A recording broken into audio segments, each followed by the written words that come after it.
Welcome to Classic SleepTime Radio. Tonight, you're invited to settle in, to let go of the day, and drift into deep, uninterrupted sleep. In this overnight journey, you'll be guided through a full lineup of episodes from one of radio's most iconic and gripping series, Suspense, a show known for its unforgettable twists, haunting atmosphere, and psychological storytelling. Suspense captivated listeners with tales of mystery, tension, and the unexpected. And now, these stories return, not to startle, but to soothe.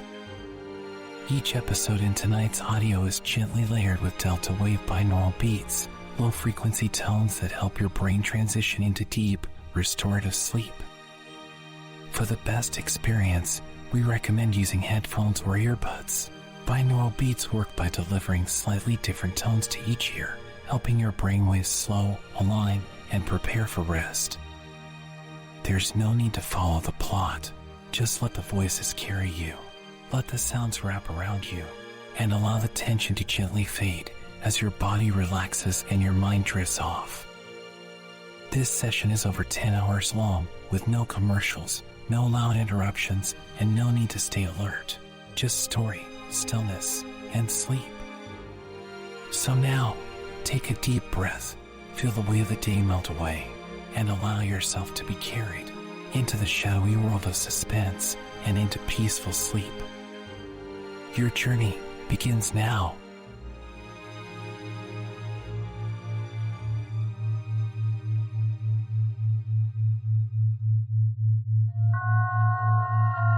The Columbia Network takes pleasure in bringing you Suspense.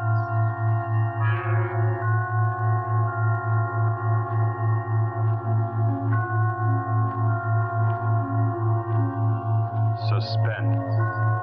Stories from the world's great literature of pure excitement. A new series frankly dedicated to your horrification and entertainment. Week by week, from the pick of new material, from the pages of best-selling novels, from the theater of Broadway and London, the sound stages of Hollywood, will parade the most remarkable figures ever known. CBS gives you Suspense.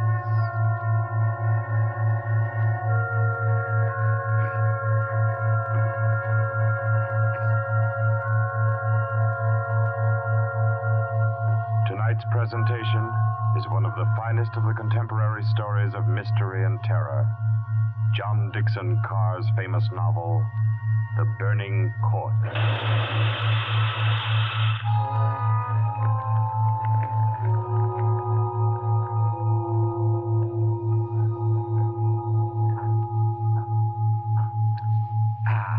A glass of sherry by the fireside of a beautiful suburban home. What could be more comforting? You're an admirable host, Mr. Depart, and it's really a shame our first meeting is under such a cloud. It's also a shame I have so little time to tell you which one of your guests here murdered your uncle last week.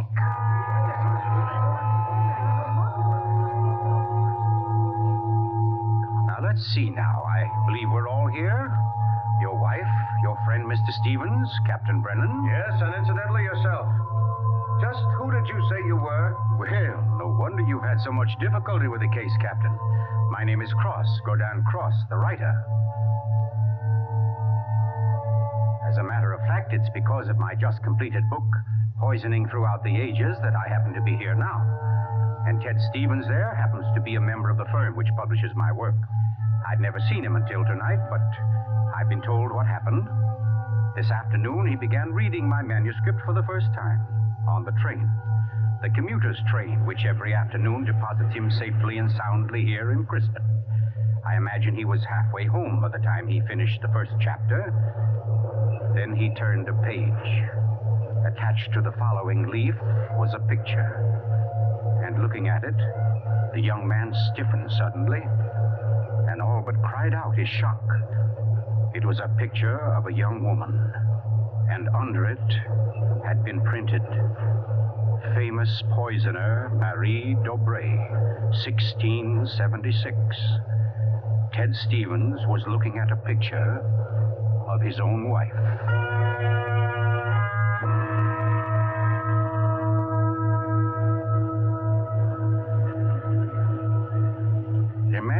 Imagine his 25-year-old wife in 17th century costume. The face, the features, even a wistfulness of expression were identical.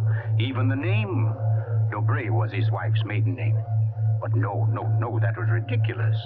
This woman in the picture was, well, one of his wife's ancestors. Yes, that was it. Simply an amazing family resemblance. Marie would be waiting for him at the station, and he'd have to tell her about it. He wondered why, however, she'd never told him about. Oh, well, but you don't discuss such an ancestor, do you?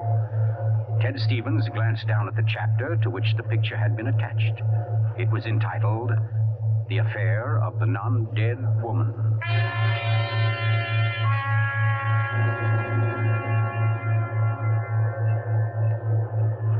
Hello, Ted. Stevens was almost jolted from his seat.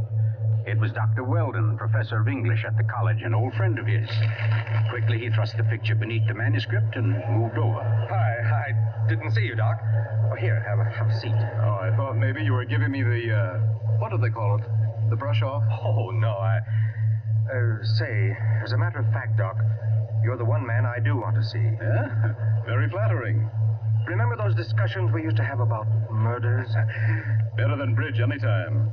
Well, I got the idea that you'd made sort of a hobby out of the old cases, the historical ones. Well, I've studied quite a number of them, yes.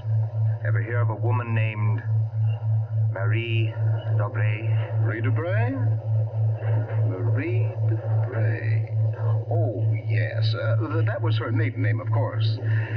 One of the finest specialists in arsenic poisoning you could ever hope to find. Oh, we're almost at our station, Ted. Let's get to the door. Yes, a real charmer Marie was. Must have disposed of 100 husbands, lovers, suitors, and just plain friends before she was caught. What happened to her, Doc? She was beheaded and burned. Crispin!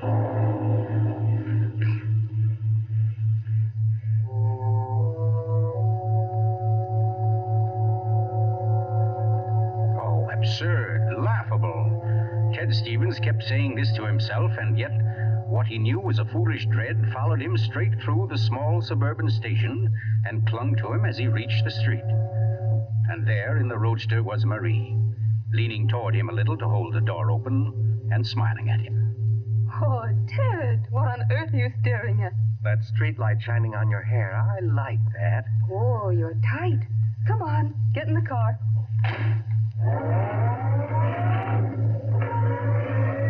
Then, like a wisp of smoke, it was gone. The whole ridiculous fear, the delusion.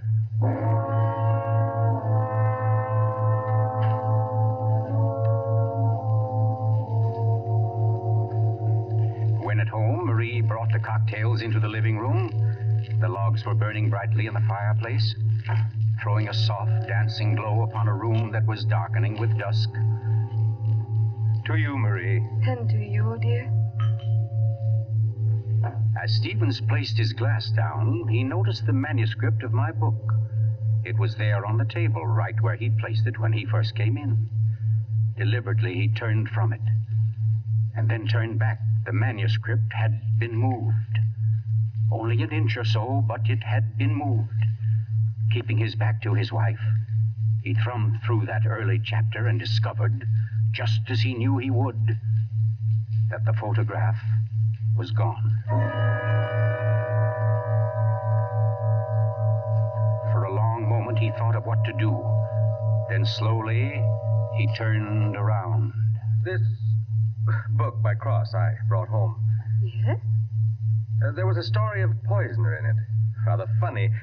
Her name happens to be the same as yours. Oh, your maiden name, that is. Oh, that is odd, isn't it? Darling, was she a relative of yours? Why, Ted, you're serious. In a way, yes. Oh, I don't mean it's really important. It's just that, well, when you run across a person who's a dead ringer for your own wife and who lived 300 years ago and was a top-flight poisoner, well, you like to hear about it, that's all. What on earth are you talking about? Darling, be honest with me. Didn't you look at this manuscript when I was out of the room? No, You didn't take out a picture of a poisoner named Marie Debray? I most certainly did not. Oh, Ted, what is this all about? What are you getting at? Or just this. Somebody took that picture out of that manuscript since I'd been home. Now, who's that? Well, I'll take a look. Wait, I don't feel like... Why, it's Mark Depart. Mark? Ted, wait a second. Yes? Ted, whatever it is he wants, promise you won't do it. Promise I won't do I it? mean, promise you won't get yourself involved. Please, Ted, don't go out tonight. Say, what in the world is... Well, anyway, we can't let him stay outside. Mark, how are you? Come on in. Thanks, Ted.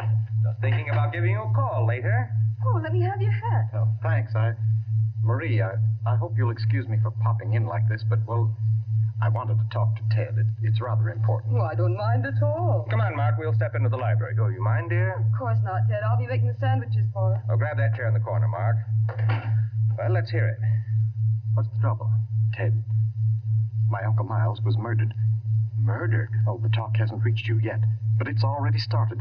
Nothing definite, of course, just that there was something wrong about Uncle Miles' death. But I don't... Mark, are you sure of this? You know he was murdered? I don't know. Of course I don't.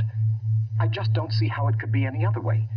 Uncle Miles, you know, had been sick for quite a while, but last Saturday he seemed so much better that Miss Corbett, that was his nurse, decided to take the day off. And, oh, well, you know all this. You and Marie were over that afternoon. Anyway, Lucy and I went to the club that night, to that masquerade party, and we left the old boy completely alone. I've cursed myself 1,000 times since. But what about your housekeeper, Mrs., what's her name? Henderson. Wasn't she around? Oh, sure. In that little house out in back. We told her to look in now and then, but, well, that wasn't good enough. It was after midnight when Lucy and I got back. Uncle Miles was dying. Ted, it looked exactly like one of his regular attacks, but then later, after he was gone, I happened to glance under the chest of drawers in his room. There was a small silver cup under there, almost drained, and Uncle Miles' cat. The cat was still warm, but quite dead. Oh.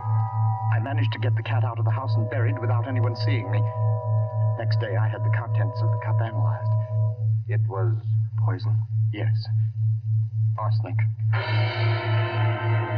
Well, what do you want me to do? Help me open the crypt. What?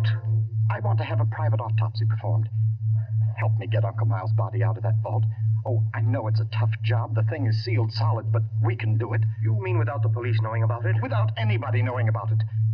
Mrs. Henderson's visiting her sister, and I managed to send Lucy over to the club. You must be crazy. You're playing with dynamite, Mark. This is something you've got to tell the police now. I can't take that chance. But they'll have to know sometime. You're only I've delaying... got to know first, I tell you. You don't understand, Ted. There was somebody in Uncle Miles' room that night, handing him something in a silver cup. Mrs. Henderson was on the porch by the window. She saw her. She saw her? Ted, she thinks it was my wife. Oh, Lucy. It doesn't mean anything to Mrs. Henderson yet, because she doesn't suspect anything, but, well, Ted, you've got to see why I've got to be sure, why I've got to know how Uncle Miles died. Because it wasn't Lucy, Ted. I know it wasn't. Of course not, Mark. She had an alibi. Well, she was with you at the club, wasn't she? Yes. Except for half an hour. I see. You'll help me, won't you, Ted? When do we start? As soon as you can make it. Okay. Come on now. I'll get your hat. You trot on ahead, and I'll come over as soon as I can see Marie. You're not going to tell her about this. Of course not. I'll think of something. Don't you worry about it. No, thanks, Ted. Thanks a lot. Marie? I'm coming. Darling, Mark asked me to, I know, Ted. Here, you better take these sandwiches with you. You'll be hungry. Oh, but you knew I was going out? Yes, I knew. You listened to us? I couldn't help it, Ted. I had an idea what Mark's visit was about. The talk about his uncle's death. There's a lot of gossip about it in the village. That's why I tried to tell you. Why I didn't want you to get mixed up in it. But it's too late now, isn't it? I mean, you're going. I can tell by the way you look. Ted, wait a second. There's just one thing I want to tell you before you leave. that is that no matter what happens, no matter what you find or think or believe, I love you. You'll remember that, won't you? I'll remember you said so, Marie.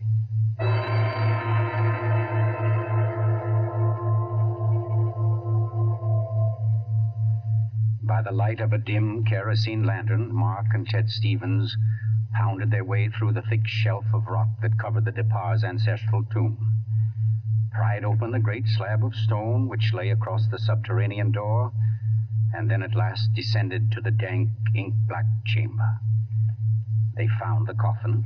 They dragged it from its crypt and placed it on the cold stone floor. They unclamped the lid and opened it. Mark! It's empty. What? That's impossible. It can't be, but it is, Mark. You know what this means? That body wasn't in this coffin when it was placed here. I'll swear it was, Ted. From the time that coffin was closed on Uncle Miles, somebody, the undertaker or Lucy or me, somebody was with it until it was buried. And the crypt was sealed right after. Then somebody beat us to it. Somebody's broken in here ahead of us. Broken in? Listen, Ted. Lucy and I have hardly left the house since the funeral. Do you think anybody could break in here, smash through that stone and cement without our seeing them or without our hearing them? Well, what? Well, you might as well come on out then. But who was that? Me, Mr. Depard, up here. My name's Captain Brennan. I'm from the office of the Commissioner of Police. Like to talk to you if you don't mind, Mr. Depard. Here, follow my flashlight up. But I don't understand. How did you know about this? By listening, mainly. You mind if we go up to your house, Mr. Depard? Why, no. Not at all. Oh, thank you. Oh, Freddie. Look here, Captain. Freddie, this is Mr. Depard, Lieutenant Gray. Oh, glad to know you, Mr. Depard. And Mr. Ted Stevens, isn't it? Well, how did you know my name? Very simple. I got the names of everybody who was here at the Departs the day the old man died. You and your wife were included. Oh, here we are. But I don't... Captain, who gave you those names? Why, your housekeeper, of course. Mrs. Henderson? You didn't think Mrs. Henderson saw the dead cat, did you, Mr. Depart? But she did. She also saw you bury it. And we've been interested in the case ever since. Well, nice place you have here, Mr. Depart. Now, let's see. According to Mrs. Henderson, your wife was wearing some kind of a masquerade costume that night. What kind of a thing was it? Well, it was a... Oh, there, you can see it. It was copied from the dress in that old painting over there. Oh, yes. Funny, where's the woman's face? It's always been that way, long as I can remember. Somebody must have thrown acid on it or something. Can't blame them much. She was a poisoner. A poisoner? Yes. The story goes that one of my ancestors was responsible for her execution. Marie Dobré, her name was. Oh, yes. I've read about her. Learned all the poison tricks from one of her lovers, guy by the name of Godin St. Croix. Godin St. Oh, yes, Mr. Stevens. We cops read now and then. Did you say Godin St. Croix? That's French. We call it cross. Ha! Absolutely no limit to a cop's education, is there? But to get back to your wife, Mr. Depart, she was dressed like the famous Marie. Now, when Mrs. Henderson looked through that window... Just a minute, Captain. Mrs. Henderson can't prove she saw a thing, and you know it. What do you mean? I mean you haven't any right to insinuate that my wife was in that room. Well, who's insinuating? I'm trying to say that Mrs. Henderson, after thinking it over, realized that she was tricked by the costume. The woman she saw in the funny clothes, handing the cup of poison to your uncle, wasn't your wife at all. What? Because your wife is an unusually tall young woman. And the one Mrs. Henderson saw was fully half a head shorter. More on the order, let's say, of Mr. Stevens' wife. My wife? Captain, this is absolutely ridiculous. Well, I don't know. Why, what's the matter, Mr. Stevens? You're trembling like a leaf. Tell me now, just for fun, where was Mrs. Stevens that night? She was home. With me. The whole evening? Certainly. She retired early? Yes, we both did. You, I suppose, were sound asleep by midnight. Yes, I was. Then how do you know where your wife was? Well, Look here, Stevens. She had to have a costume that would match Mrs. Despas. How did she manage that? Where did she get it? Well, she never had one. She never had a dress like that. And what about her motive? Why did she poison him? I don't know. Not for money, certainly. Then what was it? Hate? Did she hate Miles DePont? Yes, she did. No. Oh, I don't know. I don't know, I tell you. Brown? Yes, Freddie. I phoned and got hold of Mrs. DePart, the nurse, all right. That Mrs. Stevens. Couldn't reach her. Her phone won't answer. Okay, have her picked up. I'm going home. Stevens, come back here. I'm going to get my wife. Want me to stop him, Brennan? Now, go.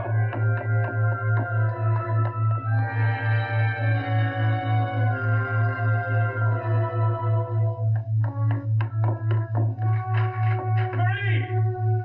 Marie, where are you? It's Ted. Marie, what have you done? Marie. Oh, good evening. Who are you? My name is Cross. Go down Cross. Cross. Where's my wife? What have you done to her? You fiend, what have you done to my wife? Why, nothing at all, young man. Here, sit down. You're lying. Something's happened to her. The police just phoned. There wasn't an answer. Why are you here? Why am I here? Well, because your wife, reading my chapter on the Dubrays, realized I knew more about the family than even she did. Because she found my phone number on the front cover of the manuscript. And because I know an exceptional case when I hear one. Does that answer your question? No, and you know it doesn't. Can't you see I've got to know whether... Yeah, I see. Whether your wife is that Marie Dobray, who was burnt by order of the High Tribunal for all poison cases, the burning court of France, witchcraft, black magic, the world across the threshold. You're quite sure, no doubt, also, that I'm Gaudin St. Croix, who first wooed her. No, my boy. No, my real name happens to be, of all things, Tom Simpson. Most unsuitable for a distinguished writing career. And Marie Dobray is no more your wife's real name than mine is Gaudin Cross. What? Your esteemed wife was an adopted child, Mr. Stevens, adopted by people in Canada named Dobray, remote members of the real family of poisoners. I can't believe it. Why didn't she tell me? Why? Because until I told her half an hour ago, she didn't know it herself. You see, in the course of my research on the family, I found out about it. And in the course of talking with your wife, I found out something else. How for years she was haunted by the fear that she might be a poisoner by inheritance, by blood. And you can see, can't you, why she never talked about it, her past to you? Yes. And yet, Mr. Stevens, you had all but made her forget that past. You. And that's why she was willing to lie, to steal a picture, do anything, in order to hold you to her. Yes, I see that now. You know, young man, I rather think she loves you. But as you will see, though, she comes only when I call her. Mrs. Stevens? You mean she's... Yes, Mr. Cross. Marie, it's you. You're all right? Oh, yes, dear. We're both all right now, and nothing can change it, ever. Marie, listen. Don't say Marie, dear. Say Maggie. Maggie? Oh, that's my name, my real name. Maggie McTavish. And it's a lovely name, dear. The most beautiful, gorgeous... Darling, please. You don't understand. The police, they think you had something to do with Miles' death. They think I did. So, now, Mr. Stevens, before we go back to the Depas, don't you think you'd better tell me everything that's been said and done up to date? Having just saved your wife's soul from the burning court, now I'll wrest her body from the electric chair.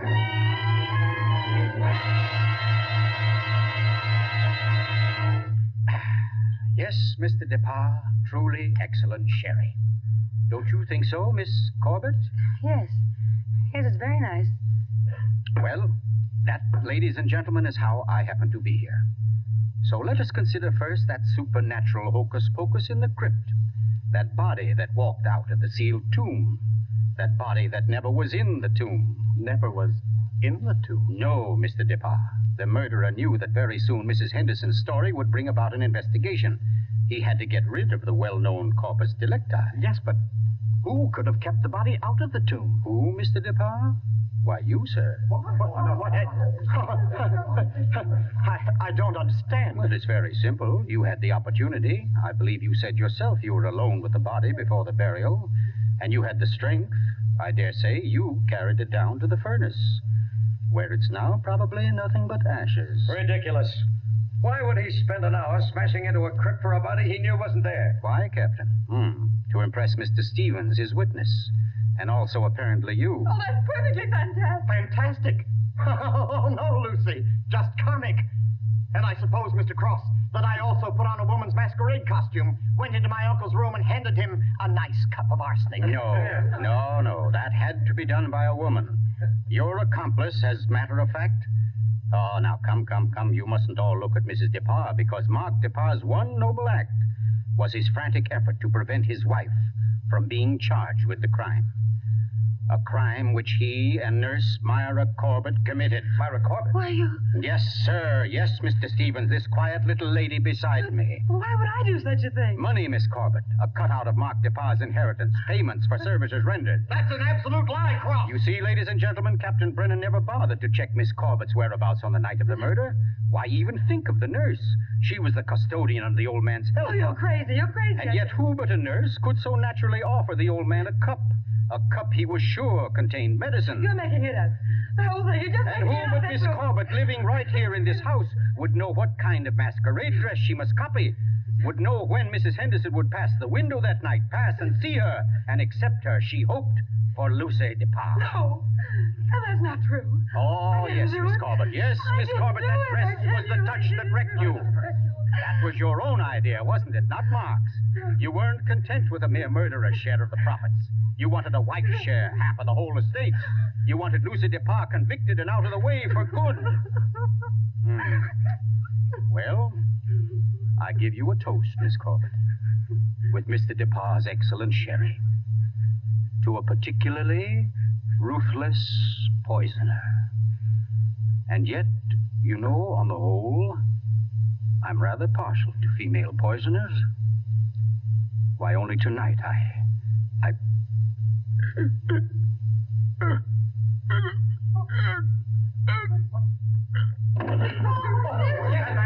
let me get to him. Mr. Cook, what's the matter, Brennan? This man's dead. Dead? And from cyanide, if I know anything. Cyanide from that glass of sherry. Cyanide that a nurse could get quite easily. That glass was right beside you, Miss Corbett, and nobody else was near it.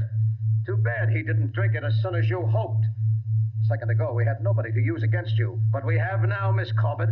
We have now. And I arrest you for the murder of Gordon Cross.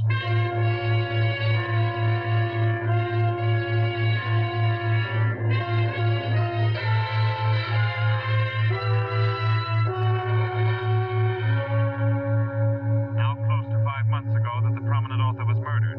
And tonight, Myra Corbett pays with her life for that crime.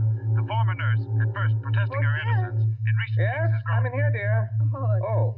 I thought you might... Oh, what did you cut it off for? Huh? What do you mean? The radio. Oh, yeah. Well, I thought you wanted to talk. Oh, Ted, don't you think I know you better than that? What was on the radio? Well, there wasn't... Okay. It was about Myra Corbett. She goes to the chair tonight. Oh, I didn't think you wanted to be reminded. I don't really. But making such an effort to hide it only keeps it alive, doesn't it? Oh, all right, darling. Know what I came in to ask? If you wanted a cocktail before dinner? The largest one you've got. Fine. I'll get out the ice cube. I know. If I'll fix up the fire. Okay, Maria. A deal. Where are some papers to start it? Right there by the bookcase. And the name's not Marie. It's Maggie. Because, darling, Marie's dead and gone forever.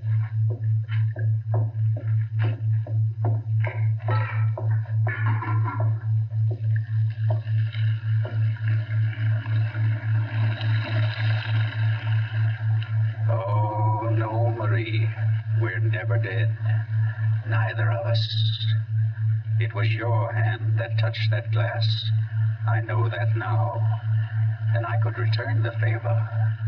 But instead, I shall ask that you dispatch your husband. This one, like all the others. Now, just a little bit of poison in the drink, Marie. Any kind of a drink. What kind, Ted? What kind of a cocktail shall we have? Oh, any kind, darling. Any kind at all.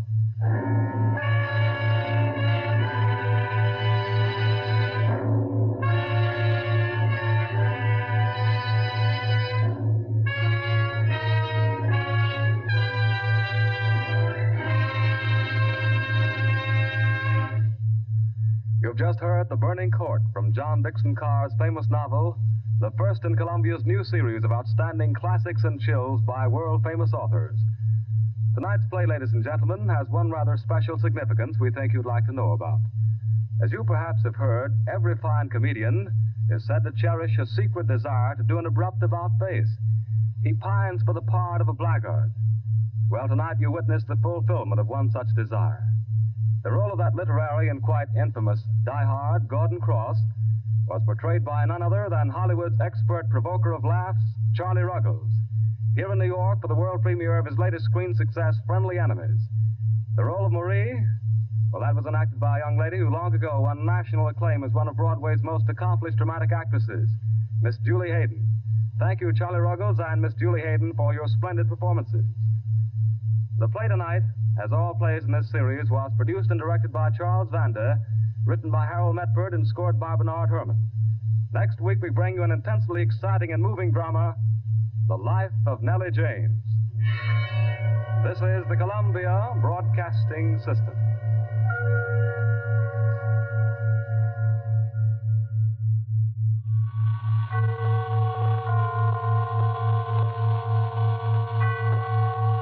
The Columbia Network takes pleasure in bringing you Suspense.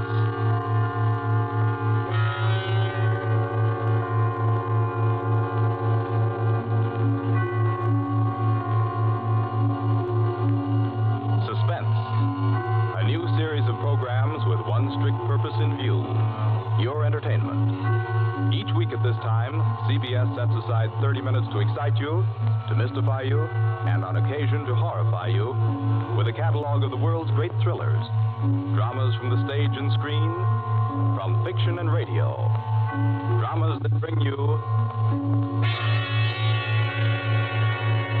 suspense. This, the second offering of a new series, is a unique one. Certainly, it is one of the very few pieces of suspense literature that somehow manages to tickle your funny bone while busily engaged in tingling your spine. Make no mistake, though, nobody's kidding. CBS presents its adaptation of John Collier's well-known short story, Wet Saturday.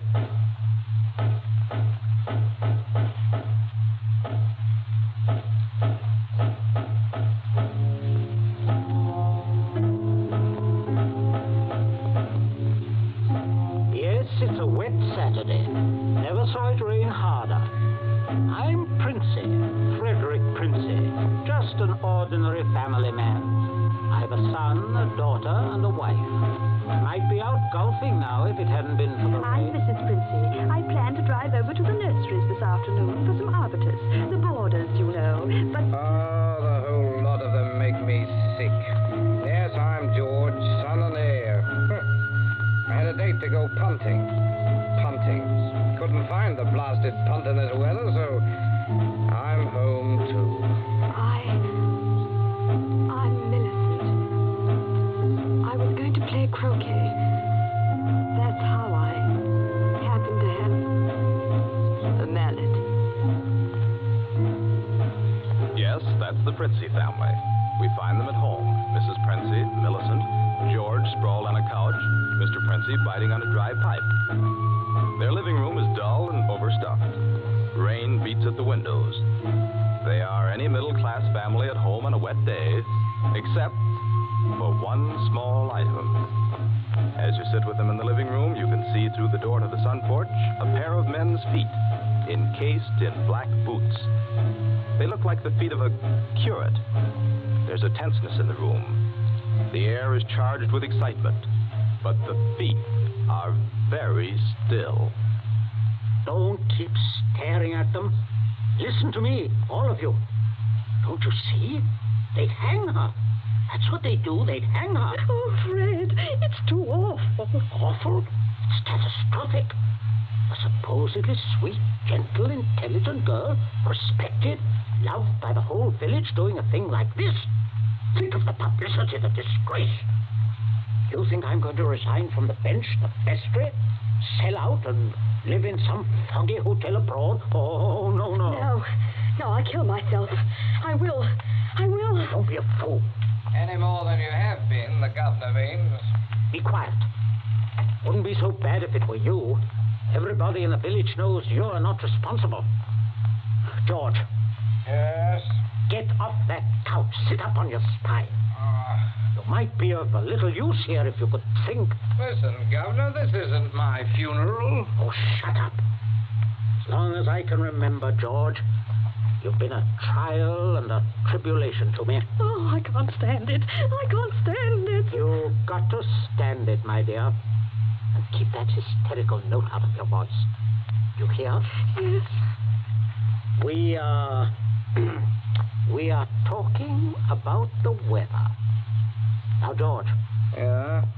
George, if he fell down the old well, say, striking his head several times, what about it, eh? I really don't know, Governor. What about it? Don't be an ass. I'm asking you to think. He'd have had to hit the sides several times in 30 or 40 feet and at all the correct angles. No, I'm afraid not. I'm afraid not. We'll have to go over it all again, Millicent. Oh, no, Father. No. I couldn't. Millicent, we must go over it all again. Oh, Fred, you're torturing her. Oh, face facts, mater. With him lying there, there's no use pretending it's a picnic. They might hang you, Millicent. Oh, stop that shaking. Stop it here. You must stop it. Just keep your voice quiet. Millicent, we are talking of the weather.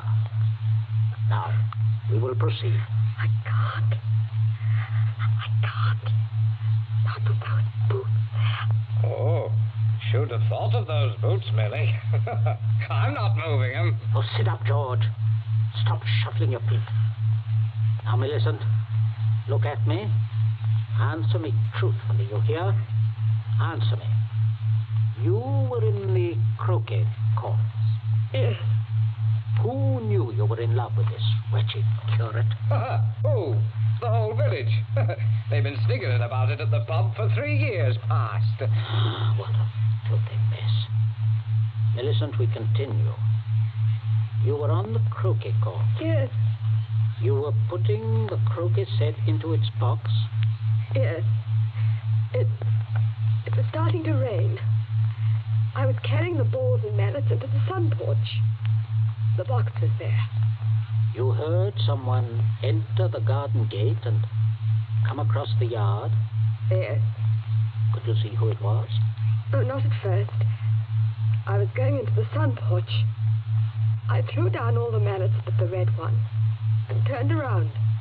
It was Withers? Yes. So you called him? Yes. Loudly? Did you call him loudly? Could anyone have heard? No, Father, I'm sure not. I didn't really call him. I just spoke his name. He saw me as I went to the door. He just waved his hand and came over. How can I find out from you whether there was anyone about?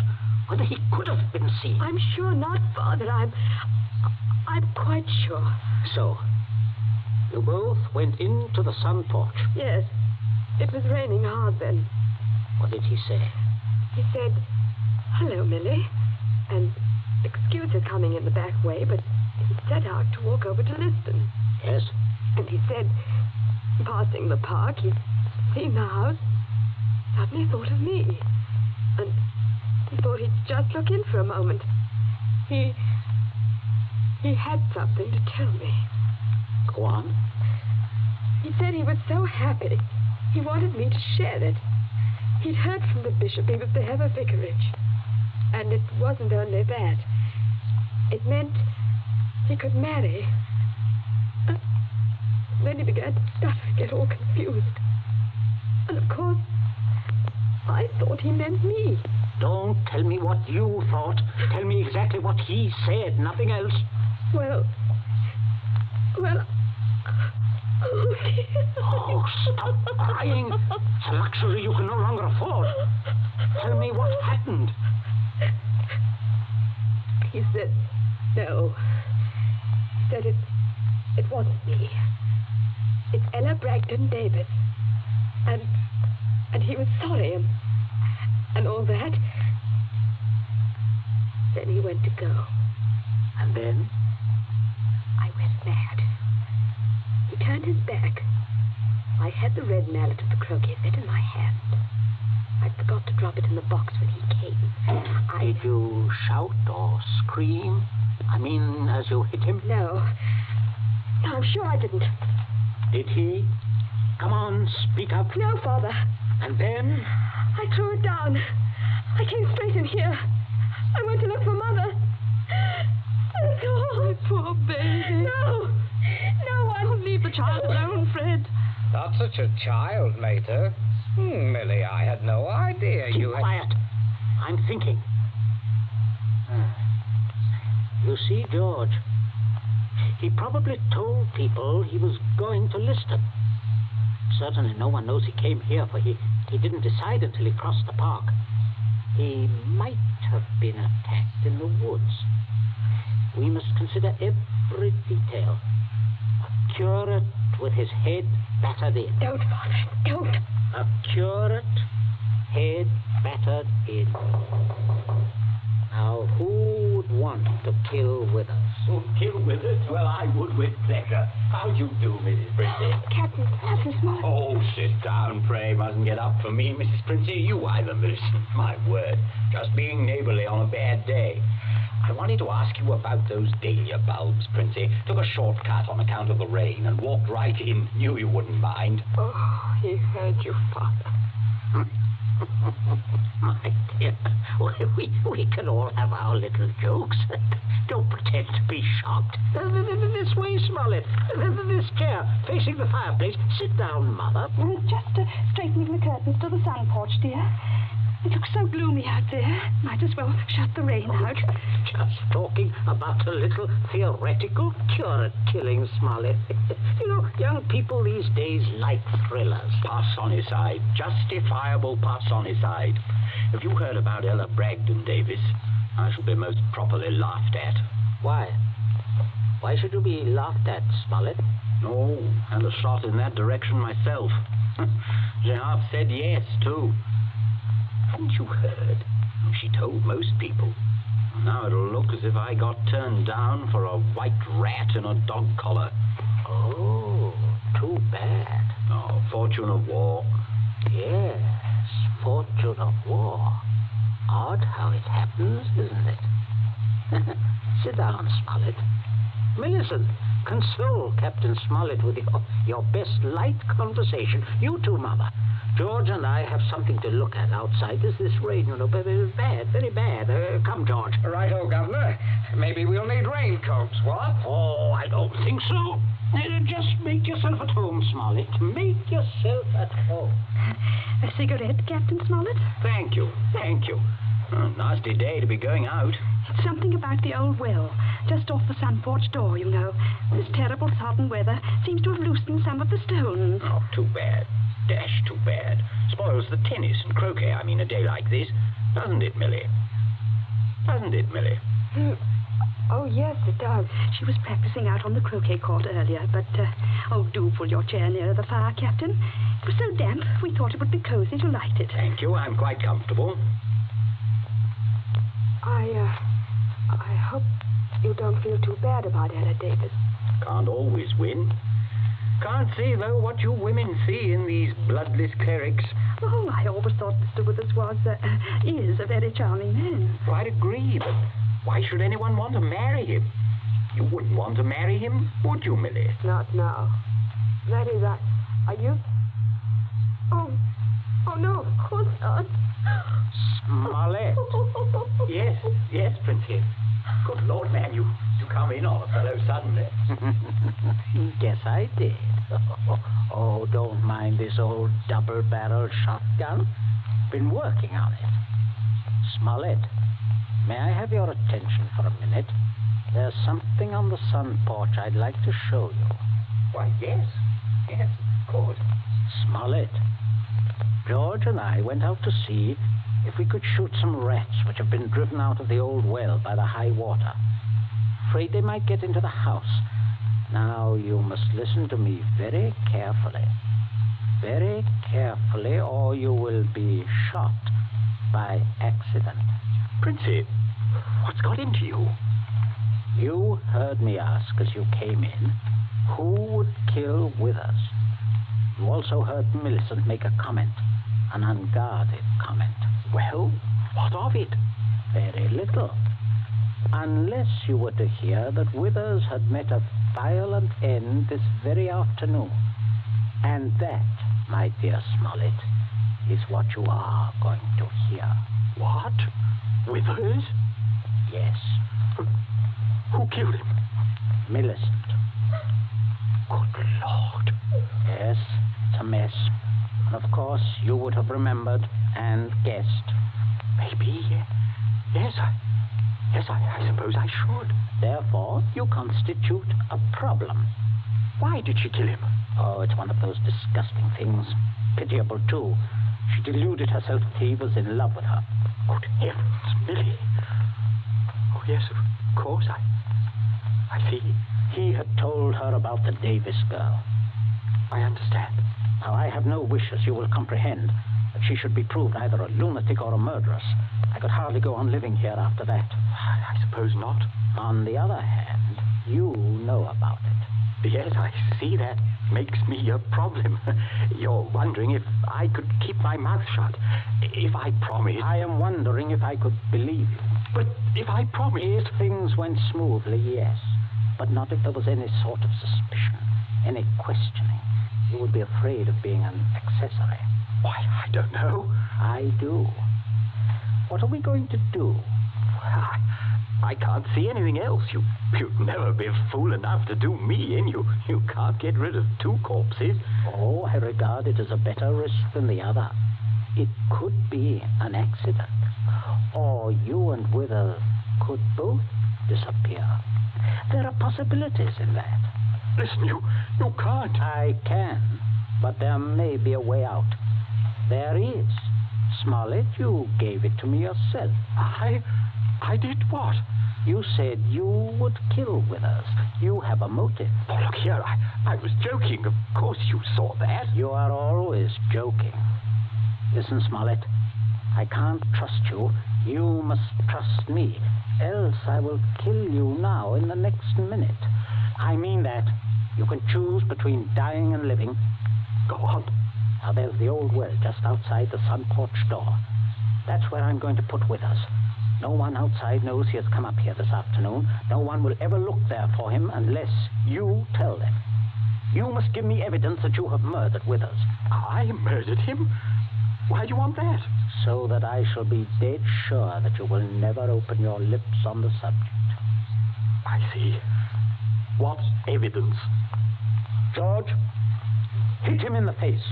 Sure. George, don't. Keep out of this. Oh, Captain, you should be more careful. Look what your teeth did to my knuckles. Again, George. Okay. I can't stand it. Keep quiet. You women, keep out of this. I'm sorry, Smollett, but there must be traces of a struggle between you and Withers. Then it will not be altogether safe for you to go to the police. But can't you take my word, man? I will when we are finished. George? Yes? Get the croquet mallet. Right, Governor. Take your handkerchief to it. In there on the sun porch floor. Yeah. Yes, I got it, Governor. There, Captain. There's the weapon. As I told you, Smollett. Now, you just grasp the end that mashed Withers' head. I shall shoot you if you don't. But good Lord, you can't. All right. There. That's it. Now deposit it out by the side of the house, out of the rain, of course. No, wait, George. First, you'd better pull a few hairs out of his head and put them under the nails of Withers' right hand. Princey, have you gone mad? Do you know what you're doing? With this gun, yes. Go ahead, George. Sorry to muss your hair up, Captain. Shut up, Smollett. There. That's all we need. Now for Withers, and we'll fix it right up. Be right with you, Governor. Smollett, you may turn around. Withers is just there in the sun porch. Draw back the curtain.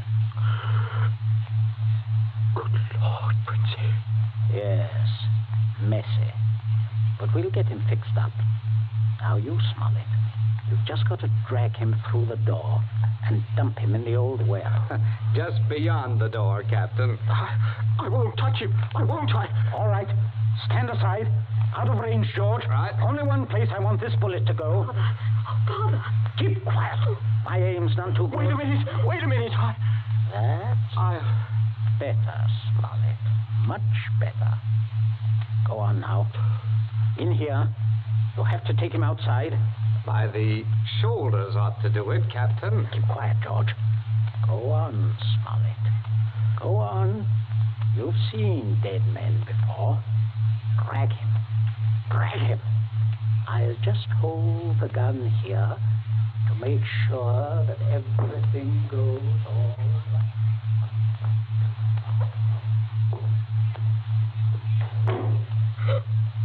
Oh, Mother, come away from the dim window, dear. Don't look. But Captain Smollett, your father is a very resourceful man, Millicent. I'm sure what he's doing is right. But the Captain, I can't stand it. You mustn't question your dear father. I say, are you two still at it? There's enough trouble around here without blubbering. I'm not blubbering, George Princey. So, you see, Smollett, everything is perfectly safe. They'll never look in our well. You see how safe it is? I guess it is. Oh, good heavens, man, you're dripping wet. Why didn't you slip your raincoat on? Tea ready, my dear? In just a minute, dear. I'll ring for Bridget. Exactly what you need, Smollett. Cup of tea. Best thing in the world to ward off a cold. Sit down, won't you? Oh, don't mind getting the chair wet. Cigarette? Help yourself. I stick to my pipe, you know. Funny how... Princey, everything's hot, ma'am. Oh, Bridget, yes. Put the tray in front of me here, on the table. Yes, ma'am. That's it. I say, Captain, you've gone and cut your lip. I just knocked it. Oh, how dreadful. Here, Bridget. Yes, give the captain this cup. No, thank you. I rather think I'll be running along now, if you don't mind. Why, Captain Smollett, without any tea? If you don't mind, Mrs. Princey, if I could just have my raincoat. Oh, I'll get it for you, Captain. Oh, this is very distressing, Smollett, very. Oh, I'll be all right presently, I'm sure. Here we are now. Let me help you. Thank you, young man. There. Better go out the front way, Smollett. The walk is dry. Oh, let me hold the door for you, Captain. Don't worry, old fellow. Don't worry at all. No. Good afternoon. Nothing serious, I imagine. Little rest and he'll be as right as rain. By the way, Millicent, you're not looking any too well. No, not well at all. I'm sure it was that croaky court. Being outdoors in weather like this is simply foolhardy. The mater's right, Millie. You saw what happened to Captain Smollett. Oh, come along, dear. I shall give you a hot foot bath and put you to bed. And a couple of days in bed, and you'll be fine again. Get plenty of rest, Millicent, and don't worry about a thing. That's the best cure. Well, I guess I'll have a little rest too, Governor. It's a fine afternoon for a nap. Indeed it is, son. Well, enjoy yourself. I'll see you later. I'll see you all later.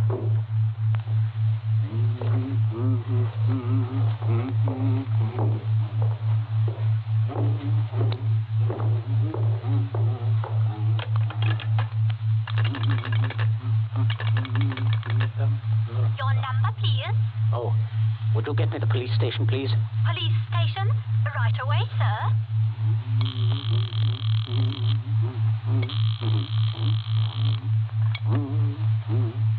Police headquarters, Sergeant Yancey speaking. Oh, hello, Sergeant. This is Prince here, Abbott's Road. I believe you know me. Oh, indeed I do, Mr. Princey. Sergeant, a horrible thing has just happened.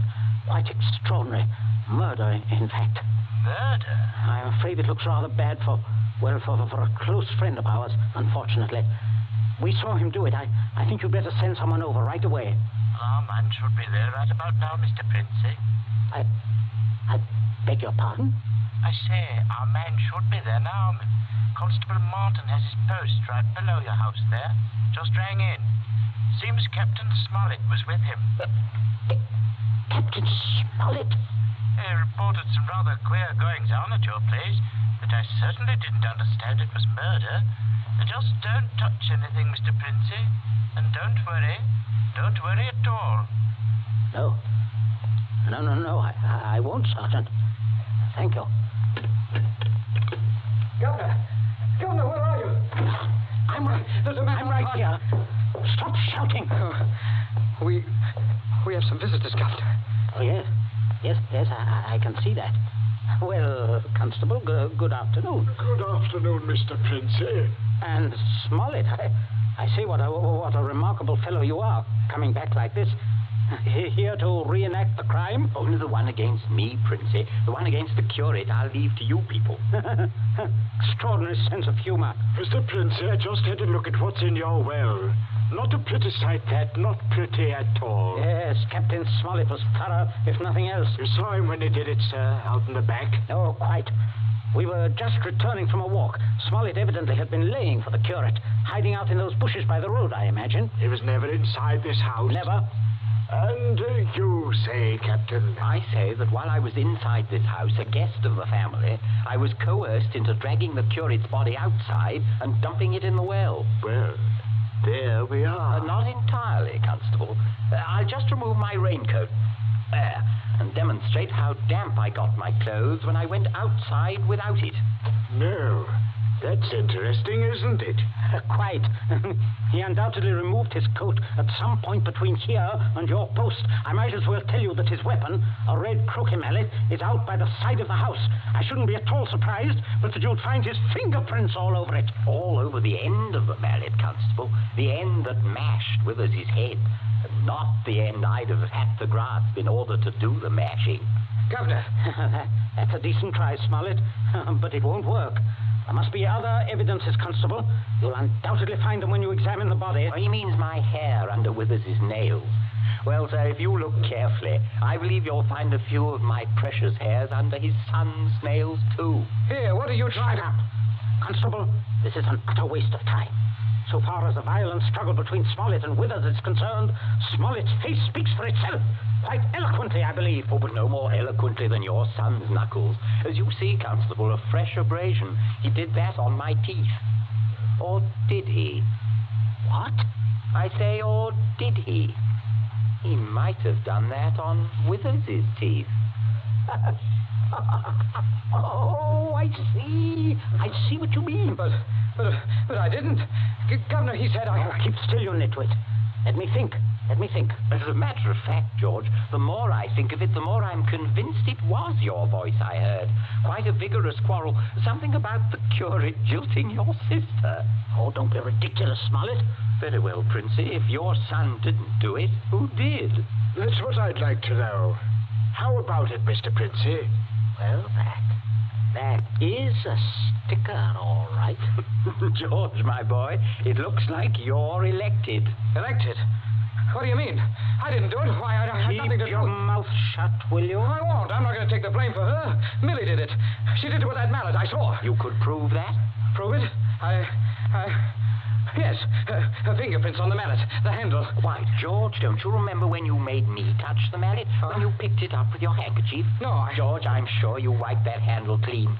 Oh, well, I could hardly expect you to remember that if you can't even remember killing the curate. Governor, I told you to keep still. But, Governor, you're not going to turn me over. As long as I can remember, George, you've been a trial and a tribulation to me.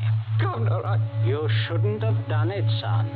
You really shouldn't. No, George, that was definitely wrong. I say, Princey, I think I'll have that cup of tea after all. Nothing like it in weather like this. Wet Saturday, from the short story by John Collier. You have just heard the second in Columbia's new series, a series designed to bring you the best in thrill entertainment.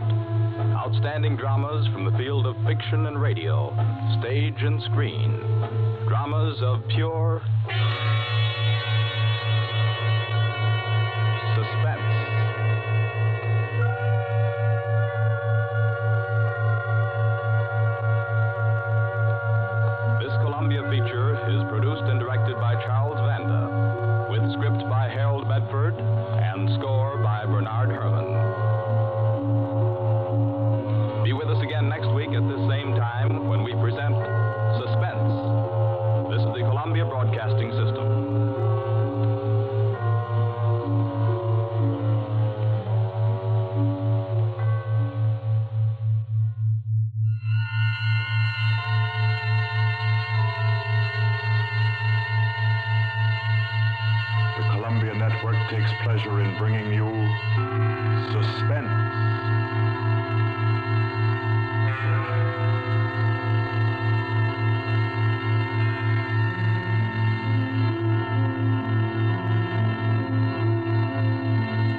Tonight's adventure in suspense is from the pen of Dorothy Sayers.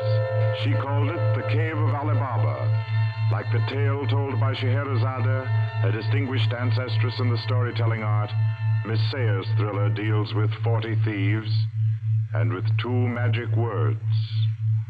For your uneasy listening, then, Suspense presents The Cave of Ali Baba.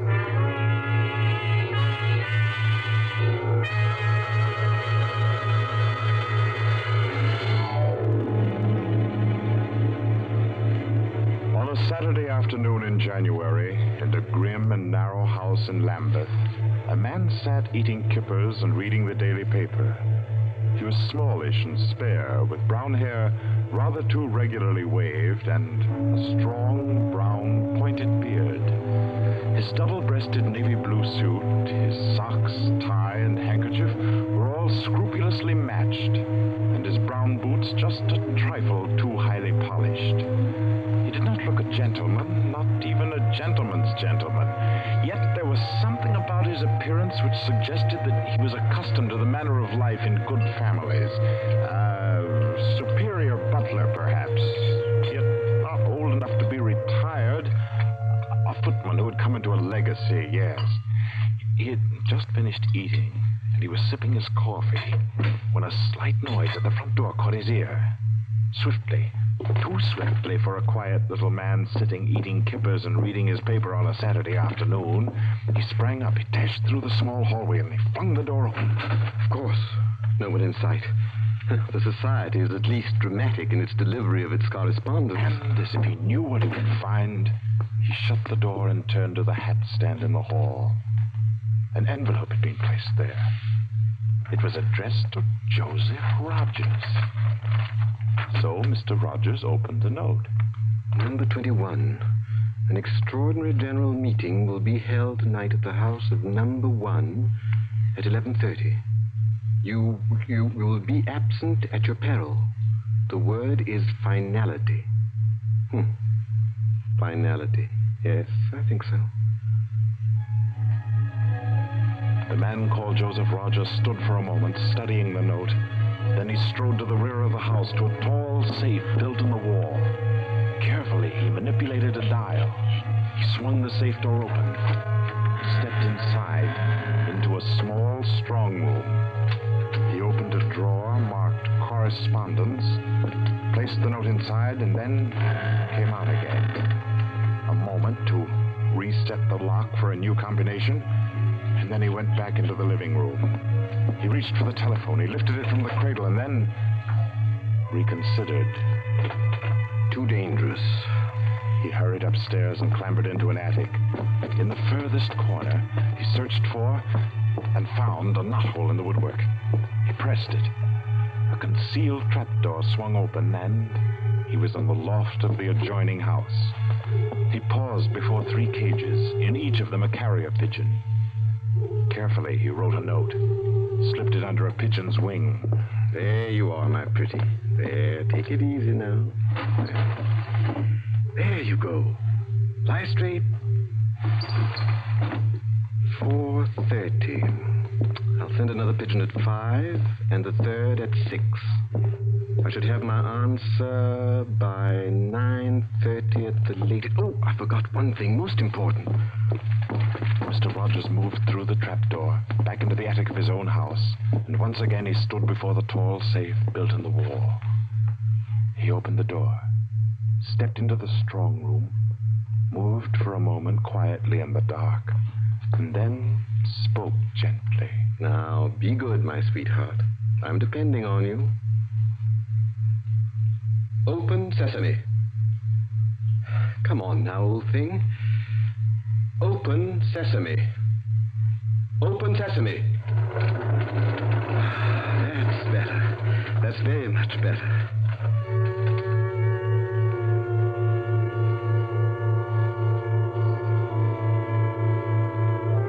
By 9:30, his answer was back. All the little piece of paper said was a hasty okay. At a quarter before 11, he took his revolver from a locked drawer, inspected it carefully, Yes. Loaded it with cartridges from an unbroken packet and left the house. He walked quickly, keeping well away from the wall. And when he climbed on a bus, he sat next to the conductor, where he could watch all who got on and off. By 25 minutes after 11, he was out on lonely Hampstead Heath, pausing in the shadow of a large tree to adjust a black velvet mask, on which, in white thread, was stitched the number 21. Then he stepped briskly to the door of the villa that lay before him and...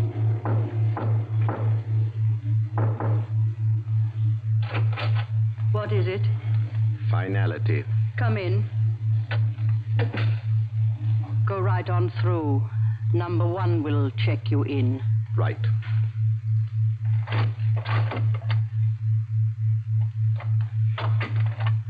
"21, sir. Lift your mask. Very well, 21. You may go on to the meeting room. Thank you, sir. The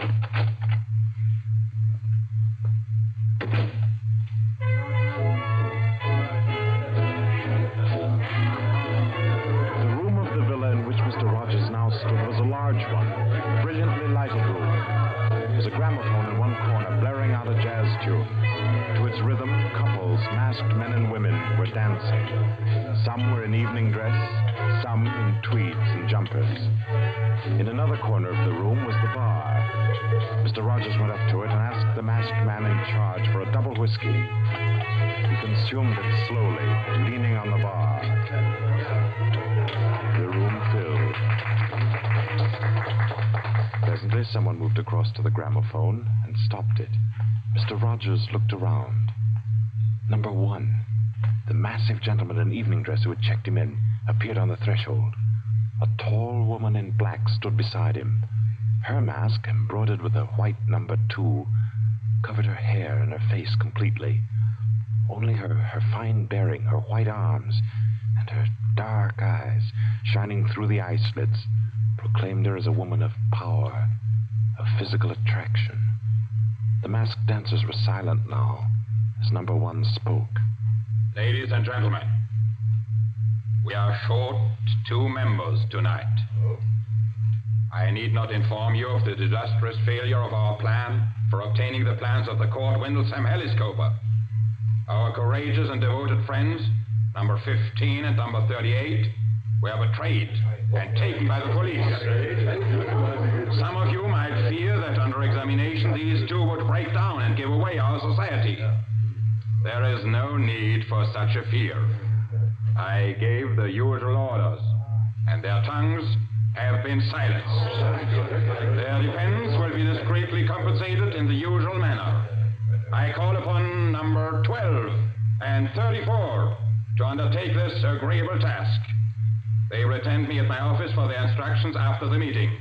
Will the numbers I have named kindly signify by raising their hands that they are able and willing to perform this duty? Thank you.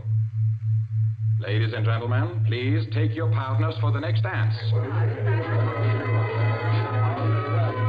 The gramophone struck up again. Mr. Rogers turned to a girl near him in a red dress. She nodded, and they slipped into the movement of a foxtrot. The couples gyrated solemnly and in silence. Their shadows were flung against the blinds as they turned and stepped to and fro. The girl in red spoke to Mr. Rogers. What's happened? I'm frightened, aren't you? I feel as if something awful was about to happen. It does take one a bit short. Number 1's way of doing things, but it's safer like that. Oh, those poor men. No talking, please. You know the rules. Sorry. In silence, the dance continued. And then it came to an end. And then when it had finished, the dancers came again to where number 1 sat and waited with tense eagerness for him to speak. Ladies and gentlemen, you may wonder why this extraordinary meeting has been called. The reason is a serious one. The failure of our recent attempt was no accident. The police were not on the premises that night by accident. We have a traitor amongst us. This last failure was not the first. You'll remember the unfortunate way in which the affair of the Dinglewood pearls turned out. And there were others. However, I am happy to say that our minds can now be easy. All these troubles have been traced to their origin. The offender has been discovered and will be removed. The misguided member who introduced the traitor to our ranks will be placed in a position where his lack of caution will have no further ill effects. There's no cause for alarm. Ladies and gentlemen, please take your partners for the next dance.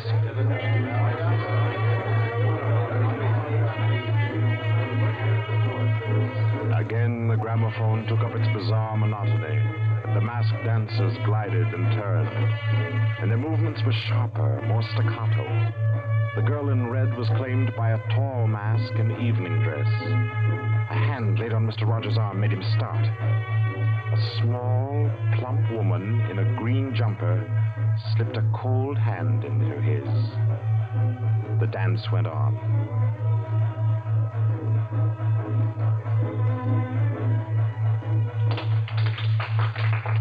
When it stopped, everyone stood detached, stiffened in expectation. The endless interval was over. Number one raised his voice. Ladies and gentlemen, you will no doubt wish to be relieved of the questions on your mind. I will name the persons involved. Number 37. No! Silence! Unswearable silence! You have failed in discretion. You will be dealt with. If you have anything to say in defense of your folly, I'll hear it later. Sit down. Number 37 sank down upon a chair. He pushed his handkerchief under the mask to wipe his face. Two tall men closed in upon him. The rest fell back. Ladies and gentlemen, I will now name the traitor. Stand forward. Number 21. Take off your mask. Number 37. This man was introduced to our society by you under the name of Joseph Rogers, formerly second footman in the service of the Duke of Denver, dismissed for petty thievery. Did you take steps to verify the statement? I did as God's my witness. It was all straight. I had him identified by two of the servants. I asked all over about him. The story was true. I'll swear it was. Number 21. Your name has been given as Joseph Rogers. Is that your real name? Answer me. Is that your real name? No. What is your name? Peter Death Braden Whimsy. Silence! My compliments, your lordship. We thought Lord Whimsy was dead. He was killed, so the paper said 2 winters ago, while shooting big game in Africa. He even left a will, proved of £500,000. To his mother, I believe, the Dowager Duchess of Denver. Lord Peter Whimsy, indeed. Well-known book collector, man about town, distinguished criminologist. Took an active part in the solution of several famous mysteries. Taking an active part, if you don't mind. So you deliberately led us to think you were dead and became Joseph Rogers to gain entrance to our society. What has become of the real Joseph Rogers? He died abroad. I took his place. And the end of your impersonation to uncover our society? Precisely. I see. The robbery of your own fete, upon which we congratulated ourselves, and which you helped to execute, was arranged. Obviously. The robbery of the Duchess, your mother, was arranged by you. It was. It was a very ugly tiara, no real loss to anybody with decent taste. The burglary of the Winthrop mansion, the theft of the necklace at Covent Garden, the others as well. You arranged them all. All. May I smoke, by the way? You may not. Numbers 15, 22, 39. You have watched the prisoner. Has he made any attempt to communicate with anybody? None. His letters and parcels have been opened. His telephone tapped and his movements followed. Even the water pipes in his house have been under observation for Morse code signals. You're certain? Absolutely. Then we may be sure that he has been alone in this adventure. Well, ladies and gentlemen, please take your... Very well. Take the prisoner away. And be sure you explain carefully to him first the manner of his death. I'm sure he'll enjoy it. Wait, at least you can let me die decently. Take him away. Stop, I have something to say, something to sell. We make no bargains with traitors. No, but listen. Do you think I haven't thought of this? I'm not a fool. I've left a letter. To whom? To the police. If I don't return tomorrow, it'll be opened. It's a bluff. The prisoner sent no letter. He's been strictly watched for months. I left the letter before I came to Lambeth. Then it can't contain no information of any value. Oh, but it does. The combination of my safe. Indeed? Has this man's safe been searched? Yes. What did it contain? No information of importance, sir. An outline of our organization, the name of the house, nothing that can't be altered and covered before morning. And did you investigate the inner compartment of the safe? You hear what he says, did you? He's trying to bluff. There is no inner compartment. I hate to contradict you, but I'm really afraid you must have overlooked it. And what did you say was in the compartment, if it does exist? The names of every member of this society with their addresses, photographs, and fingerprints. How did you say you contrived to get this information? By doing a little detective work on my own. But you've been watched. True, the fingerprints of my watches adorn the first page of the collection. That statement can be proved? Certainly. The name of number 40, for example. Stop. If you mention names here, you will certainly have no hope of mercy. Bring the prisoner to my office. Ladies and gentlemen, take your partners for the next dance. Yes.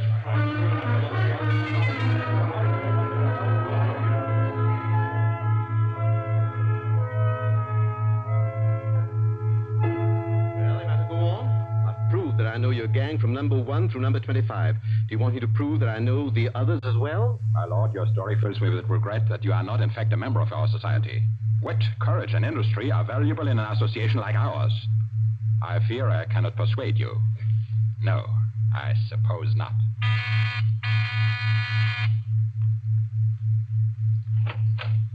Yes? Ask the members kindly to proceed to the supper room.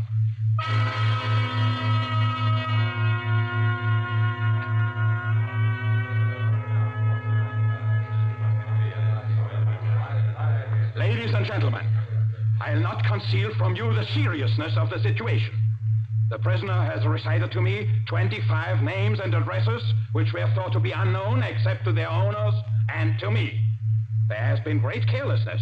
Fingerprints have been obtained. He showed me some photographs of them. He tells me that the book of names and addresses is to be found in the inner compartment of his safe, together with certain letters and papers stolen from the houses of members, and several objects with fingerprints. I believe he tells the truth. He offers the combination of the safe in exchange for a quick death. I think his offer should be accepted. What is your opinion, ladies and gentlemen? The combination is known already. Fool! This man is Lord Peter Wimsey, a scientist of crime. Do you think he will have forgotten to change the combination? Oh, I say give him the promise. Time's getting short. You agreed? It's a bargain, Wimsey. What is the combination?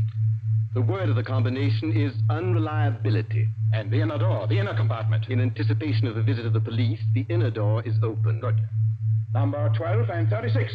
You will go to the prisoner's house and... Why should anyone... That's right. I agree.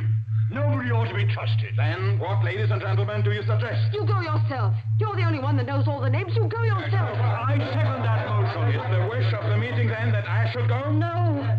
I say no. No, don't go. Number 1 is our president, the head and soul of our society. If anything should happen to him, where should we be? You've all blundered. We have your carelessness to thank for all this. Do you think we should be safe for 5 minutes if he were not here to repair your folly? Well, there's something in that. If you will pardon my suggesting it, the lady appears to be in a position peculiarly favorable for the reception of the president's confidences.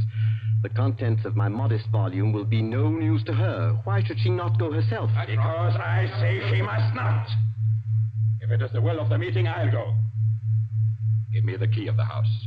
Here. Is your house watched? No. If I have not returned in 2 hours, act for the best to save yourselves.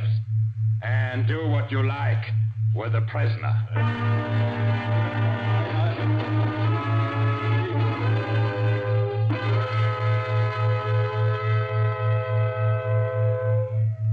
The president has been gone 2 hours. Traitor! What's happened to him? How should I know? Perhaps he's looked after himself and gone while the going was good. Liar! Oh. He'd never do that. What have you done with him? Speak, or I'll make you speak. I can only form a guess, madam. I'm afraid that your president may quite inadvertently have left the door of the inner compartment closed behind him, in which case... Yes? Well, let me explain the mechanism of my safe. The inner compartment has 2 doors. The outermost opens outward with an ordinary key. Oh, do you think that the president is so stupid as to be caught in an obvious trap? Undoubtedly, he will have wedged open that inner door. Undoubtedly, madam. But the sole purpose of that inner door is to appear to be the only one. Hidden behind the hinge of that door is another, sliding panel, also left open. Inside the compartment is the big, heavy ledger containing all the information about this society. This ledger lies on a steel shelf. Do I make myself clear? Oh, yes, go on. The steel shelf is balanced on a concealed spring. When the weight of the book, the ledger, is lifted, the shelf rises almost imperceptibly, and in rising it makes an electrical contact. Now, let me draw a picture. Your president steps into the inner compartment, sees the book, takes it up anxiously to examine to see if it's the right one. The shelf rises, the electrical contact is made, and the steel panel behind him slides into place. He's trapped. You devil! What is the word that opens the inner door? Quick, the word. Do you remember the story of Ali Baba and the 40 Thieves? Well, when I had this safe constructed, my mind went back, well, call me sentimental if you will, to my childhood. The words that open the door are open sesame. How long can a man live in this devil's trap of yours? Oh, I should think he might hold out for a few hours if he didn't use up all the oxygen by hammering and yelling. I imagine if we go there at once, we'll be able to get him out all right. I'll go myself. I think you'd better take me with you. Why? Well, I'm the only person who can open the door. But you've given me the word. Yes, you have the word. But this door of mine, I'm rather proud of it. You know, it's my own invention. It's the latest thing. It will open to the words open sesame, all right. But to my voice only. Your voice? I'll choke your voice from my hands. Don't. What do you mean, your voice only? Don't clutch my throat like that. You'll wreck my voice, and then the door might not recognize it. There, that's better. The door got stuck for a week once, and when I had a cold. Is what he says true? Is it possible? Perfectly possible, madam. It will have a microphone arrangement. Could be done also with light vibrations. We must let him go. Take the ropes off him. Let him go, nothing. He doesn't go to blab to the police. The president's done in, that's all. And we'd all better make traps while we can. It's all up, boys. Right. Chuck this fella down the cellar and fasten him in. I'll go and destroy the ledgers. 32, you know where the switch is. Give us a quarter of an hour to clear, then you can blow the place to glory. No, you can't leave one to die. He's your president, your leader. I won't let it happen. I won't. I'll free this man myself. Here, none of that. Let me go. Let go of me. Think, Blaster, think. It's been light in an hour or two. The police may be here at any moment. Police? Oh, yes. Yes, you're right. No, we mustn't imperil the safety of all for just one man. He himself would not wish it. Throw this man in the cellar and let's get out of here while there's time.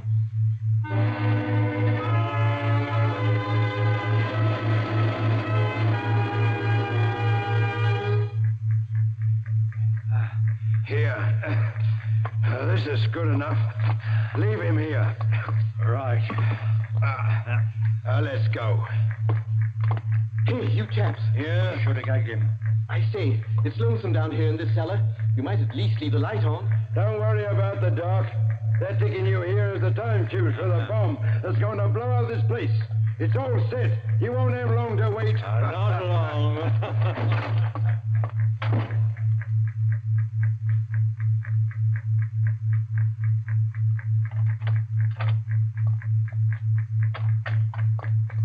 Who is it? Who's there?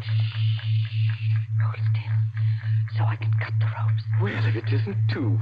My compliments, madam, on your loyalty to your president. Quick. They've set the time fuse. The house is mine. Follow me as fast as you can. Number one must be saved. And only you can do it. Well, how did you manage to? There's no time for questions. Get up and follow me. You will release him. You promise. I promise. But I warn you, madam, that this house is surrounded.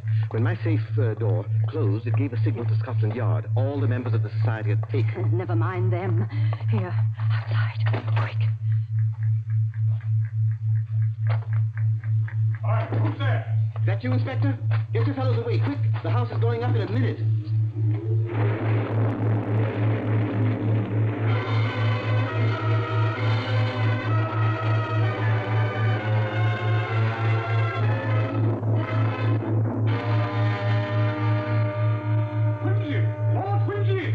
It's Inspector Parker, old man. Are you all right? Yeah, I'm a bit winded.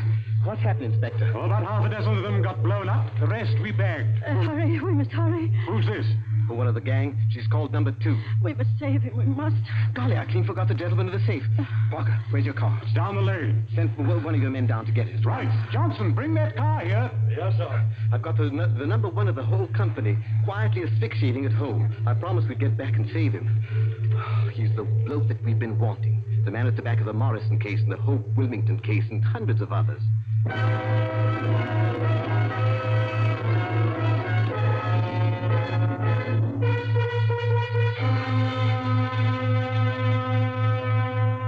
Is this it? Quite a contraption. Yes, I only hope he hasn't upset the adjustment by thumping at it. Oh, please, hurry. I hope you haven't hurt my voice. You sound all right. I can only be conversational. Come on, old thing. Show us your paces. Open sesame. Open sesame. Confound you. Open sesame. Open sesame.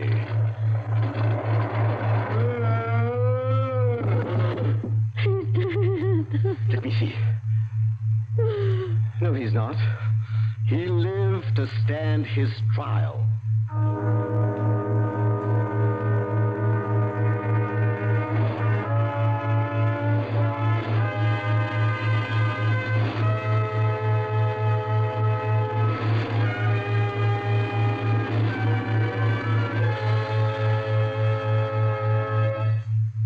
And so, all's right with the world, as it always is when Lord Peter Wimsey is involved.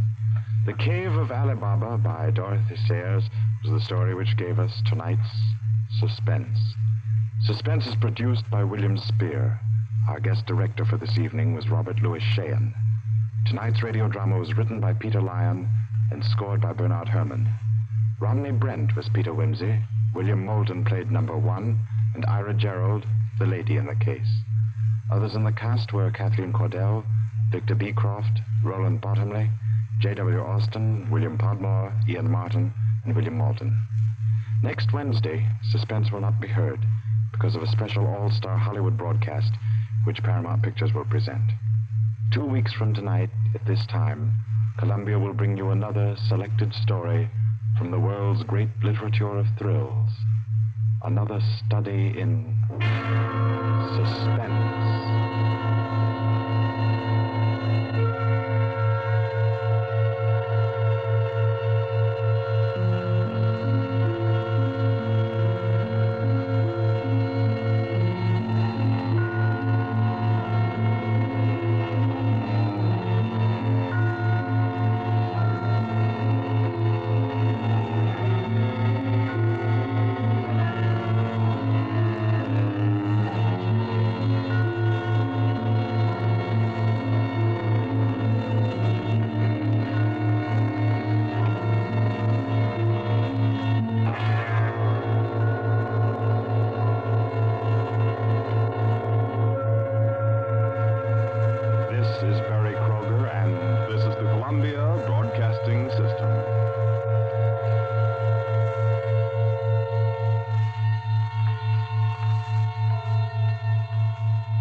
Network takes pleasure in bringing you Suspense.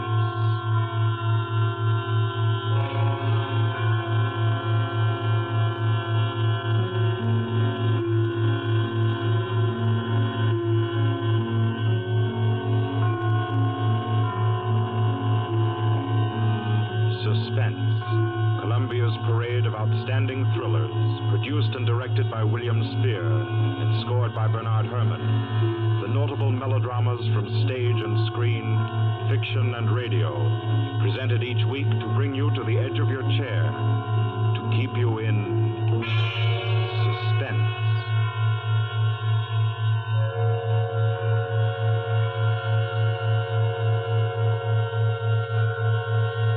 Good evening. This is Orson Welles.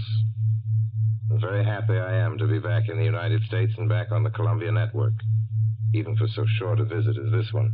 Back with old friends like Johnny Dietz, who is tonight's director, and Bernard Herrmann. The Mercury Theater presented tonight's radio play for the first time last year.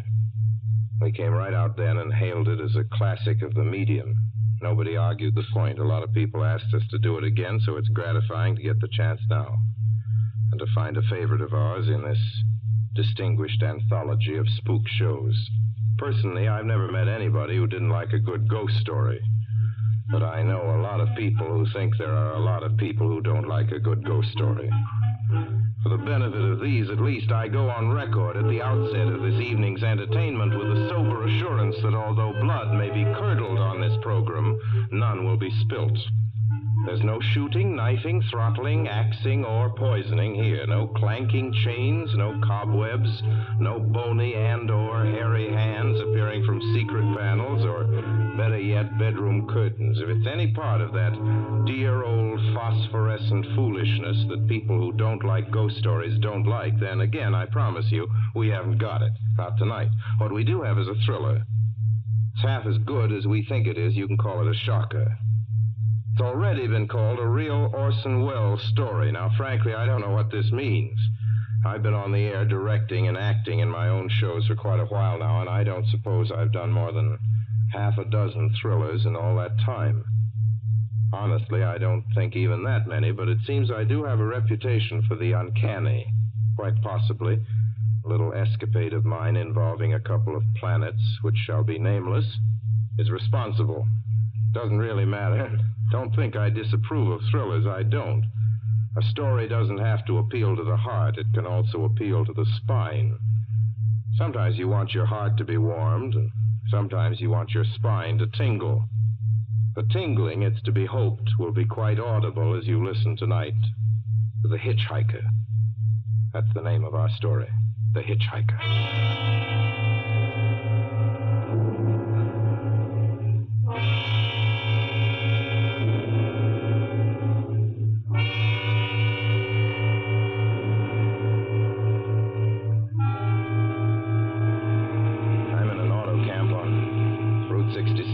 Just west of Gallup, New Mexico.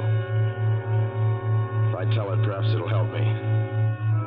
Keep me from going crazy. I gotta tell this quickly. I'm not crazy now. I feel perfectly well, except that I'm running a slight temperature. My name is Ronald Adams.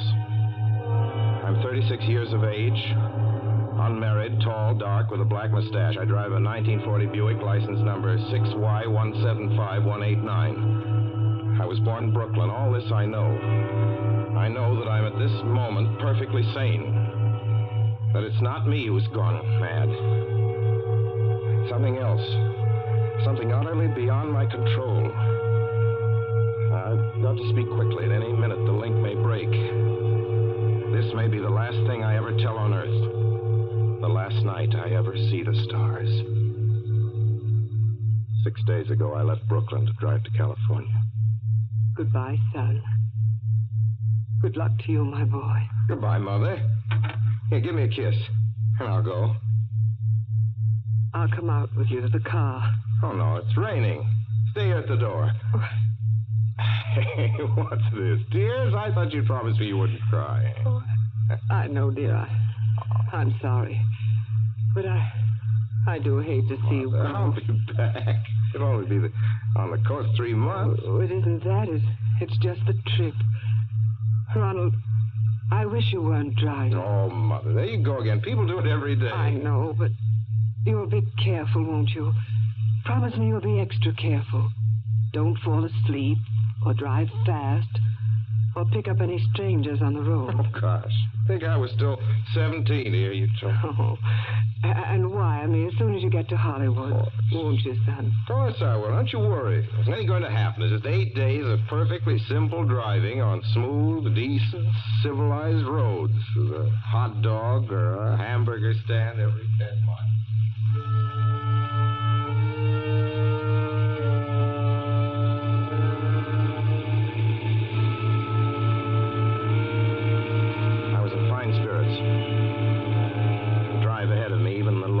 Seemed like a lark. I reckoned without him. Crossing Brooklyn Bridge that morning in the rain, I saw a man leaning against against the cables. He seemed to be waiting for a lift. There were spots of fresh rain on his shoulders. He was carrying a cheap overnight bag in one hand. He was thin, nondescript, with a cap pulled down over his eyes. I would have forgotten him completely, except that just an hour later, while crossing the Pulaski Skyway over the Jersey Flats, I saw him again. At least, he looked like the same person. He was standing now with one thumb pointing west. I couldn't figure out how he got there, but I thought probably one of those fast trucks had picked him up, beaten me to the Skyway, and let him off. I didn't stop for him. Then late that night, I saw him again. It's on the new Pennsylvania Turnpike between Harrisburg and Pittsburgh. It's 265 miles long with a very high speed limit. I was just slowing down for one of the tunnels when I saw him, standing under an arc light by the side of the road. I'd seen quite distinctly the bag, the cap, even the spots of fresh rain spattered over his shoulders. He hallooed at me this time. Hello! He stepped on the gas like a shot. That's lonely country through the Alleghenies, and I had no intention of stopping. Besides, the coincidences, or whatever it was, gave it the willies. We stopped at the next gas station.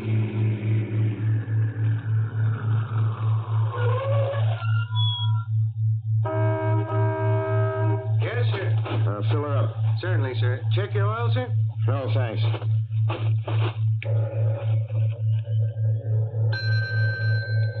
Nice night, isn't it? Yes. It hasn't been raining here recently, has it? Not a drop of rain all week. Oh? Oh, I suppose that doesn't done your business any harm. Oh, people drive through here all kinds of weather. Mostly business, you know. There aren't many pleasure cars out on the turnpike this season of the year. I suppose not. What about hitchhikers? Hitchhikers here? What's the matter? Don't you ever see any? Not much. If we did, it'd be a sight for sore eyes. Why?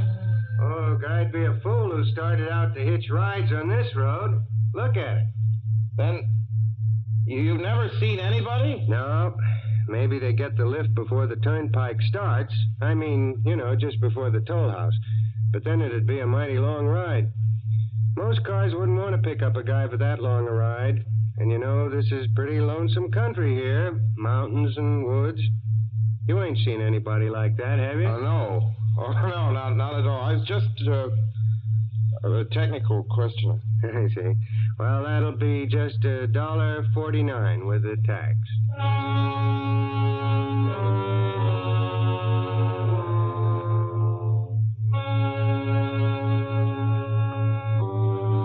Gradually passed through my mind a sheer coincidence. I had a good night's sleep in Pittsburgh. I didn't think about the man all next day until just outside of Zanesville, Ohio, I saw him again. It was a bright, sunshiny afternoon. The peaceful Ohio fields, brown with the autumn stubble, lay dreaming in the golden light. I was driving slowly, drinking it in, when the road suddenly ended in a detour. In front of the barrier, he was standing.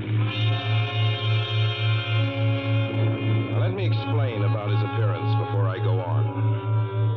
I repeat, there was nothing sinister about him. He was as drab as a mud fence, nor was his attitude menacing. He merely stood there, waiting, almost drooping a little, the cheap overnight bag in his hand.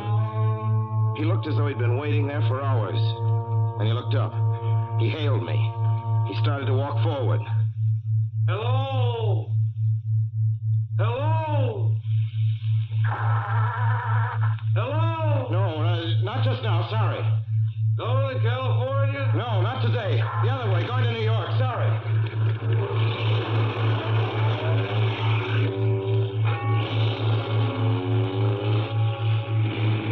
After I got the car back on the road again, I felt like a fool.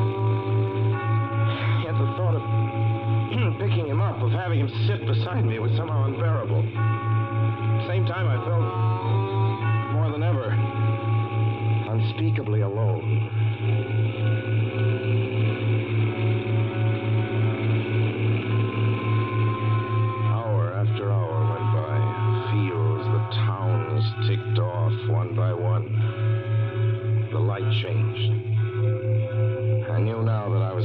him again. And though I dreaded the sight, I caught myself searching the side of the road, waiting for him to appear.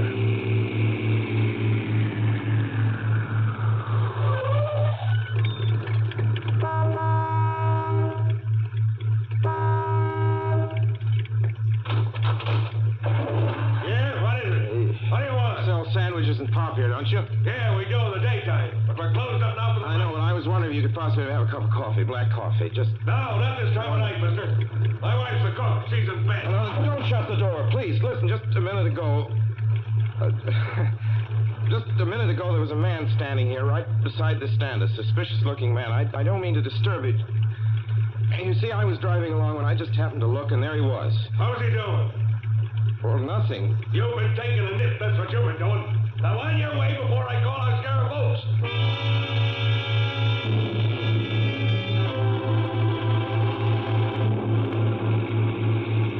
I got into the car again and drove on slowly. I was getting to hate the car. If I could have found a place to stop, to rest a little.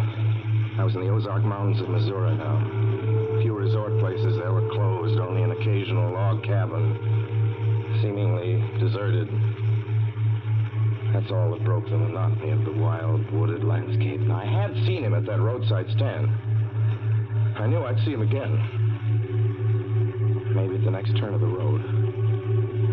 I knew that when I saw him next, I would run him down.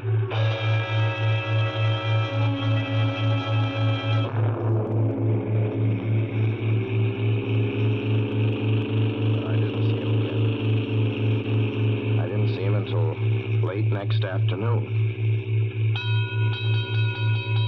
I stopped the car at a sleepy little junction just across the border into Oklahoma to let a train pass by. When he appeared across the tracks, leaning against a telephone pole. Perfectly airless, dry day. The red clay of Oklahoma was baking under the southwestern sun.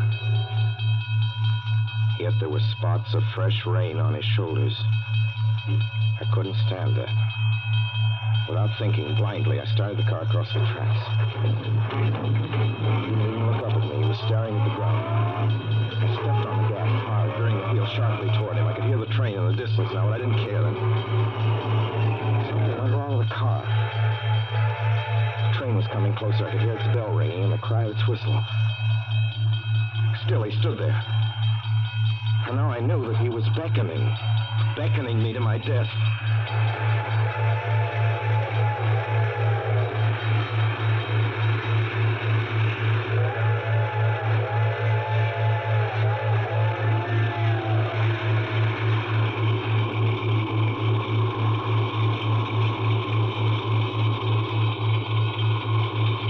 Oh, I frustrated him that time. The starter worked at last. I managed to back up. When the train passed, he was gone. I was all alone in the hot, dry afternoon.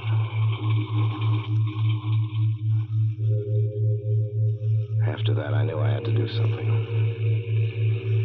I didn't know who this man was, or what he wanted of me. I only knew that from now on, I mustn't let myself alone on the road for 1 minute.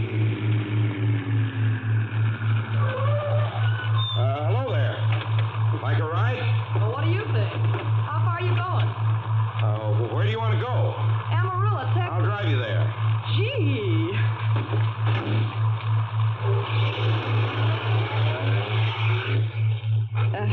You mind if I take off my shoes? My dogs are killing. Go right ahead.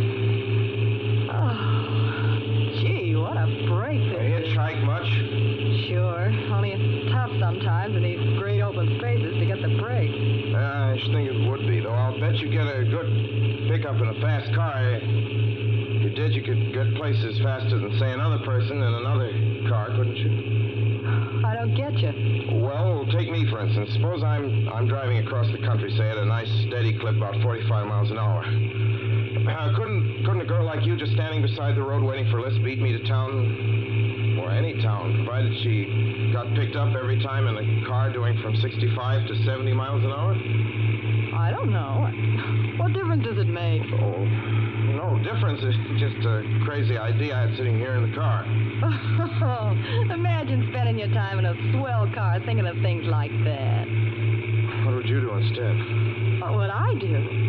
If I was a good-looking fella like yourself, why, I just enjoy myself every minute of the time. I'd sit back and relax. And if I saw a good-looking girl along the side of the road, hey, look out! Did you see him? See who? A man standing beside the barbed wire fence. I didn't see anybody. It wasn't nothing but a bunch of cows and a wire fence. No? What'd you think you was doing? Trying to run into the barbed wire There's a man fence? there, I tell you. A thin gray man with an overnight bag in his hand. And I was trying to run him down. Run him down? You mean kill him? Say you didn't see him back there? You sure? I didn't see a soul. As far as Watch for him the next time and keep watching. Keep your eyes peeled on the road. He'll turn up again. Maybe any minute. There! Look there!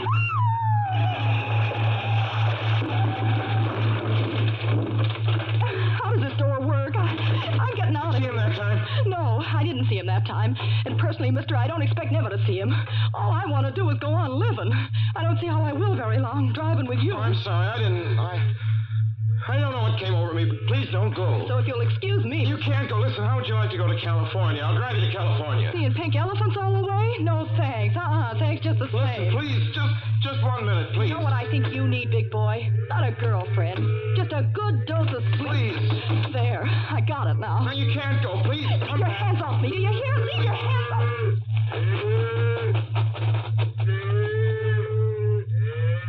She ran from me. As though I were a monster. A few minutes later, I saw a passing truck pick her up.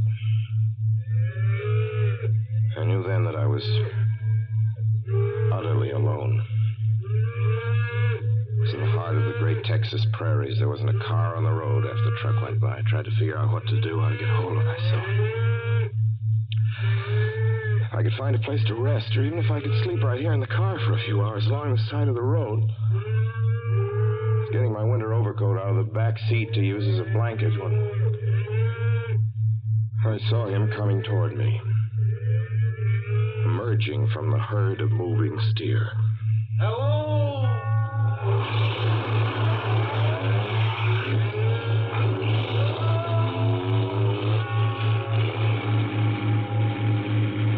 Maybe I should have spoken to him then. Fought it out then and there. For now, he began to be everywhere. Wherever I stopped, even for a moment, for gas, for oil, for a drink of pop, a cup of coffee, sandwich, he was there. I saw him standing outside the auto camp in Amarillo that night when I dared to slow down. I was sitting near the drinking fountain of a little camping spot just inside the border of New Mexico. He was waiting for me outside the Navajo reservation where I stopped to check my tires. I saw him in Albuquerque when I bought 20 gallons of gas. I was afraid to stop now. I began to drive faster and faster. I was in lunar landscape now. The great arid mesa country of New Mexico. I drove through it with the indifference of a fly crawling over the face of the moon. Now he didn't even wait for me to stop. Unless I drove at 85 miles an hour over those endless roads, he waited for me at every other mile. I'd see his figure, shadowless, flitting before me, still in its same attitude, over the cold, lifeless ground, flitting over dried-up rivers, over broken stones cast up by old glacial upheavals, flitting in that pure, cloudless air. I was beside myself when I finally reached Gallup, New Mexico this morning. There's an auto camp here. Cold, almost deserted this time of year.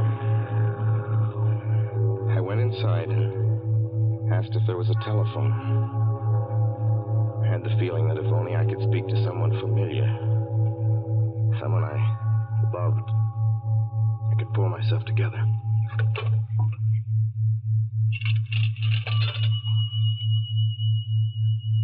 Your call, please. Long distance. Long distance, certainly.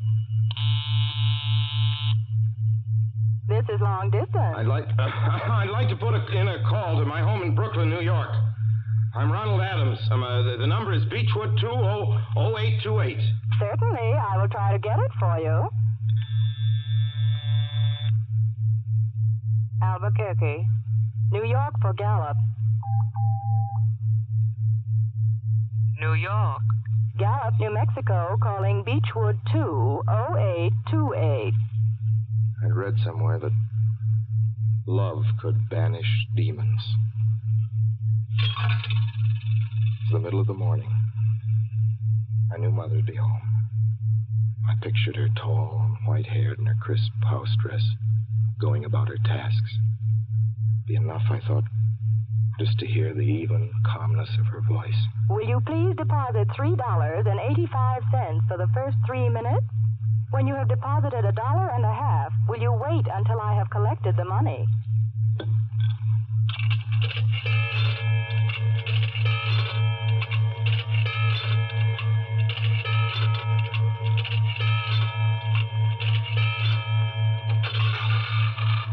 All right, deposit another $1.50.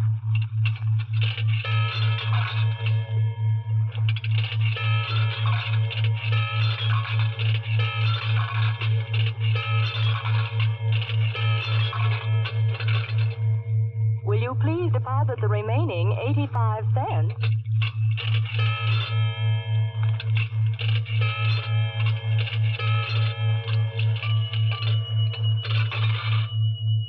Ready with Brooklyn. Go ahead, please. Hello? Mrs. Adams' residence. Hello, Mother? This is Mrs. Adams' residence. Who is it you wish to speak to, please? What? Who's this? This is Mrs. Whinney. Mrs. Whinney? I don't know any Mrs. Whinney. Is this Beechwood 20828? Yes? Where's my mother? Where's Mrs. Adams? Mrs. Adams is not at home. She's still in the hospital. The hospital? Yes. Who is this calling, please? Is it a member of the family? Well, what's she in the hospital for? She's been prostrated for 5 days. Nervous breakdown. But who is this Nervous calling? breakdown? Well, my mother never was nervous. It's all taken place since the death of her oldest son, Ronald. Death of her oldest son, Ronald? Hey, what's this? What number is this? This is Beechwood 20828. It's all been very sudden. He was killed just 6 days ago in an automobile accident on the Brooklyn Bridge. Your 3 minutes are up, sir. Your 3 minutes are up, sir. Your 3 minutes are up, sir. And so I'm sitting here in this deserted auto camp in Gallup, New Mexico. I'm trying to think. I'm trying to get hold of myself. Otherwise, I'm going to go crazy. Outside, it's night. The vast, soulless night of New Mexico. 1 million stars are in the sky. Ahead of me stretch 1,000 miles of empty mesa. Mountains, prairies, desert. Somewhere among them, he's waiting for me. Somewhere I shall know who he is and who I am.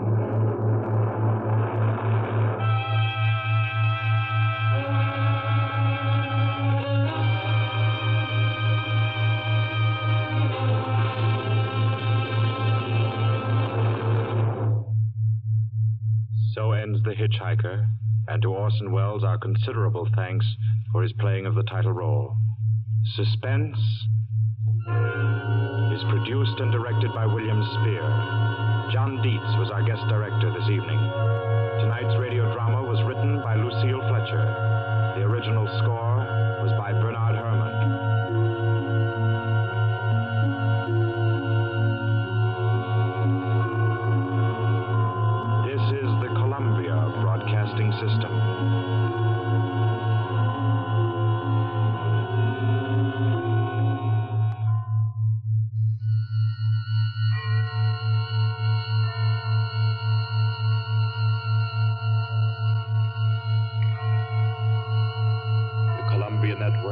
pleasure in bringing you Suspense.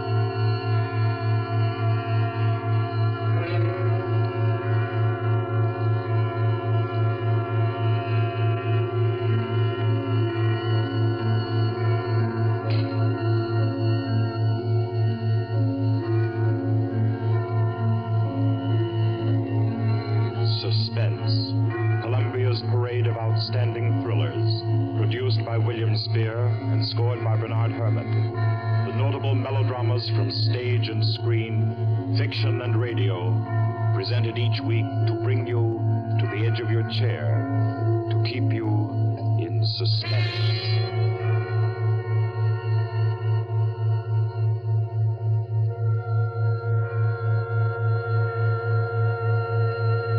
Tonight's story deals with a remote and dangerous house and a terrifying thing that happened there because the rain went on for days and days. It deals with a surgeon and a girl, a giant, and a young man who took a long chance. And over them all, the moan of the night wind and the ceaseless roar of the storm. For your suspenseful listening, we invite you to learn about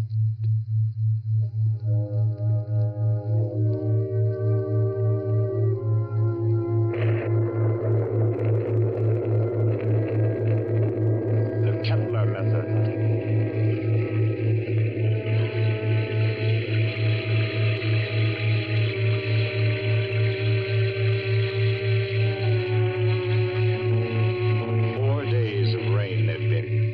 Ceaseless, teeming, pouring with a steady, relentless rhythm. 4 solid days.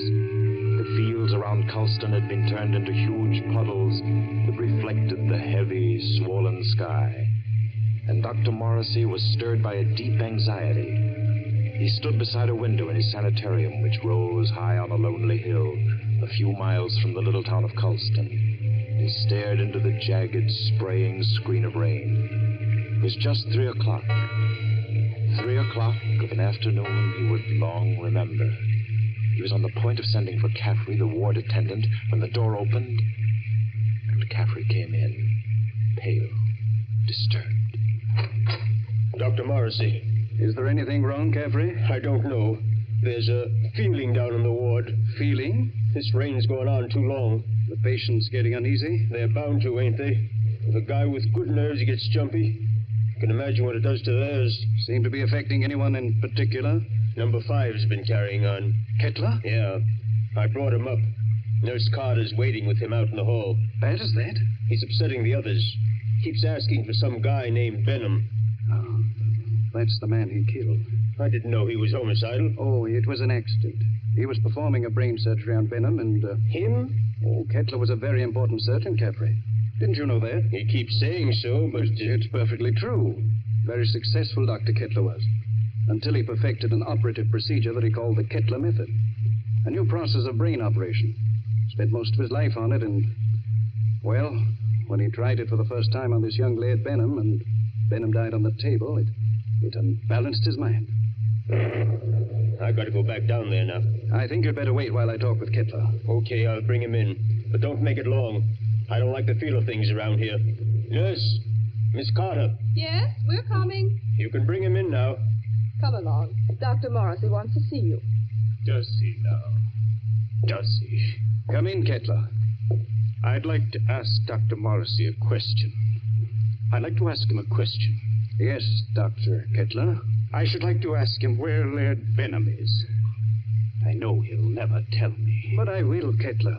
Laird Benham is buried somewhere out there under the rain. He is at peace, Kettler. Can't you forget about him? Just forget. You'd all like me to forget about him, wouldn't you? Then you could keep him hidden away forever, couldn't you? Benham is dead, Kettler. You know that. Benham died. He did not. He's alive. He was alive when you and the rest of the envious medical profession stole him from the operating table. Kidnapped him with my bandages still round his head. You were determined to make the Kettler Method seem a failure, weren't you? Weren't you? Easy now. Believe me, Kettler. I know where he is now, Dr. Morrissey. He's in the cellar under the ward downstairs, isn't he? Isn't he? Kettler. Let me see him. There, Benham.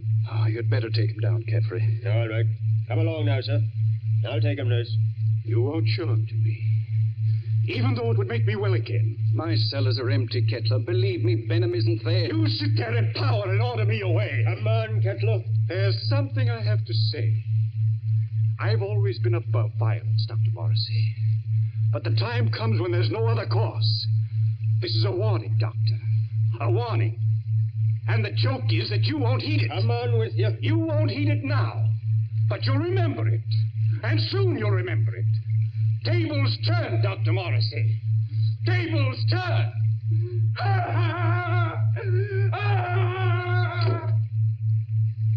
Poor thing. I'm afraid I'm failing with him. Failing completely. But you're not. It takes time to put a man back together. Oh, it's taken me too long with Kettler.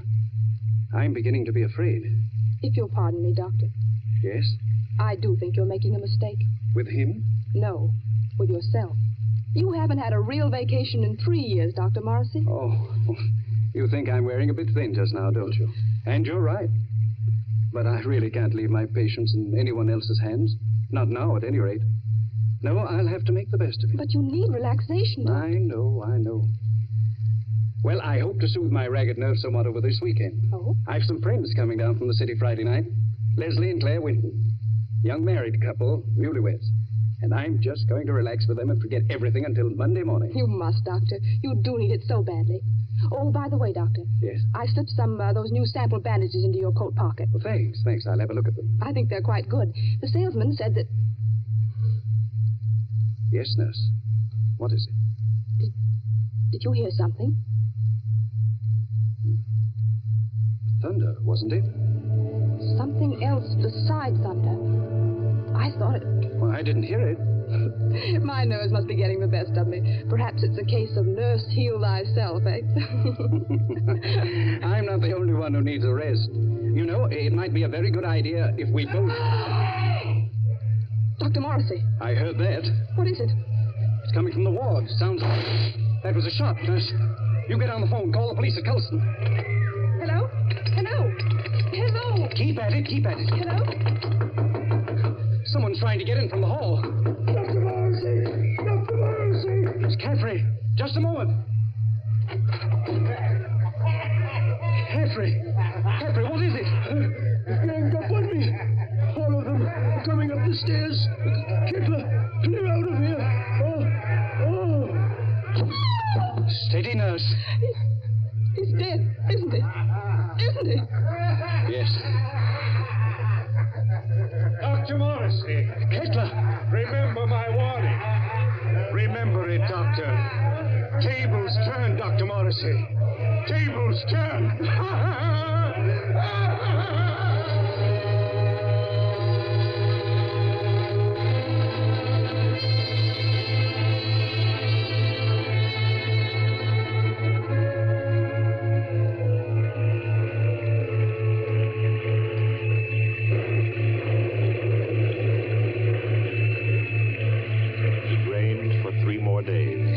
Friday night came, black, wet, and glistening. The 8:15 express groaned into Colston Station, bringing Leslie and Claire Winton out from the city with their weekend luggage.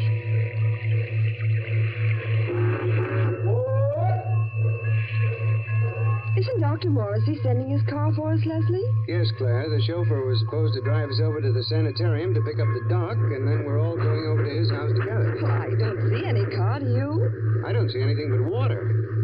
Maybe we're rowing over in a skiff.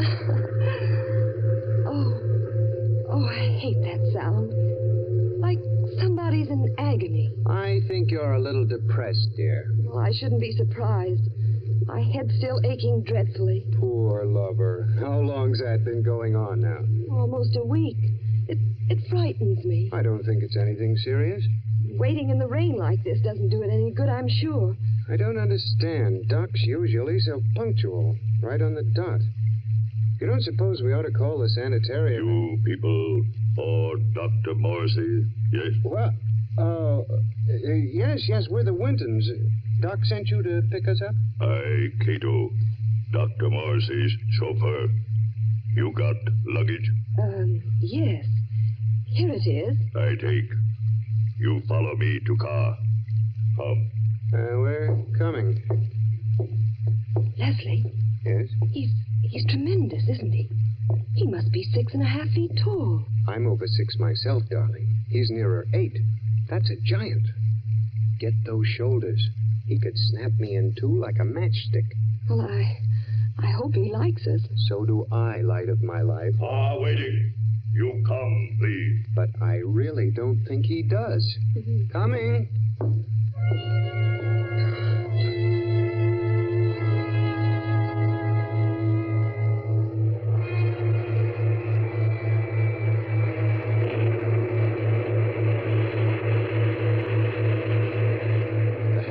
Lurched and hurtled over the rain-soaked roads, tearing wildly through the dark, careening up the hillside toward the stark walls of the sanitarium. It skidded to a standstill in front of the main entrance, and cold black Cato led them inside. The brightly lit corridors were deserted, silent, like hallways in a nightmare. Claire was aware of her headache growing steadily worse as Cato opened the double doors and ushered them into the waiting room. You'll tell Dr. Morrissey we're here, huh? Doctor, be with you soon.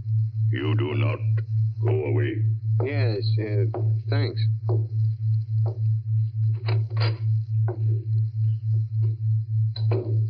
I hope we're not staying in here very long. It isn't very cheery, is it? Oh, I don't like places like this. I suppose it's very foolish of me, but I always feel as if I'm in some sort of danger. That's the headache again. Everything seems worse than it really is when you're not feeling well. Don't you always find... Leslie. Yeah? Listen. What is it? Somebody's knocking. Just a moment. Gracias a Dios. Who is it, Leslie? I don't know. What, you do not know me? I am Arturo Alvarez, the South American pianist. You have heard of me? Well, sure, I've heard of Arturo Alvarez, but I'd hardly expect to find him Leslie, humor him. Oh, of course, for a moment I forgot where I was. I've heard of you, Mr. Alvarez. Is there anything I can do for you? Will you help me? I must get out of this place. Oh, sure. I came here several days ago to be treated for a mild nervous trouble. And now they won't let me go. I am being held a prisoner. And tonight I am scheduled to give a concert at Carnegie Hall, and I must get out of here. Please, will you help me? Number 10 out of the ward again, I see. How many times must I tell you that is strictly against the rules? I was doing nothing wrong. I was only telling this gentleman that I must be at Carnegie Hall for my concert. Yes. I'm sure the gentleman was very interested.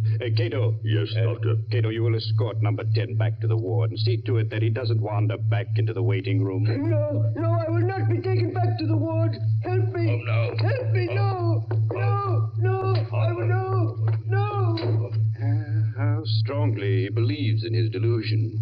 Strange fantasy of a diseased mind. Seriously believes that he's Arturo Alvarez. He was telling me. Oh, I'm very sorry. I'm afraid I haven't been very cordial.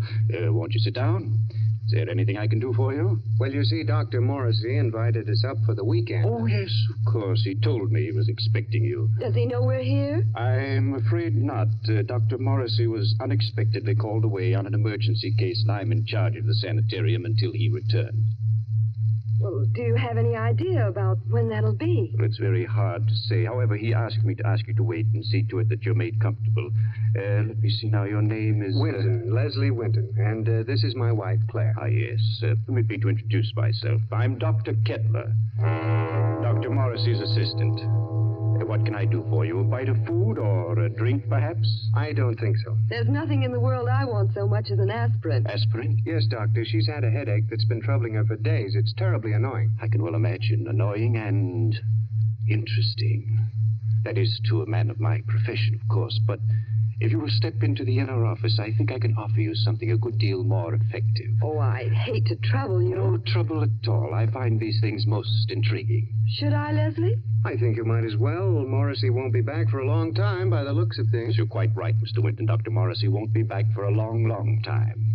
Oh, well, then, which way do I go? Right this way, the large door on your left. You won't mind waiting alone, will you, darling? Oh, Mr. Winton shall make himself comfortable. There are cigarettes in the box, whiskey in the liquor cabinet, and a radio behind the ferns there. I'm sure he will be quite happy. After you, Mrs. Winton. If Dr. Morrissey comes in, let me know. I hope you'll find everything you want, sir. Thanks. By the way, Doctor. Yes? You said you had something better than aspirin. I didn't know there was anything better than aspirin for a headache. I have something, Mr. Winton. Really? It is a process which I invented myself. One that never fails. A little treatment, very effective and highly complicated, called the Kettler Method. Please make yourself at home, Mr. Winton.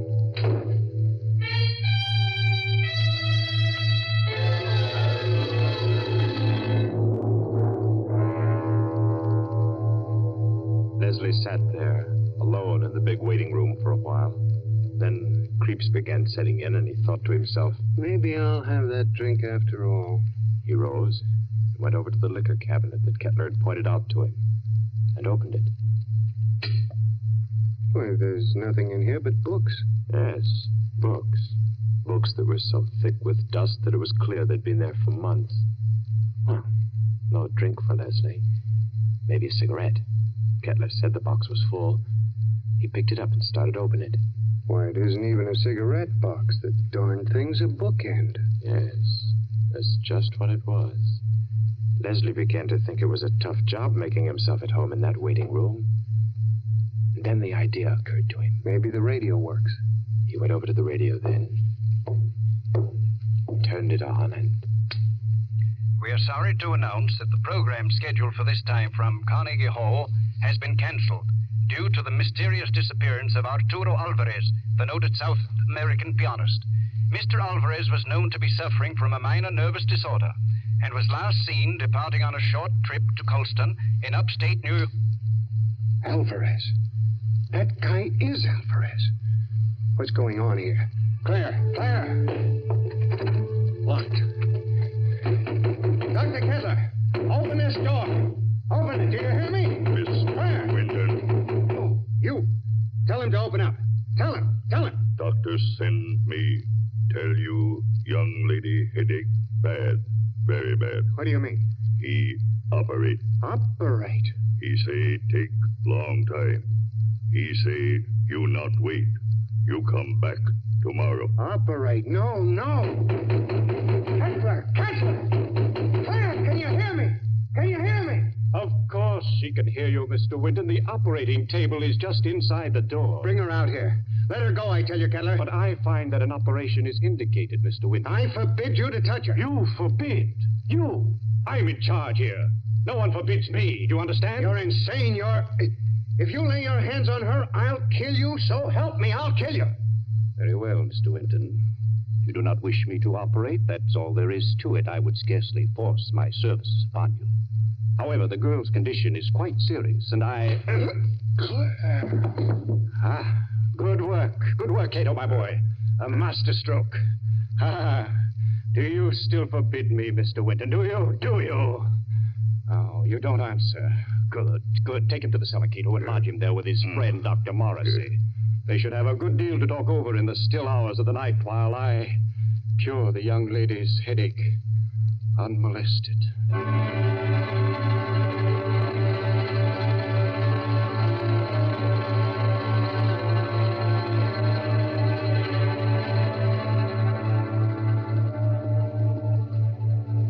You've got to pull yourself together, Leslie. Now try to think. Cato brought you down a few moments ago. You've been hit in the head. Can you remember? Yes, I was talking to Kettler, trying to make him let Claire go. Claire?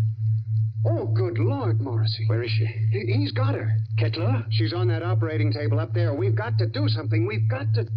Well, I'm afraid there's not much we can do. I've been here for 3 days and nights. What happened? It was a nightmare come to life. I'd had Kettler in my office for treatment. Yeah? He was off on a wild tangent, insisting that I had a man whom he had killed hidden down here in the cellar. That I and the rest of the medical profession had kidnapped him off the operating table with his head still swathed. He thinks I've been keeping this venom from him all along, even though I've known that just one side of him would cure his mental disorders. He hates me with every fiber of his twisted brain. He's a dangerous case, Leslie. He'll kill Claire? He may. There's a slim chance he won't. What's that? Well, all the surgical instruments are locked away. It's possible they may not be able to find them. Isn't there any way we can get out of here? Well, wouldn't I have used it? Where does that corridor lead to? To the staircase that goes to the first floor. Well? Not a chance. Comes out in the operating room, and they keep that door locked as tight as a drum. Besides, Kettler still has the pistol he took from my nurse. I've got to. My head hurts so I can't make good sense. Let's say that. I think they gave you a nasty cut. Oh, it doesn't matter. Say, Doc. Yes? What was his name? Who? The guy Kettler thought you were keeping from him, the one he killed. Benham. Laird Benham. Why? Was he a young fellow? Yes, rather tall, slender chap. Say, Doc, do you have any bandages down here? What? Bandages. Why, yes, I think so. They're stored down here. Enough to bandage my whole head, face, and everything? Why? I might have a chance of getting through that door up there.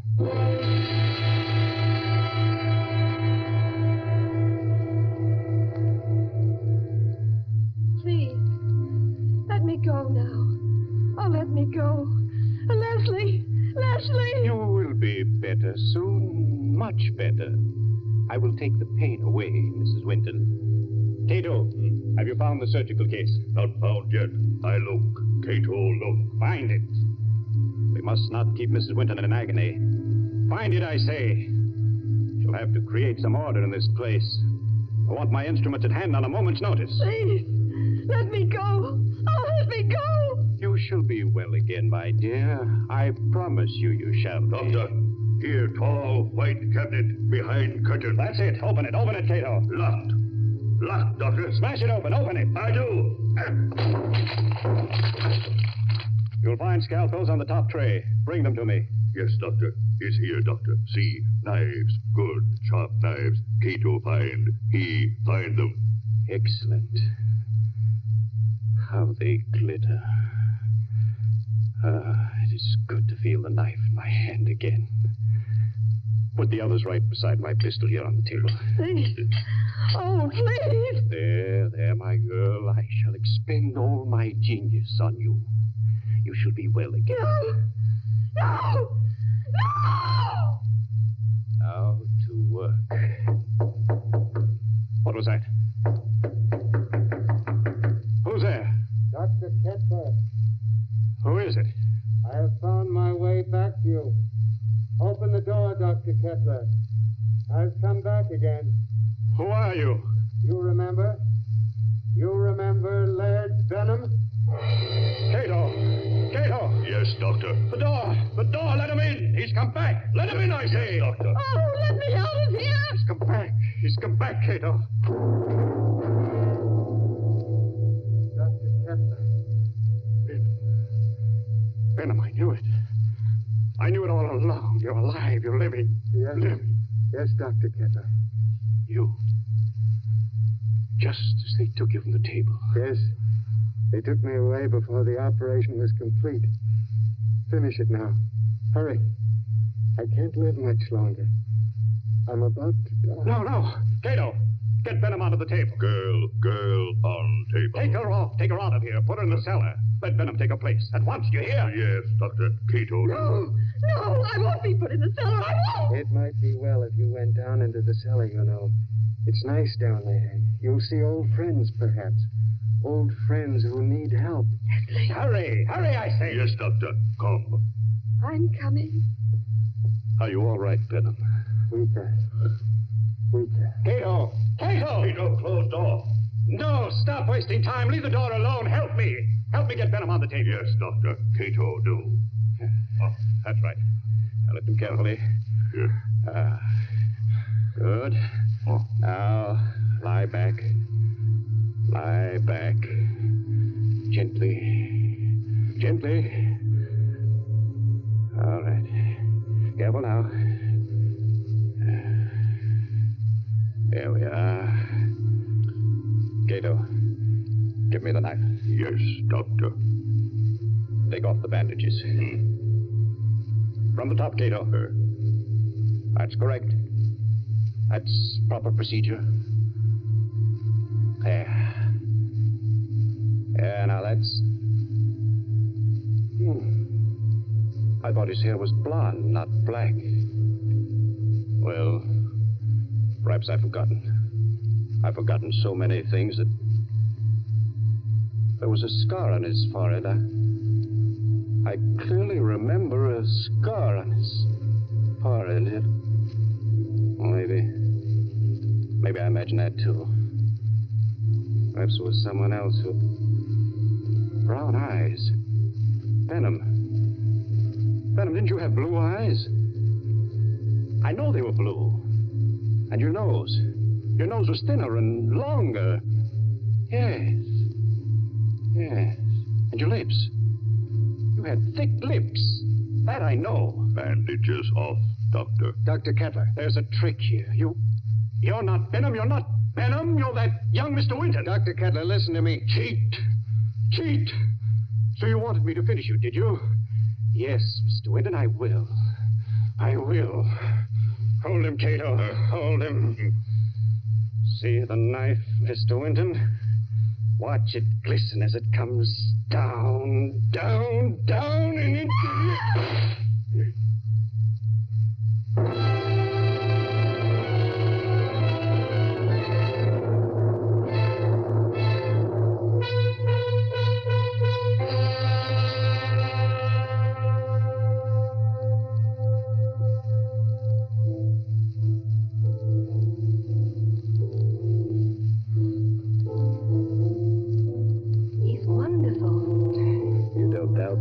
To Alvarez when you hear him play the piano, do you? That's a marvelous old instrument you have, Doc. It was my mother's. This old house has been in the family for generations. Who'd ever thought we'd be alive to sit in your house and listen to somebody play a concerto? We wouldn't have been. At least I wouldn't have been if you hadn't snatched that revolver off the table right out from under Kettler's nose before they threw you into the cellar. That was the lifesaver. Made the weekend perfect. I'm afraid it wasn't very restful. Hereafter, I'm spending all weekends in a cozy little corner under the L. It was worse for Claire than anybody. She had a dreadful time. It was ghastly, all right. Horrible. But you know something? What? My headache. It's completely gone.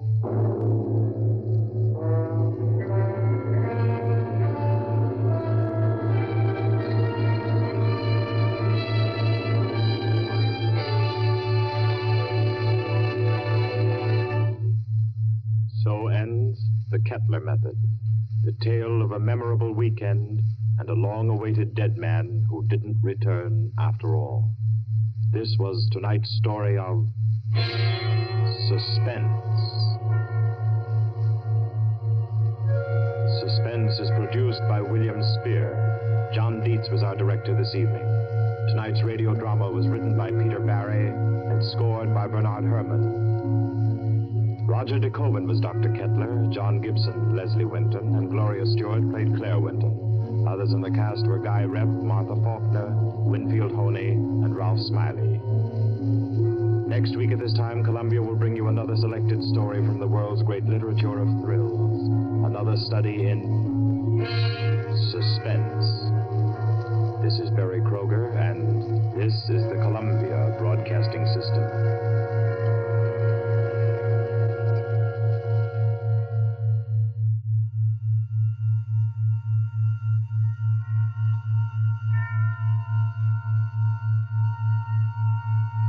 The Columbia Network takes pleasure in bringing you Suspense.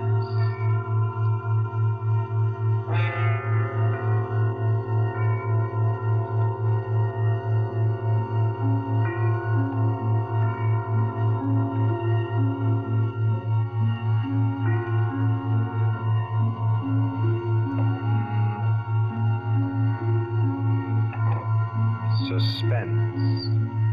Columbia's parade of outstanding thrillers, produced by William Spear and scored by Bernard Herrmann. Notable melodramas from stage and screen, fiction and radio, presented each week to bring you to the edge of your chair, to keep you in suspense.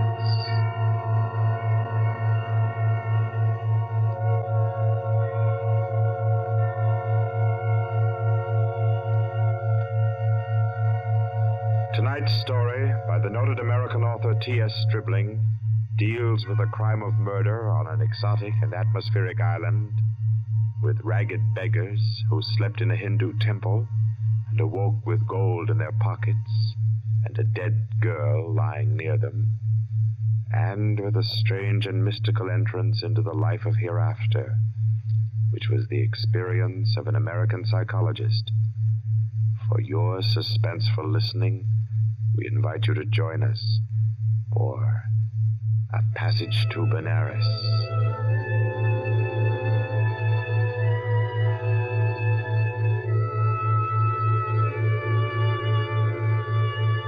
In Porto, Spain, in Trinidad, at 5:30 in the morning, Mr. Henry Poggioli, an American psychologist, stirred uneasily, became conscious of a splitting headache, opened his eyes in bewilderment, and then, with a shock, saw where he was. He got up, arranged his clothing.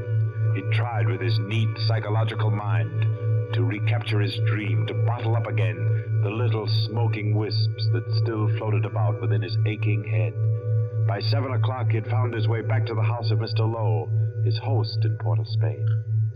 Lowe was already about his coffee, with an interested spoon poised above the morning paper. Ah, there you are. Good morning, Poggioli. I say, you are quiet. Didn't hear you get up at all. Have some breakfast? Oh, thanks. I, been out for a breath of air. What's the news today? Well, the new governor will arrive in Trinidad on the 12th, and, hello. Another native's killed his wife. Tell me, Poggioli, as a psychologist, why do coolies kill their wives? Oh, for various reasons, I imagine. Let's hear some of the facts. Ah, I say, this is a coincidence. Really putting on a show for you, Poggioli, on your first visit to Trinidad. How so? Well, you remember that wedding procession you and I watched last evening down at the Hindu temple? The temple? Oh, of course, the cream-colored little bride with the breastplates and the linked gold coins and the anklets and all the finery. Mm-hmm. And the bridegroom. What'd you say his name was? Budman Lal? Yes. Well, do you know what's happened?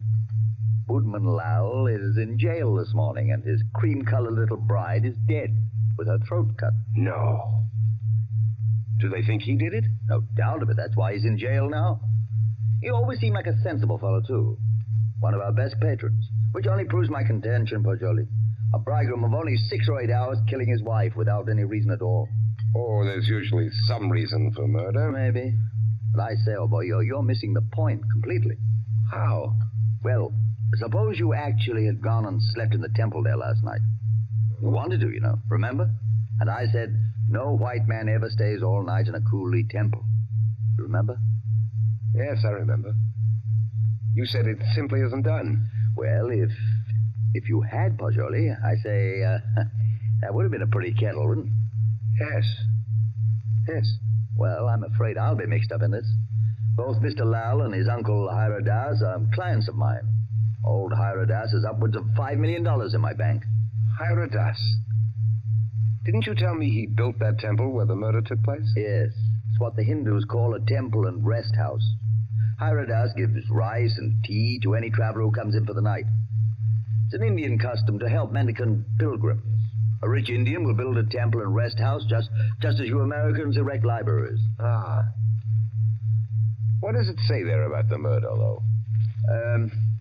Budman Lal, nephew of the famous Mr. Hiradas, was arrested early this morning at his home for the alleged murder of his wife, whom he married yesterday.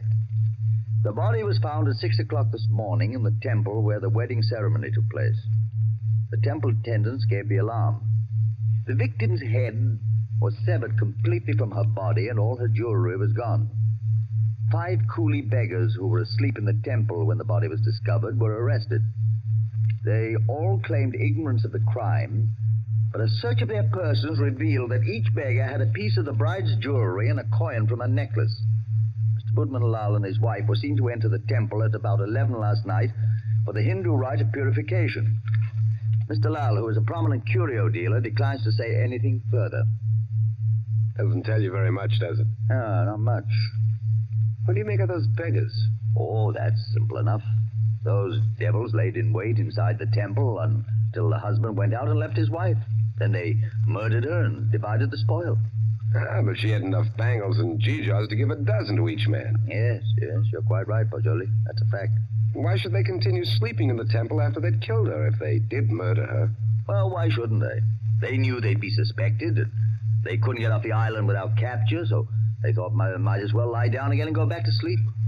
You may be right, Lo, but that doesn't look like the solution to me. Well, I'm satisfied that's how it occurred. You mean the beggars killed her? Mm-hmm. Well, I don't think so.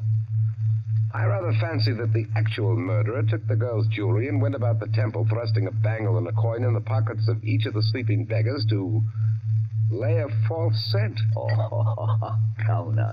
That's laying it on a bit too thick, Pajoli. My dear Lo, that's the only possible explanation for the coins in the beggars' pockets. I say, oh, boy, you've had lots of experience in these things. Come along with me, and we'll go up and see Mr. Hirat Das and see if we can't help his nephew. I'll be glad to. But we'll go to the temple first. Then we'll call on Mr. Hirat Das.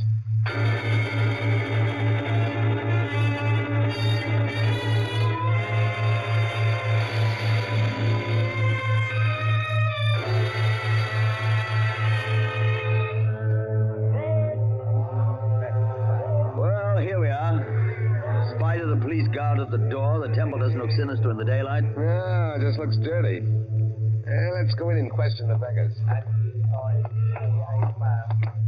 Hey, excuse me, did any of you fellows hear noises in this temple last night? Oh, much sleep, Sahib. No noise. Policeman punch us wake this morning. Makes it still here. What's your name? Shuda Chan, Sahib. When did you go to sleep last night? When I ate rice and tea, Sahib. Mm-hmm.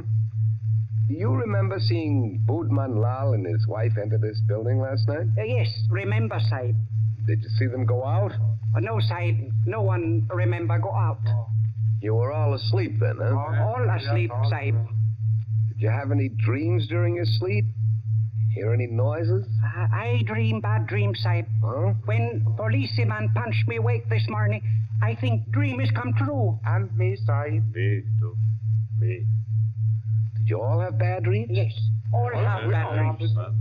Look here, Pajoli. I don't see where this is getting us. I do think we ought to be getting on to old Hirat Das's house. No, I think we can now entirely discard the theory that the beggars murdered the girls. On what grounds? They told you nothing except that they all had bad dreams. That's the reason. They all had wild, fantastic dreams. That suggests that they were given some sort of opiate in their rice or tea last night. It's quite improbable that 5 ignorant coolies would have wit enough to concoct such a piece of evidence as that. That's a fact, but I don't believe a Trinidad court would admit such evidence. We're not looking for legal evidence. We're after some indication of the real criminal. Now I suggest that we get onto the house of Hirat Das.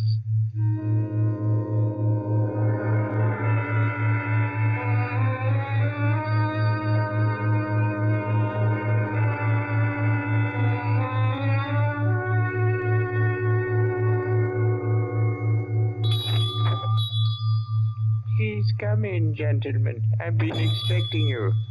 Please be seated. Thank you. Thank you.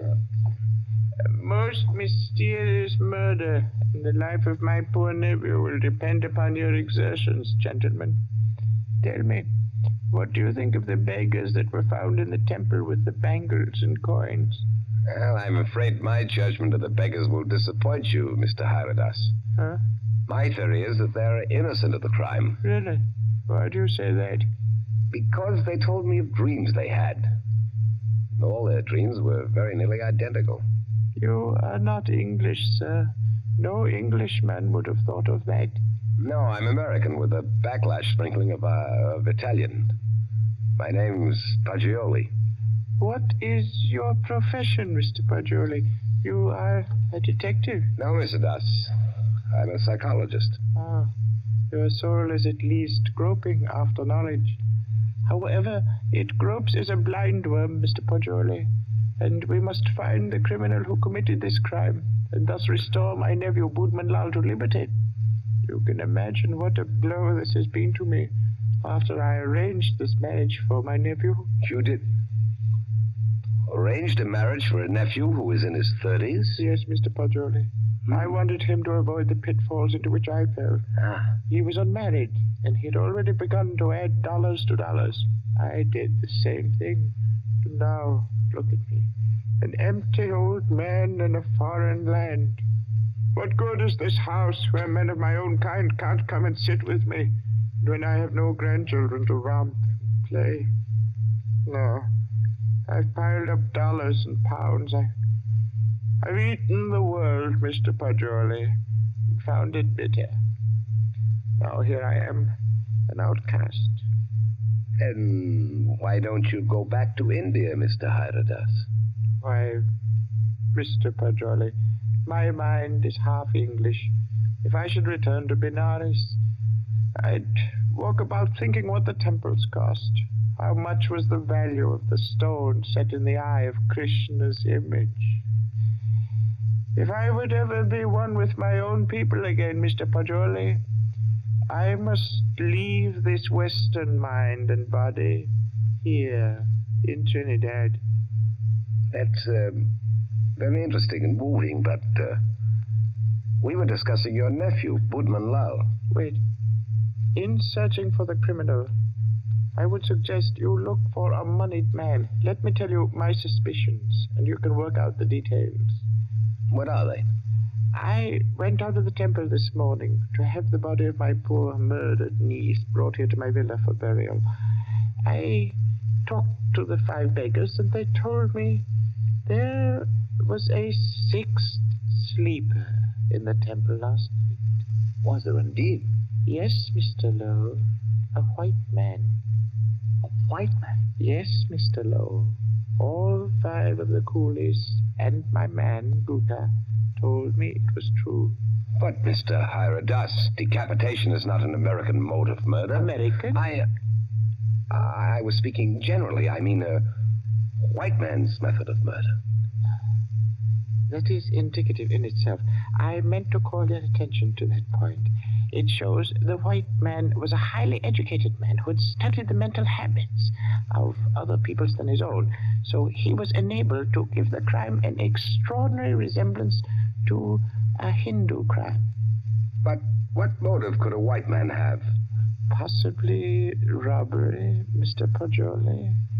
Or if he were a very intellectual man, he might have murdered the poor child by way of experiment. A murder for experiment? Yes, Mr. Lowe. To record the psychological reaction.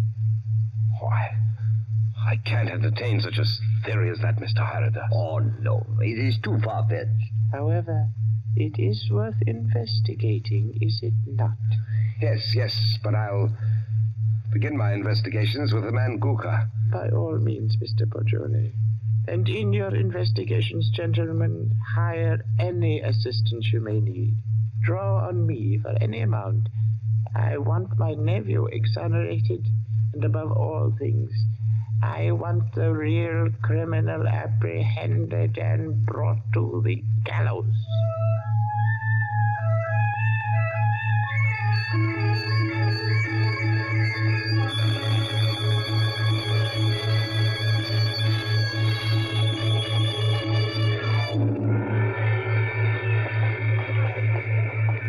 What do you think of that, Poggioli? White man in our temple. Sounds like pure fiction to me, to shield Bowman Lau. You know, these fellows hang together like thieves. Say, it's a jolly good thing we didn't decide to sleep in the temple last night, isn't it? You know, in my opinion, Lowe, the actual criminal is Budman Lau. Same here. I thought so ever since I first saw the account on the paper. Somehow these fellows will chop their wives to pieces for no reason at all. Lowe, what do you know about Budman Lau? Well, he was born here and has always been a figure because of his rich uncle. Lived here all his life? Except when he was in Oxford for 6 years. Oh, he's an Oxford man, huh? Yes. There you are.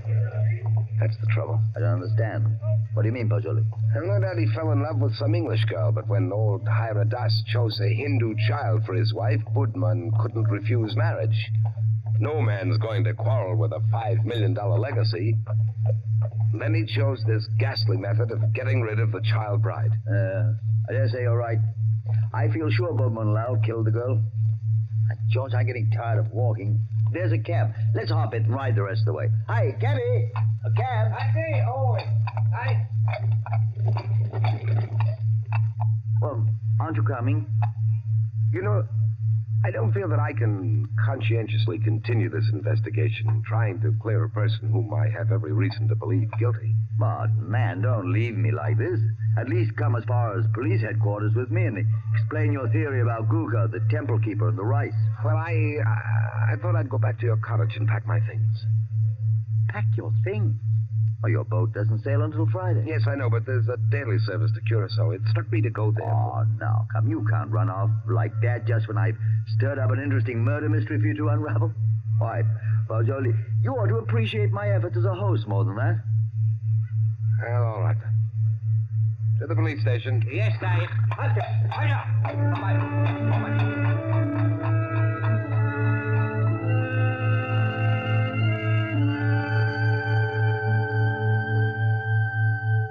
Chief Vickers, this is my friend, Mr. Pajoli. Mr. Pajoli, Mr. Vickers is chief of Trinidad's police force. How do you do? How do you do? Chief Vickers, I've asked Mr. Pajoli's counsel in the Budman Lal murder case. He's already developed a theory as to who is the actual murderer of Mrs. Budman Lal. So have I. Now, in this matter, Chief Vickers, I want to be perfectly frank with you. I'll admit we're in this case in the employ of Mr. Hiradas and are making an effort to clear his nephew, Budman Lal. We felt confident you'd use the skill of the police department of Port of Spain to work out a theory clearing Budman Lal just as readily as you would to convict him. Our department usually devotes its time to conviction and not to clearing criminals. Yes, I know that, but if our theory will point out the actual murderer... What is your theory? Mr. Pajoli's deduction is based on the dreams of the men who were found in the temple. So Mr. Pajoli's deduction is based on dreams. It would be a remarkable coincidence, Mr. Vickers, if 5 men had lurid dreams simultaneously without some physical cause. It suggests strongly that their tea or rice was doped. Now, if you find out what soporific was used, then have your men search the sales record of the drugstores in the city to see who has lately bought such a drug. You will find the murderer. Uh-huh. How do you like Trinidad, Mr. Pajoli? I'd like it very much indeed. You've just arrived, haven't you? Yes. In what university do you teach back in the States? Ohio State. A chair of criminal psychology in an ordinary state university? I'm not a professor. I'm simply a docent, and I haven't specialized on criminal psychology. I quiz on general psychology. You're not teaching now? No, this is my sabbatical year. You look young to have taught in the university 6 years, but then you Americans start young in your land of specialists. Now, Mr. Pajoli, I suppose you're wrapped up heart and soul in your psychology. I am. You'd do anything in the world to advance yourself in the science. I rather think so. Especially keen on original research work. That's what he is, Chief Vickers. Do you know what he asked me to do yesterday afternoon? No, what, Mr. Lowe? Oh, I don't think we ought to burden Mr. Vickers with our household anecdotes. Oh, but I'm really curious. Just what did Mr. Pajoli ask you to do yesterday afternoon, Mr. Lowe? Oh, well, really nothing at all. It was just a little psychological experiment he wanted to do. And did he do it? Oh, no, I wouldn't hear of it. Oh, as unconventional as that? Oh, it was really nothing at all. I think I could guess your anecdote if I tried, gentlemen. About a half an hour ago, I received a telephone message from my man stationed at the temple to keep a lookout for you and Mr. Pajoli. A lookout for us? Yes, because one of the coolies under arrest told him that Mr. Pajoli slept in the temple last night. Oh, but that's not true. That's exactly what he didn't do. He suggested it to me, but I said no. You remember, Pajoli, you didn't do it. Did you, Pajoli? Did you? You see, he did. Gentlemen, I had a perfectly valid and important reason for sleeping in the temple last night, and so I can only ask your sympathetic attention to what I'm about to say. Go on. You remember, Lowe, you and I were down there watching a wedding procession. Well, just as the music stopped and the procession entered the building, suddenly it seemed to me as if they'd vanished. Naturally, they'd gone into the building. No, I don't mean that. I'm afraid you won't understand what I do mean. That the whole procession had ceased to exist, melted into nothingness. You see, That's really the idea on which the Hindus base their notion of heaven. Oblivion, nothing. Yes, I've heard that before. Well, our medieval Gothic architecture was the conception of our Western heaven, and I thought perhaps the Indian architecture had somehow caught the motif of the Indian religion, you know, suggested nirvana. That's what amazed and intrigued me. That's why I wanted to sleep in the place. I wanted to see if I could further my shred of impression. Does that make any sense to you, Mr. Vickers? We are not interested why you went, Mr. Poggioli. We know a murder took place in the temple. You don't... You can't think that I committed a horrible murder as an experiment. You intellectual chaps do some pretty weird things, Mr. Poggioli. Why, only the other day I was reading about two young intellectuals. What? Yes, these fellows I read about also tried to turn an honest penny by their murder. I don't suppose you happened to notice yesterday that the little bride, Maila Ram, was almost covered with gold bangles and coins? Of course I noticed it. But I had nothing whatever to do with her. I did sleep in the temple. By the way, you say you slept on a rug just as the coolies did. Yes, I did. And you didn't wake up either, Mr. Poggioli? No. Then did the child's murderer happen to put a coin and a bangle in your pockets, just as he did the other sleepers in the temple? I don't know. I haven't looked in my pocket since then. Then please do so now, Mr. Poggioli. Oh, yes. Here they are, Mr. Vickers. You don't happen to have any more, do you? No. I've already been through all my pockets, and I haven't any more. Well, that's something. Of course, you might have expected just such a questioning as this and provided yourself with these 2 pieces of gold, but I doubt it. Somehow, I don't believe that you're an experienced enough man to think of such a thing. However, we shall see. I suppose you have no objection, Mr. Poggioli, to my accompanying you over to have a little search of your baggage in Mr. Lowe's cottage?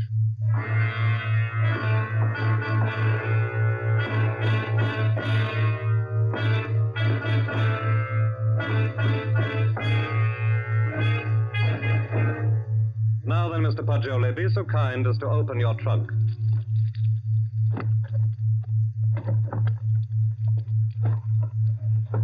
Good heavens. Mm-hmm. Just as I thought. A trunk tray full of bangles and coins. I'll say one thing for you, though, Mr. Poggioli. Your nerve almost got you by. But you can't believe that I did it? Well, you don't believe I did this, do you? I don't. In your trunk, Poggioli. If I did it, I was sleepwalking.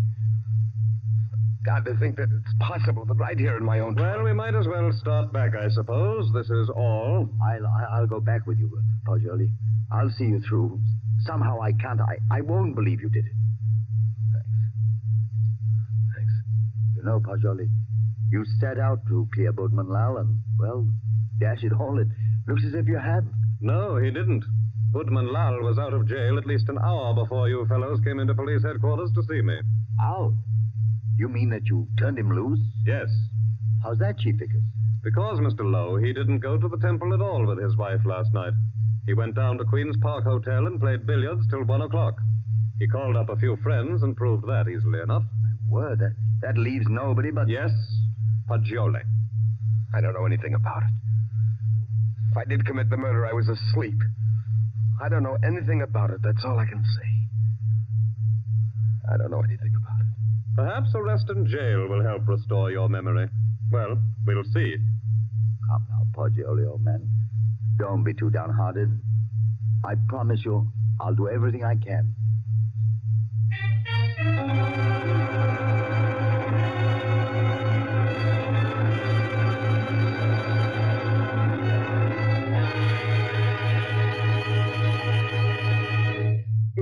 Case against Henry Poggioli, having been duly tried by a jury of your peers who have been found guilty and by the powers invested in me, I herewith sentence you to be hanged by the neck until you are dead.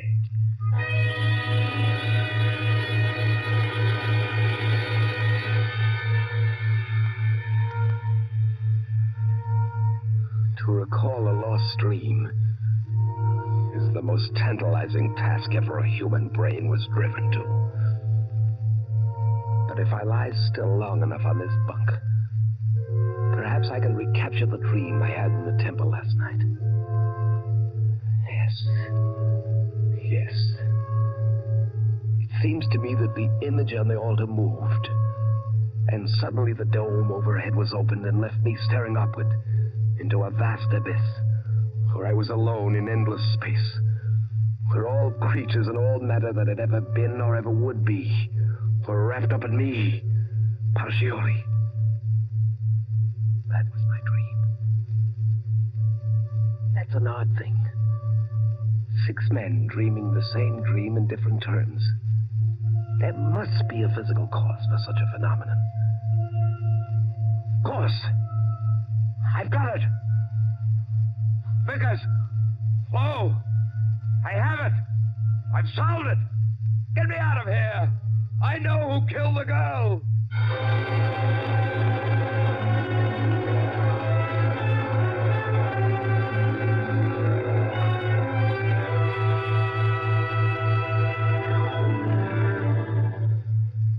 What is it, my friend? I know who murdered the bride. Old Hiradas did it. Now listen. Go tell Vickers to take the gold he found in my trunk and develop all the fingerprints on it. He'll find Hiradas's prints. Also tell him to follow out that opiate clue I gave him. He'll find Hiradas sent a man to put the gold in my trunk.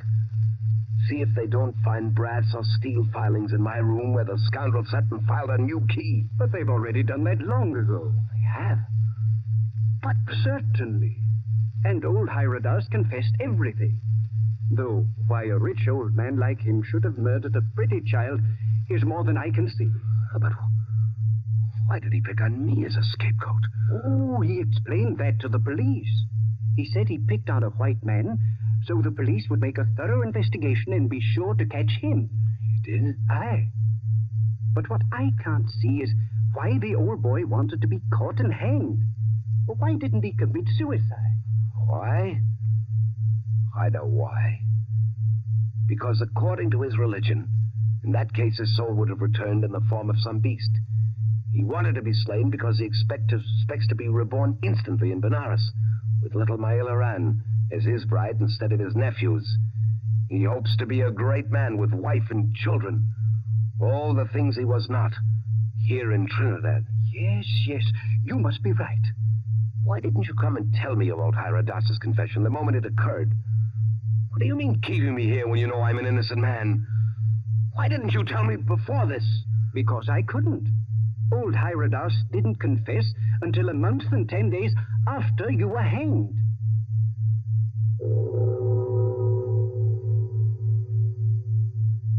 So ends A Passage to Benares, T.S. Stribling's tale of mysterious death and death mysterious. This was tonight's story of Suspense. Suspense is produced by William Spear. John Dietz was our guest director this evening. Tonight's radio drama was written by Carol Case and scored by Bernard Herrmann. Paul Stewart was Poggioli, Barry Kroger was Mr. Hiradas, and Horace Brem played Mr. Lowe. Others in the cast were Alan Hewitt and Guy Rep. Next week at this time, Columbia will bring you another selected story from the world's great literature of thrills, another study in suspense. This is Barry Kroger, and this is the Columbia Broadcasting System.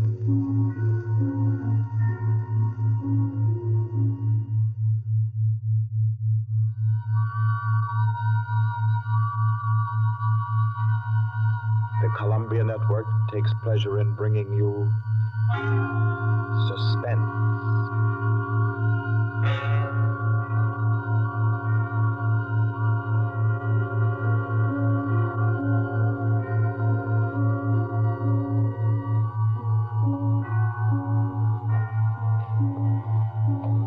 Suspense, Columbia's play theater of outstanding thrillers, produced and directed by William Spear and scored by Bernard Herrmann. The notable melodramas from fiction and stage and screen, from the world's great literature of entertaining excitement, presented each week to bring you to the edge of your chair, to keep you in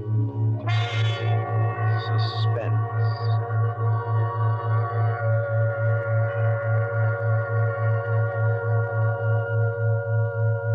Tonight's story, by America's distinguished author-playwright Owen Johnson, gathers its suspense in a very gentle way. It doesn't have a spectacular finish, garnished with revolver shots. There are no graveyard watches. There's not so much as a single lifeless body, identified or unidentified. It's a tale told in a club room, the Artists and Writers Club in New York. A tale of high-class robbery and suspicion, and of how some ladies and gentlemen nervously counted 100 in the dark.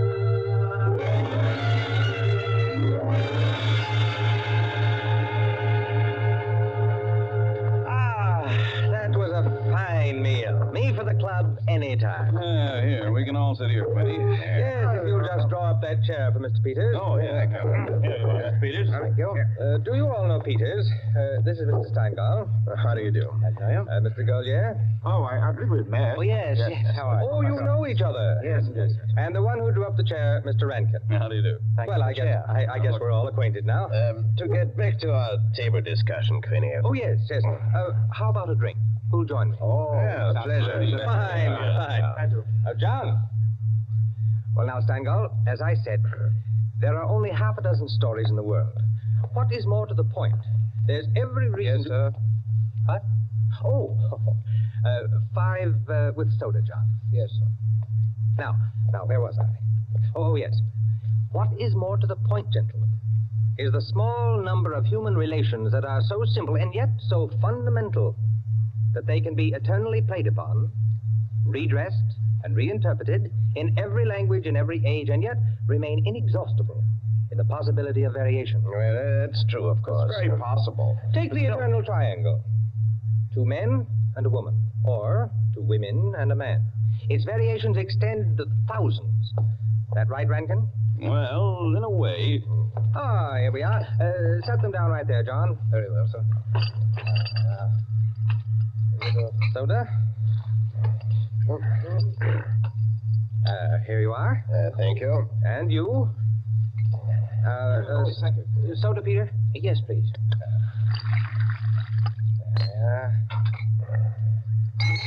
Another one. Here you are. Thanks. And here's yours. Thank you. And now, a little soda in mine.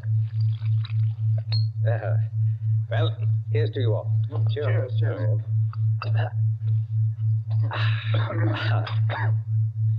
I'm afraid we can't see eye to eye, Quinny. I believe there are situations, original situations, that are independent of your human emotions, that exist just because they are situations, accidental and nothing else. As for instance? Well, I'll just cite an ordinary one that happens to come to my mind. In a group of 5 men, such as we are here, a theft takes place. 1 man is the thief. Which one?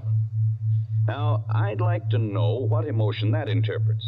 And yet it certainly is an original theme at the bottom of a whole literature. It's not the same thing at all. Detective stories. I could answer that the situation you give can be traced back to the commonest of human emotions, curiosity. I think Quinny has you there, Rankin. What is the peculiar fascination that the detective problem exercises over the human mind? You will say, curiosity. Yes and no. Admit at once that the whole art of a detective story consists in the statement of the problem. Anyone can do it. I can do it. Steingall can do it. Rankin, I believe even you can do it. The solution doesn't count. It is usually banal. It should be prohibited. What interests us is, can we guess it? There you have it, the problem, the detective story. Now, why the fascination? I'll tell you. It appeals to our curiosity. Yes, but deeper, to a sort of intellectual vanity. 5 men present. The theft takes place. Who's the thief? Who will guess it first? Whose brains will show its superior cleverness? You see?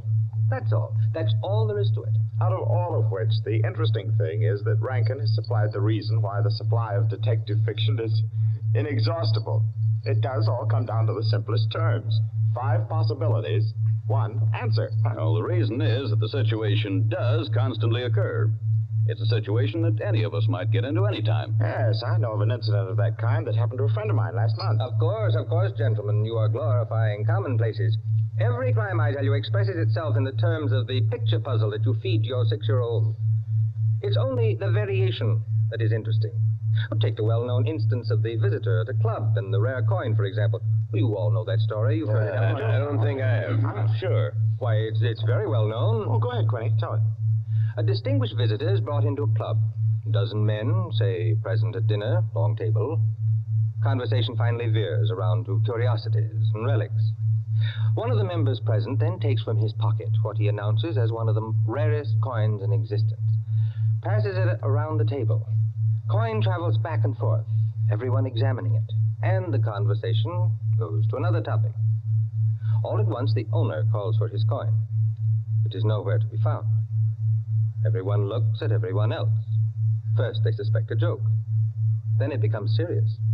The coin is immensely valuable. Who has taken it? The owner is a gentleman. Does the gentlemanly, idiotic thing, of course, laughs as he knows someone is playing a practical joke on him and that the coin will be returned tomorrow. The others refuse to leave the situation so. One man proposes that they all submit to a search.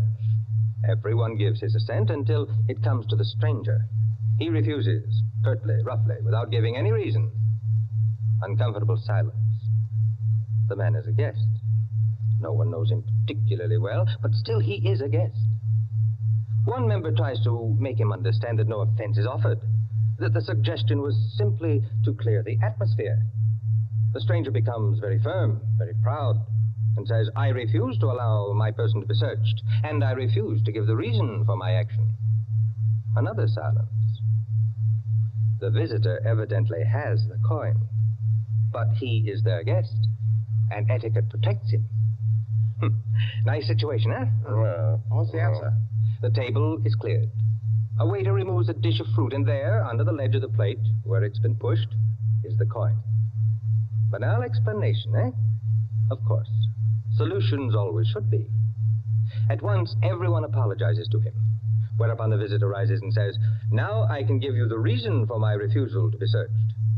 There are only 2 known specimens of that coin in existence, and the second happens to be here in my vest pocket. That's rather obvious. Of course, the story is well invented, but the turn to it is very nice. Very nice, indeed. Well, I don't know. Ending is very unsatisfactory. The visitor should have had on him not another coin, but something absolutely different, something destructive, say, of a woman's reputation, and a great tragedy should have been threatened by the casual misplacing of the coin. Well, I've heard the same story told in a dozen different ways. Oh, it's happened 100 times. It must continually happen. I know of one extraordinary instance. In fact, the most extraordinary instance of this sort I've ever heard. Peters, you rascal. I see you've been quietly letting us set the stage for you. Well, it's not a story that will please everyone. Why not? Because you will want to know what no one can ever know. It has no conclusion, then? Yes and no. As far as it concerns a woman, quite the most remarkable woman I've ever met, the story is complete. Do I know the woman? Possibly. Probably, I should say. As a matter of fact, this should be particularly interesting to you because I believe that most of you are acquainted with the people involved. The names, of course, are disguised. I think... yes, I have. Just time before I catch my train to tell it to you.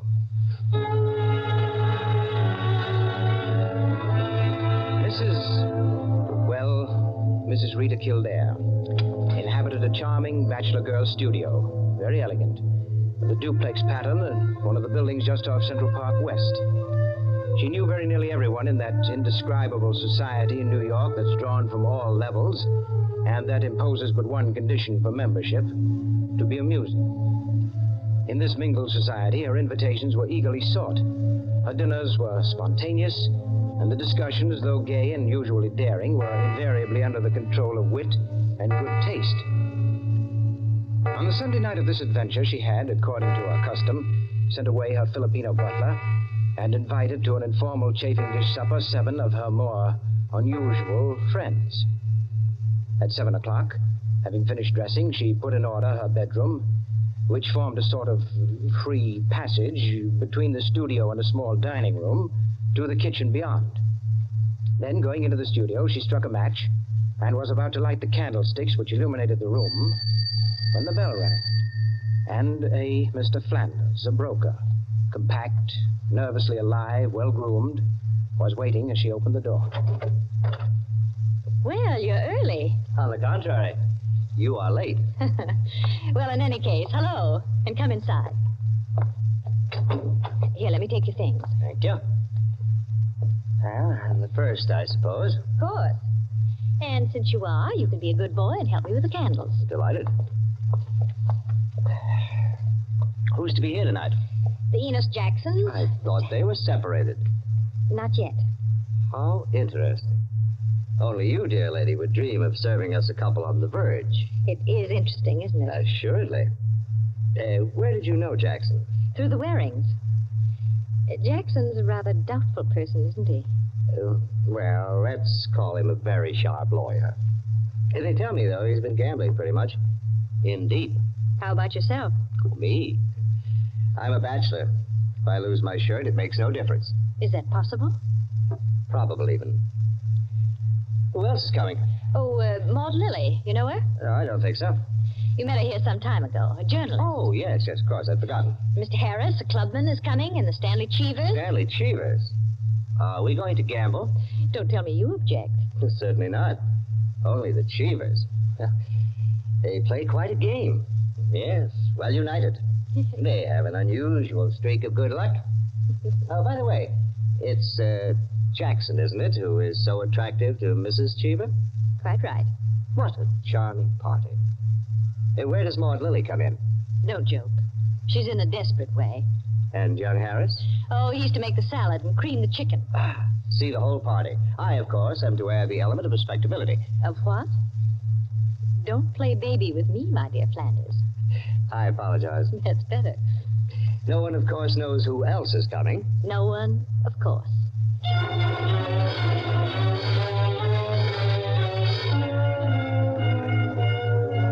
The Stanley Cheevers entered. A short, fat man with a vacant, fat face and slow-moving eye. And his wife, voluble, nervous, overdressed, pretty. Mr. Harris came in with Maud Lily. A woman straight, dark, Indian, great masses of somber hair, held in a little too loosely for neatness, with thick, quick lips and eyes that rolled away from the person who was talking to her. The Enos Jacksons were late, and still agitated as they entered. His forehead had not quite banished the scowl, nor her eyes the scorn. He was of the type that never lost his temper, but caused others to lose theirs. Mrs. Jackson seemed fastened to her husband by an invisible leash. You looked at her curiously, and wondered what such a nature would do in a crisis, with a lurking sense of a woman who carried with her her own impending tragedy. As soon as the company had been completed, and the incongruity of the selection had been perceived, a smile of malicious anticipation ran the rounds, which the hostess cut short by saying, Well, now that everyone's here, this is the order for the night. You can quarrel all you want, you can whisper all the gossip you can think of about one another, but everyone is to be amusing. Also, everyone is to help with dinner. And nothing formal, nothing serious. We may all be bankrupt, divorced, or dead tomorrow, but tonight we'll be gay. That's the invariable rule of the house.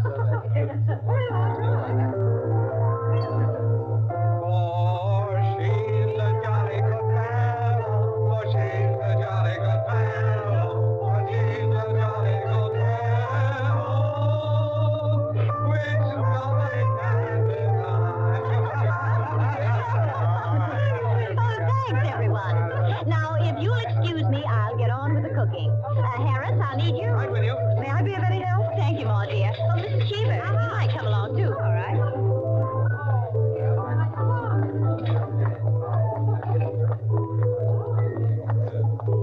This is an adorable bedroom. Oh, thank you, dear. Now for my apron. Oh, there it is. Tie me up the back, will you please, Maud? Of course. There you are. Fine, thanks. Now just let me get my rings off, and I'll be all ready to go to work. Oh, this is such a lovely apartment, Mrs. Kildare. Thanks. Soap and water always seem to do it. There. Your rings are so beautiful. They are nice, aren't they? But there's only one that's very valuable, the sapphire. Oh, it's beautiful. Let me see.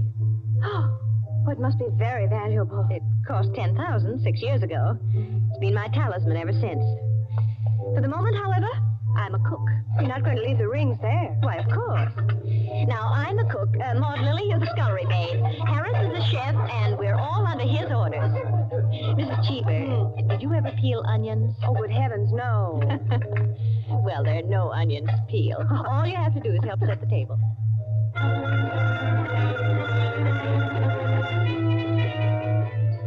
Under their hostess's gay guidance, the 7 guests began to circulate busily through the room, laying the table, grouping the chairs, opening bottles, and preparing the material for the chafing dishes. Mrs. Kildare, in the kitchen, ransacked the icebox, and with her own hands shredded the chicken and measured the cream. Flanders, carry this in carefully. Cheever, stop watching your wife and put the salad bowl on the table. Everything ready, Harris? All set. All right, everyone sit down. I'll be right in. She went into her bedroom, took off her apron, and hung it in the closet. Then, going to her dressing table, she drew the hat pin around which were her rings from the pincushion and carelessly slipped them on her fingers. But all at once, she frowned and looked quickly at her hand. Only 2 rings were there. The 3rd ring, the sapphire, was missing. Stupid, she said to herself, and returned to her dressing table. Immediately, she stopped. She remembered quite clearly putting the hat pin through the 3 rings. She made no attempt to search further, but remained without moving, her fingers slowly drumming on the table. Who had taken the ring? Each of her guests had had a dozen opportunities in the course of the time she'd been busy in the kitchen. She ran over their characters and their situations as she knew them. Strangely enough, at each, her mind stopped upon some reason that might explain a sudden temptation. find out nothing this way. That's not the important thing to me just now. The important thing is to get the ring back. And slowly, deliberately, she began to walk back and forth, her clenched hand beating the deliberate, rhythmic measure of her journey. 5 minutes later, as Harris, installed as chef over the chafing dish, was giving directions, spoon in the air, Mrs. Kildare came into the room like a lengthening shadow. Her entrance had been made with scarcely a perceptible sound, and yet each guest was aware of it at the same moment, with a little nervous start. Heavens, dear lady, you come in on us like a Greek tragedy. What is it you have for us? A surprise? I have something to say to you. Mr. Enos Jackson. Yes, Miss Kildare? Kindly do as I ask you. Certainly. Go to the door. Go to the door? Please. Yes? Lock it. And bring me the key.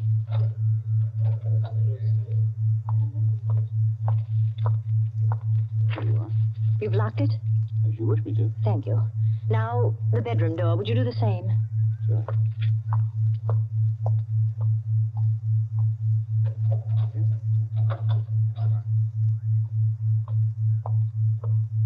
Thank you, Mr. Jackson.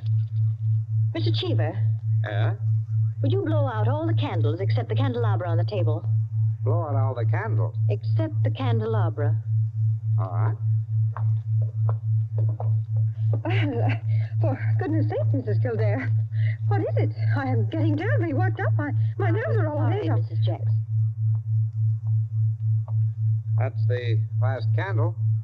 All right. Now listen. My sapphire ring has just been stolen. You don't see The ring's been taken within the last 20 minutes. I'm not going to mince words. The ring has been taken, and the thief is among you. But Mrs. Kildare, is it possible? Yes, Mrs. Cheever. There's not the slightest doubt. 3 of you were in the bedroom when I placed my rings on the pincushion. Quite true. I was in the room when she took them off. The sapphire ring was on top. Each of you has passed through there a dozen times since. My sapphire ring is gone, and one of you has taken it. For heaven's sake. Now listen. I'm not going to mince words. I'm not going to stand on ceremony. But I'm going to have my ring back. Listen to me carefully. I'm going to have that ring back. And until I do, not a soul shall leave this room. I don't care who's taken it. All I want is my ring. Now, I'm going to make it possible for whoever took it to restore it without possibility of detection.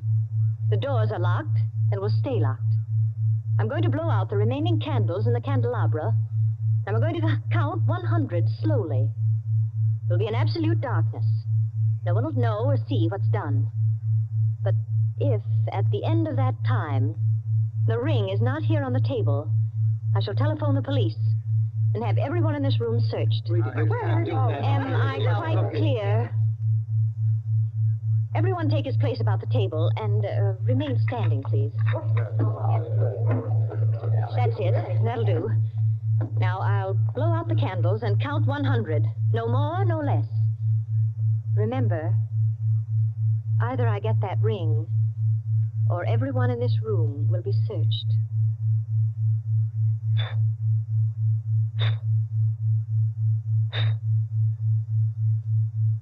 One, 2, 3, 4, 5, 6, 7, 8, 9, 10, 11, 12, 13, 14, 15, 16, 17, 18, 19, 20, 21, 22, 23, 24, 25, 26, 27, 28, 29, 30, 31, 32, 33, 34, 35, 36, 37,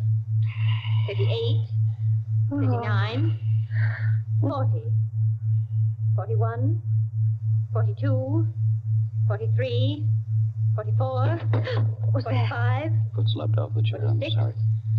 47, 48, 49, 50, 51, 52, 53, 54, 55, 56, 57, 58, 59, 60, 61, 62, 63, 64, 65, 66, 67, 68, 69, 70, 71, 72, 73. The ring. 74. There it is. 75, 76, 77, 78, 79, 80, 81, 82, 83, 84, 85, 86, 87, 88, Oh, really? 89,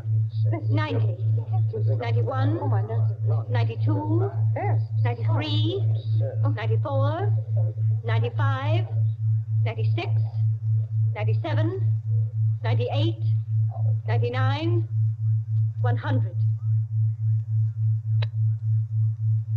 Well, it is there, isn't it? Mr. Cheever, you may hand it to me. Well, now that that's over, we can have a very gay little supper. The lights, someone.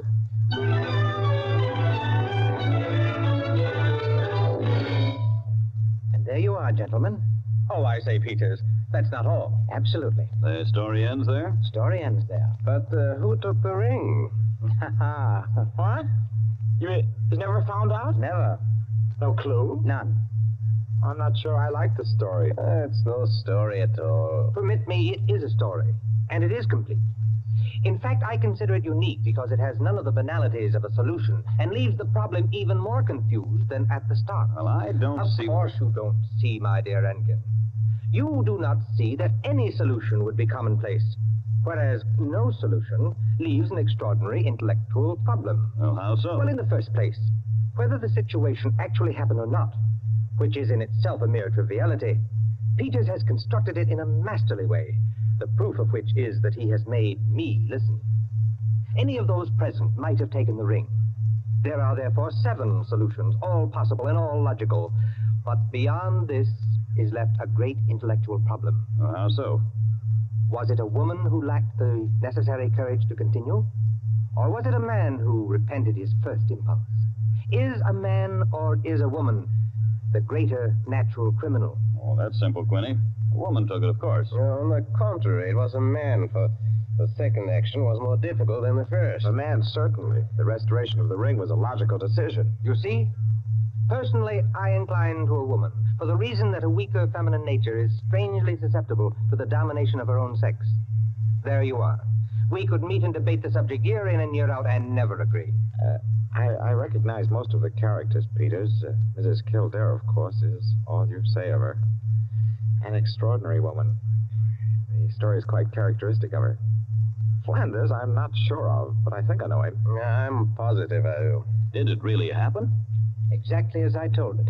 The only one I don't recognize is Harris, your humble servant. What? You, Peters? You were there? I was there. I was Harris. I beg your pardon, gentlemen. Oh, yes, what is it, John? Mr. Peters, sir, your train. You told me to remind you. Oh, thank you. Yes, I didn't know it was so late. Will you gentlemen pardon me? Huh? Of course. Nice to meet you all. Night.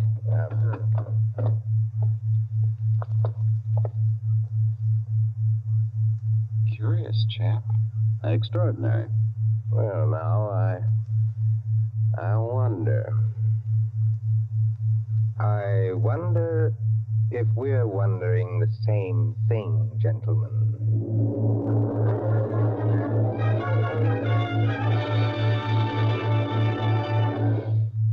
And so, with the enigmatic smile of Mr. Peters, or Harris, ends 100 in the Dark, Owen Johnson's smooth story which gave us tonight's Suspense. Suspense is produced by William Spear.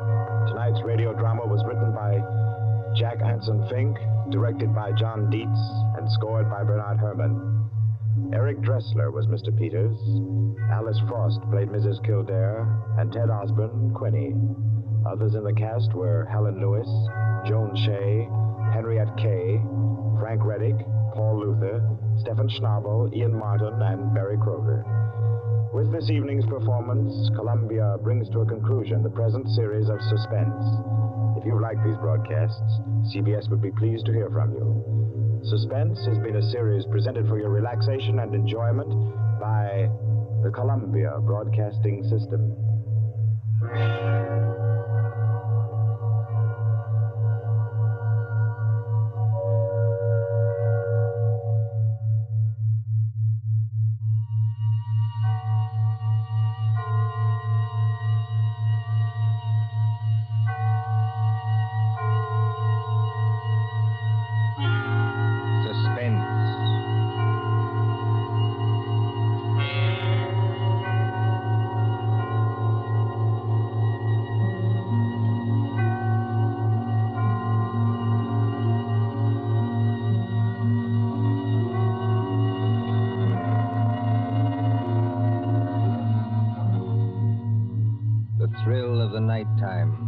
The hushed voice and the prowling step, the crime that is almost committed, the finger of suspicion pointing perhaps at the wrong man, the stir of nerves at the ticking of the clock, the rescue that might be too late, or the murderer who might get away, mystery and intrigue and dangerous adventure.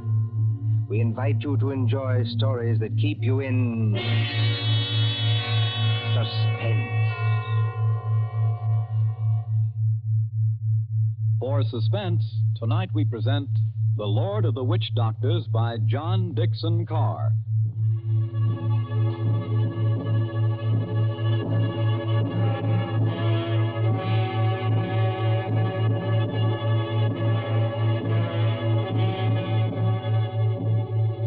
The drums were beating that night. The Lord of the Witch Doctors was on his way. 20 miles off the East African coast, fanned by the blistering heat of the Indian Ocean, lies the island of Zanzibar. Here, many years ago, To be exact, in the year 1889. 3 nations were rivals for imperial German eagle. At Mogadishu were the Italians. A mixed population boiled along that coast, Portuguese, Arabs, Swahili. On the island itself, Sayyid Khalif, Sultan of Zanzibar, ruled the remains of a once mighty empire. Mohammedan Bantus of the tribe of Zeng. Look over there, in the moonlight. That white building, patched and rotted, was the palace where Sayyid Khalif lived with his fat wives and his captive lion. Not far away on the hill overlooking the harbor stood the British Residency. The British resident, or crown official, held uneasy sway against German and Italian influence. And at the Residency on that hot night long... Martha. Yes, Father? Come away from the windows, please. But, Father, those drums are on the mainland. Never mind. 20 miles from here. I'd rather you stood back. It's the fires I don't like, sir. You can see the red light all this distance. They're having a Beano of some kind. You'd better stand back, too, Mr. Harris. Oh, look here, sir. Yes, Mr. Harris? I've been your diplomatic attaché in this place for 3 years. Couldn't you call me by my first name in private? Just as you please.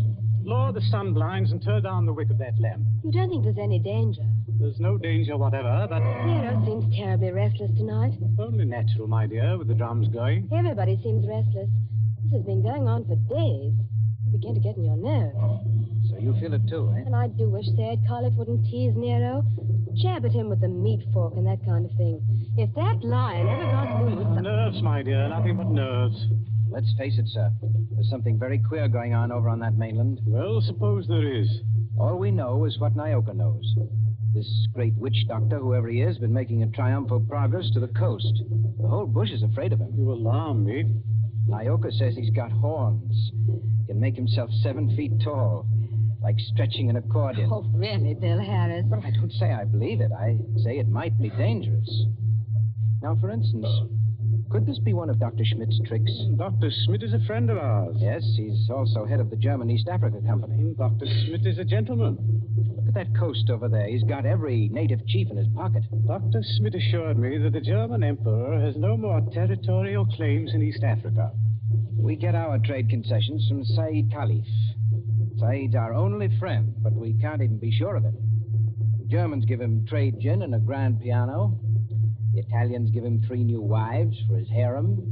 What do we give him? I have no instructions from London about the situation in this island. No. Somebody in Whitehall probably forgot to post them. For the last time, Mr. Harris, I will not hear His Majesty's government criticized like that. Sorry. These things take time. If there's any danger, we'll be notified in due course. Listen.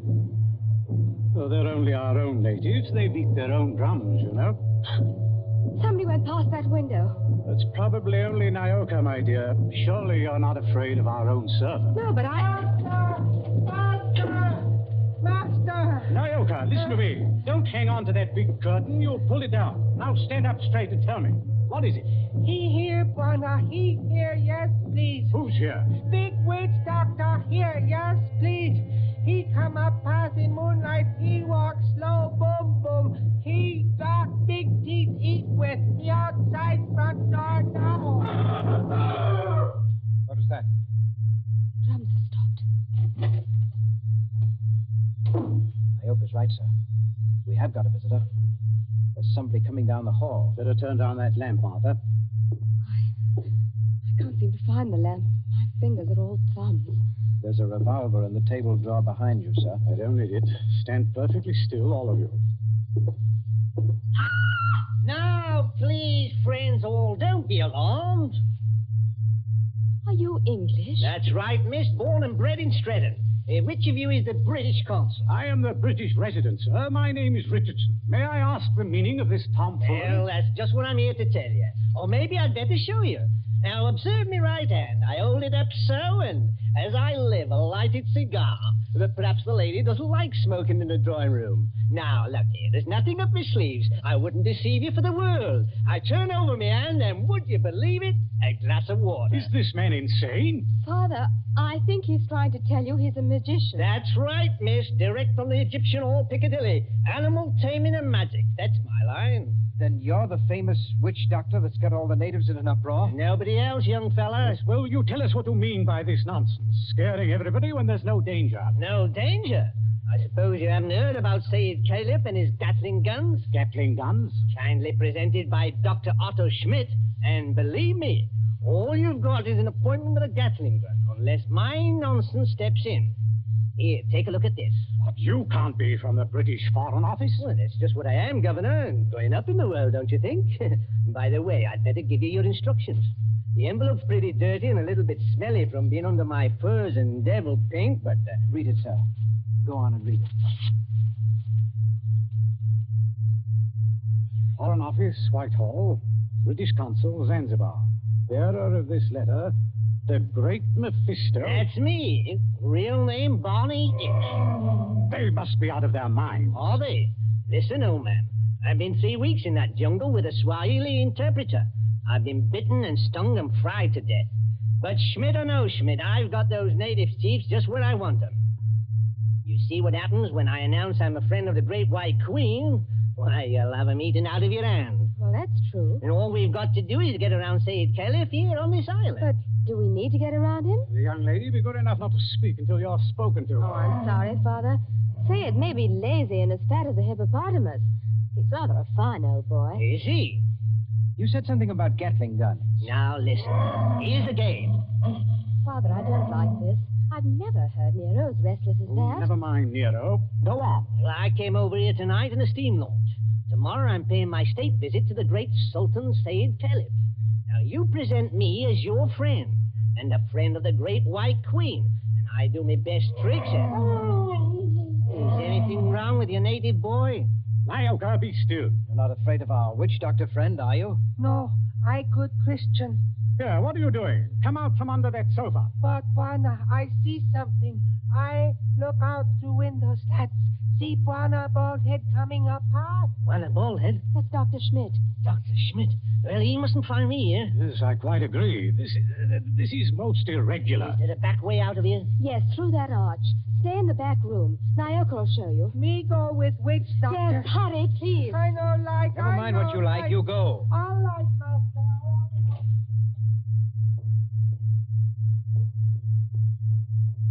It's all right, they've gone. Yes, about time, too. Well, good evening, Dr. Schmidt. Pleasure to see you. Always a pleasure to see you. Ah, my friends, I wish I could say it was such a pleasure to see you. Isn't it, Doctor? This at any time but now.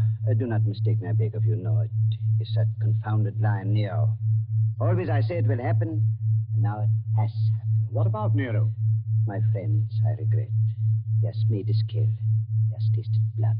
What's that? You permit that I sit down and take off my sun helmet. I am not young, and I'm tired. It's not Sayyid Caliph. Yeah, it is so. He has teased that lion once too often. Oh, poor old boy. He was our friend. He's not dead. Yeah, I regret. Yeah, he is dead. Sultan of Zanzibar is dead. Oh, God. But how did the lion ever get at him? He drank too much pumba. That was his trouble. He got drunk and think he can do too much. So he opened the door and went to the lion's cage. Into the cage? Yeah, would you believe it? Not easily. But it is true. Over the palace there's what you call gnashing of teeth. His son Nobi is in tears. Did you see this happen, Doctor? No. I go there later and they tell me. It's all the worse because of some foolish toy. Doomhead's toy. He has been stuck over the head and thrown into the cage by someone who did not like him. That's more likely, if you ask me. My friend, it is foolishness. Everybody liked old man. He was a father to his people and a kind friend. Doctor, are you telling us that Said may have been put into that cage unconscious? It is what one African soldier says, yeah. Well, then he may still be alive. Alive? It is impossible. It's more than possible. A lion may maul an unconscious man, but it doesn't often kill him. This is vital. Vital to Said himself and others as well. You're a doctor. Can't you go and make sure? My friend, I regret. I am not that kind of a doctor. Harris, you may be right. I think I'd better go myself. Is this a good idea, sir? I'll stay here and entertain Dr. Schmidt. Unless, of course, he wants to go, too. No, I thank you. I do not like sights of that sort. I have a tender heart and I have illnesses. Besides, you can do nothing. I tell you, he is dead. We'll see. Martha, you'd better come with me. Your nurse's training may be of some use at last. Of course. Hadn't we better go the back way and speak to Nyoka? Yes, Nyoka mustn't be troubled in that back room. A very good evening to you, Dr. Schmidt. Mr. Harris, they have good hearts, but they're so foolish. I would give my own right arm to that poor man. But, well, we must have philosophy. We must cheer up. Bear it. Yes. Now, Doctor, we're all alone. So we are. We must sit down and have a nice, comfortable chat. Yes? Definitely, yes. Oh. I wanted to have a word with you anyway. So? About what, Mr. Harris? Oh, various things. I am happy to give you all the time in the world. I like talking to young people. It makes me feel young again myself. Like, Nobi? Nobi? Said Khalif's eldest son, the new sultan. One fine young man. Or a savage. Yes, but weak, easy to manage, and very fond of his father, too. It's a wonder he didn't have the lion shot after they got the body away. Shot with what, my friend? I beg your pardon, Himmel. I do not consider the matters funny. No. But shot with what? These brutes, they have nothing but loading muskets. Kill nearer with those? Suppose they had Gatling guns. Pardon? Just suppose that, of course. Of course. Well? My friend, Gatlings would be of no better use. You only wound. To kill a lion, you must reach the eye or heart with a high-power bullet. What is the matter with us? Why are we talking of these things? Talking of death, you mean? Of Said Khalif, who gave all the trade concessions on Zanzibar to the British? My friend, I was talking about express rifles. Look here, don't you find it warm in here? Yeah, a little. Yes, it smells of animal's fur, doesn't it? I'll just raise those sun blinds. No. You must not trouble yourself to do that. It's no trouble. I beg of you not to trouble. It is not necessary. Doctor, you've been mopping your forehead ever since you've been here. Little fresh air never hurt anybody. Here. That better? Much. Why not sit down, my boy, and we have a nice chat? Fine enough night. No smell of the animal's cage here. My friend, you talk like a hunter. Yes. Or a victim. Yes, it's a fine night. At least for this part of the world. Fire's still burning on the mainland. I wonder if that's a good sign. Of what? I wish I knew. And the sea is like skim milk under the moon. And... Good Lord. What is it? What makes you jump? Look there, in the harbor. My friend, I see nothing. Perhaps if I take off my spectacles and wipe... Why, man, you must see it. In the harbor, out at the left there, beyond the shadow of those big palm trees. Don't you see our riding lights? It looks like... By George, it is. It's a warship. It is only a German gunboat, my friend. Only a very little German gunboat. German gunboat? My friend, you must not be so distrustful. That is not kind. Let me get a telescope. But I tell you who she is. It is nothing. She is on what you call a goodwill tour. You're not angry. Angry? My friend. Well, I did not know. I could not guess. That is, the Englanders are hard to understand. We know that ourselves. I tell you something in confidence. The Germans are sensitive. The British objected. The natives feel too strong. I tell the gunboat to go away. I fire an express rifle. It has a sound. Boom! You cannot mistake one another. That is why I think of an express rifle. But if nobody will object... Why, not the least bit. Tell me, Doctor, do you like it here on this island? Well, it's not bad. Don't you ever want to get away from a forsaken mud heap like this? My friend, I am a chairman. My duty is here, as I stay here. Yes, I know. Between ourselves, that's exactly my position. But you are young. That's not the point. It's the importance of the job. The British don't rule Zanzibar. We hold the trade concessions from Said Khalif, and our residency has to protect them. But even you, Doctor, would be surprised at the amount of trade that we have to protect and the revenue that comes out of this island. So now, you don't say so. I do say so. It's so much? More than you think. Of course, I'm not allowed to give you any figures. No, of course not. I would not dream of asking you. How much would you say it comes to, roughly? Oh, come now, Doctor. As one gentleman to another, you're not asking me to give away secrets. Oh, no. It was only a joke, you understand. Please do not try to up-trip me. I would try to pull your leg, and it was only a joke, believe me. Yes. It's all in the game, as it were. Yes, all in the game as gentlemen. Oh, Doctor, you're quite a humorist. You're not offended? Not at all. No, as I was saying, I hold a rather important job. Of course, Mr. Richardson holds an even more important one. He's been very friendly with old Said Khalif on this job. Of course, you know what that job is? Of course. He's the British consul. What is the matter with you? You're not smiling any longer. Why are you looking at me like that? So that's it. That's the game. You made exactly the same mistake that he did. Who did? Dr. Schmidt, have you met the great lord of the witch doctors? The maker of spells and the tamer of lions? I am a good Christian. I pay no attention to what natives say. I do not believe in witch doctors. No, neither do I. Not in this one, at any rate. What one?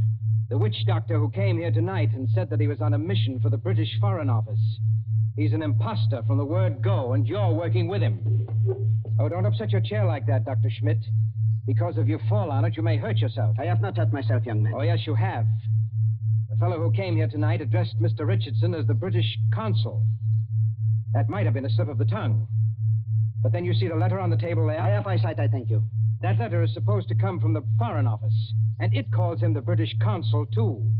I heard it read aloud. The Foreign Office may make mistakes, but they don't make mistakes like that. That letter, Doctor, is a forgery. It was forged by a German, and probably by the German who calls himself Barney Hicks, or the Great Mephisto. He's in the back room now. No, he's not, Governor. He's standing in the doorway behind you now. Yes, I thought I heard you. But don't turn around to look at me. I'm just warning you. Have you got anything to enforce that? Yes. I've got a 500 express rifle that could smear you all over the opposite wall. Karl, was du auch immer tust? No, Unter keinen... Well, if you fellas are going to shoot me, I wish you'd speak English about it. Karl, I beg of you. No. Don't fire that rifle. Exactly. You see, Carl, I'm turning around. This is all very... now, Karl. You see what the doctor means, Carl? If you fire that rifle, you'll send your gunboat out of that harbor just when you need it. Isn't that the signal, Doctor? To send the gunboat away? Karl, I beg of you. Yes, it is. Very simple, economical German signal. So, you two killed Said Khalif. That is slander. That cannot be proved. Had to do it, I imagine. Said was the one chief that you couldn't buy or frighten with your witch doctor, so you got rid of him. Tomorrow morning, the witch doctor would have appeared. He'd have scared the daylights out of a weak and superstitious son, Noby. I told you I was fairly good at my work, Governor. And I am. Yes, and then the witch doctor would have taken over everything. The British resident had to be bamboozled for 24 hours to keep him out of the way with a ghost story about a British agent. And there was a gunboat in the harbor in case of trouble. Slight mistake there, Governor. There is a gunboat in the harbor. Yes. It's really worked out beautifully. The Emperor should be pleased. I don't think your White Queen will be very happy, though. I'm the great witch doctor to that frightened mob over there. Said is dead. And there's a German gunboat in the harbor.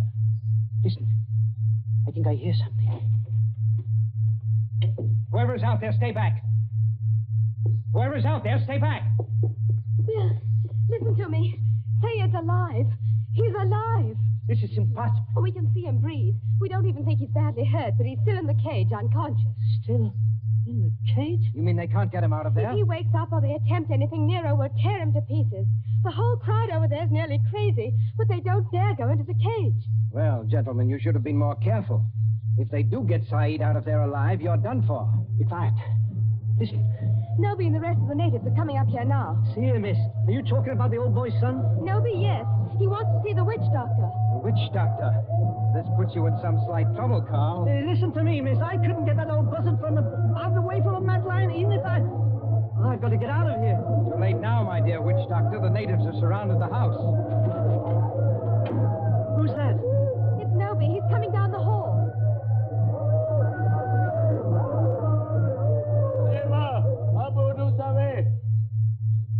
I Nobi. Speak white language. Parry Sultan's wand. Witch doctor? Much respect. Fallen floor. Go ahead. Play your part, Carl. Play your ruddy part. Get up again. Great medicine man. Father heard. Encaged with lion. You come. Say something, Carl. You can't be a dumb wizard. You come. My dear Nobi, my friend, the witch doctor can't understand you. Hey, witch doctor. Not speak everything. Bad witch doctor. No, it is not that. He does not hear you. He's in another world. See how his eyes close. See how he sway. I know this. He saved my father. Or maybe all of you. We will kill all white people here. Witch doctor saved my father from lion. You come. Nobi, listen to me. You needn't worry. The great witch doctor can save your father. Go in cage? No, not go in cage. Strike with fire? Yes, that's it. Strike with wizard fire. Open heaven. Flash great light. Nero scream and die. Father saved. Carl, you must not save him. If he remain alive, he will talk. Then the natives will know. You not want to save father? The witch doctor does want to save your father, Nobi. You see that gun under his arm? Gun? Gun no good. Not use gun. Only wound lion. Lion in pain kill father. No, that's not like your muskets, Nobi. It's an express gun. It's a magic gun. Magic gun? Listen, Nobi. Magic gun save your father with one shot. Just like that. Lion fall over dead. Your father well again. And our friend. We use gun. Give me gun. No, you could not use it, Nobi. Witch doctor can use it best. Tell him to use it. Tell him to be sure that he hits the lion. Now, look here, Harris. I've had enough of this. Yes, Nobi. If he wants to hit Nero with that white fire, he can strike the lion dead before you could wink your eyes. Then do. You better try it, Carl. And you better not miss him, or you know what'll happen to every white person in this room. My hands are shaking. Magician with shaky hands? That won't do. I take your shoulder. You follow. Yala, Ngamba. All come.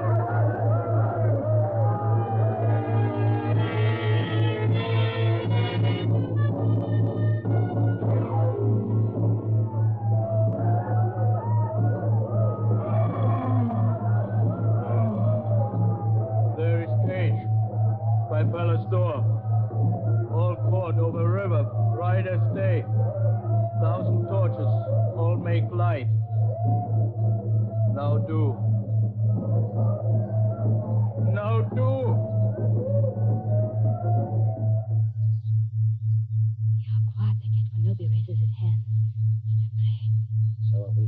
Won't do it. Better. I told you that. They're out of hand now. If you miss, you're no witch doctor. And if you had any thought of hitting Saeed instead, just imagine what they do to you. I can't see. These torches blind me. You do. I think the old man's moving. If he stirs, the lion will kill him. You know what that means. That's right. Up with a rifle. My hands are shaking. Be careful of the sights. It's a point-blank shot.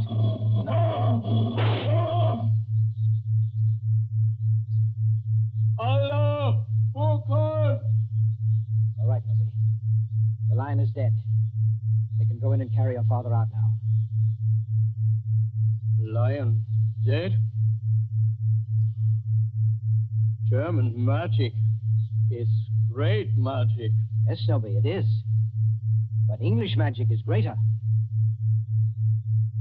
English magic better than German magic? Yes, Snowby, and I'll prove it. Turn around. Look out towards the harbor. I stand here. I wave my hand, like this. Nothing up my sleeves. I wouldn't deceive you for the world. I wave my hand towards the gunboat in the bay. The gunboat sails away. English magic, Noby. English magic.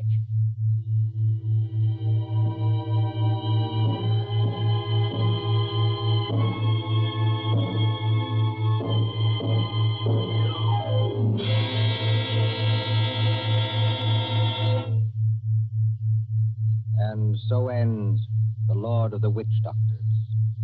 Tonight's story of Suspense.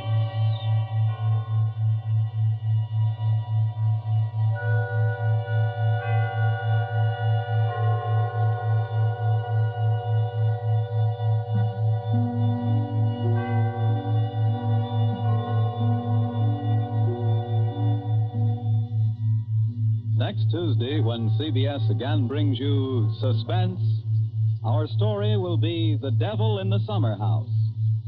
The broadcast for next week only is scheduled for 10 p.m. Eastern Wartime, a half hour later than usual. William Spear, the producer, John Dietz, the director, Bernard Herrmann, the composer-conductor, and John Dixon Carr, the author, are all collaborators on Suspense.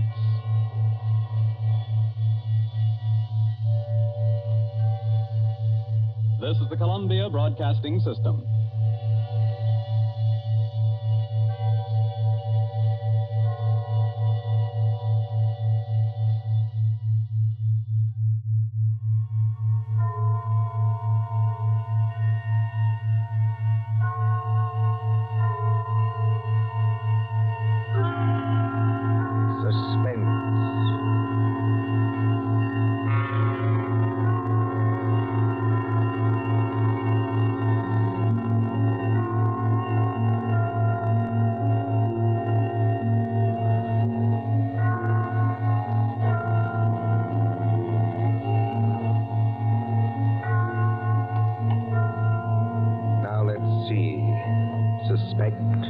Suspected, suspend. Here we are. Suspense. The condition of mental uncertainty, usually accompanied by apprehension or anxiety. Fear of something which is about to occur, as do not keep me any longer in suspense.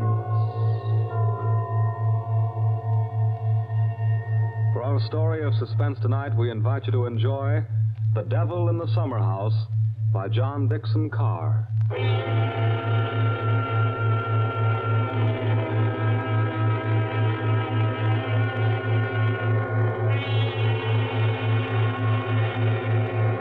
Somewhere along the Hudson, perhaps not far from Terrytown, there is a modest house in its own grounds. Behind it, in a spacious garden, stands a summer house of evil memory. More than 25 years ago, a man shot himself, or at least died, in that summer house. They found Major Kenyon with a scorched bullet hole in his head and the weapon beside him. But we are in the present now. The latticed summer house has grown heavy with vines, and only the other evening 2 men came into that garden at twilight, over the shaggy grass, as a storm was brewing along the Hudson. 2 men, the lawyer from New York. Who's there? And Captain Burke of the homicide squad. Easy, my friend, easy. I was just going to ask you the same thing. My name is Parker. I'm an attorney.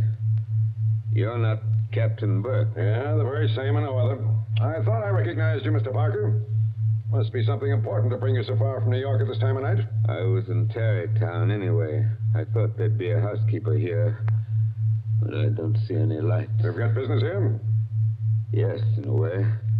Have you? I don't know. I'll tell you better after you tell me what brought you to a place that no one has lived in for 10 years. Tell me, Captain. Did you ever get an anonymous letter from a dead man? Did you? No, I can't say I did. The letter's anonymous. How do you know the man's dead? Because they're all dead. Every last one of them. Dead and under the ground, where they can't be hurt any longer. Look. There's the summer house where Jerry Kenyon used to work. There are the windows of the library and the dining room. Looking good. Confound this lightning. Makes the windows blaze, don't it? Jerry Kenyon hadn't a care in the world. Yet he shot himself. I'll show you the letter. Now, look, Mr. Parker, I couldn't read anything in this light. But if we can get inside the house... Certainly we can get into the house. I was the family attorney who got the keys. Why should a dead person send me a letter?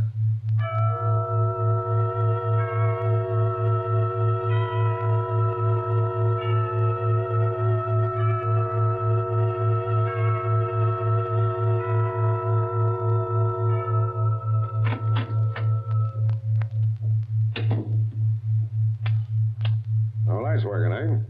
But you got a flashlight, I see. Came here prepared for anything, eh? This is the library. There were always candles on the mantel. Yes, there they are. Have you a match, Captain? Yes, I'll light them. That's better. Same old heavy furniture. Same old thick carpet. Same old globe map. Now, Mr. Parker, this letter that you were talking about. Yeah. Read it. Hey, wait a minute. This thing is dated November 2nd, 1918. That's right, and be careful of that paper. You see how old it is? But it was mailed yesterday. From where? I don't remember. I didn't keep the envelope. Read it. Dear Joe. In case you didn't know it, I'm Joe. Dear Joe, if you want to know how Major Kenyon really died... But we know how he died. It was suicide. Are you sure it was? Whoever wrote this letter doesn't seem to think so. If you want to know how Major Kenyon really died, look in the third drawer of the desk in the library. Press hard at the back of the drawer. Yours very truly. That's not signed. That's right. Now, you're sure you don't know who wrote that letter? This is the first time I've been back in this room, Captain. It was almost a home to me once. There's the chair where Isabel sat on the afternoon it happened. Isabel was Jerry Kenyon's wife, beautiful woman. There's the door that the maid let me in by that afternoon. You know, Captain, seems to me they're all here tonight. Who? We stand beneath the sounding rafter, and the walls around us are bare as they echo our peals of laughter. It seems that the dead are there. Yet we stand to our glasses steady. You know it? I was in my school reader. How does the rest of it go? Yet we stand to our glasses steady and drink to our comrades' eyes. Here's a glass to the dead already. Hurrah for the next that dies. Excuse me, Captain. I don't know what's come over me talking that way. I was very fond of these people. Are you going to look in the desk drawer? This is a lot of nonsense. Then why are you here, Mr. Parker? Jerry Kenyon was always a happy man. At least that's what I always thought. Big, boisterous fellow. Yeah? He had a good position with Vitaton. You know, the phonograph company. Yeah, sure, I know. But he'd just been made a major in the army. 1917. There was a war on then, too, if you remember. I remember. To make the world safe for democracy. Old days. Old heartaches.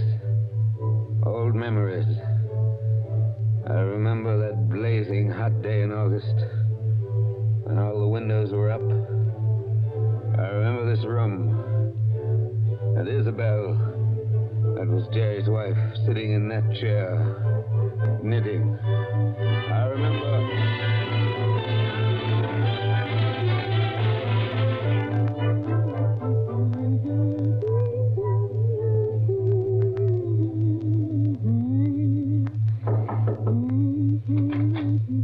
Oh, yes, Kitty. What is it? There's a man to see you, Miss Kenyon. He says his name's Parker. Yes, I'm expecting him. Show him in, please. All right, ma'am. Shall I take your knitting in your knitting bag? Why should you take my knitting? I don't know, Miss Kenyon. I just wondered.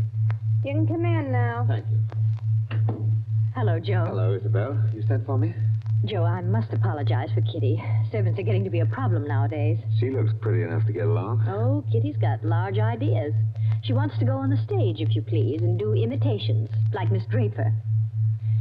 She only knew how hard it was acting all your life. Isabel, you've been crying. I have not. At least... Is that why you sent for me? I've missed you. You haven't been here in over a week, Joe. I had an idea Jerry was getting a little tired of having me around this house. Oh, no, Joe. Why, Jerry... Yes, what about Jerry? I wish I knew, Joe. That's why I wanted you here. Where is he, by the way? I want to say goodbye to him before he leaves. He's probably out in the summer house where he works with all those papers. He's got a lot of work to catch up with. He's going overseas tomorrow. Yes, I know. He's out there. He's been out there all day. His last day here. I've been alone. That sounded like a shot. Yes, it was a shot, Joe, dear. Doesn't seem to worry you. It's only Paul. Jerry's brother, Paul. Oh, thought you'd gotten him off your hands for good. Jerry asked him out. He got here 2 nights ago. That doesn't make it any easier for you, does it? No, I don't mind. Jerry's fixed him up with a pistol range in the cellar. Paul's a terribly bad shot. Not like the rest of us. You don't seem to like it, Joe. Shall I have Kitty go down and tell him? No, it's bearable. As long as he keeps away. Poor Joe. But, about Jerry, who is it this time? Joe, Jerry's been home 5 days on leave from camp. Well, never mind what camp. But he spent 4 evenings of those 5 with that Fisk woman. Diane Fisk? The redhead with all the money? Oh, she got money? Wow. She must have some attractions then. Please understand me, Joe. It's not that I'm jealous any longer. It's just No, that of course not. Jerry goes his way and I go mine. I may not be without admirers myself, if it comes to that. You've no idea how true that is, Isabel. No, I was thinking about Jerry. He may not always be lucky. He may meet some girl who's not as broad-minded as I am. And then when he gives her the go-by... Paul must be getting really furious down in that cellar. He's not hitting anything. He must be using a lot of ammunition. Now, your trouble, Joe, is that you're too much of a gentleman. And if you really want to see Jerry, there he is now. Where? Just standing in the door of the summer house. Look out the window. Infernally bright out there. Doesn't he look noble in his new uniform? Sam Brown belt and revolver and everything. Look how he turns around and waves his cap at us. Like a real soldier. Real soldiers don't exactly wave their caps, do they? He does. Jerry? Jerry! Hello there! Jerry, Joe Parker's here. Who? Joe Parker. He wants to see you. Well, give him a drink or something. I'll be up in a minute. Into the summer house again. Not a care in the world, Now, listen, Isabel, you've got to slow down. You'll be crying again in a minute. Come on over here and sit down. The light hurts my eyes, that's all. Well, then we'll just pull these blinds. We'll still be able to see it.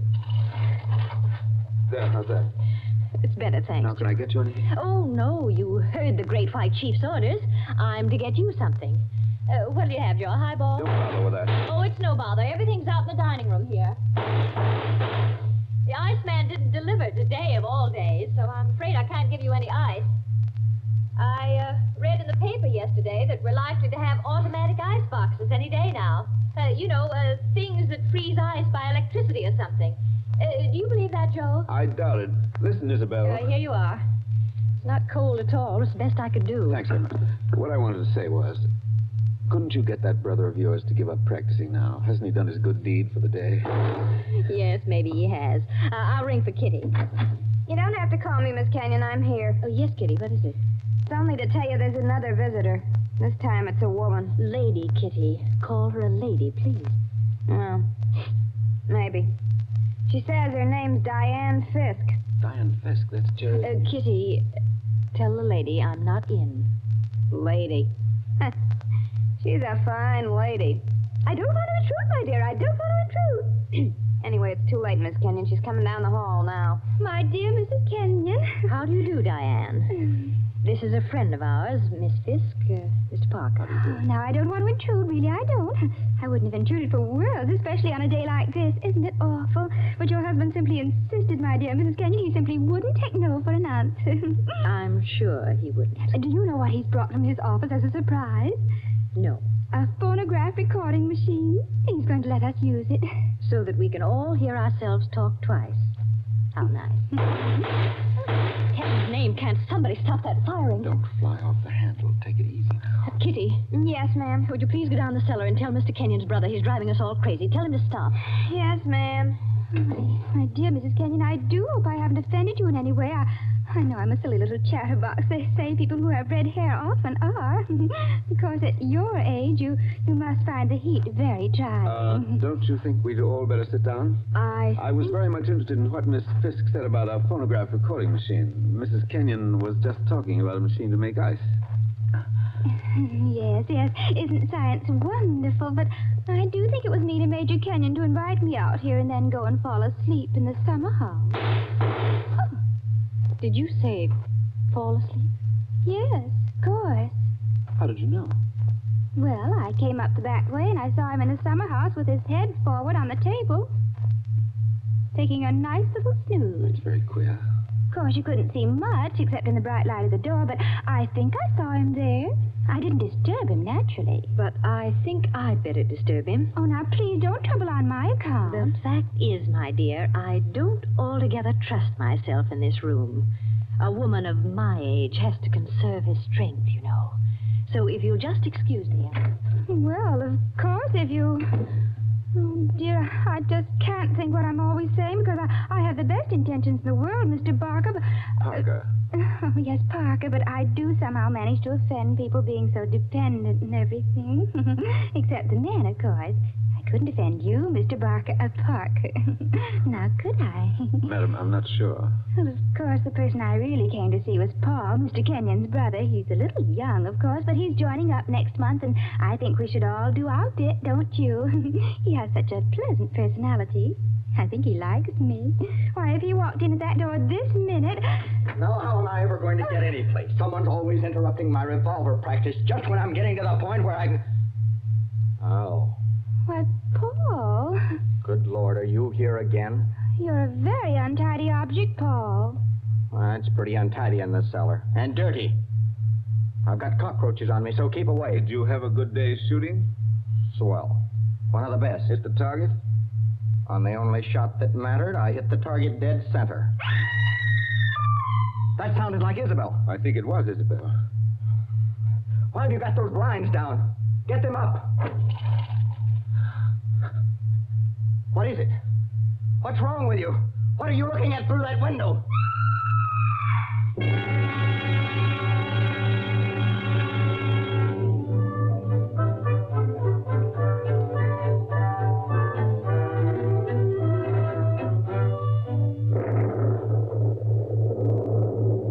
That was 25 years ago, Captain Burke.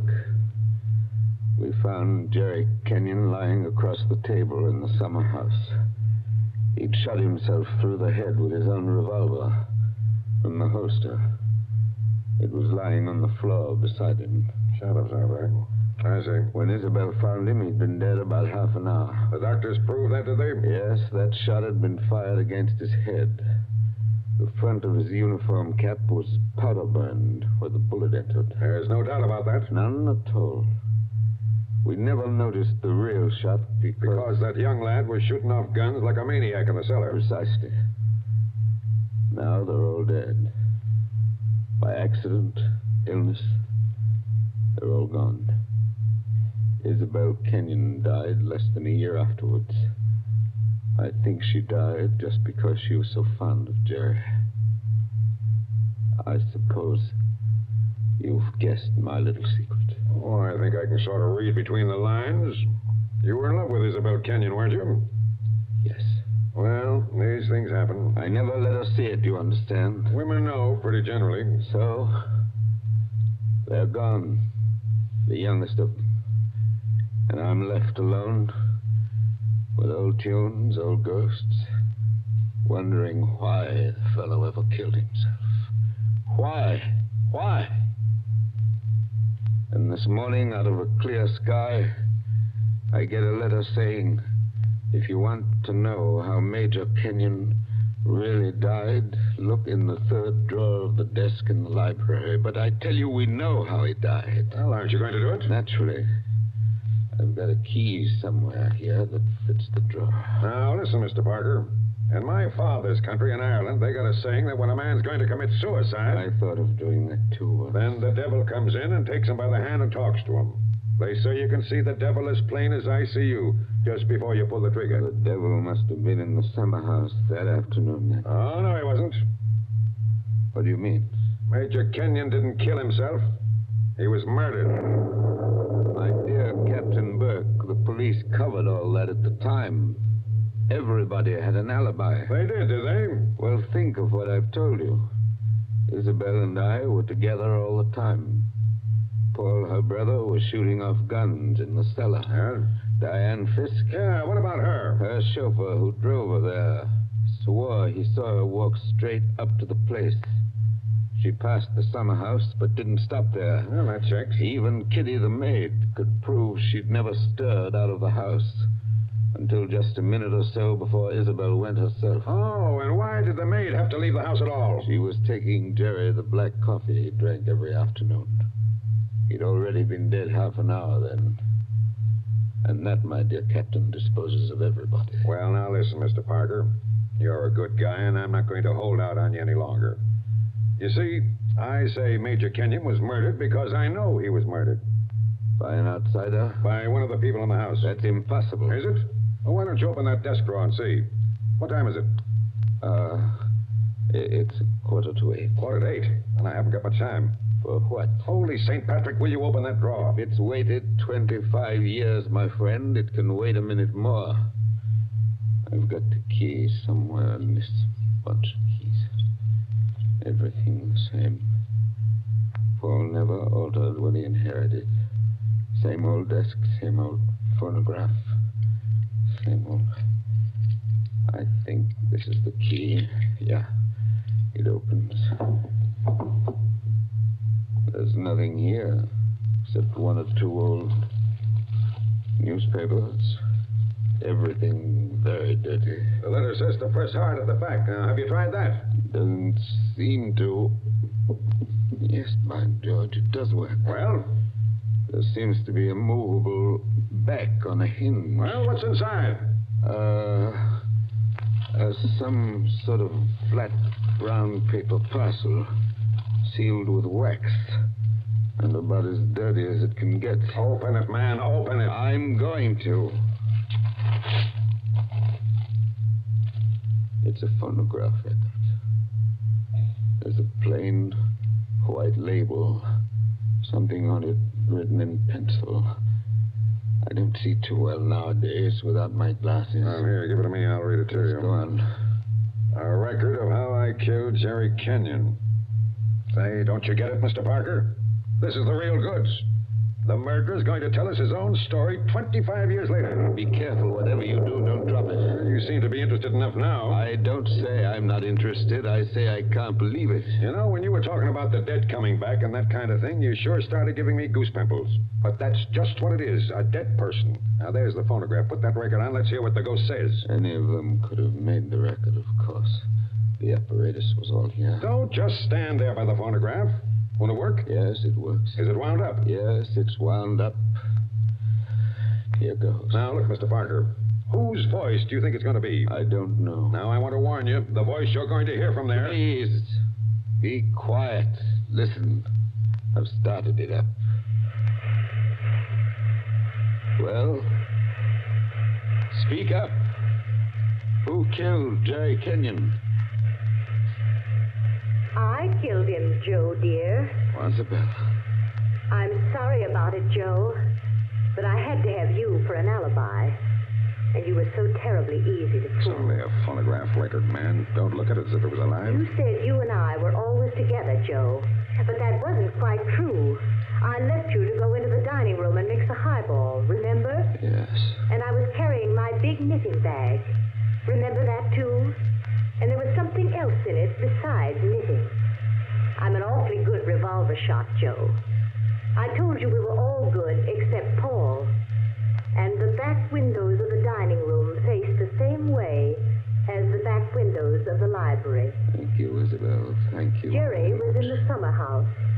I made a sign to him from the window, and he came to the door there.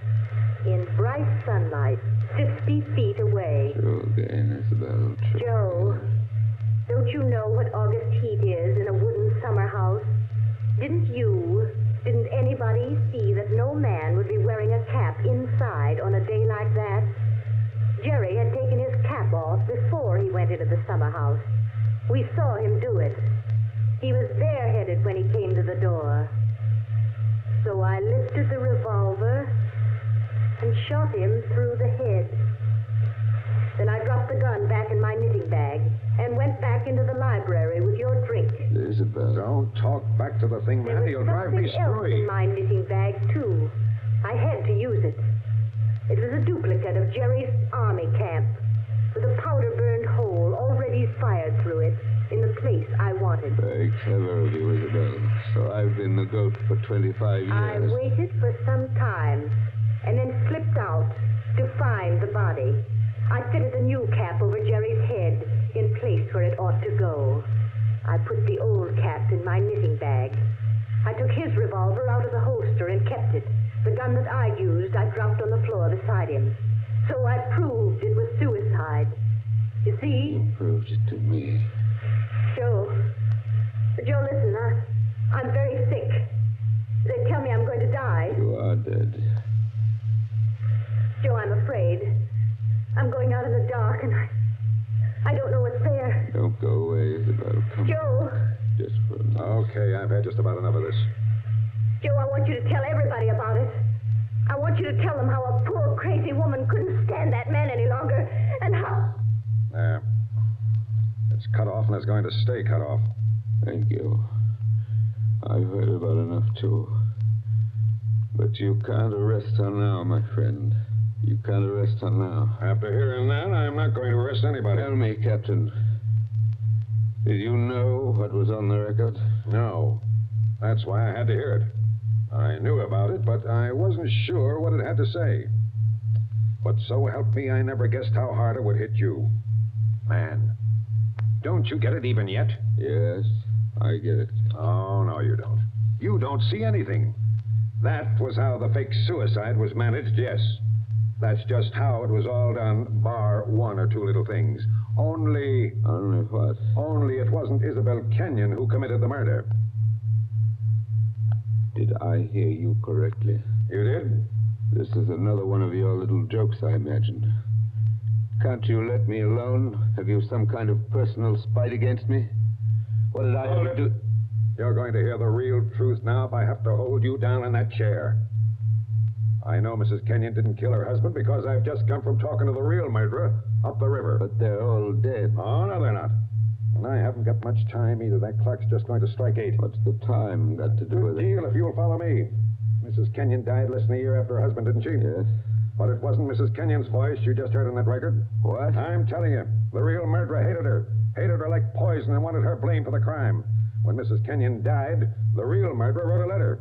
Well? But she never mailed that letter. She made a lying record of Isabel Kenyon's voice as evidence. Now you figure it out for yourself. Who was pretty enough to take Major Kenyon's eye and strike back like fury when she got thrown over? Who wanted to go on the stage and do impersonations? Kitty, the maid. Ah, you're talking sense. She shot Jerry from the dining room window. When she couldn't borrow Mrs. Kenyon's knitting bag, she went out to the summer house with a gun and the fake cap wrapped a napkin on a coffee tray. She did go out, I remember. Actually, she got there before Mrs. Kenyon did. But the summer house was dark inside, and Mrs. Kenyon never noticed her. The next day, Kitty wrote that letter, but she couldn't bring herself to send it. So she kept that letter till the day before yesterday. Then one of the boys at Sing Sing, Wait a minute. thinking he was doing her a kind action, put a stamp on it and mailed it. Did you say Sing Sing? Yes. They're electrocuting her tonight for the murder of an Italian down at Collier's Hook. I found out about the record, all right. But the one thing I wasn't sure of was that she had done the job alone. Now, frankly, the way you acted, I thought that you might have been in on it, too. Well, that's why I had to hear it through. And it was anything but a joke. And now, here it goes to blazes forever.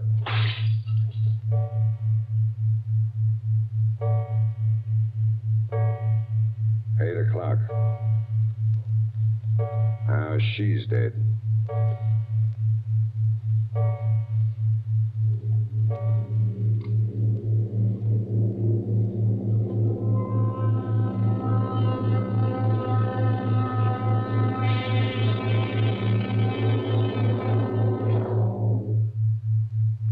And so ends The Devil in the Summer House. Tonight's story of Suspense.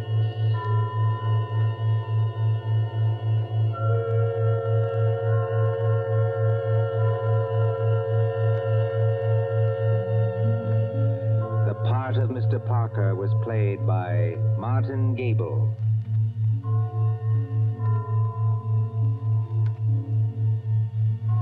Again next Tuesday at 9:30 p.m. Eastern Wartime. A story dedicated to the thrill of the nighttime, the hushed voice and the prowling step. Another adventure in suspense. William Spear, the producer, John Dietz, the director, and John Dixon Carr, the author, are collaborators on Suspense. This is the Columbia Broadcasting System.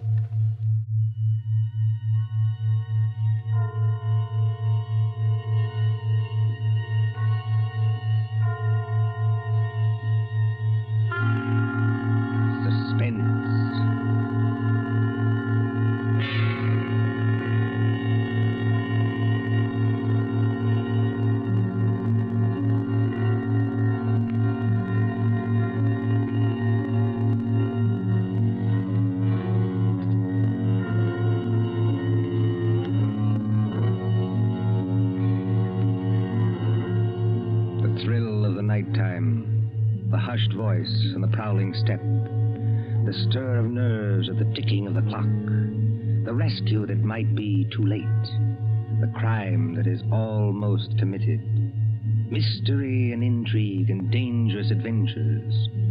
We invite you to enjoy stories that keep you in suspense.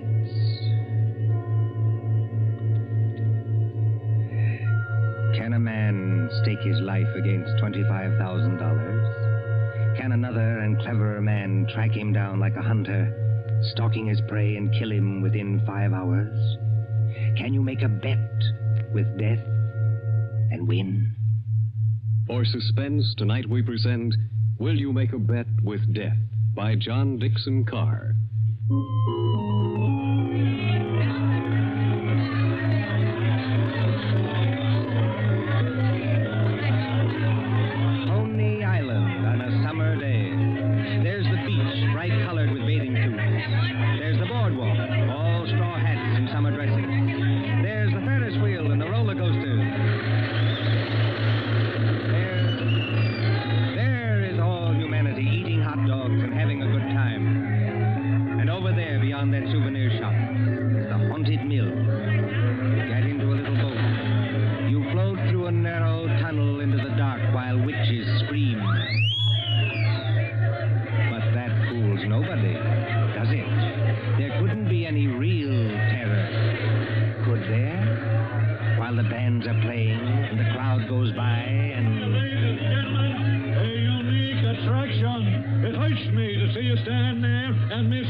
one ticket, lady? That's right, one ticket.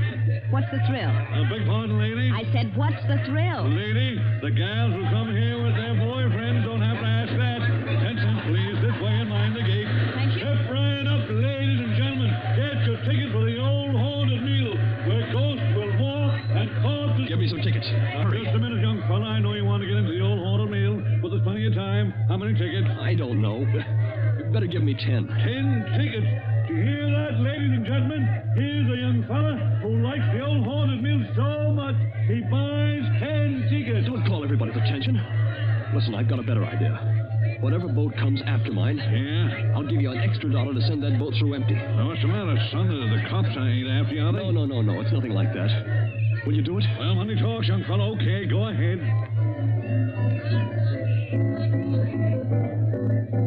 Isn't there an empty boat here? Well, really?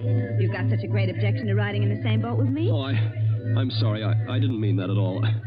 Don't misunderstand. Then you'd better get in if you want to go. This boat's starting to move. Yeah, I better sit down. You certainly had. Look here, I want to apologize. That's quite unnecessary. This place is rather childish anyway, isn't it? Yes, isn't it? But I've seen everything else, so I may as well see this. Here we go in the dark. What was that? One of the ghosts, I imagine, from a machine. It sounded like him laughing. There isn't anybody in the boat behind us, is there? Oh, I can't see. It's pitch dark. Listen, Miss... My name is Andrews, Betty Andrews. If it's customary to exchange names in a place like this. Mine's Pendrell. Bob Pendrell. Did you say Pendrell? Yes. Do you know it?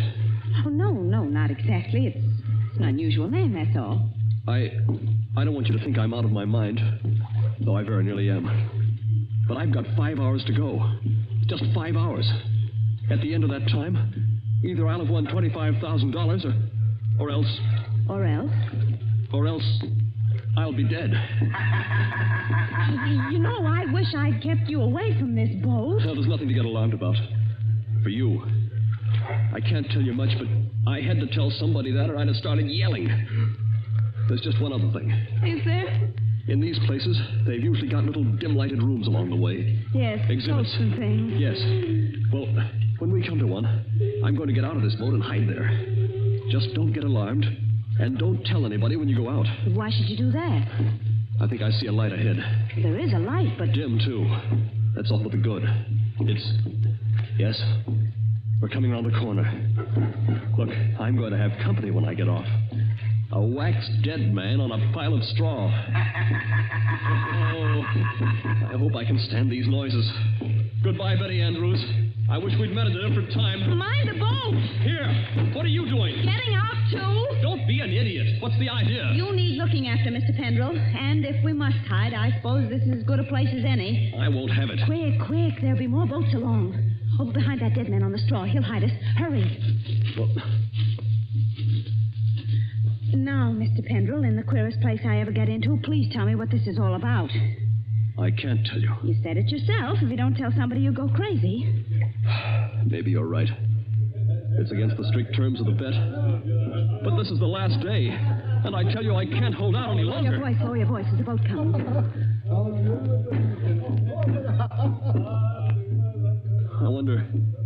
I wonder if you ever heard of my stepfather, John Destry. Yes. I imagine everybody has. He's a millionaire, and I'm not. I'm just a chemist, an analytical chemist. Not very successful. So if I'd had time, if I'd had money, I might have worked out a process that would have, well, I think it would have helped in the war. But he's got money. Yes, he's got money. Well, my mother died years ago. This Destry's a big, white-haired, fine-looking fella.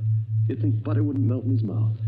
He's got an apartment in the East 60s, secretary, I never met her, valet, cook, that kind of thing.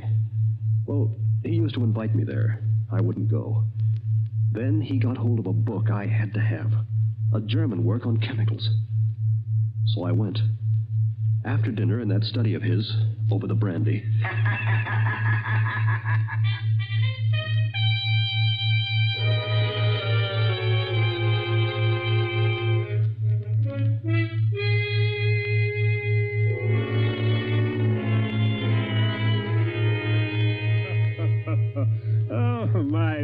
Robert.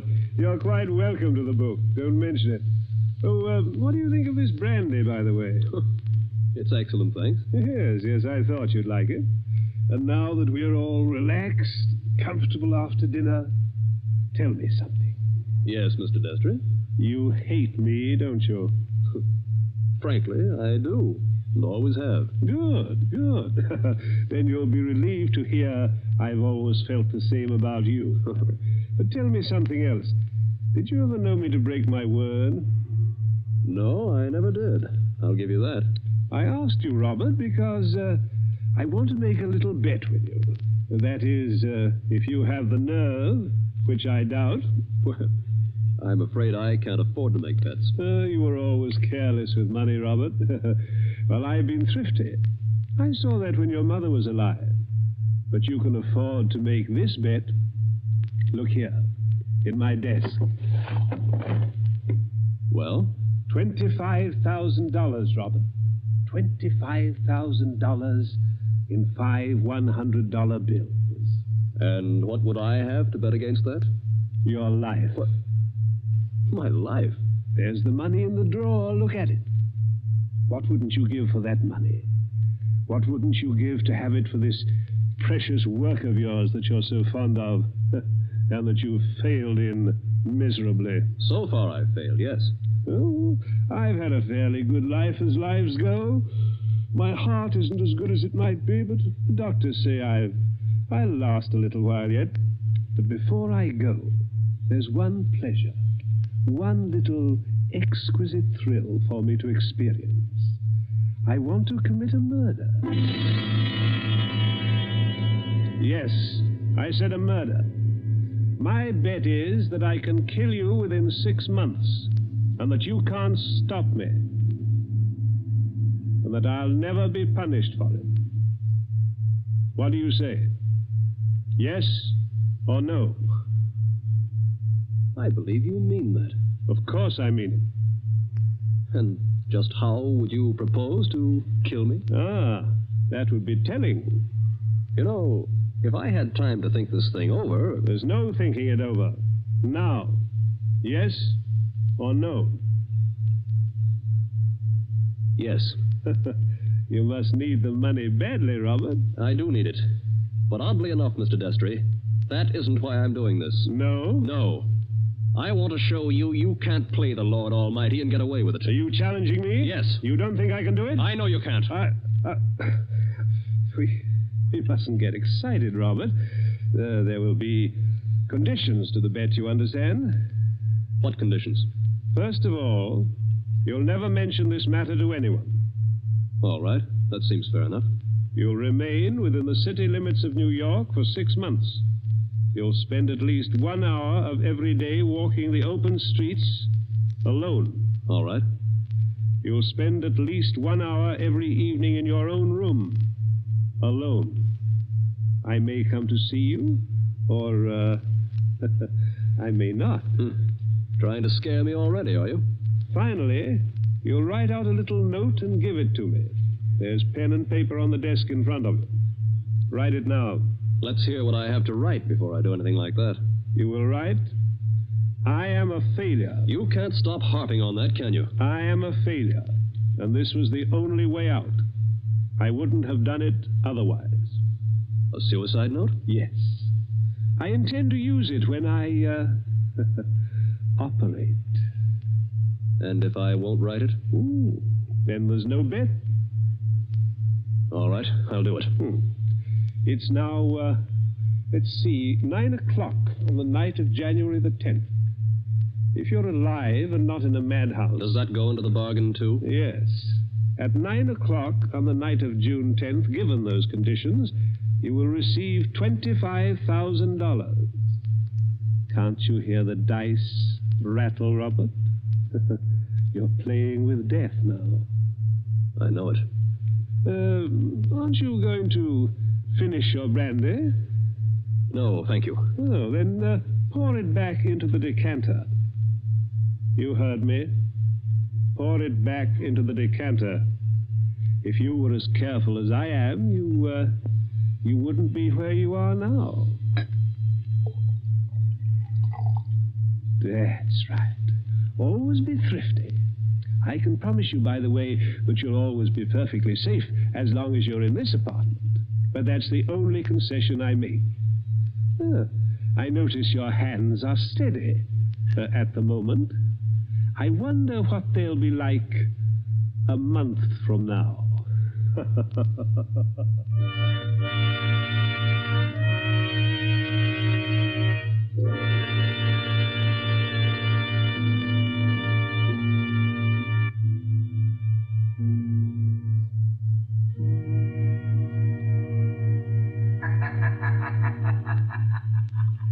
So you were fool enough to make a bet with John Destry.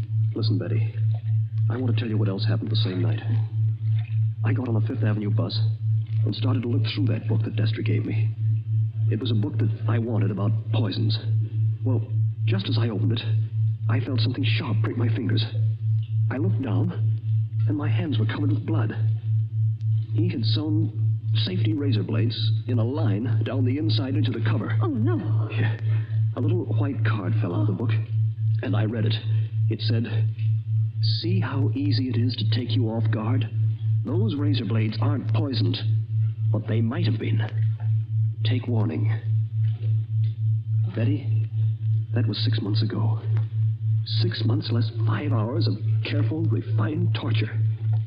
And now, I've got only 5 hours to go. What's he done in the meantime? Nothing. Nothing. I don't understand. Nothing at all. That's the cleverness of it. He's left me waiting. Expecting something. Expecting it every hour of the day or night. Once at the laboratory where I work, I opened a box that I thought was from a chemical supply house. And a Mexican tarantula, one of those furry spiders about as big as your fist, ran out across my hand. It was a toy tarantula. He enclosed a card asking whether I didn't admire it. Bob, this can't go on. I used to think I didn't have a nerve in my body. I could hold the test tube at arm's length absolutely steady for minutes at a time. Now look at me. Don't, please, don't. But the waiting's almost over now. Walking the streets, wondering who's behind you. Sitting alone at night, listening for every step on the stair. He's got very little time left now, and he's got to do something. The question is, what's he going to do? Well, maybe he doesn't mean it. Maybe he's only doing it to scare you. And lose all that money? Oh, you don't know my stepfather. Listen. Huh? I don't hear anything. That's just it. There's no sound of running water. The boats have stopped.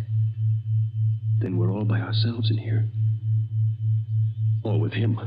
Yes. Oh, Lord, how I wish I hadn't gotten you into this. Oh, I'm all right. Or at least I think I am. I thought I saw him in the crowd outside, but I couldn't be sure. I'm seeing him everywhere. Now, Bob, just a minute. Just tell me one more thing. Did you ever see Mr. Destry, I mean face to face, after that first night? Oh, many times. He came to see you? He came to my laboratory once, yes, but mostly I went to see him. And why? Because it was the only place in the world I could feel safe. He's promised that nothing should happen to you while you were in his apartment. Don't you see it was part of the torture? Night after night he'd invite me, and I'd go, right up until last night.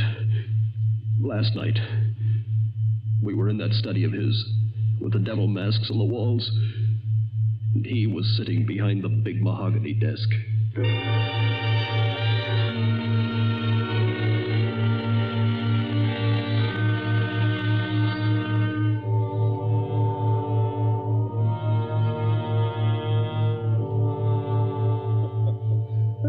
My dear Robert, I'm pleased and even touched to have you here on the last night before you, Why don't you say die and get it over with? Oh, well, let's not say die. No, the clergy contend that we never die. We only change. Now let that be a consolation for you. Must you be going so early? There's that 1 hour at home rule to our bet, if you remember. I remember. You're keeping to the rule. Yes, and I mean to beat you at this if it's the last thing I ever do. The last thing I ever do? That's an unfortunate choice of phrase, Robert. My boy, you haven't a chance. Something's going to happen to you within the next 24 hours when you least expect it. Will you answer me one question? If I choose. Have you decided how you mean to kill me? I decided that 6 months ago. And you still think you can get away with it? It's a method which has never been known to fail. I give you my word of honor on that. Is it sudden? Yes, and no. Wouldn't you like to know what it is? Good night, Mr. Destry. I think I'd better be leaving. No, my dear boy, you mustn't go yet. Sit down. Pour yourself a glass of brandy. No, thanks. Then perhaps you wouldn't mind pouring me a little. My doctor allows brandy, though I'm forbidden spirits. I notice your hands are shaking quite a good deal. They weren't like that 6 months ago, were they? No. You were full of confidence then. Oh. And it grieves me to see you waste tobacco by lighting a cigarette and putting it out immediately. Oh, it's no use lying to you. But I'm going to beat you just the same. You wouldn't like to back out now? After what I've been through? You'd still have your life. I'll keep it, thanks. That's very unwise of you, Robert. Still, you must decide. Oh, I was expecting my secretary a little later to dictate some letters. But now, I think I'll leave her a message that I've gone to bed and turn in myself. Tomorrow is likely to prove an interesting day for both of us. Here's your hat, here's your briefcase, and let me wish you a fond, peaceful, and happy good night.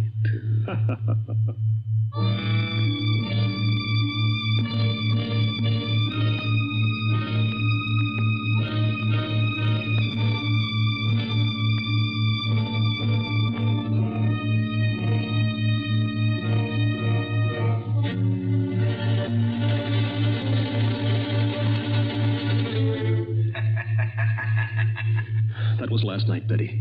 I said I had 5 hours to go. It's less than 4 hours now. If I can keep away from the old devil until 9 o'clock. I wish those boats would start running again. Why? Because it's almost as spooky in here as a real old mill.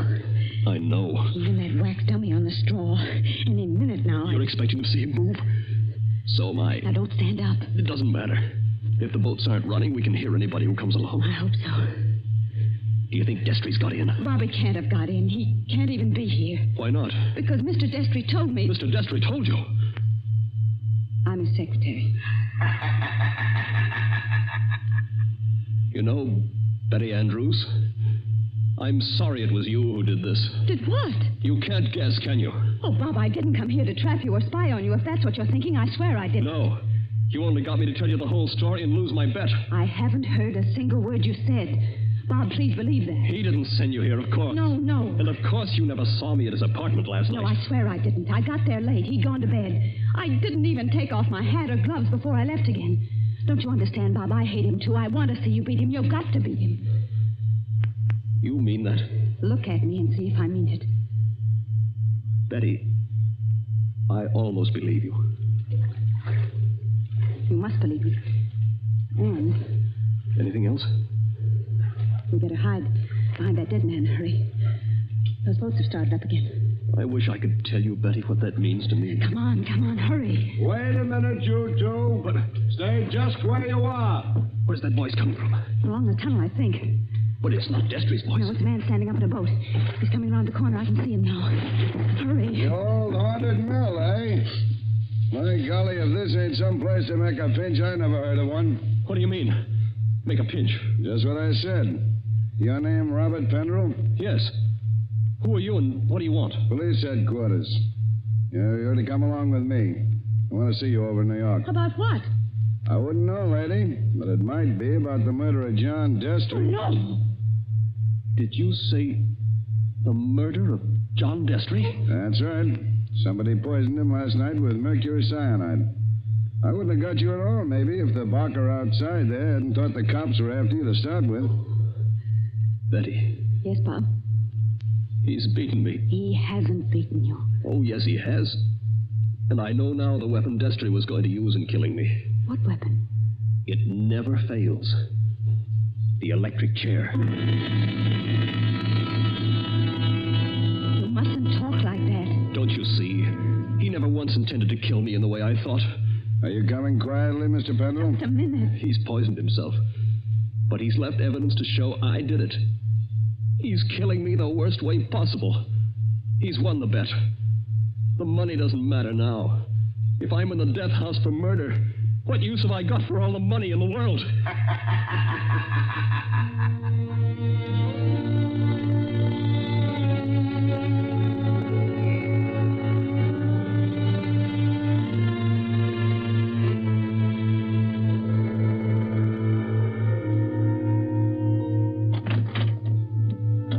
Mr. Pendle, let me introduce myself. My name's Mullen, Inspector Mullen. It's a pleasure to meet you, Inspector.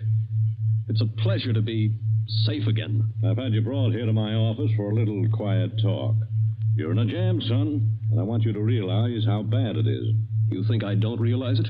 John Destry was poisoned with mercury cyanide administered in a glass of brandy. And only my fingerprints were on the glass besides his own. I can guess. Mr. Destry's body was found this morning lying behind the desk in the study. There was an empty glass with traces of brandy and cyanide. Now, we haven't had the full autopsy report, but the smell of that stuff is pretty distinctive. They tell me you're a chemist, Mr. Pendle. That's right. The boys find that 8 grains of mercury cyanide are missing from your laboratory. Where he visited me a month ago. And in your briefcase, which you took away from his apartment last night... He handed it to me, I remember. We found over $1,000 in cash. Now, take a look at this note. Did you ever see it before? Well, yes. I wrote it.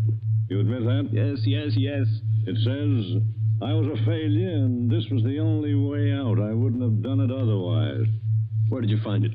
Torn up in little bits. You started to write a confession, and then you couldn't face the consequences. But you shouldn't have left the pieces behind. You're infinite, my boy. Unless... Unless what? Now, if you'd like to confess here and now, and maybe we did a little deal about second-degree murder, Oh, Inspector, why bother to string me along? What do you mean, string you along? There's no second-degree murder on a poison charge. It's the death house or nothing. He saw to that. It's too bad you had to go and kill him, son. Didn't you know he had an aneurysm?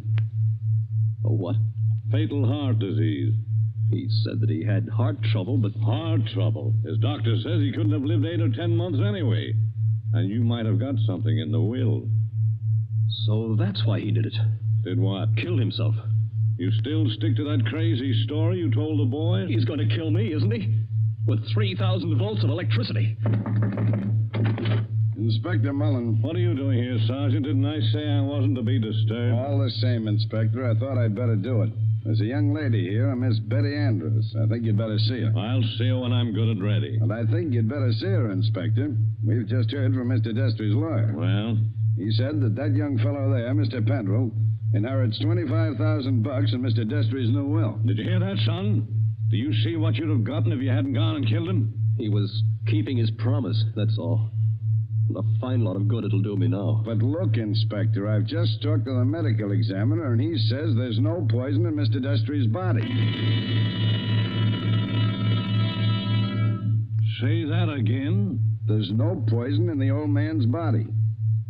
Somebody's kidding you. An empty glass with the smell of mercury cyanide and a dead man with a congested face behind the mask? What did kill him then? Well, if you'd like to listen to Miss Andrews, Inspector, she's right here now. I think you'd better listen, Inspector. I've been trying to tell you all afternoon. Go ahead, Miss Andrews. I've been over and over it. But until they got the medical report, nobody would listen. Can you tell us what killed John Destry? Yes. Poison killed him. But the sergeant's just been saying there was no poison in the body. Inspector, will you listen? I was at Mr. Destry's apartment late last night. Well, so what? You didn't kill him, did you? The servant said he'd gone to bed. So I looked into the study to see if there were any instructions. Was Mr. Destry dead then? I don't know. I couldn't see his body because it was hidden behind the desk. I didn't even learn he was dead until late this afternoon. But I did see a full glass of brandy. A full glass, did you say? Yes. So I picked up the glass and poured the brandy back into the decanter. That's what he always made us do. And I didn't leave any fingerprints because I was still wearing my gloves.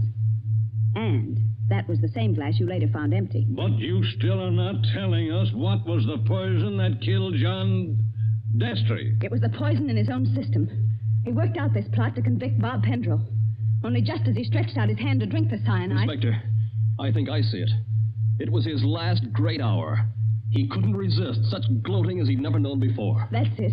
His heart wouldn't stand it, and he fell dead behind the desk.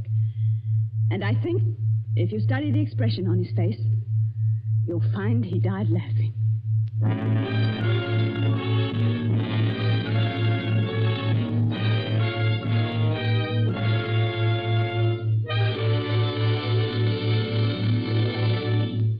And so ends Will You Make a Bet with Death? Tonight's story of Suspense. The part of Bob Pendrell was played by Michael Fitzmaurice. Betty was played by Leslie Woods. John Destry was played by Nicholas Joy. And in supporting roles were Ted DeCorsia and Charles Slattery. Again next Tuesday at 9:30 p.m. Eastern Wartime. A story dedicated to the thrill of the nighttime, the hushed voice, and the prowling step. Another adventure in suspense. William Spear, the producer, Mark Slobe, the director in the absence of John Dietz, and John Dixon Carr, the author, are collaborators on Suspense.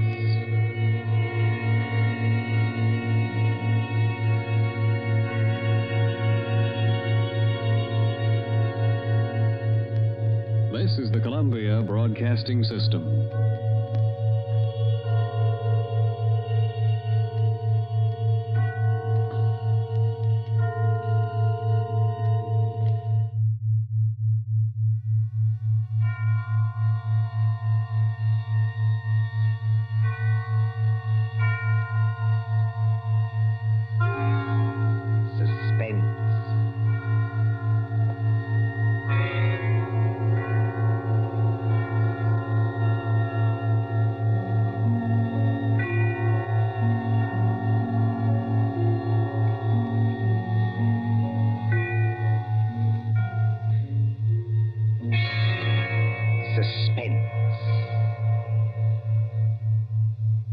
For Suspense, tonight we present Menace in Wax by John Dixon Carr.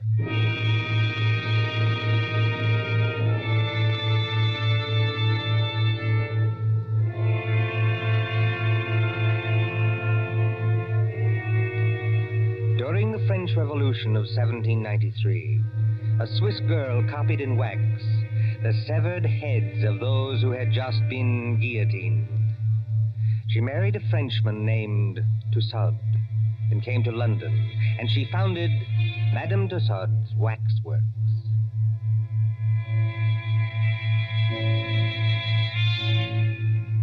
There it is, still in Marylebone Road, near Baker Street Station. Not the original building. That was destroyed by fire. But it remained untouched when a darker shadow than revolution came to England. And they plastered high explosives all along that road and hit the cinema next door. We are going to London under the bomber's rule.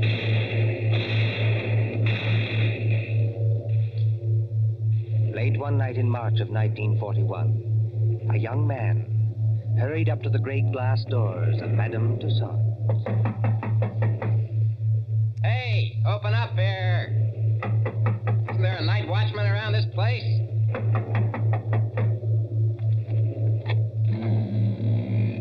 There is, Governor, and I'm him. Now, what do you want at this hour of the night? My name is Rogers. I'm from the Daily Record. Oh. If you'll let me get inside, I'll show you my press card. Didn't you get any orders about me? Well, maybe I have at that. Oh, you're the bloke who wants to see the Chamber of Horrors. That's right. All right, you may as well come in. My paper got a tip there's something funny going on around here. Something funny going on here? That's a good one. The rain's not very heavy tonight, is it? No, they're going over. You ain't heard where, Governor? We got a teletype flash. There was the Midlands. Lord lummy, and I've got a sister in Birmingham. Oh, why can't she come and stop in a nice, safe place like London? There's the Regent's Park guns opening up again.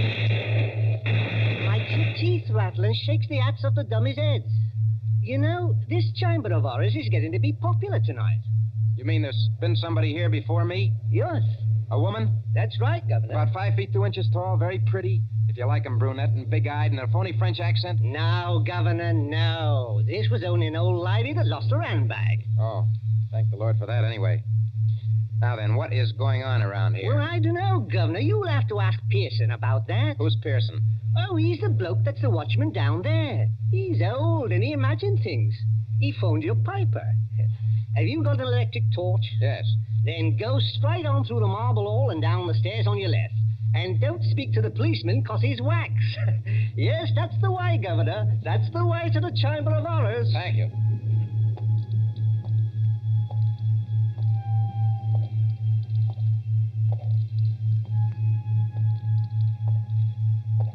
Pearson? Hello, Pearson. Pearson? Yes, sir.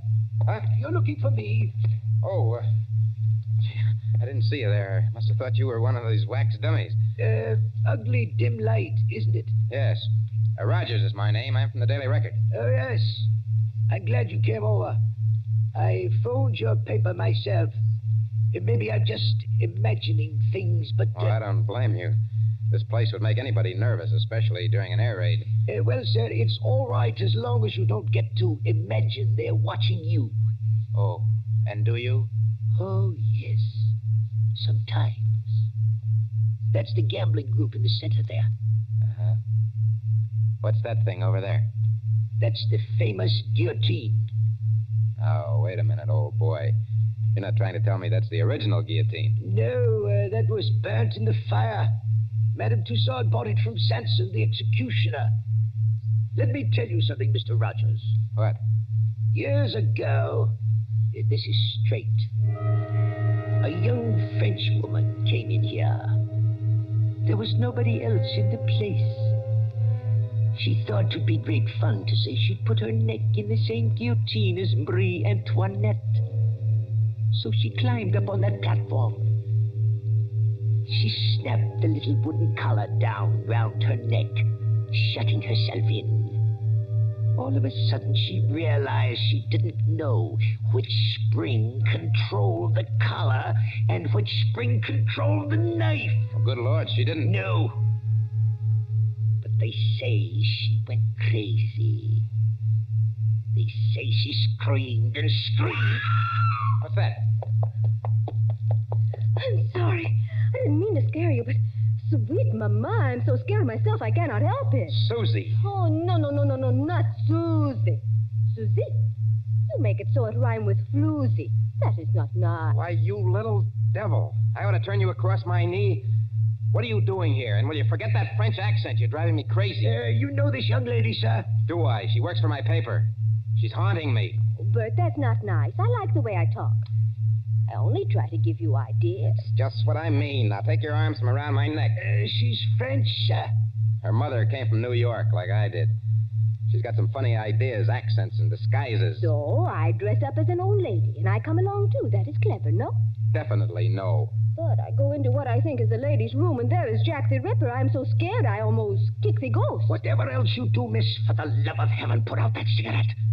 It is not permitted? It is what they are most afraid of in this place. Fire.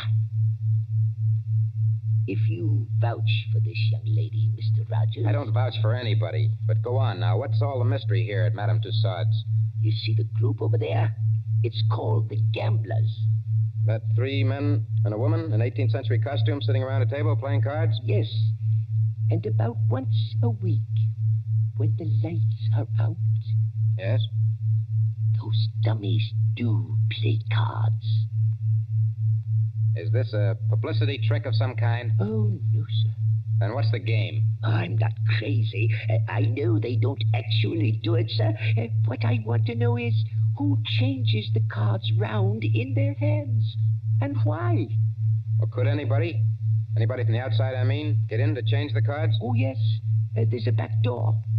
But why would anyone want to break in here just to change those cards around? Mon cher Bert, écoutez. Listen. I have made a discovery. Listen, if you're going to talk, speak English. Or better yet, just keep still. But I have made a discovery. This card game. What about it? It is crooked. Here is a man which has 2 deuces of hearts in the same hand. Listen, Susie, I don't give a... Wait a minute. Let's have a look at those cards. I give you ideas, yes? Susie, for once you're right. And look here. 2 of these players have all the clubs and hearts. The other 2 have all the diamonds and spades. Susie, how many letters in the alphabet? 26, no? And twice 26 is... 52. The number of cards in a pack. Give me a pencil, Susie, quick.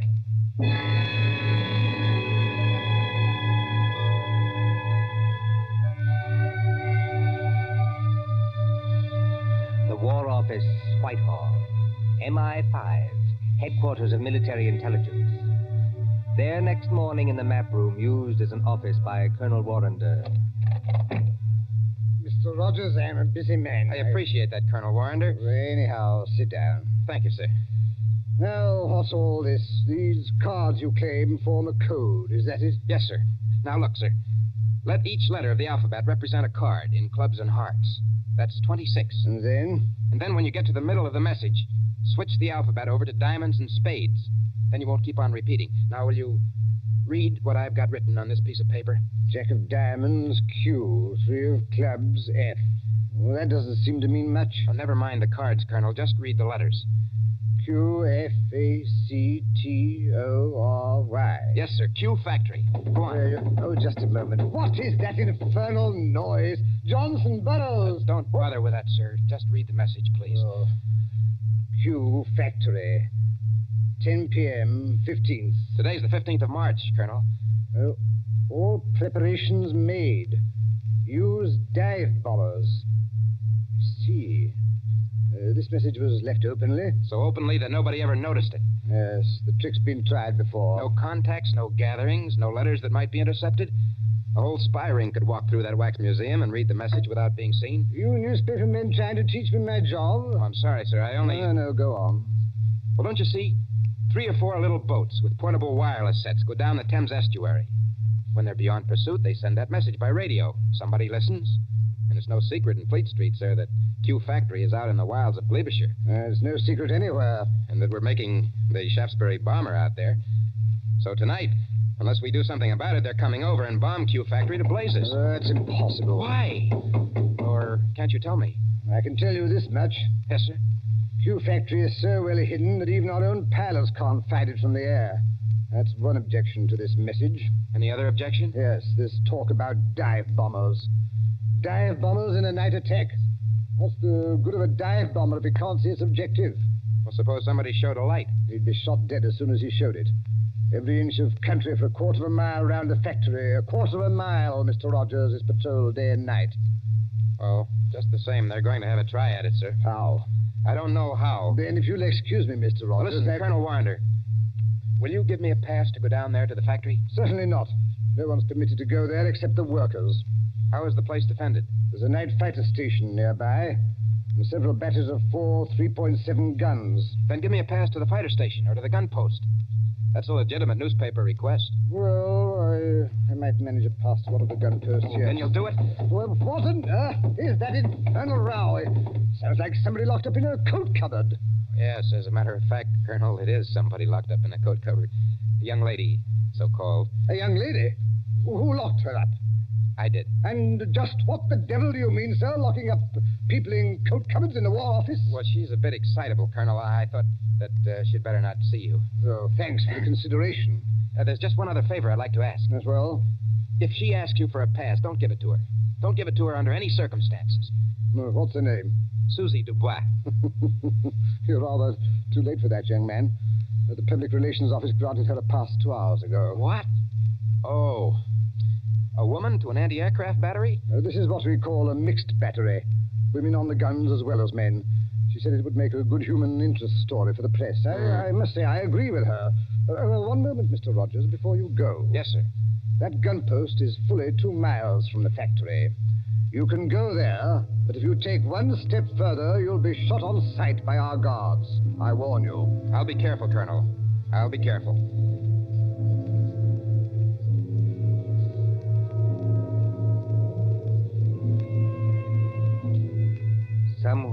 West Country. A yellow moon shines over bare trees. A white mist, moving, clings to the ground.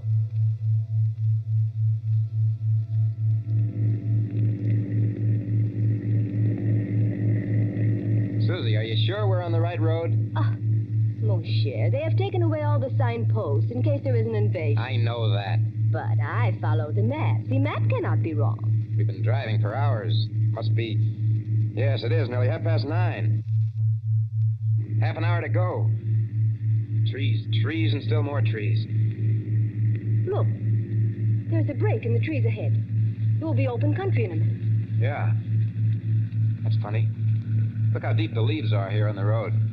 But one thing I tell you, just between you and me and the bedpost... Gatepost, Susie. The term is between you and me and the gatepost. And speak English. I am speaking English very well, thank you. I do not need your help to be pure. All right. Now, this map. Well, what about it?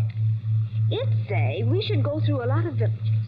Mitford, Archidine, and Saffron-Weville. I have not seen any villages. Did you say Mitford? Oui, monsieur. Susie, let me have a look at that map. Come on, hand it over. But what is wrong? It is a perfectly good map. Yes, Susie. It's a fine map. It's an excellent map. Only it's a map of the wrong county. I have made a mistake? No? I don't even believe you can read. This is a map of Barsetshire. We should be somewhere in Glebeshire. Now, where in the devil are we? With the entrance to some kind of clearing with leaves on it. Oh. What was that? Somebody calling us. And if we're in forbidden area... I see him now. Where? Behind us. He came out of a white cottage back there. He's a big, heavy man. With a mustache. Never mind the mustache. He's wearing some kind of a uniform and he's got a rifle. You think he plug us? No? I think it is not unlikely. Get out those War Office passes of ours. Quick. Good evening, my friends. Good evening. Can you tell me... We don't mean any harm. Can you tell me what time it is? Oh, what time it is? Yes. Oh, yeah. It's, 28.5 past 9. Thank you. I will keep you covered while I set my watch. There. My next question is, would you like me to shoot you both? No. Listen, Mr. McAllister. Captain McAllister. That's right. Well, Captain, this girl, she's been reading the wrong map.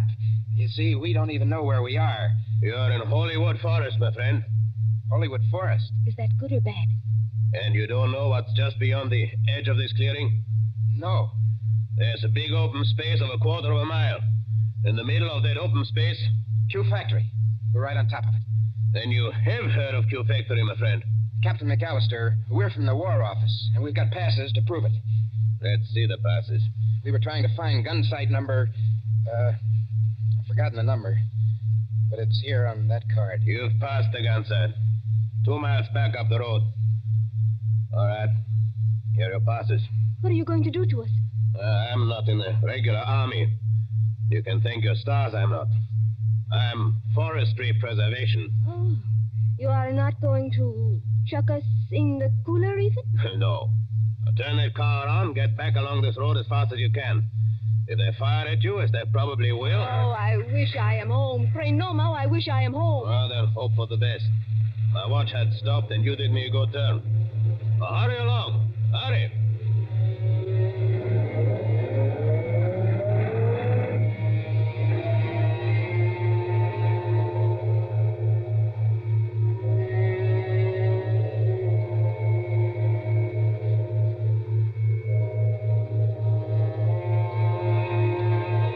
Sight of heavy attack battery. 4 3.7 guns against a moon growing clear white. White as the concrete emplacements. sealed against light were the crew's men and women sitting, waiting. Well, sir, glad to have you both here. This idea of yours about dive bombers attacking a blacked-out factory in the middle of a forest is rather fantastic, don't you think? Well, I admit it doesn't make much sense, Captain Bronson, but I have a hunch that I'm right. Well, glad you and Miss Susie drove out. Don't see many strangers. Frightfully boring. Nice country, of course, good air and everything, but dull. Dull as ditch water. What's that? Only some of the lads and lasses inside. Like to walk along the emplacement here? Oh, is that allowed? Oh, certainly, old boy. Why not? Bright moon tonight, isn't it? Yes, bomber's moon. We nearly get shot on our way here. Quiet, Susie. We're not supposed to have been there. If I nearly get shot, I am going to say I nearly get shot. It was a man which is called, McAllister. Oh, old Mac. Very decent sort, Mac. He's a tree doctor. A what? Tree doctor. Got to have wood, you know. But trees start to die. Mac goes round the edge of the clearing and smears them with stuff to keep them well. How did you come to meet him? Well, the fact is, we nearly got as far as the factory tonight. Oh, then you were lucky to get back alive. There weren't any barrage balloons over the factory, I noticed. Hardly, old boy. They wouldn't advertise, would they? With balloons in open country? And if the Germans did use dive bombers? Oh, they're not coming, old boy. Just make up your mind to that. I wonder if you'll say so at 10 o'clock. But it is 10 o'clock. It's just 10 now. Well, it can't be. We drove here like blazes. It was only 9:30 then. Well, then your watch must be very slow, old boy. No, I'm afraid you're wrong. I've never seen it quieter. Cold tonight, very dry for March. Look all around you. Moonlight, open country, not a sign of life in it.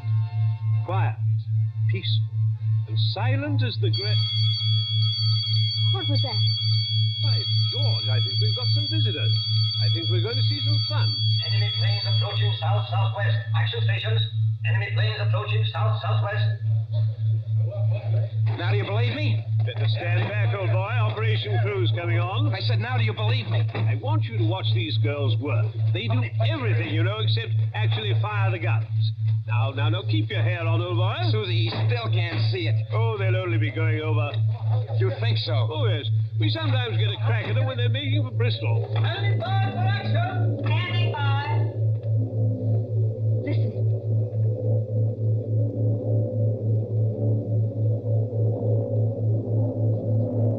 I have heard that noise 1,000 times, but every time I hear it, I get sick. They're flying ruddy low, you know. Just what I was thinking.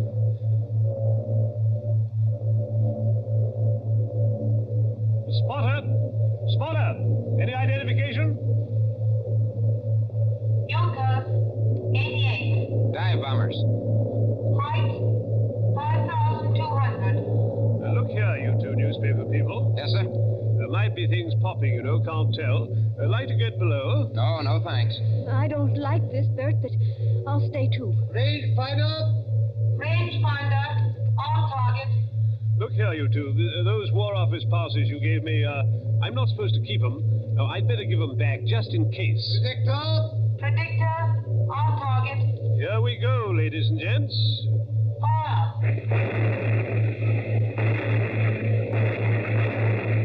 Stand by. Predictor on target. Fire.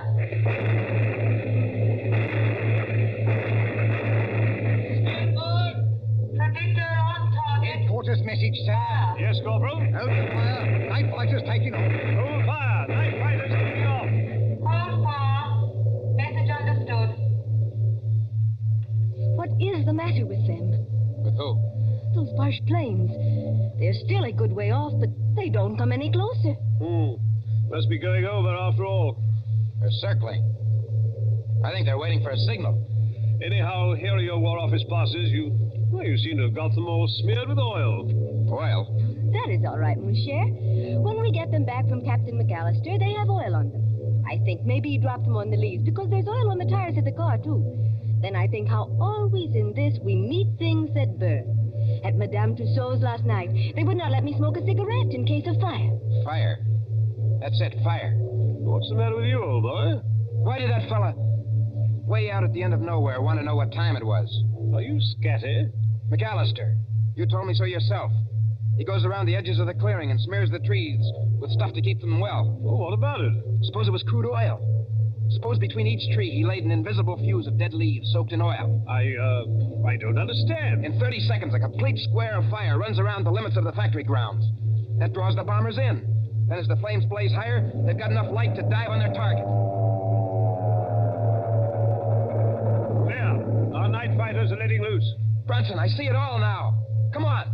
We've got to get to that tree, Dr. McAllister. It's a matter of minutes.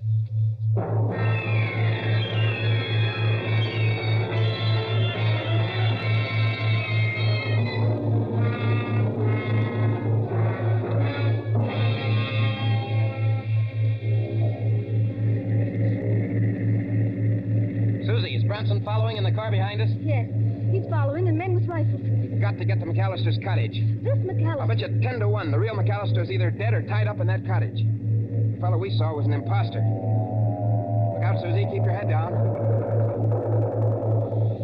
Oh, those fighters. They will chew up every younker in the place. They have not got the chance of a snowshoe in heaven. No, Susie, not a snowshoe in heaven. You mean... I know you are English at a time like this, but I cannot understand. Look out. I don't see why he hasn't set his signal off. What is delaying him? Why don't he strike a match when the bombers come over? Because he's a good Nazi. A good Nazi? My watch was slow, don't you remember? And I gave him the wrong time. He had orders to strike his match at 10 o'clock, and he'll not do it until 10 o'clock if there are 500 planes instead of 20. Bert, I see him. Where? Far up the road. He's running. Yeah, that's him. Think we can reach him before he gets to the clearing? Not the chance of a snowshoe in heaven. Signal Brunson to pass us. A long shot with a rifle might... Bert, one of the Junkers is hit. What? He's right over us. That's not all. He's unloading his bombs. That whole stick's coming straight down our direction. Keep your head down.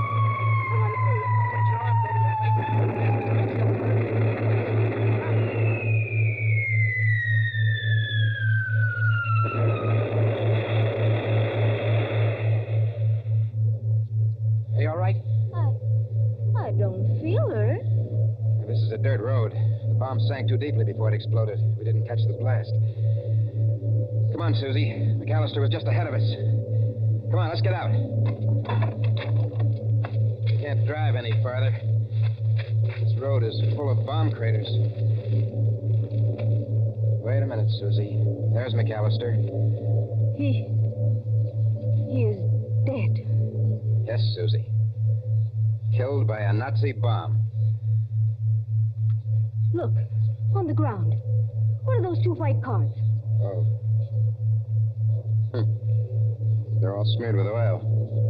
Must have fallen out of McAllister's pocket just before he got hit. Let's see. What do you know? What are the cards, Bert? 2 tickets for Madame Tussaud's Waxworks. I'm afraid our friend's never going to get to use them. Not the chance of a snowshoe in heaven.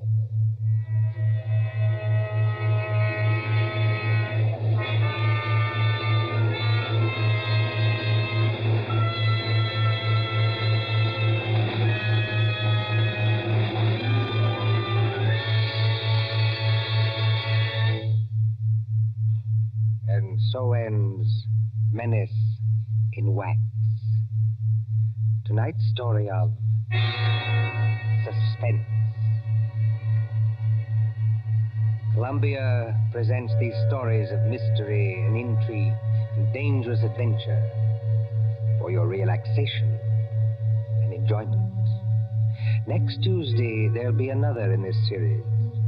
Same hour, 9:30 Eastern Wartime. William Spear, the producer. John Dietz, the director. Bernard Herrmann, the composer-conductor. John Dixon Carr, the author. Our collaborators on Suspense.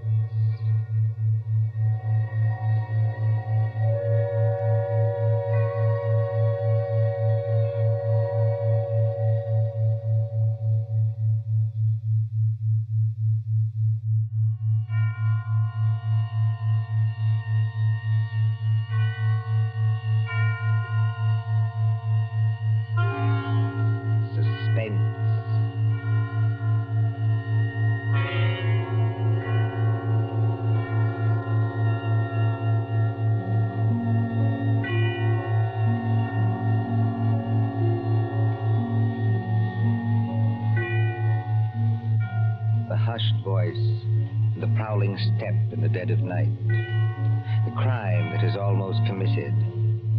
The stir of nerves at the ticking of the clock. The rescue that might be too late, or the murderer who might get away. Mystery and intrigue and dangerous adventure. We invite you to enjoy stories that keep you in suspense. For Suspense, tonight we present The Body Snatchers by John Dixon Carr.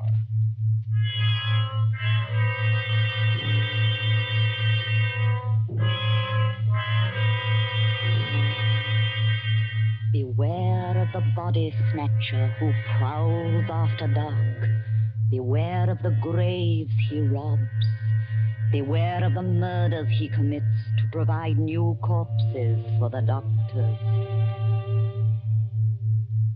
Up to the year 1832, the body snatchers terrorized England.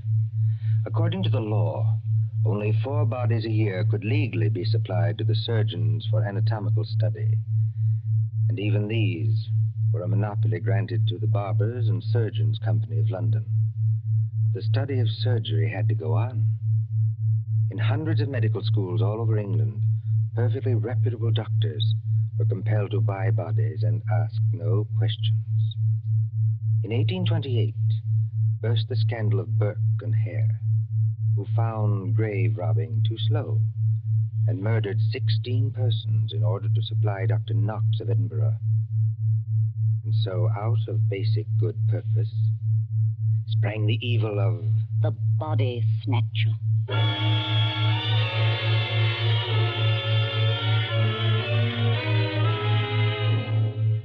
Turn back the clock now to a cold night just 110 years ago. Look into the brick kitchen of a house on Wandsworth Common, not far from London. There, in the light of a tallow dip, sits old Mother Slade in her draggled bonnet. What's a keeping 'em? 2 hours. 2 mortal hours by the Dutch clock. And they're not here yet. Mother Slade? The graveyard not half a mile off. And once I thought I heard church bells ring. And one... Mother Slade, did you call? No, my girl, I did not call. But I thought I... And what are you doing up at this hour, my girl? I was only locking up, Mother Slade. Ain't it enough to have taken you over from a good-for-nothing mother not worth the gunpowder to blow her up? Please, Mother Slade. And given you a good home and brought you up practically like a lady with only the housework to do? I'm sorry, Mother Slade. Only I wish you wouldn't talk like that about me own mother. And what do you do, Peggy Lester? You stop up until this hour. You mislay me snuff box 20 times a day. I was only going to say, I thought I heard a horse and cart in the lane. In our lane? Yes, Mother Slade. There it is now. Yes. Easy, my dears. Drive easy with the merchandise. The doctors don't like it if you bump the merchandise. Merchandise, Mother Slade? What's that? I'll tell you what it is, my girl. Well, I didn't mean anything, Mother Slade. It's your Uncle Matt and your cousin Rob are coming home from their business. That's what it is. You hear that, Peggy Lister? I didn't mislay your snuff box. It's on the table. And if you don't want me to take my fingernails to you instead of a strap, you get on up to bed this minute, do you? Yes, Mother Slade.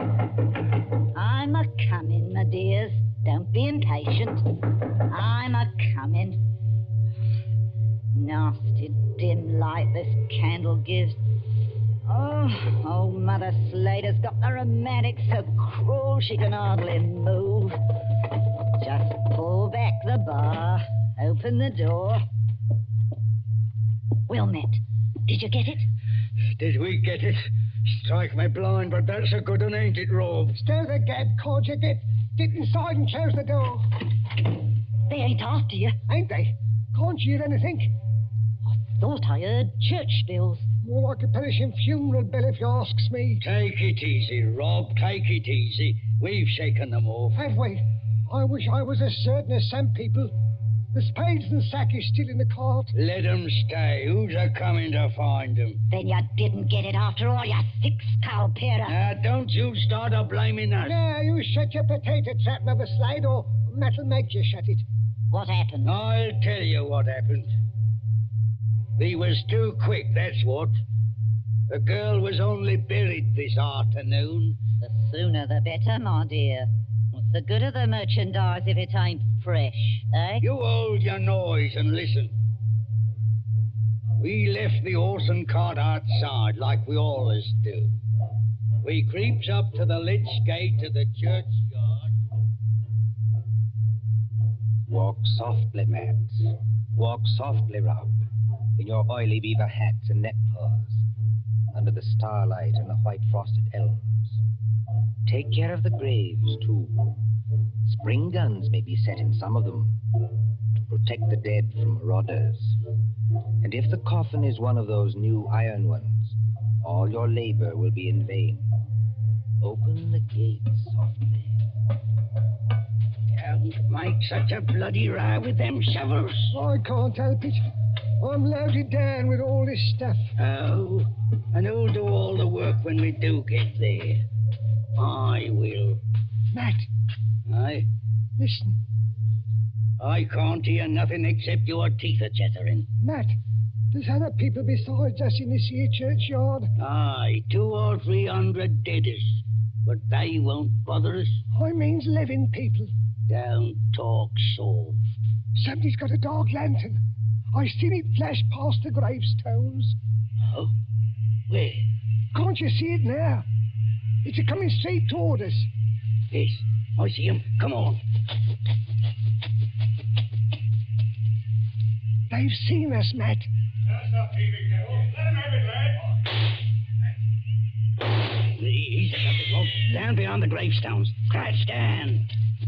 They can't shoot through stone. Matt, it says here, sacred to the memory of... It's the girl's relatives. They've been watching her grave. All they need, boys. They want to get up now, they'll have to climb the wall. Oh, Struth. If only I had me barkers. First time in 2 years I've gone without a brace of pistols, and this happens. But you ain't got your barkers, Matt Patterson. I got what's just as good. Give me a shovel. What are you going to do? Charge 'em. This here shovel's got a nice edge. Are you daft? They'll have to take time out to reload, won't they? Hear that?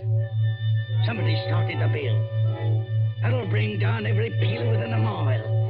If you want a tithing ticket and a neck in a rope, stop where you are. But if you don't want to get scragged before your time, follow me. That's all there is to it, Mother Slade. We went out by the gate, and blow me if they could stop us. You perishing numbskulls. Did they recognize you? No. We had our neckerchiefs around our eyes. Did you do it? I don't know. There's blood on the shovel. No, there ain't, Mother Slade. I wiped it off. Anyway, we're here. What I want now is a Christian fire to sit by, and a drop of spirits to warm my stomach. There's no spirits in the house, Matt Patterson. Don't you lie to me, you ugly mouth. Let go me hand, Matt Patterson. I'm warning you. Better let it go, Matt. There's no spirits. Only half a loaf of bread. Don't I know it? I haven't tasted a drop of gin all day. Black dogs on me back. Well? Hark at what I say. The doctor was promised a corp tonight. All right, dearie, he gets a corp tonight. There's that funeral bell again. What's the clock, old hag? Come on, spit it out. A nice young corp without any trouble or bother. Aye? What about young Peggy upstairs? Strike me blind. What about it, eh? You'd have to be mighty careful. Why? You'd have to smother her with a pillow while I sit on her legs. That's what Burke and Hare done up in Edinburgh. Then you don't leave any marks on them. See? You're off a tick. Wait. What? If the doctors see they've been polished off, just plain murdered, they won't have nothing to do with it. Leastways, they don't like it. Like it or not, dearie, they all do. Who's buying the beef tonight? Dr. George Arnold. Him? The young fella out Fulham way? That's the man, dearie. But I thought he was too pious and holy to play. That's what Dr. Arnold thought, too, till they started putting the screws on him at Bart's College. No corp, they said to him, no lecture.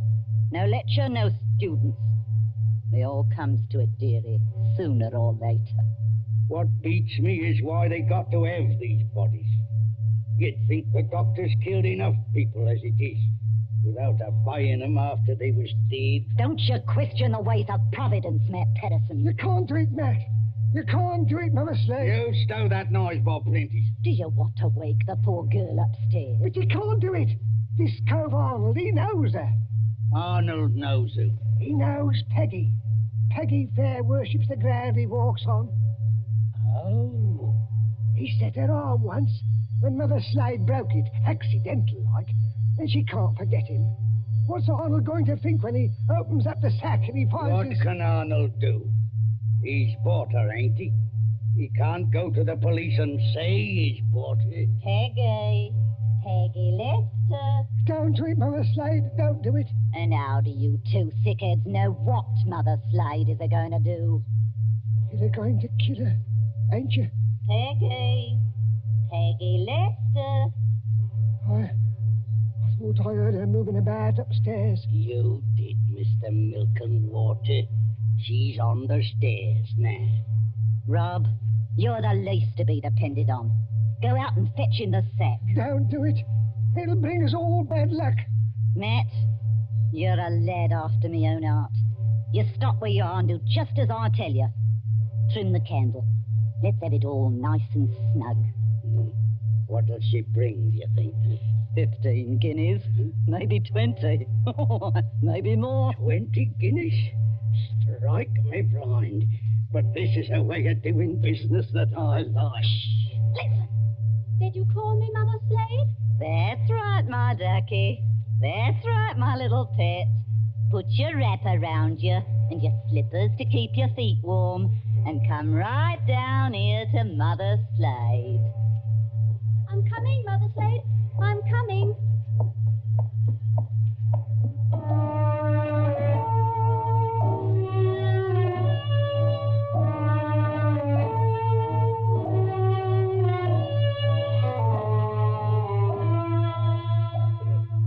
Who in those times would be a surgeon and still be an honest man? At that drugged hour of the night, look into the sitting room of a spacious house. Many candles are still alight there, though they have burned down nearly to their silver sockets. There is Chinese paper on the walls, and a turkey carpet underfoot. In front of the fire, now almost out, sits Dr. George Arnold with his bottle green coat and heavy hair.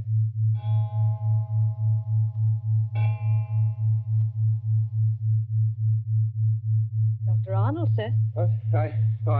I beg your pardon, Mrs. Tancred. Dr. Arnold, sir. It's gone 2 o'clock. Yes, so it has. You've got a lecture to deliver tomorrow, and you'll be all worn out. Why don't you go on up to bed? Mrs. Tancred. Yes, sir? You're a jewel of a housekeeper. I admire you, and I can't do without you, but would you please go away and let me alone? Sure, I'm very sorry, sir. No offense intended. Stop. I shouldn't have said that. I'm thinking too much, perhaps. And smoking too many cigars, if you'll excuse me. Why must they keep tolling that bell at East Hill Church? Why must they keep it up all night? Well, sir, Elsie says the parson told them to do it. Elsie? Wait. Who is Elsie? Dr. Arnold, sir. I know you're always up in the clouds, mooning over books and whatnot, but I did think you'd recognize the name of your own parlour maid. Oh, that Elsie. I see. Well? Elsie says it's because of the murder in the churchyard. What murder? 2 resurrection men. Body Snatchers, sir. Oh, you wouldn't know anything about such people. No, of course not. They were caught trying to rob a grave, but they got away. One of them was a horrible big fella. Split Willie Kendrick's head open with the edge of a shovel. Is anything wrong, sir? No, not exactly. Well, I thought for a second, seeing how you looked. Did they get the body? Yes, sir. It was Willie Kendrick. His head was split open with a shovel. No, I mean, did these resurrection men get what they were after? No, sir. Thank God. Oh, you may well say that, Doctor. I wasn't exactly speaking in the religious sense, but never mind. Well, Elsie says there are what she calls peelers all over the place. Peelers? Yes, these new policemen. After Sir Robert Peel. And somebody from the new detective police that they're using instead of the Bow Street runners. Well, Mrs. Tancred, I'm going to smoke one more cigar, and then I'm going to bed. Very good, sir. You see, sometimes you give orders, then it's too late to recall them. Whatever the medical practice is, you can't look your conscience in the face afterwards. Then, I can't tell you how or why, a miracle comes along and saves you, and you're free, What was that? Sounds like a horse and cart in the drive, sir. Mrs. Tancred. Yes, Doctor. Will you please go upstairs? Now make haste. Well, if it's visitors, sir, or even a patient... Mrs. Tancred, you heard my instructions. Obey them. Sir, there's the front door Yes, bell. I heard it. For the last time, go away. I will admit whatever visitors we have. Yes, sir.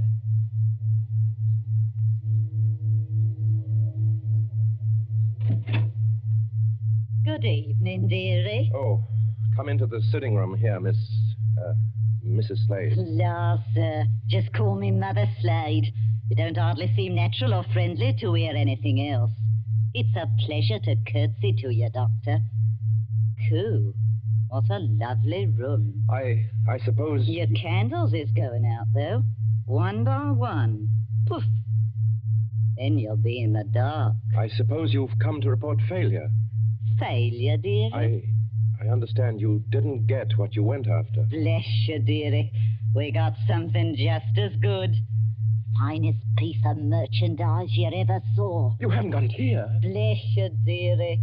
Mother Slade always keeps her word. Bring the merchandise in, my dears, so the doctor can see it. Quiet, please. Oh, of course, dearie, I forgot. The big fella with the black eyebrows is Uncle Matt. The little fella with the watery eyes is Cousin Rob. And between them, in that sack, they're carrying... Well, who is it in the sack? 19-year-old girl, dearie.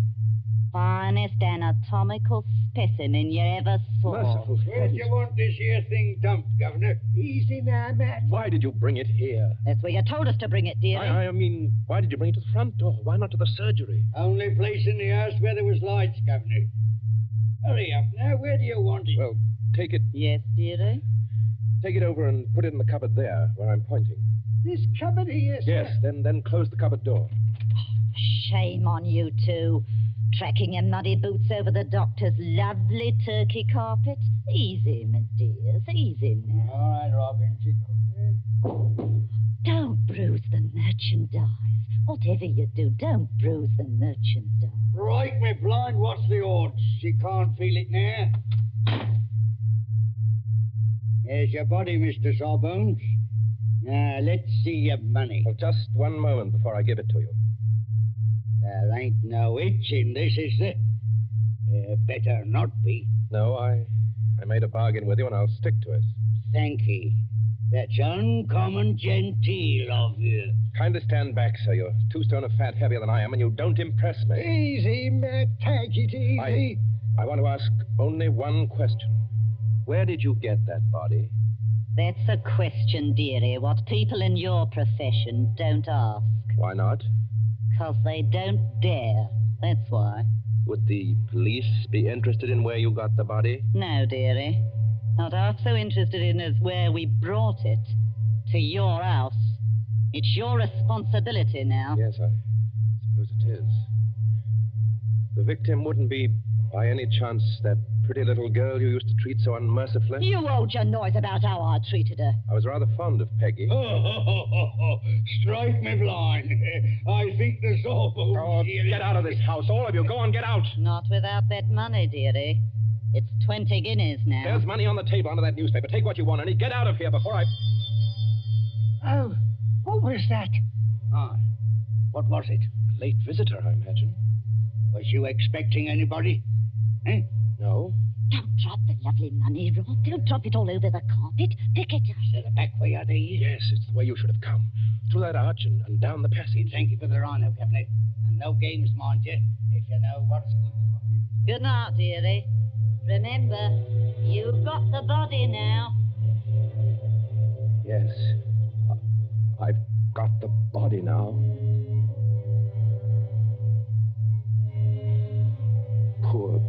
Poor little devil. Dr. Arnold, sir. In heaven's name, Mrs. Tancred, haven't you gone to bed yet? I had to get up, sir, to answer the bell. Yes, of course. I'm sorry. Dr. Arnold, what's the matter with you? Matter? You're as white as a ghost, and you're almost crying. Am I? Well, we must remedy that. Oh, it's so dark in here, I could barely see you sitting there. The candles going out, one after another.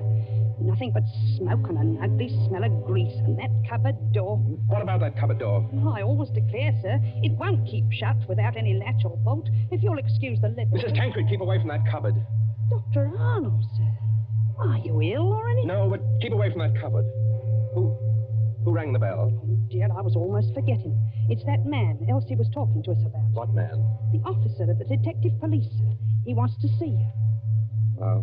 I'll see him, but in some other room, not here. It's as you say, there's not enough light. Not a bit of it, Doctor, not a bit of it. Never too dark, as you might say, where the police are concerned. I couldn't help it, sir. He must have followed me down the hall. Are you... That's right, Doctor. I'm Stalker at your service. Inspector Stalker. Well, how do you do, Inspector? Mrs. Tancred, you may go. By your leave, sir. I'll just get some more candles and put them in that bracket by the cupboard. It's not in use. No, you needn't trouble. It's no trouble, sir. Excuse me.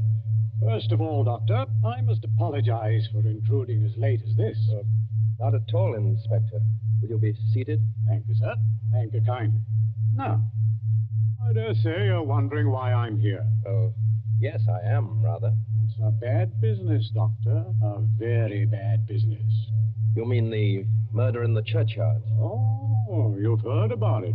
Well, my housekeeper said something about a man being killed with a shovel. That's right, Doctor. Not much doubt about who did that. No? No. The little fella dropped his dark lantern with the initials on it. They're professional body snatchers. We've had our eye on them for a long time. Speaking of body snatchers, Doctor... Well? I expect this anatomy law is pretty hard on you surgeons. It's an infamous law, sir. All the same, Doctor, it is the law. Yes. And if any surgeon happened to be caught with a body, especially a murdered body... What are you hinting at? Nothing, Doctor, nothing. By your leave, I only want to ask a question. Well? What time did your friends leave? Now, come, Doctor. As one man of the world to another, do you see any green in my eye? You are not going to say you had no guests when their horse and cart are still at your front door. They didn't get away. No, Doctor, they didn't. They made a little reception committee as they left by the back door. Darby's on the wrists. Snap. Just as I might reach out and touch your wrist. Like this. What do you mean by Darby's? Handcuffs. I've got a pair in my pocket. Gags into their mouths. That's to keep them from biting. Look, do we have to go on with this? You already seem to know everything I could tell you. Not exactly everything. I don't know, for instance, where you've hidden the girl's body. You're a very diligent man, Inspector Stalker. Thank you, sir. I try to do my duty. You said a girl? These gin-muddled degenerates have been watched every second since they left East Hill Churchyard. They hadn't a body then, but they brought one here. And there's only one other person who lives in the same house with them. Dr. Arnold, sir. Mrs. Tancred, listen to me. Yes, sir? Must you always break in with the most completely ill-timed entrances at all the worst period of my life? I was only trying to be helpful, sir. That's right, madam. Always be helpful. You had to have some light. Here's the candles, sir. 5 of them, in a big candelabrum. We can hang them in the bracket. Ma'am, hold up that light. Hold it high. Really, sir? I'm not in the habit of being spoken to as... Hold it high, I tell you. Do as the inspector tells you, Mrs. Tancred. This is a very fine carpet you've got here, Doctor. Yes, others have admired it tonight. But it oughtn't to have footprints on it. Muddy footprints. Footprints leading from the door, past the sofa, past the hearth, over to that cupboard. Quite correct. I think that's done it, Dr. Arnold. I think it has, Inspector Stalker. We couldn't have proved anything against you for that churchyard business, but this... Let me open Bluebeard's cupboard, Inspector. Let me be the first to show you what's inside. You wanted a certain body. It appears you've come to the right place. Now, look. Lord Almighty. I'm the body, Mr. Police. Standing up, I'm very much alive. And I'm wearing a nice new dress that the doctor gave me. That I gave you? Don't say anything. Please don't say anything. Stop a bit, miss. Aren't you Peggy Lester? Yes. Just because the doctor has to be so terribly respectable, and a girl who's fond of him has to come here in secret. Wait a minute, everybody. Peggy Lester, you're lying. I am not lying. So that's it. Why didn't I guess it? It's the oldest body snatchers trick in the world. Is it?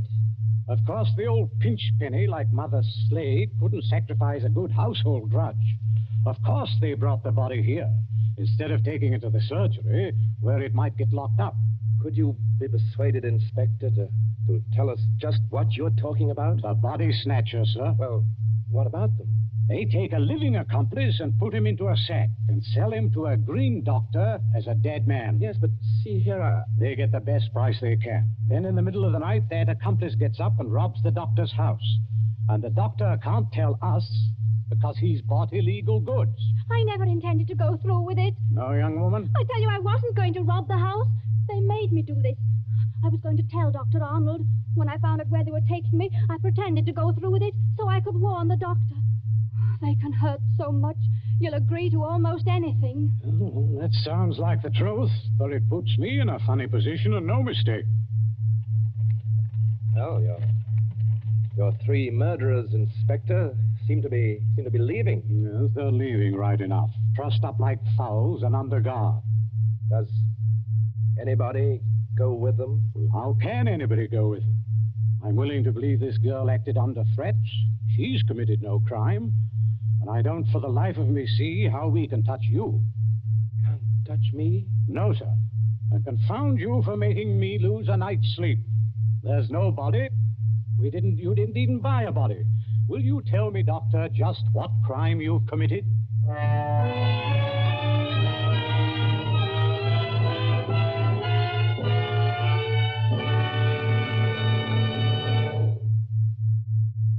And so ends The Body Snatchers, a story of London at midnight, 100 years ago.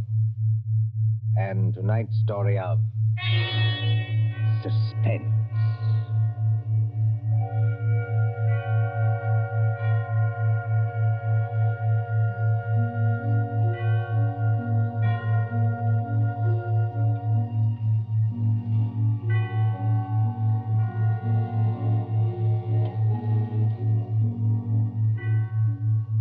Columbia presents these tales of mystery and intrigue and dangerous adventure for your relaxation and enjoyment.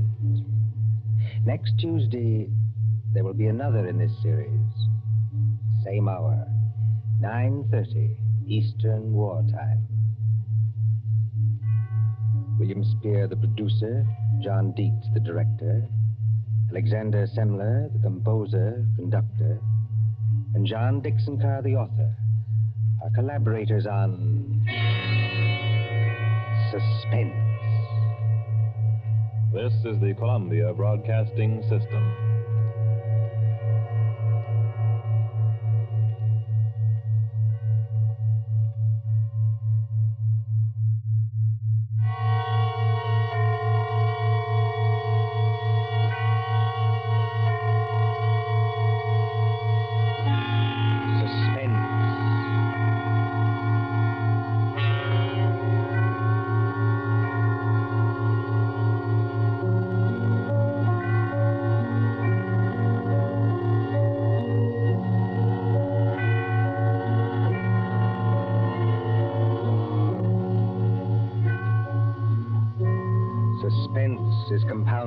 mystery and intrigue and dangerous adventure. Stories calculated to intrigue you, to stir your nerves. Tonight, for instance, as we begin, you may want to ask yourself, how could a young lady, a bride, walk out on a balcony alone and vanish? Completely vanish. We trust that while you are wondering how and why it was done, we shall keep you in suspense. For Suspense, tonight CBS presents The Bride Vanishes by John Dixon Carr.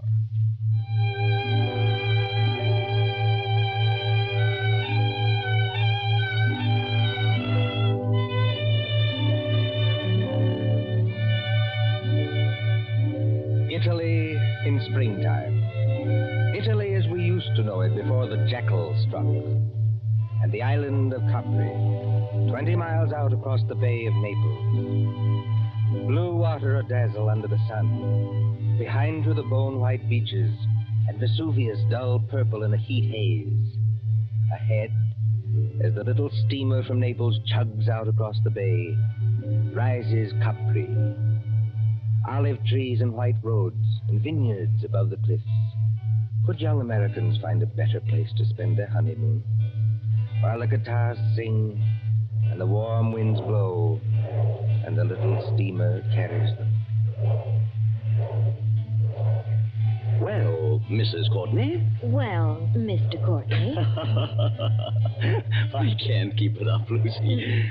I'm going to break down and ask if you're happy. Oh, I'll break down, too.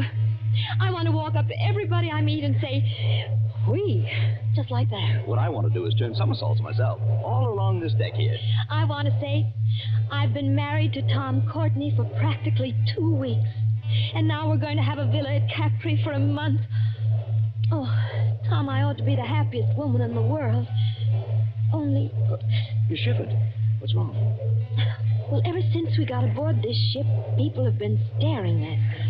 I can't blame them for that, dear. No, I mean in a funny way, and muttering. Even your American friend, what's his name? Granger? Mr. Granger. When you introduced him to me at Naples, I thought his eyes were going to pop out. Be careful. He's standing over by the rail now. Oh. He lives at Capri.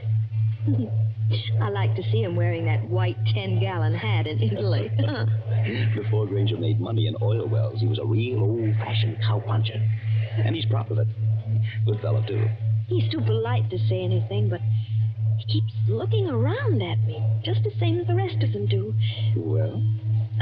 Well, Tom, they look scared. You know, Lucy, this isn't the time to start imagining things. I know. Well, maybe I'm just so happy I'm afraid it can't last. Oh, don't say that. But wouldn't it be pretty awful if something did happen and we weren't together any longer? Wait a minute. Hasn't this ship stopped? Yes. Well, it is Capri ahead of us, isn't it? It can't be anything else. Well, it seems a funny place to stop. No sign of a harbor. Only rocks and little gray cliffs. Oh, Mr. Granger. Mr. Granger? Yes, young fella? Do you happen to know why we're stopping here? Oh, yes, that's an easy one, son. We're stopping so that you and your good lady and anybody else who's curious can get a look at the Blue Grotto. The Blue Grotto, of course. Now, just shade your eyes with your hand, ma'am. You see that tiny little arch under the cliff? Yes. And all the little white rowboats are coming out towards us? Yes. Now, when the first boat comes alongside, you climb down that iron ladder and get in. The boatman will row you out and through the arch into the grotto. It's a great, big, dark cavern.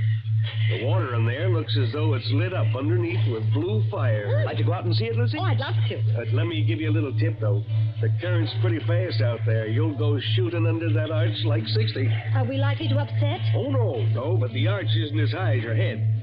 When you see it coming, lie back flat in the boat. That is, unless you want your block knocked off. Oh, thanks, Mr. Granger. We'll remember. Come along, Lucy.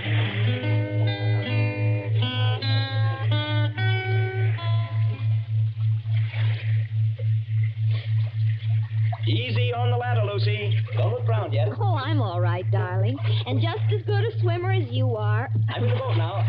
Take one more step. Steady. Yeah. Hey, now turn around facing the boatman and sit down here beside me.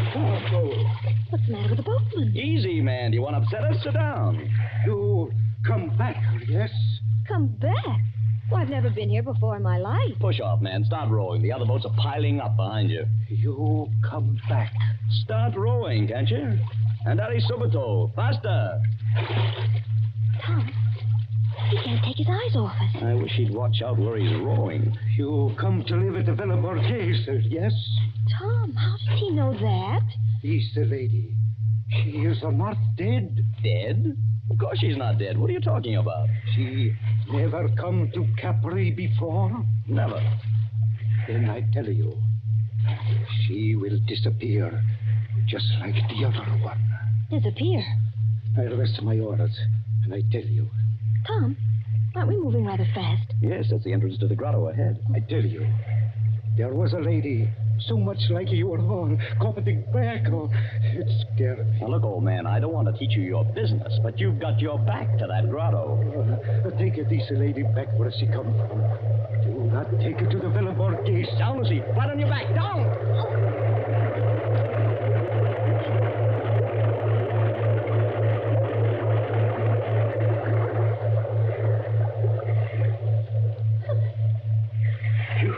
Signore, I am sorry. I almost make you get hurt. You know you nearly got your own head knocked off. Excuse me, no. I am used to it.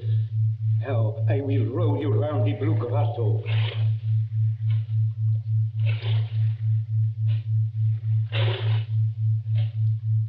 I don't think I like it much, Tom. Neither do I. Dark. Except for that blue light under the water. Transparent. You can see the fishes swimming. Just a minute, boatman. This lady who disappeared from the Villa Borghese. 3 years ago, she disappeared. You say she looked exactly like my wife? Si, signore. She was going to be married. She was trying on, what do you call, her wedding dress. Her mother and sisters, they were in the room with her. She walked out on a balcony over the sea. You know what I mean, on a balcony over the sea? Nobody ever hear of her again. You mean she jumped over into the sea? Oh, a young girl going to be married. Kill herself? No. And what did happen? Over the back, I do not know. But sometimes they say you can meet her ghost in the air. She floats just under the water where you can see her and turn over and over. And the wedding veil is still round her face. Tom, let's get out of here. You want to go, yes? Lucy, if this fellow's stringing us along... He's not stringing us along. Then somebody ought to know what this means. If we've inherited a haunted balcony where people disappear like soap bubbles, I say it's too much. Let's get back to our ship and talk to Granger. Yes, boatman, take us back.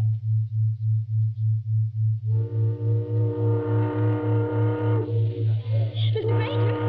Mr. Granger! I'm aboard, ma'am. Oh. You too, young woman. She will start to help us again. Give me a hand, Lucy. Thanks, dear. Oh, didn't anybody else go to the Blue Grotto? Well, ma'am, no. Not after they saw you go. It's all right. We've just heard the story, Mr. Granger. Oh, I ought to have told you about it myself. All the way out here, I've been cussing myself and thinking what an ornery old badger I am for not telling you when I first met you in Naples. The girl did vanish. By a first-rate miracle, yes. In broad daylight and within 20 feet of her mother and sisters. You don't look like a man who'd believe in miracles, Mr. Granger. Oh, I'm not, son. I'm just telling you what happened. But why is everybody so excited?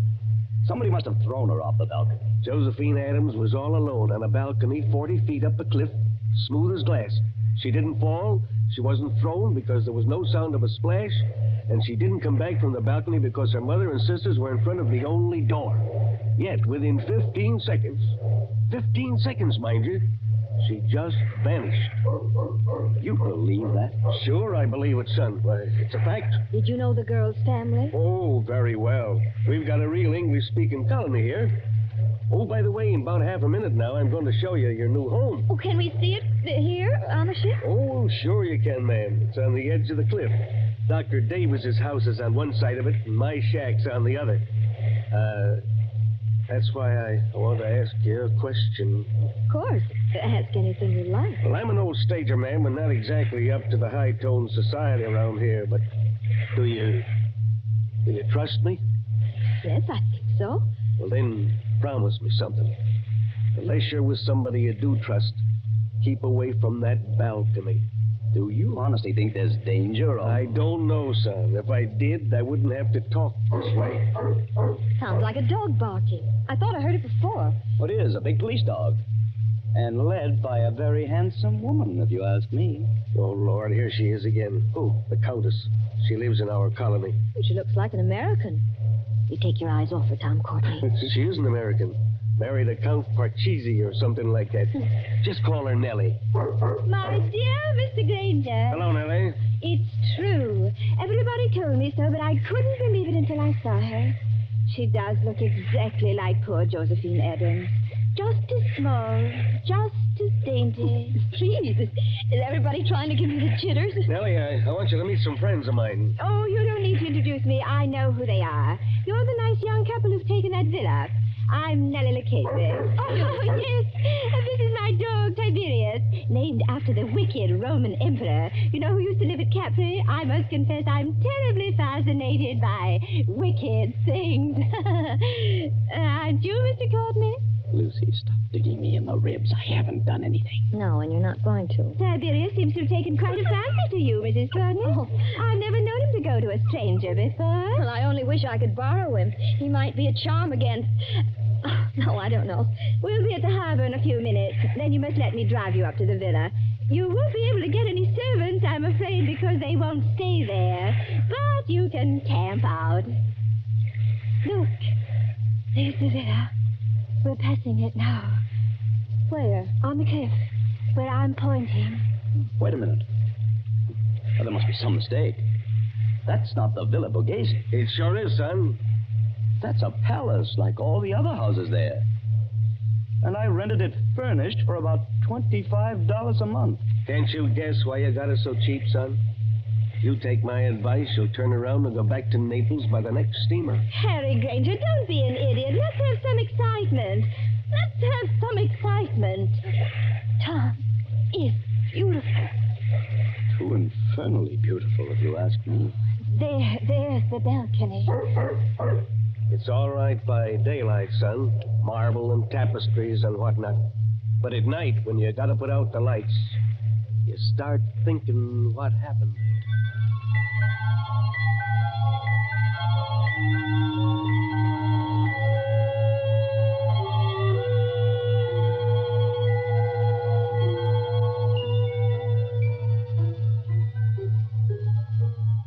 The moon over Capri makes a deathly daylight. You could see to read on that balcony if anyone went out there. Frosted glass doors open out on it from a big room on the ground floor. Two determinedly calm persons and a dog sit looking at each other. Lucy, stop it. Stop what? Stop looking over at that balcony. I'm sorry, darling. Why are we sitting here anyway? There's an outer room that's much more comfortable. It's like having a toothache. A very little toothache. I may be dense, Angel, but I don't follow you. You put your tongue against the tooth to see if it'll hurt. You know it will hurt, but you go on doing it just the same. That's us. Maybe you're right. Oh, Tom, did you ever think we'd have a lovely house like this? Yeah, the house is all right, yes. Then they have to go and spoil everything. Our honeymoon. With this blasted Tommy rod about... Tom, you're as jittery now as I was this afternoon. Oh, even Tiberius is jittery. Yes, I guess I am. Easy, boy. Easy. Well, there's whiskey on the table. They call it Vicky here. Mix yourself a drink. In a minute. Not just now. Lucy, there's nothing wrong with that balcony. Suppose you walked out there this minute. I've had a horrible longing to try it. Just because I know I shouldn't. Well, nothing could attack you. All you'd have to do would be to yell. That'd bring Mr. Granger out on his balcony like a shot. And the neighbor on the other side of us would... Well, who is on the other side, by the way? A loony doctor. A what? A specialist in brain diseases. Dr. Davis. He's English. Listen. It's somebody in the outer room. Easy, Tiberius. Easy. Tom, I'm afraid. It's all right, darling. You hold Tiberius's collar while I open the door. We don't want him to fly at anybody. We're going into the other room and stay there. Ready? Yes.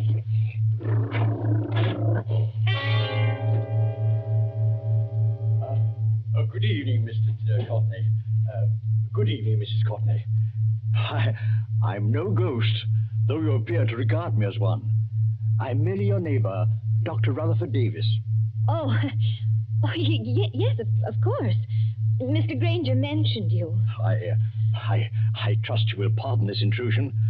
No one answered my knock, so I ventured to come in. It's no intrusion, Dr. Davis. We're a little disorganized here, that's all. Naturally. Mr. Courtney, I wish I could say welcome to Capri, but I have a very different message. Well? If you value Mrs. Courtney's life, you'll go back to Naples immediately, sir. Not you, too. I do not say that as a ghost hunter, sir. I say it as a medical man. May I sit down? Oh, of course. Please do. Oh, thank you. We seem to be forgetting our manners. Dr. Davis, will you have a drink? Oh, thank you. Perhaps a small whiskey? I'll get it, darling. You sit down and talk to Dr. Davis. You're not going back into that room alone. Oh, I'm only going to get the drinks, Tom. I promise to be good. And Tiberius can come with me. Can't you, Tiberius?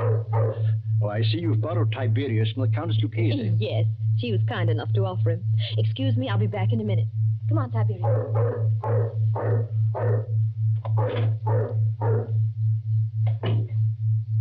I hope this is all right, Doctor. No, sir. It is not all right. Your wife is in very great danger. But why? Because of that balcony? No. Because she looks exactly like the late Josephine Adams. I don't get it. Mr. Courtney, did you ever hear of paranoia? It's some kind of mental disease, isn't it? The paranoic begins by imagining that he or she is being persecuted by someone. First, he hears things. A voice in his brain whispers, "You'll be killed. You'll be killed.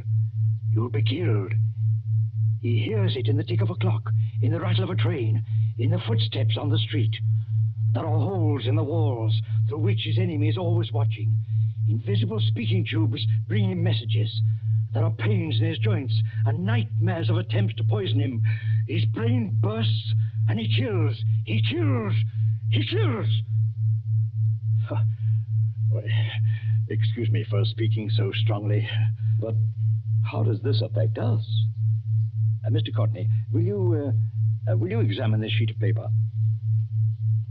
What is it? The fragment of a typewritten diary. I found it on the cliffs months ago.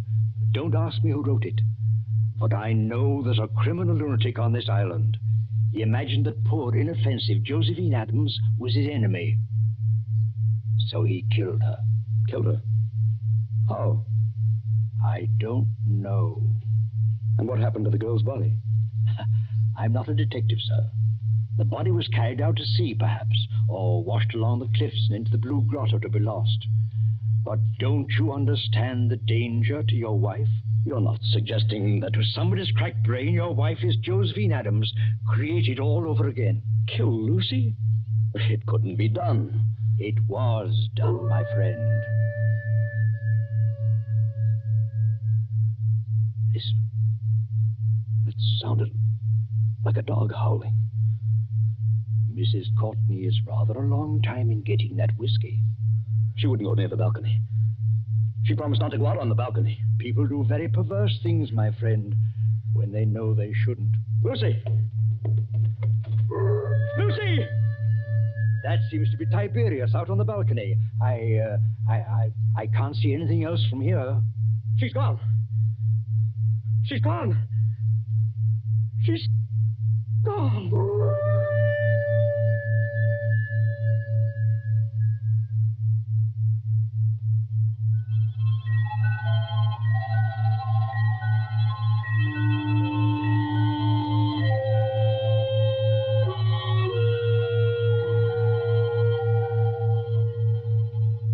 An empty balcony.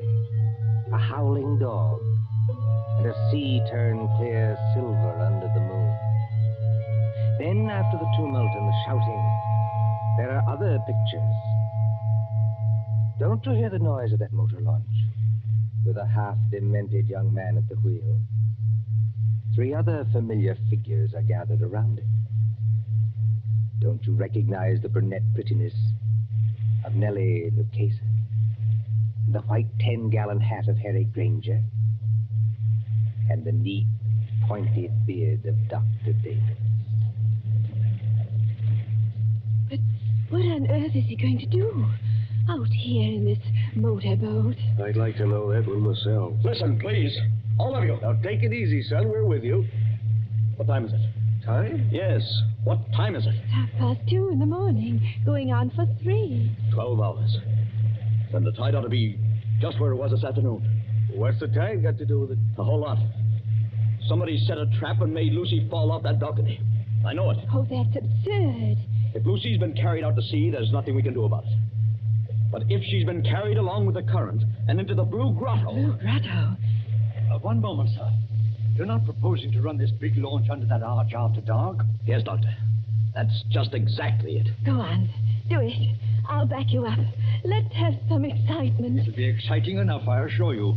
Mr. Courtney, have you got some wild hope of recovering your wife's body? I've even got a wild hope she may be alive. Lucy's a very strong swimmer. You're acting like a nut, son. Get set, everybody. I'm going to swing around.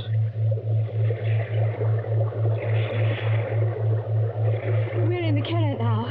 Better hold tight. I've got to duck my own head when we go through. Everybody else squat down. I still protest against this.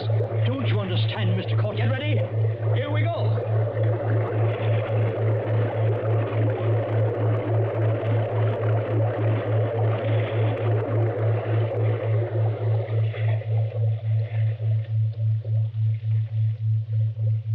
What on earth is wrong? There's no Blue Grotto. It's as black as pitch.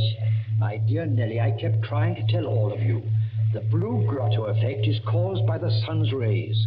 There never is one except when the sun is out. Just how does our friend propose to find anything in here? Listen. Something got hold of the side of the boat.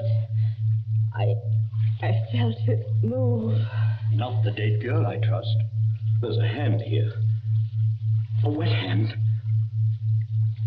Lucy. She's not alive. Mr. Granger, help me lift her up over the side. Easy now. Don't tip the boat. Oh, Lucy. Lucy, are you all right? Stop. Are you all right, Lucy? Can you hear me? All right. I'm just exhausted. I got in here. Couldn't swim out against the current. Oh, don't try to talk. I've got to talk. I'm going to faint. Tom, who's with you? Only our friends. Who's with you? Is the murderer with you? I was just wondering the same thing. To be shut up in the dark at 3 o'clock in the morning with a criminal lunatic. Who spoke then? Now, Lucy, don't hold me so tight. Let go, dear. I'll get the boat started and have you out of here in a second. Who spoke then? Only Dr. Davis. Tom, I've got to tell you. I know how that girl, Josephine Adams, died. Almost killed me. Has anybody here got some brandy? Or a flashlight? I have a flashlight, my friend. Will you allow me, as a medical man, to examine Mrs. Courtney? You better keep back for just a second, Doctor. She's hysterical. Give me the flashlight, please. I walked into the other room. Nobody with me. All alone except Tiberius. Yes, Lucy. Somebody called my name. From the balcony, I thought. Very softly. Mrs. Courtney said. Mrs. Courtney. Did you recognize the voice? Yes. That's why I went. Hadn't you better start up this boat and get out of here, then? Don't pay any attention to them, Lucy. Nobody can hurt you now. I went out on the balcony. Bright moonlight. Bright as day. But there was nobody there. Nobody on the balcony? No. I looked out over the sea. And then something came at me. They flew out of the air and came at me. Just one moment before Mrs. Courtney goes on. Is anybody in this boat carrying a revolver? Not that I know of. Excuse my mentioning it, but I felt something. Metal. Like a revolver. Brush past my hand. Oh, it was only the flashlight. Excuse me, it was not a flashlight. Mr. Courtney's got the flashlight. Would you please let Lucy go on and finish? Lucy, you were on the balcony and something came at you. Yes. Like a snake. Sideways. Out of the air. It went over my head. Fastened around my neck. It was a rope. With a running noose in it. A rope? That's it. A rope. It was thrown from another balcony. I'm small and light, like Josephine Adams. It pulled me sideways and over the rail. I fell. I think I begin to understand They couldn't see what happened to Josephine Adams. Frosted glass doors balcony, so they couldn't see. Now, take it easy now. You're perfectly safe. Is she perfectly safe? The murderer let her fall on the rope. But the rope was jerked tight long before she struck the water. That broke her neck. Then the murderer lowered her softly. So there wasn't any splash, and the current took her away, rope and all. That's it. It would have happened to me. Only the rope must have slipped through the murderer's fingers. Through whose fingers? What did I tell you? Somebody in this boat has got a revolver. Who's overboard? Somebody went. Switch on that light, my friend, and shine it on the water. All right, Doctor. There's your light. Look at it. Turning over and over. The water in the blue grotto is red now. Tom, stay close to me. Oh, it's all right, Lucy. I swear you're safe enough now. Did he shoot himself? Yes. Did who shoot himself? Who had a balcony exactly like ours on the house next door? Who began life as a cowpuncher and would have known how to use a lasso? Yes, and knew Josephine Adams well, and got it into his maniac's head that Mrs. Courtney was Josephine Adams all over again. Harry Granger. Look. There's his 10-gallon hat floating away.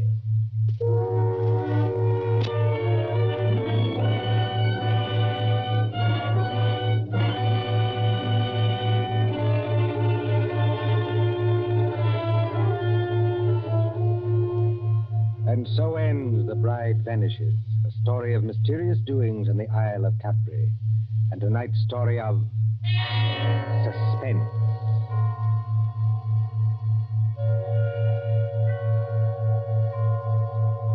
Columbia presents these tales of mystery and intrigue and dangerous adventure for your relaxation and enjoyment. Next Tuesday, there'll be another in this series. Same hour, 9:30 Eastern Wartime. William Spear, the producer, John Dietz, the director, Alexander Semler, the composer-conductor, and John Dixon Carr, the author, are collaborators on Suspense.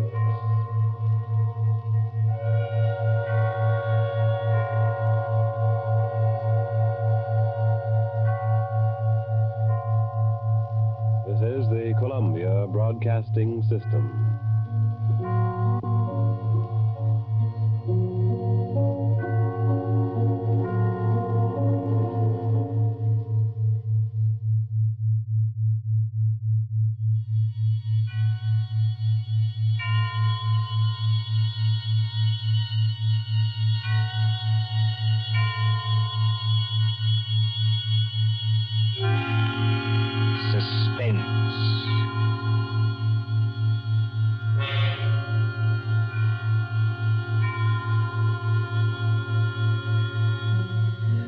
Tonight, Columbia brings you as a guest star Peter Lorre, one of the screen's past masters of the art of suspense. Suspense is compounded of mystery and intrigue and dangerous adventure. In this series are stories calculated to intrigue you, to stir your nerves, to offer you a precarious situation, and then withhold the solution until the last possible moment. Tonight, for instance, Mr. Lorre plays for us a doctor, a husband, with something dark and terrible on his mind. Was it murder? And if so, can this at last be the really perfect crime? We trust that while you are wondering, we shall keep you in suspense. For Suspense tonight, CBS presents Till Death Do Us Part by John Dixon Carr, starring Peter Lorre.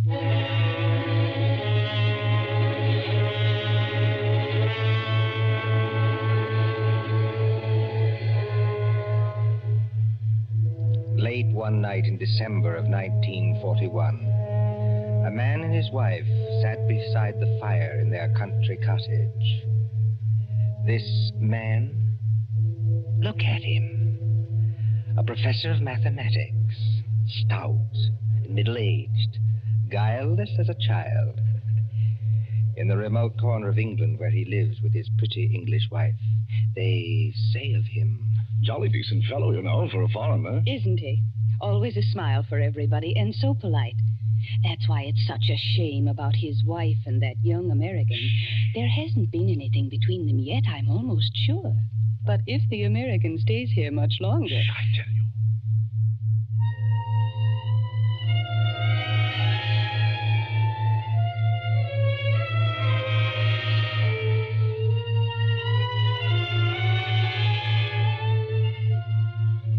A happy man, this Professor Kraft. His cottage in the country is rather isolated. 3 miles from the nearest house. No electricity or central heating or telephone. And on December nights like this, a great wind comes rushing off the Sussex Downs. It rattles at the windows, growls in the chimney, and makes unsteady the oil lamp on the table. Professor Irwin Kraft sits before the fire in a snug book-lined room. And across from him, sewing, sits his young wife, Cynthia. A domestic scene. A very domestic scene. Oh, my pet, this is wonderful, isn't it? Oh, so nice and cozy. How I enjoy our little home. It's a pleasure to be indoors on a night like this, isn't it? Yes. Did my darling have a good day? Just about as usual. No adventures, huh? Not exactly. I walked into the village. Walked? Oh, I really blame myself for burying you out here. I ought to get your car. That's not necessary, thanks. Come now, come. Did something happen to upset my little pet today? No. You know, darling, I look at you and I marvel. You marvel at what? At a wife who can actually blush. Yes, with a skin so fair and a conscience so transparent that she can actually blush. I wasn't blushing about... About what? About anything you might be thinking. It's your horrible habit of putting everybody else in the wrong. Oh, but the neighbors don't think that about Papa Croft. Neighbors don't have to live with you. I do. And you mustn't scratch either. Not when we are so snug here, so cozy, and the kettle on the fire's nearly boiling, and the rum is ready, and the lemon juice, and the sugar for her medicine. Oh, and must I drink that stuff? I don't like rum. But you have a cold, darling. I haven't got a cold. Really, I haven't. Now, darling, twice today I heard you cough. You are going to take your medicine, Cynthia, and take it here and now, and not offend your clumsy old husband by refusing. Why do you keep on treating me like a girl of 16? I love to treat you like that, Cynthia, because I cannot fathom your thoughts. You lock up your thoughts, and that is a dangerous English habit. You see, thoughts accumulate and won't be stifled. And sooner or later, when you least expect it... Well, look out. The kettle's boiling over. So it is. Oh, and please lift it down from there. Of course. I apologize, my darling. There. For a second, you know, you almost frightened me. Huh? I frightened you? I suppose it's foolish. Well, here we are, my dear. Here we are. Now, see, I have put 2 tumblers on the coffee table. And now, a spoon in each, so that the heat doesn't crack them. My dear, must you give me so much rum? Can't I have the small one? But we have to cure that cold of yours, Cynthia. Now comes the lemon juice. Yes. And now comes hot water to the top. Here we are. And 2 lumps of sugar for each of us. There you are, darling. Now let's drink up, huh? Owen, I didn't hear anything. I did.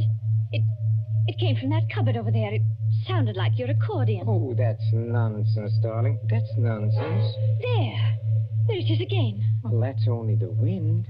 Or perhaps a rat that got into the cupboard. Owen, I'm terrified of rats. Go and kill it, would you mind? Oh, you really sit very heavy labors, my sweet, for one of my weight. Well, if you insist, all right. Well, I'll take a good heavy poker from the fireplace. And, of course, it means a little trip to the cupboard. Owen, never mind. You haven't changed your mind, have you? It'd probably run out across the floor. Come back. Wouldn't run very far, I'm sure. Well, again, if you insist. I can't think what's the matter with me tonight. No? No, You're sure nothing upset you in the village today, huh? certainly not. How about this young American, that fledgling doctor, what's his name? You mean Dr. Craig? That's it, Dr. Craig. Dr. Craig. Didn't someone say he was leaving today for London and then back to the States? I believe so. That's what Lady Randolph told me. And you didn't say goodbye to him? Certainly not. Wow, that wasn't kind of you, darling. That wasn't friendly. What's the matter? Don't you like my nice hot rum drink? No.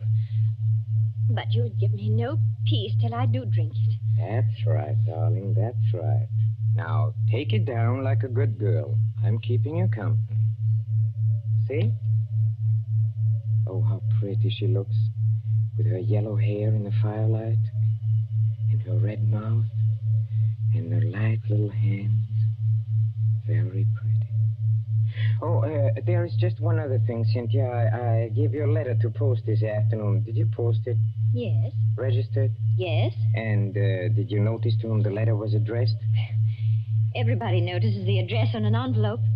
It was to some Mr. Hatherby at Market Shepherd. That's right. But I don't know who he is, if that's what you mean. Oh, Mr. Hatherby is the coroner of this district. Coroner? That's right. That's right. But is there any reason why you should be writing letters to the coroner? Well, there will be tomorrow morning.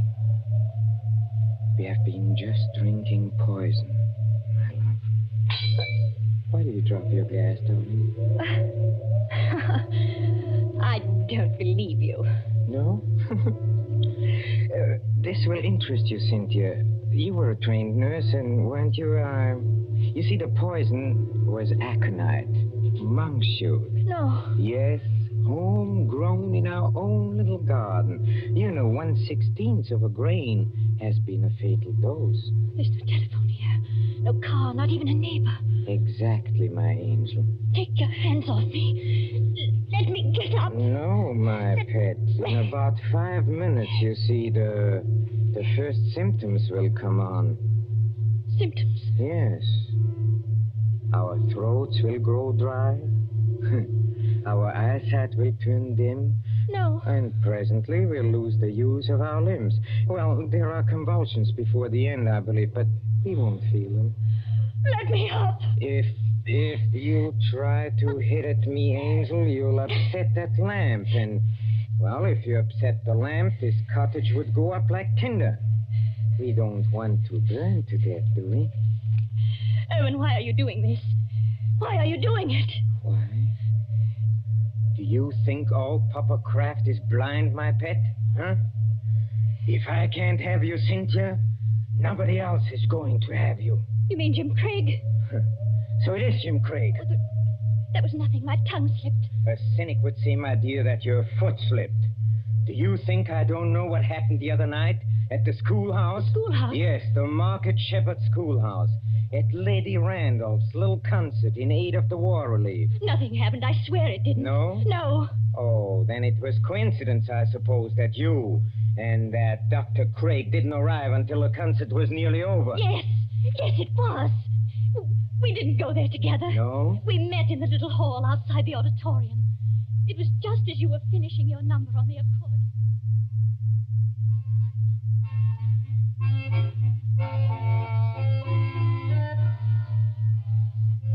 Oh, I beg your pardon.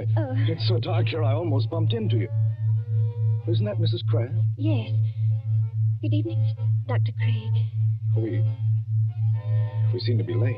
Very late, I'm afraid. I was detained on a case. I didn't feel like coming here at all. Oh, but just a moment before I open that door for you.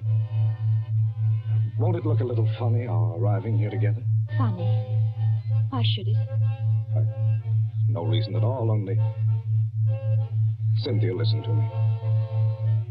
Do you know, Dr. Craig, that's the first time you've ever called me by my first name. I did want to have a word with you somehow. Of course, you've heard the news. What news? Well, on the radio for the past couple of days. We're too far out to get much news, and my husband isn't interested. He isn't interested? He isn't interested in anything but himself. I'd rather you didn't talk that way about my husband. Oh, I'm sorry. Would you push the door open a little? And in conclusion... Lady Randolph is saying something. I'm sure we've all enjoyed our friend Professor Croft's musical numbers on the accordion. And the vicar's conjuring tricks. And little Miss Linshaw's spirited recitations. It only remains for me to tell you that the collection for this little entertainment will amount to the... Yes, Colonel Thompson, what is it? Colonel Thompson's going across the platform in rather a hurry. Looks like an announcement of some kind. Ladies and gentlemen, your attention. We have just received some late news by the 9 o'clock bulletin. I think I can guess what it is. Following yesterday's declaration against Japan, the Congress of the United States today declared war against Germany and Italy. No applause, please. I think I can say that these things go too deep for applause. We entered a war lightly, and we have learned. But before the vicar ends this meeting, I shall ask the orchestra to play us the song numbered 83 in the book. A song we know is dear to the hearts of all Americans.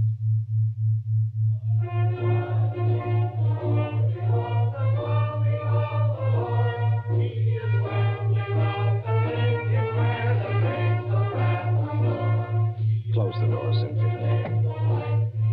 Jim, this doesn't affect you. Naturally it does. You won't be leaving England. Probably in a very short time. They'll be needing doctors. But does a formal declaration of war make any difference? What does it mean to you?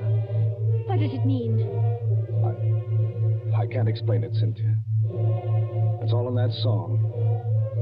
If they're going to need me, I'll go back. But can't you do just as much good here in England? I don't know. That depends on what the army says. And doesn't anything depend on what I say? We haven't got much time, Cynthia. That crowd will be out in a minute. Yes. And we won't admit it, will we? Admit what? Admit how we feel about each other. I haven't said... Nor I. I was only talking about what we were thinking. No, we won't admit it. You say you can't explain about the war. I can't explain about this. Don't try. It's better this way. Owen's been very good to me. And he's such a childlike person. Yes. Everybody likes him. Oh, he has his tempers, and he's not easy to live with sometimes, in spite of what they think. But I can't do anything to hurt him, because he'd never do anything to hurt me. Never, never, never in the world.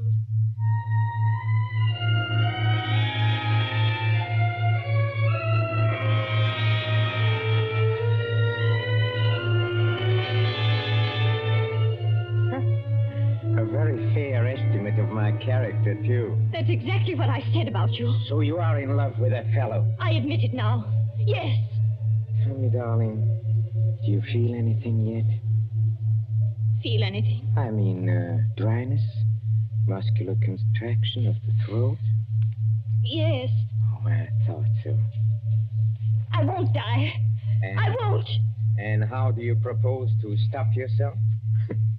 Your only chance would be to reach the village infirmary.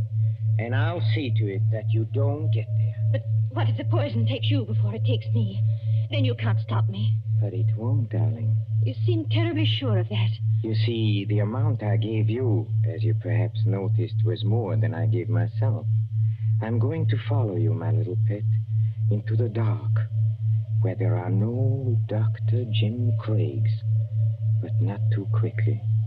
I shall still have most of my faculties, Cynthia, when your convulsions are already beginning. Oh. I wonder if you will. What is it, Aunt? Your legs don't seem any too steady. I don't know. It must be the heat of the fire, perhaps, or it's very hot in this room. Cynthia, darling, listen to me. Yes, Irwin? There is a copy of Taylor's medical jurisprudence there, over on the shelf there. Please get it for me. I'm afraid you'll have to get it for yourself, my dear. That is, if you can. Oh, I'll get it. Mind the lamp, Irwin.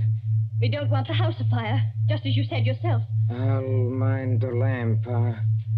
Listen to me. You know, some people's systems are intolerant to poisons. They experience in minutes what ought to take hours. Does it hurt, Irwin? Does it hurt? Yes. But you'll find out soon enough, my pet. Because you'll never make 3 miles to the village. Never. You think not? I know it.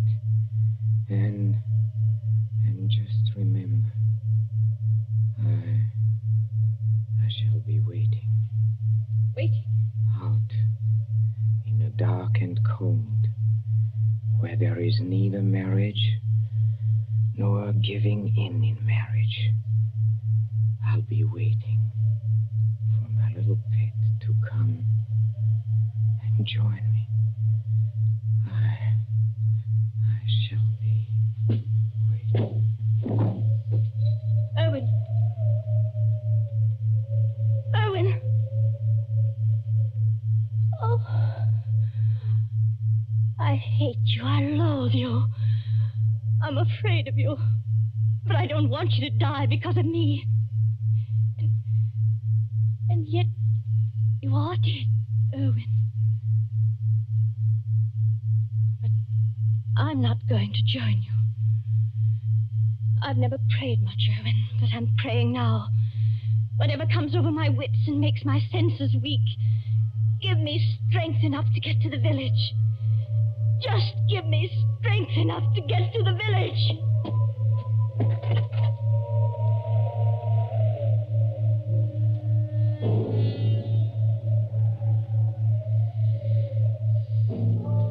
An empty room now, except for the motionless figure by the fire.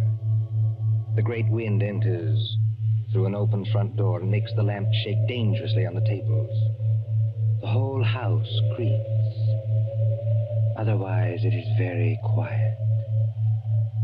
Suddenly, the corpse sits up. Professor Kraft looks pleased, doesn't he? Very pleased, very alert, as he moves over to a certain cupboard door. Well, and now I think the real fun can begin. Patience, patience, patience, my friend, while I open the cupboard door. Well, there we are. I hope you haven't been too uncomfortable, Dr. James Craig. I'm all right, thanks. So you managed to get the gag out of your mouth, huh? I managed it, yes, just now. I'm too late. Well, you are still securely tied up, I'm glad to say. You know, you gave me several very, very unpleasant moments, young man, when you got your foot on that accordion. Did I? Well, Cynthia thought you were a rat and wanted me to kill you. You know, she shows very good sense sometimes. I could hear both of you talking. Thanks very much. Oh, of course, you could, of course. Excuse me, please. I forgot that. Yes, and I could see you, too, through a crack in the door. Well, you were intended to see us. But now, come on. First of all, I'll drag you out of here. Yes, now, let me take you. Yes, sir. Now we can sit down and have a nice, cozy little chat, huh? How much aconite did you give Cynthia? How much? Oh, about 2 grains. 2 grains? Well, then she can't possibly... No, she can't possibly live until morning. But she can live long enough to testify that she saw me die. And how much poison did you take yourself? I? None. None at all? No, none at all. But you mixed those drinks out of the same materials. I saw you do it. Well, but there wasn't any poison in the rum, young man. You see, 2 lumps of sugar steeped in aconite were dropped into Cynthia's glass. I marked them, and I didn't make a mistake. Can you see the beginnings of Papa Croft's plan? Why, you... You see, Cynthia left the door open, my friend.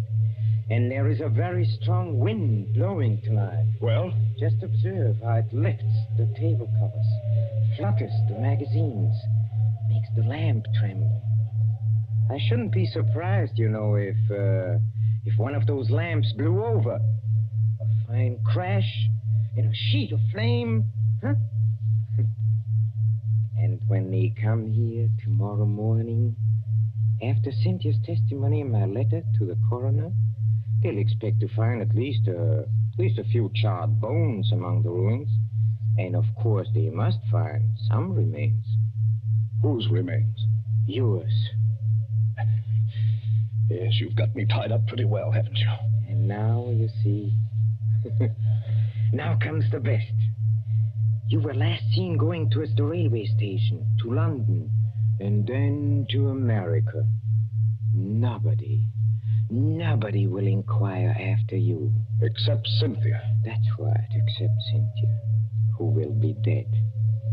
That I waylaid you and brought you here while Cynthia was in the village will not be known to our good coroner, and I shall disappear. What do you think of it, young man, huh? I think it's rather good, huh? You're going to let me burn to death? Yes, and I shall enjoy the necessity. By the way, too bad you missed my performance at Lady Randolph's concert. It was very nice. But, then I think you were otherwise occupied. You could call it that? Occupied, I think, in making love to my wife. You hurt my vanity, young man, and you are going to suffer for it. I never made love to your wife. No? No. But I don't suppose you could possibly believe that. Are you already begging for mercy? Now, come on. Are you begging for mercy? No, I think not. Dr. Craig, I don't like the way you're taking this. I really don't. Don't you? No. You ought to be afraid. All decent men should be afraid. And no man is heroic when he sees death coming. But you're as white as a plate. You can't take your eyes off me. And you seem to be expecting something. Maybe I am expecting something.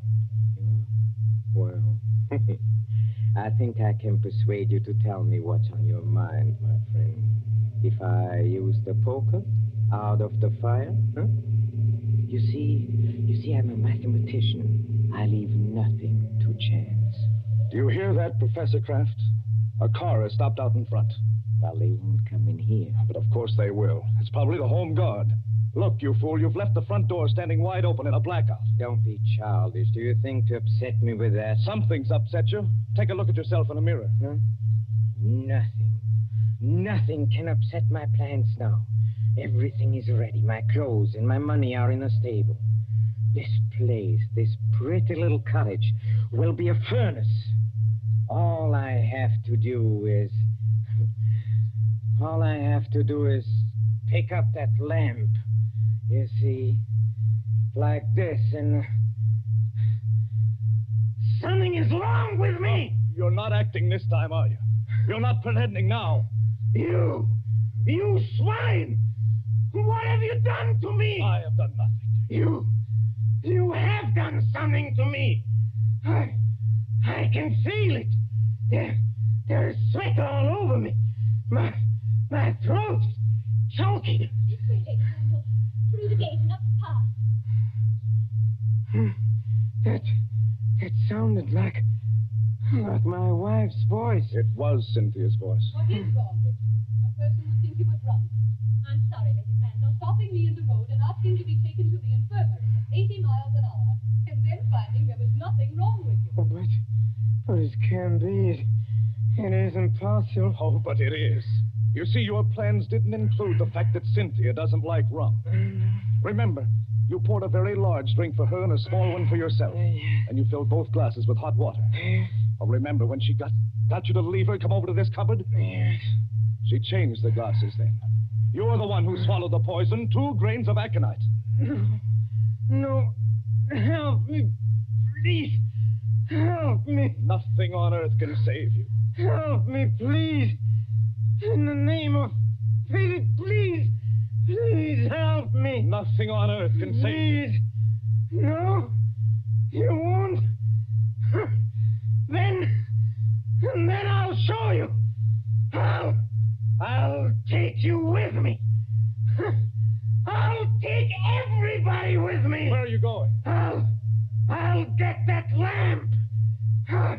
I'll take you with me. Why, look at you. You can't even see. You're blind. You're staggering straight into that cupboard. I'll take you. I'll take you with me. I'll take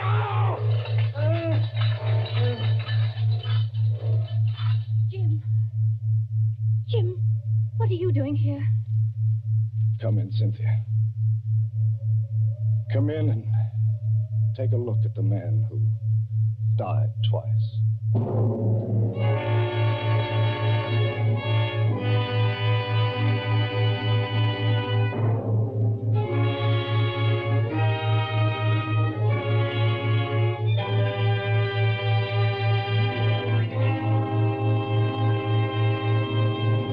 And so ends Till Death Do Us Part, starring Peter Lorre. Tonight's story of Suspense. Columbia presents these tales of mystery and intrigue and dangerous adventure for your relaxation and enjoyment. Next Tuesday, there'll be another in this series. Same hour, 9:30 Eastern Wartime. Mr. Lorre was starred as Professor Kraft. He was supported by Alice Frost as Cynthia, David Gothard as Dr. Craig, and Mercedes McCambridge as Lady Randolph. William Spear, the producer, John Dietz, the director, Bernard Herrmann, the composer-conductor, and John Dixon Carr, the author, are collaborators on Suspense. This is the Columbia Broadcasting System.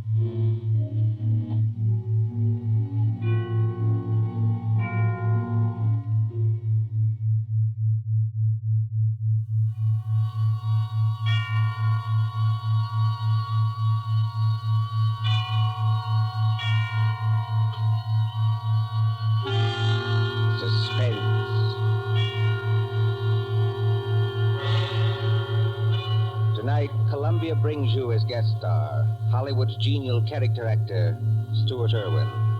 The story is by the author of The Thin Man and the Maltese Falcon, Dashiell Hammett, one of America's acknowledged masters of the art of suspense.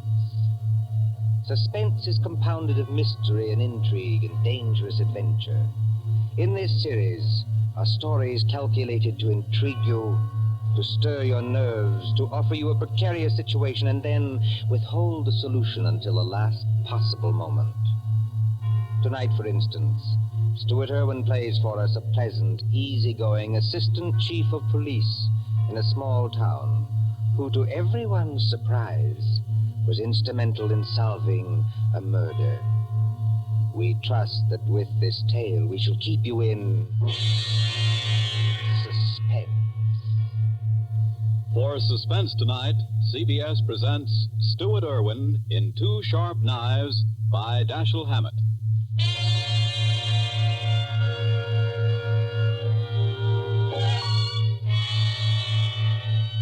Shortly after 2 a.m., a poker game had just broken up at Ben Camley's, the doctor coroner of Deerwood City. Scott Anderson, Deerwood's chief of police, and Wally Shane, his assistant, were standing. Where are we heading for, Scott? Let's walk across the street, Wally. Railroad station. Gee, aren't you afraid of the excitement, Chief? Don't you think that watching the 211 come in is apt to be too much for your blood pressure? Well, if it is, Wally, you can always carry on. You've been a pretty good imitation of an assistant to me for some time now. Yeah? Yeah. If anything happens to me, you'd be the chief. Don't worry. Won't be any harder for you to fool the public as chief. Hi, Elmer. Howdy, Scott. Hello, Wally. Kind of late for you boys to be around, ain't it? No, I don't know. We sort of figured we'd put the town to bed tonight. How's the 211? On time? Right on the nose. She ought to be blowing for the bend in just about 3 seconds now. Yep. What'd I tell you? It's her now. Expecting anyone on her, Scott? No, Elmer, I'm not expecting anyone. Wally and I just thought we'd come over and watch you come in, that's all. You know, Elmer, you never can tell who might get off, though. Dick Turpin, Henry Morgan, Jesse James, Jack the Ripper, or 6 officers of Murder Incorporated, or even your Aunt Gussie. I guess you're right, Wally. Well, here she be. Pardon me, gents, but I gotta be rolling the wagon out to the baggage car. Hi, Elmer. How's it going? Well, can't complain, Cap. Well, maybe you can't, Elmer, but I sure can if you hold us up with that freight there. You got much more? Nope, this is the last piece now. There you are, Cap. All done. Okay. See you tomorrow, Elmer.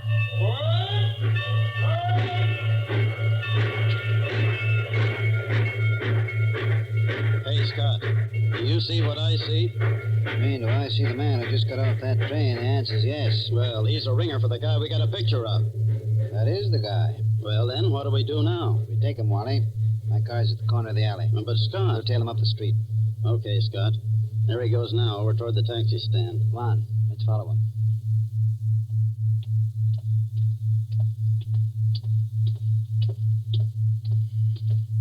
Hello, Furman. Huh?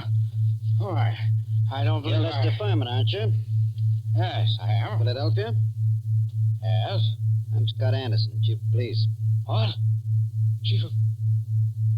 What's happened to her? Happened to who? Oh, no, you don't. No. Let me go. Hold You on. think you can pull that sort of stuff with me? You're very let much me get a crack at that mug. No. Wait a minute. Wait a minute. Hold it, Wally. Well, Furman? Well, I am sorry.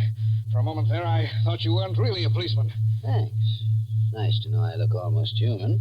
Yes, it was silly of me. I'm sorry. Well, let's get going now before anything else happens. Okay, Furman, get in the car. I'll drive, Scott.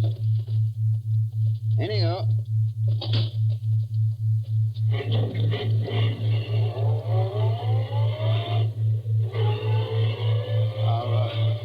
Are you taking me to police headquarters? That's right. What for? Philadelphia? I don't think I understand. You understand that you're wanted in Philadelphia for murder, don't you? Murder? Why, that's ridiculous. Who told you that? Well, it's a cinch he didn't make it up. But wait, there must be Take it easy now. Just wait till we get down to headquarters. And I'll show you what I mean.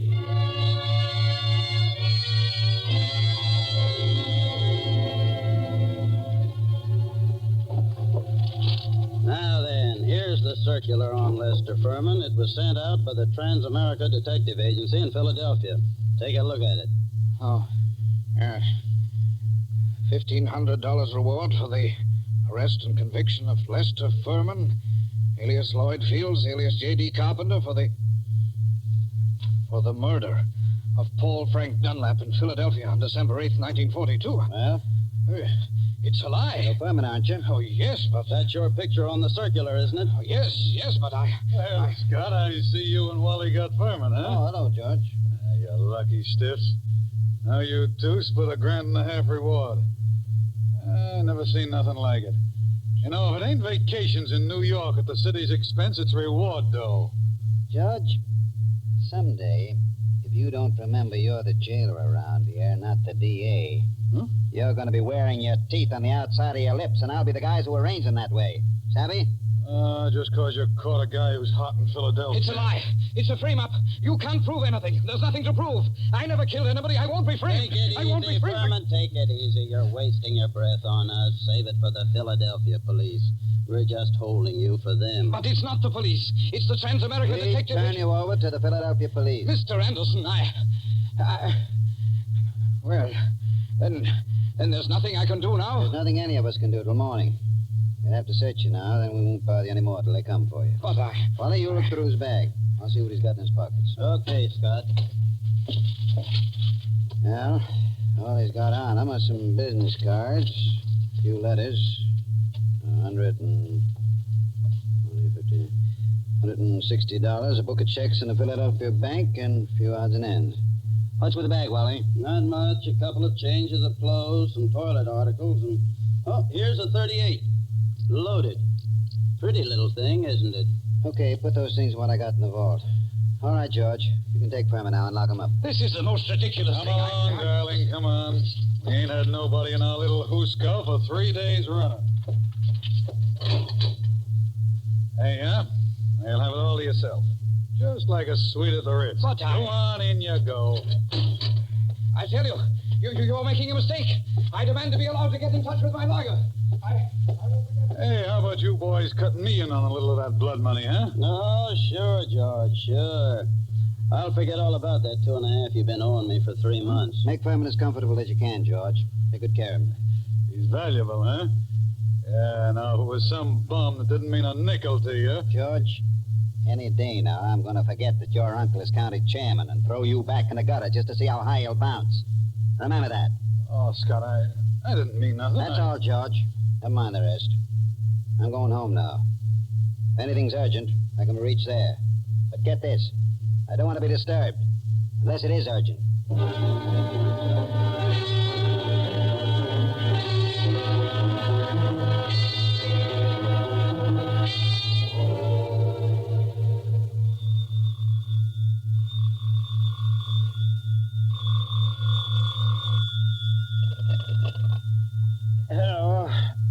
Scott, this is Wally. Yeah, Wally, what time is it? It's 5 after 6 in the morning, and you'd better come right down, Scott. That fella Furman's hung himself. What? Furman hung himself? Yep, by his belt from a window bar. Deader than a mackerel. I'll be right in, Wally. Phone Doc Camsley and tell him I'll pick him up on my way down. No doctor's going to do Furman any good, Scott. Well, it won't hurt to have him looked at. You'd better phone the chronic court at Douglasville, too, and file a routine report. Already did that. And what's more, hold on to your seat. The DA's on his way over, in person. The DA? Yeah. I'll be there before you hang up, Wally.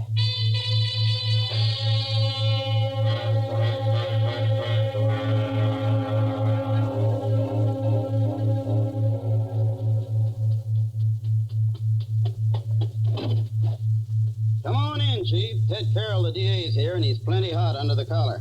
What's he burning about? Oh, he's just mad. Running up quite a phone bill on us, too. Been calling Philadelphia every couple of minutes since he got here. What kept you so long? I couldn't get the car started. Well, let's go in and see the old buzzard.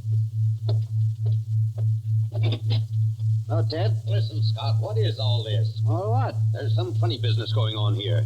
What's funny about it? Man hangs himself. Just another case of suicide. Sure, it was suicide. But I just telephoned Transamerica. Took a guy out of bed there. And he said they'd never sent out circulars on Furman. Didn't know about any murder he was wanted for. All they could tell me about him was he used to be a client of theirs. I don't know what to say, Ted. I don't either. Oh, a fine chief of police you are. What on earth kept you so long? Car stall. Came as quick as I could. Ain't you so crabby, Ted? Nothing. I guess it's just the district attorney. Ah, now, come, gentlemen. Nobody'd know you two are staunch admirers of each other. Okay, Wally. Tell me, what do you make of it? Well, there's plenty wrong, Scott. First, that Transamerica thing. They never sent out circulars about Furman. And now, get this. I talked to the Philly police just before you came in. There wasn't even any Paul Frank Dunlap murdered. There wasn't? No. What did you get out of Furman before you let him hang himself? But he was innocent. Didn't you grill him? Didn't you find out what he was doing in town? Wally, didn't you? What for? He admitted he was Furman. The description fitted him. The photograph was him. The Transamerica Detective Agency's supposed to be on the level, ain't it? Philadelphia wanted Furman. We didn't. But, sure, Ted. If I'd have known he was going to hang himself, Yeah, but then if your aunt wore pants, she'd be your uncle. You said Furman had been a client of Transamerica. They tell you what the job they did for him was? His wife left him a couple of years ago, and he had them hunting for her for 5 or 6 months. But they never found her. They're sending a man up here tonight to look things over. Yeah, huh? Yes. Mm-hmm. Well, I'm going out and grab a quick bite. But I might as well tell you, Scott, there's going to be trouble over this. I know that, Ted. There usually is when somebody dies in a jail cell.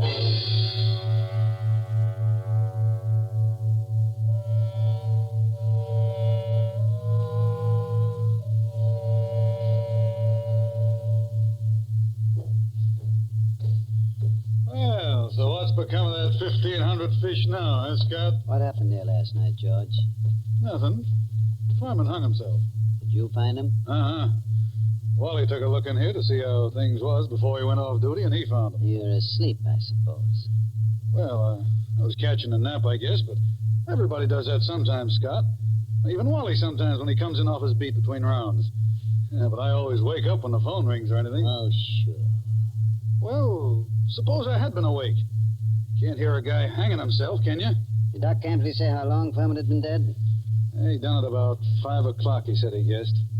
Oh, you want to look at the remains, Scott? They're over at Fritz's undertaking parlor. Not now. Hey, and speaking of Furman, what are you going to tell the guys from Transamerica when they show up here tonight?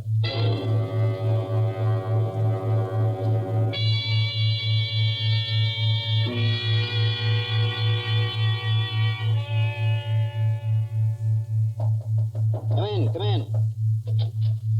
Oh, they told me I'd find you here. You're Chief Anderson, aren't you? Yes, that's right. I'm Carl Riesing, Assistant Manager of the Transamerica Detective Agency in Philadelphia. This is Mr. Wheelock, who was Lester Furman's personal attorney. Glad to know you, Mr. Riesing. How do you do, Mr. Wheelock? How do you do? I know you gentlemen are already in possession of most of the details concerning Mr. Furman from the time he arrived in Deerwood until the time of his death. But perhaps you don't know that the police of most towns in our corner of the state have also received copies of this same reward circular. Take a look at it. Oh. I must say this circular is an excellent forgery. You're sure it's a forgery, Mr. Riesing? Oh, yes, there's no doubt about it. But it's an excellent forgery. Tell me, Mr. Wheelock, was Mr. Furman a native Philadelphian? Oh, my, yes. He was a well-known, respectable, and prosperous citizen of Philadelphia. Married, I believe? In 1934, he married a 22-year-old girl named Ethel Bryan, daughter of a Philadelphia family. And the Furmans had a child? Isn't that right, Mr. Wheelock? Yes, born in 1936, but the child lived only a few months. Mr. Furman's wife disappeared after the child's death. What year was it that she disappeared? Mr. Riesing should remember that. His agency worked on the matter. Oh, I remember it well. Mrs. Furman disappeared in 1937. We never heard anything of her again, although Furman spent a lot of money trying to locate her. What did she look like, Mr. Riesing? Just a moment. I have a picture of her right here in my briefcase. Here it is. Quite pretty, isn't she? If you care for that type. I see what you mean, Mr. Wheelock. But she's attractive at that. Judging by this photo, I'd say that she was a small-featured, pretty blonde, with a weak mouth and large, somewhat staring eyes. Well, that's an accurate enough description, all right. If you don't mind, I'd like to have a copy made of that photograph, Mr. Riesing. Oh, you can keep that one if you like. It's one that we had made up at Transamerica. Her description's on the back. Thanks. Did Furman ever divorce her? No, sir. He was a lot in love with her, and he seemed to think that the child's dying made her a little screwy so that she didn't know what she was doing. That's right, isn't it, Mr. Wheelock? That is my belief, Mr. Riesing. You said Furman had money, Mr. Wheelock. About how much did he have? And who gets it? I should say his estate will amount to perhaps $500,000 left in its entirety to his wife. Mm-hmm. It's quite a handy sum for anyone to have, I'd say. Mr. Wheelock, everything shows that somebody framed Furman into the Deerwood jail. That frame-up drove him to suicide. But there has to be something else. A lot else. Well, then, what are you going to do? I'm going across the street to the undertaking parlor and have a look at Furman. I'll see you later.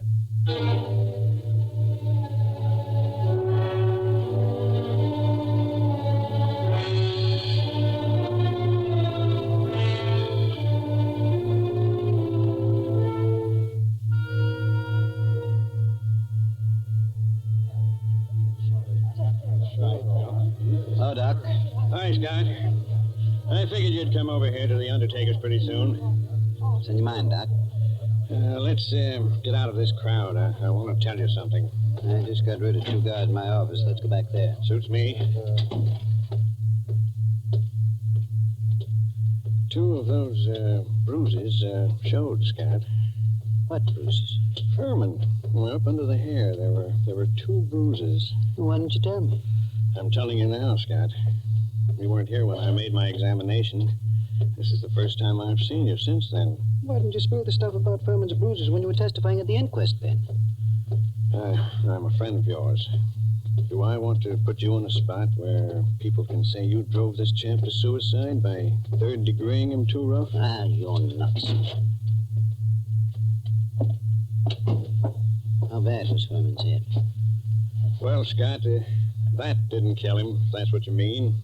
There's nothing the matter with his skull. Just a couple of bruises nobody'd notice, and unless they parted the hair. Thought you ought to know, though. Well, thanks, Ben. Yes, who is it? This is Fritz, the undertaker. Listen, Scott, there's a couple of ladies over here that want to take a look at Furman. Is it all right? Who are they? I don't know them. Strangers.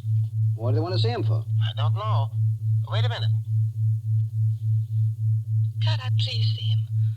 Why do you want to see him? Well, I'm his wife. Furman's wife? Yes. Oh, certainly. I'll be right over. So long, Ben. I've got to go back to the undertakers. So long, Scott.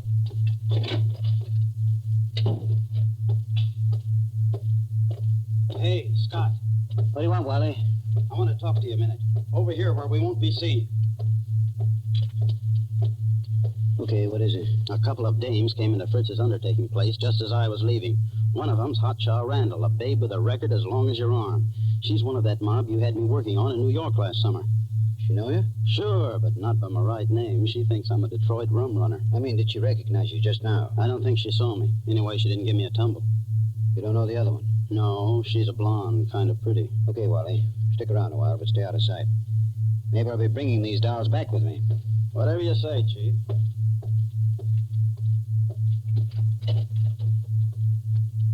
Oh, there you are, Scott. I wondered when you were coming.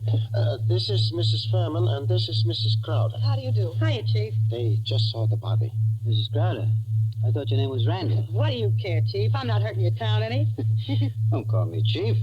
You city slickers, I'm the town whittler. Thank you for letting me see him. It's all right, Mrs. Furman. But I'll have to ask you and your friends some questions. So if you'll just come across the street to headquarters, we'll get on with the routine.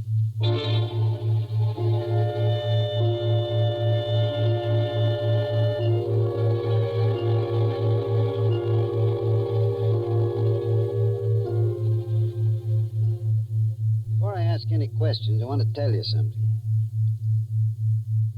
Mrs. Furman, your husband didn't commit suicide. He was murdered. Murdered? Ah, Chief, we got alibis. We were in New York, and we can prove it. And you're likely to get a chance to. What brought you down here, anyway? Murdered? Well, who's got a better right to come down here? She was still his wife, wasn't she? She's got a right to look out for her own interests, hasn't she? Mm-hmm. It reminds me of something. Excuse me a second. I've got to make a phone call in the next room.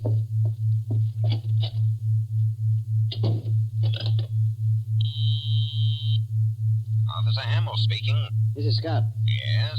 Is Wally around? No, he's not here. He said you told him to keep out of sight.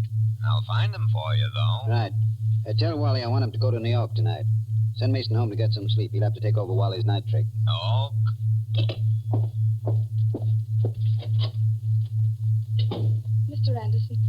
Mr. Anderson, do you think I had anything to do with his death? I don't know, Mrs. Furman. I know he was killed. I also know he left you something like $500,000. Wow. Dollars? Dollars. All right, Chief.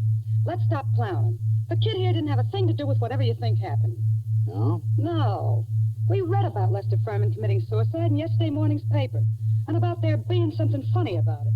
And I persuaded her she ought to come down to deal with Anderson, I wouldn't have done anything to hurt Lester. I left him because I wanted to leave him.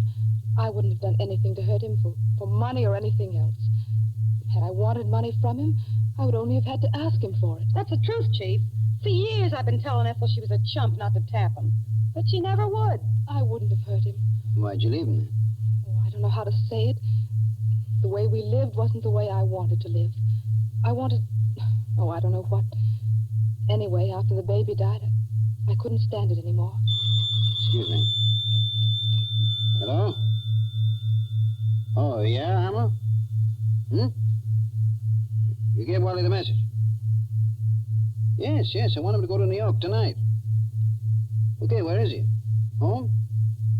He is home, huh? Okay, thanks. This is, Furman. This circular that's got your husband in the jail. Did you ever see that picture before? No. Why, that can't be. It's a snapshot I have. It's an enlargement of it. Who else has one? Nobody that I know of. I don't think anyone else could have one.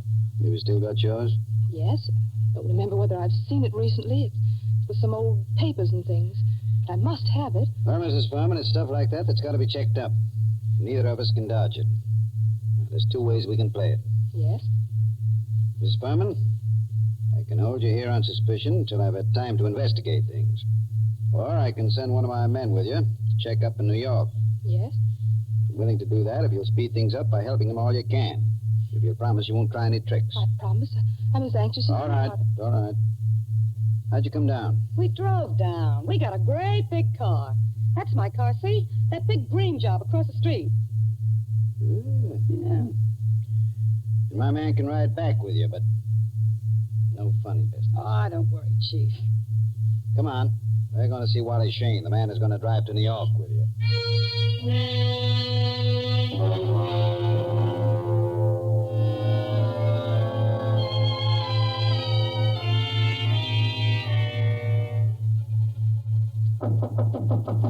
Wally?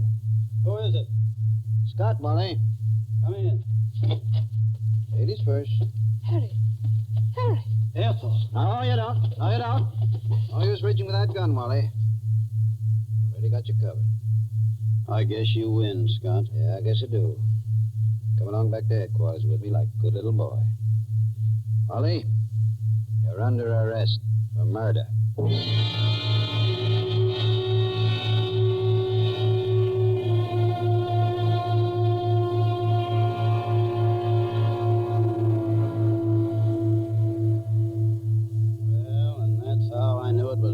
Scott, the minute I saw those two dames going into Fritz's.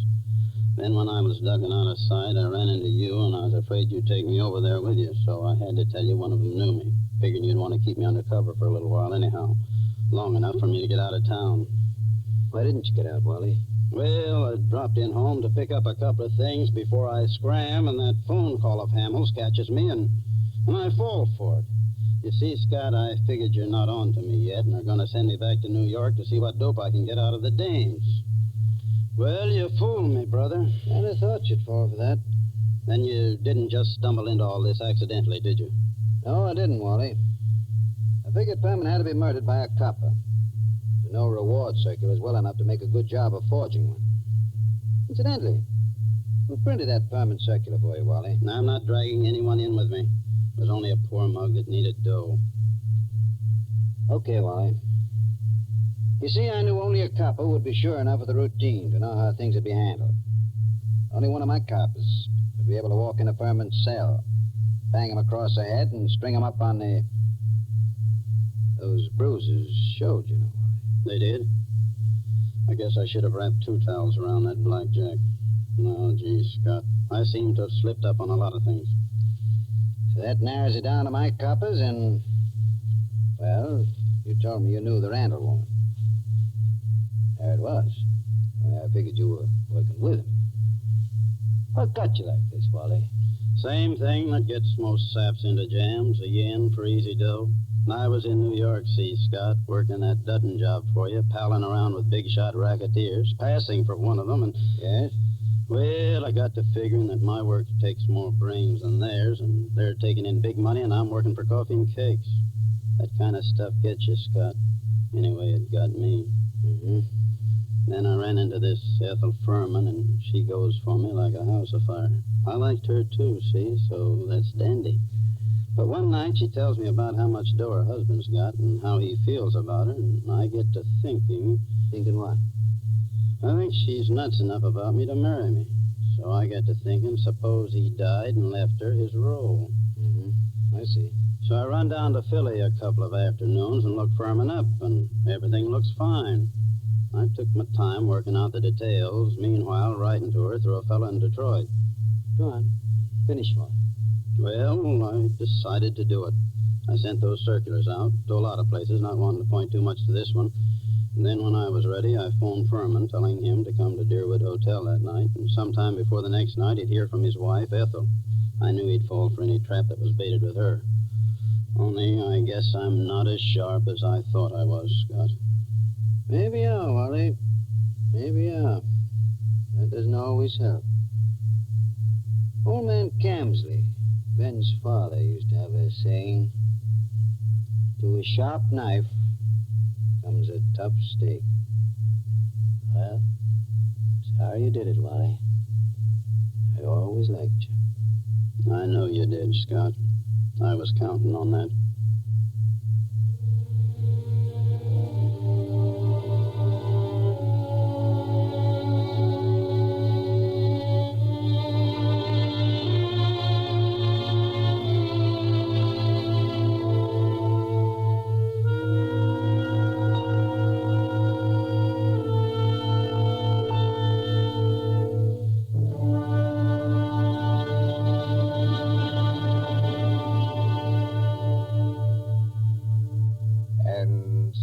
Dashiell Hammett's Two Sharp Knives, starring Stuart Irwin.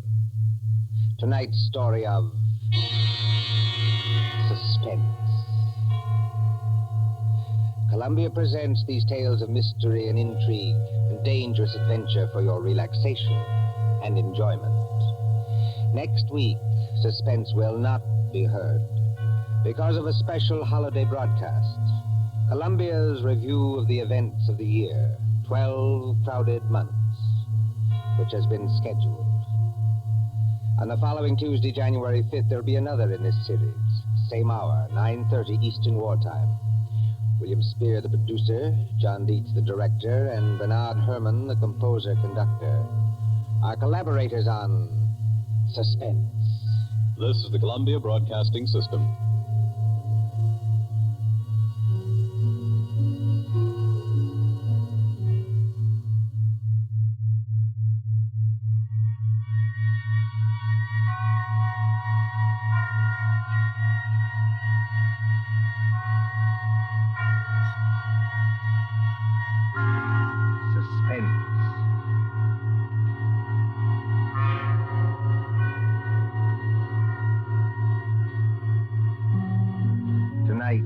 Columbia brings you as guest stars two deaf players from the movie lots of Hollywood, the stages of Broadway, Miss Alessa Landy and Mr. George Coulouris. They are here to spend with us a half hour of suspense. Suspense is compounded of mystery and suspicion and dangerous adventure. In this series are stories calculated to intrigue you, to stir your nerves, to offer you a precarious situation and then withhold the solution until the last possible moment. Tonight, for instance, Miss Landy plays for us an agreeable young lady who is on the trail of some hot money. And Mr. Coulouris plays for us a disagreeable young man who may or may not know more about the money than he says.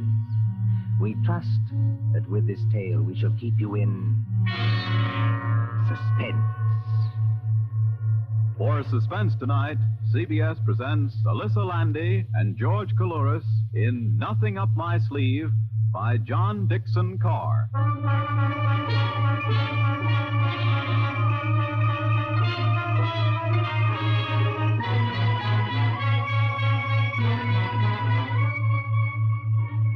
Extra, read all about it. Shark, fork, and caught. Extra, read all about it. Shark, fork, and caught. It's New Year's Eve, remember? Times Square is celebrating. The fiery lights flash no longer, but the crowds are still the same.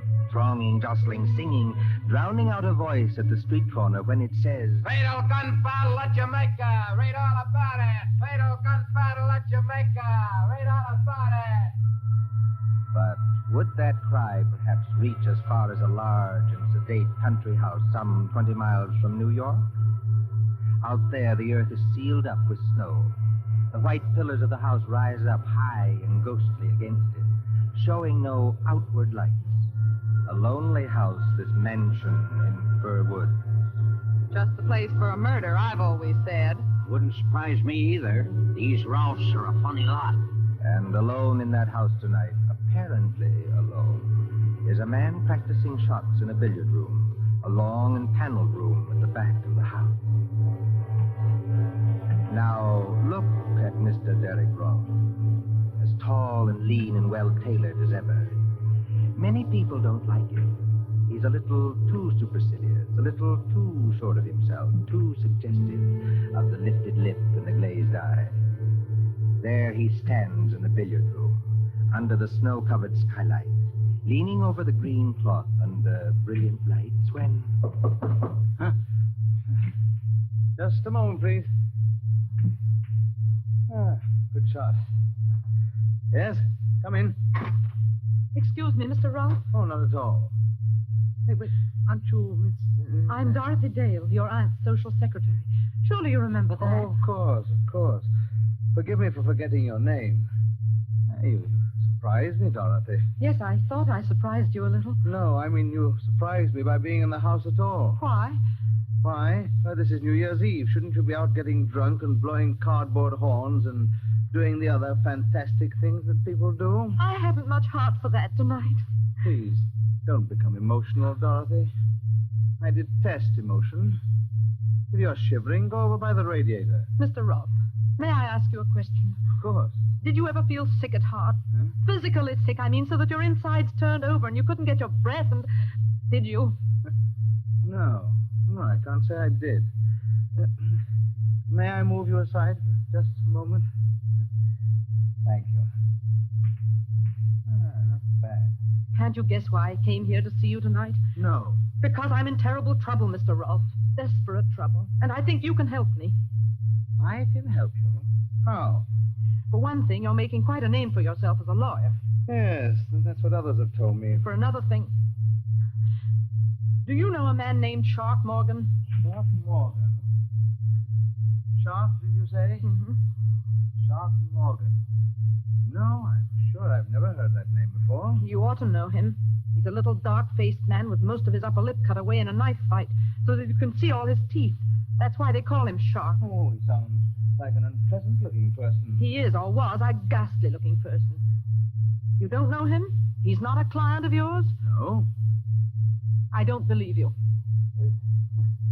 Just a moment, Miss Dorothy Dale. I must put down this cue and say a few words myself. Please do. I don't want to be offensive to you, but it seems to me that for a paid employee of my aunt, practically a servant, you're taking a great deal on yourself. If you're trying to hurt me that way, you're succeeding. But go ahead. You come to me at 11 o'clock at night. You come rushing into this billiard room. Oh, observe, I call it a billiard room, though this is actually a pool table. Just as everything in life gets its wrong name. I entirely agree. Yes, but you agree about what? That everything gets its wrong name. Honest men are called thieves, and thieves are called honest men. Would you mind explaining that remark, please? I can explain it very easily. I'm engaged to be married to Jerry Winton. Well? Don't say you don't know who Jerry Winton is. He was in college with you. I played on our extremely second-rate baseball team with him, yes. You never liked him, did you? Liked him? I'm afraid I never noticed him. Jerry Winton works at City and Provincial Bank on 51st Street. He's a teller there. Does that mean anything to you? No. You see, it's not my bank. I was at the City and Provincial Bank yesterday afternoon. Yesterday afternoon, Mr. Rolfe, just before closing time. It was a dark day and the lights were on. There weren't many people in that big marble hall. I went up to Jerry's window, if that's what you call it.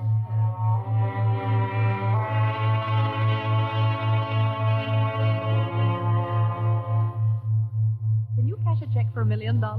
Hello, Dolly. Hello, Jerry. You glad to see me? I am I'm not pleased to see you here, Dolly. Huh? I'm never pleased to see you here. And why not? Because I can't make love to you. Can you imagine anybody making love in a bank? Oh, we might sneak into the president's office. As a matter of fact, I've dreamed of holding a party in there. But it'll never happen unless I'm fired, which is very likely. Jerry, sometimes I wish you weren't so easygoing. I'm not easygoing with the bank's money, Dolly. Otherwise, I'd be shoving it out to you through the window in double handfuls like this. Jerry, for heaven's sake, no. They didn't state your business, madam. The convict in the next cage is watching us already. I want to cash a check. Here it is. $20. That is, if my account can stand it. Yes, I think we can manage that. How'll you have it? Oh, it doesn't matter anyway. Jerry. What's wrong? Look over there. Where? Over there by that marble table with the pens and ink on it. The little man with no upper lip to his mouth and all his teeth showing. Ugly-looking devil, I admit. He's carrying something like a violin case. Hold on. I've seen that fellow someplace before. Of course you have. Don't you remember where?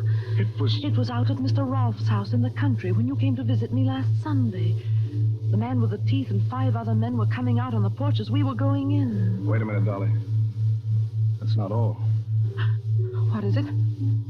There's some very funny-looking customers in this bank right now. Where? At Mr. Wallace's window. At Mr. Robinson's window. And up by the guard at the front door. They don't seem to make any sound. As though they all wore rubber-soled shoes.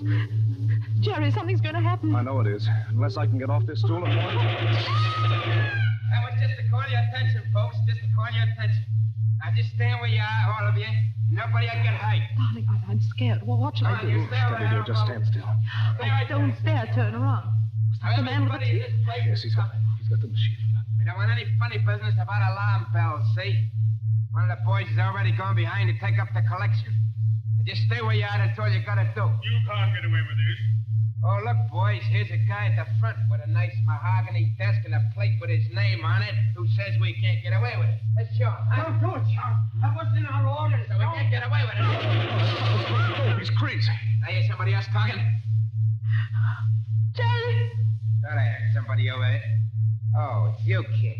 Move to one side of the window, Dolly. Move to one side of the window. Don't worry, kid. I ain't gonna hurt you. No? Not a bit of it. Thanks for helping us. You'll get your cut later. What do you mean, my cut? That's what I said. You'll get your share when we divvy up. Well, I don't know anything about this robbery. Don't worry, kid. We'll take care of you. I tell you, I don't know anything about this robbery. Jerry!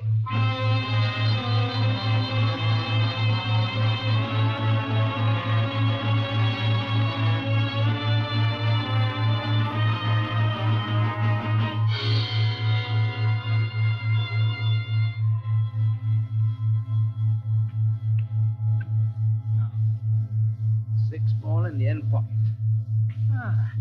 Got it. Are you listening, Mr. Rolfe? This Shark Morgan must be quite a fool. I grant you that. He was a fool. He must have been crazy.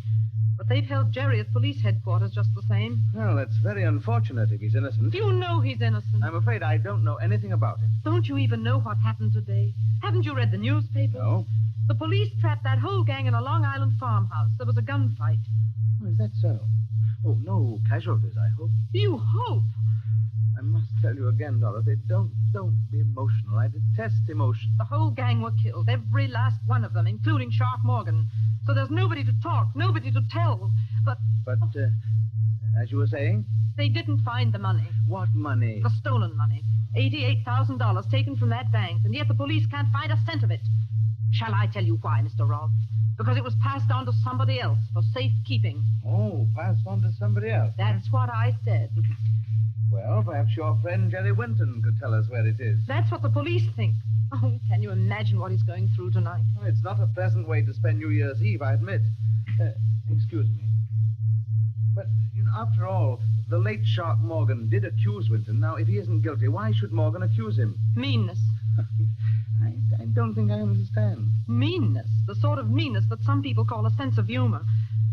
Morgan saw Jerry in this house. Oh, be careful, young lady. That's an actionable statement. I've already made it to the police, thanks. Oh, and did they believe you? No. They're a very intelligent crowd down at Center Street. And after all, your story isn't very credible. Why not? But Shark Morgan sees your friend Winton, sees him for perhaps 10 seconds coming out of this house, and then accuses him of complicity in a bank robbery. Now, is that very likely? Yes, very likely. If somebody put him up to it. Again, I don't understand you. Somebody deliberately told Morgan to accuse Jerry and get him into as much trouble as possible. Tell me, Mr. Rolfe, why do you dislike Jerry so much? You know, now that you mention that fellow, I can recall who he is. Thanks for condescending to. Yes, indeed. Why, he was the man in our class voted most likely to succeed. Now, let's see. Where did you say he is tonight? He's just where you put him. You're trying my patience to the very limit, young woman. And out in a Long Island farmhouse, there are 5 bodies full of bullet holes. 5 men who'll never speak again. And somewhere else, maybe not very far from here, is the man who engineered the whole robbery. Planned it and staged it and got his accomplices killed. My goodness, he must have supernatural powers. No witnesses, nobody to testify. Oh, if I could only find the money. $88,000, I think you said. I could only find the money and prove who had done it and prove Jerry innocent and just for 1 second get past that devilish smug mask of yours that's driving me. Anything wrong, Dorothy? No. No, nothing at all. You've been following me round and round this table. Have you been looking at something? Only admiring your billiard room, that's all. Oh, you haven't been looking at the suitcase, for instance? Oh, well, suitcase? Look, over on the bench under the cue rack. The suitcase that contains legal papers. I hadn't even noticed it. Mr. Rolfe? Yes, Dorothy? I'm afraid I've taken up a lot of your time and not done myself any good and made something of a spectacle of myself. Frankly, young woman, you have. Well, if you won't help me, you won't. That's that. If you don't mind, I'd like to go now. Well, suppose, my dear, I didn't choose to let you go. But why? Why shouldn't you? What harm can I do? Now, who was it? Was it Meredith who remarked that the last thing to be civilized by man will be woman? I think it was, yes. And, and a slanderous woman can do a great deal of harm. But I haven't done you any harm so far. We're all alone in this house. There's not even a servant here. Now, if I chose to get between you and the door like this... Keep away from me. Oh, I'm not coming near you, Dorothy. I'm merely standing between you and the door. Now, I suppose you realize that I could turn very nasty if I like. What are you going to do? Do? Well, I'm going to open the door for you like this. I'm going to say, God bless you, my child, as befits a New Year's greeting. I'm going to show you out and wish you good night. You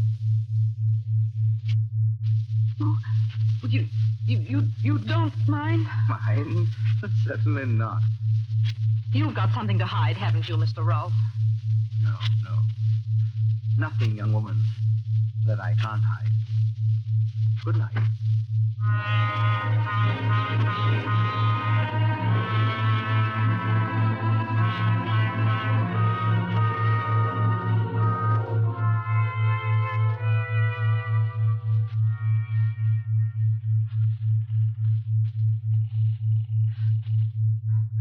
Operator. What number are you calling, please? Operator, I want to get to police headquarters in New York City. No, that'll take too long. Wait. Get me the local police station.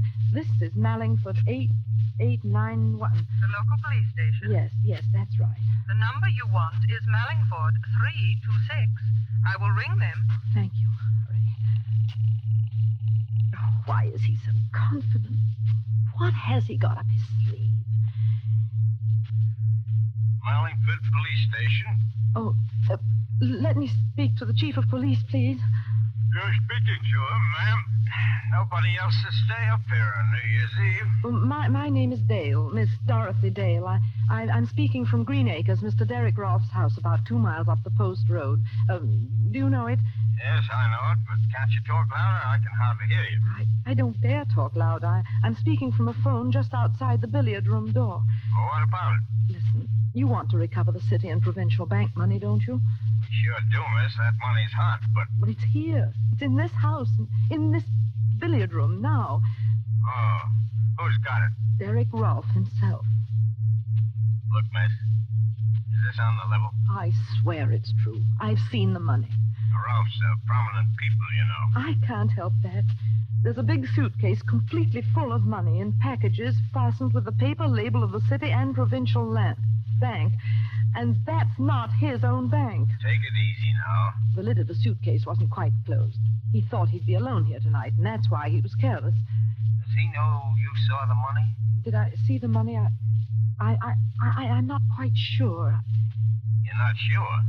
No, I could almost have sworn he knew I saw the money, but he didn't seem to care. Be careful. The billiard room door's opening.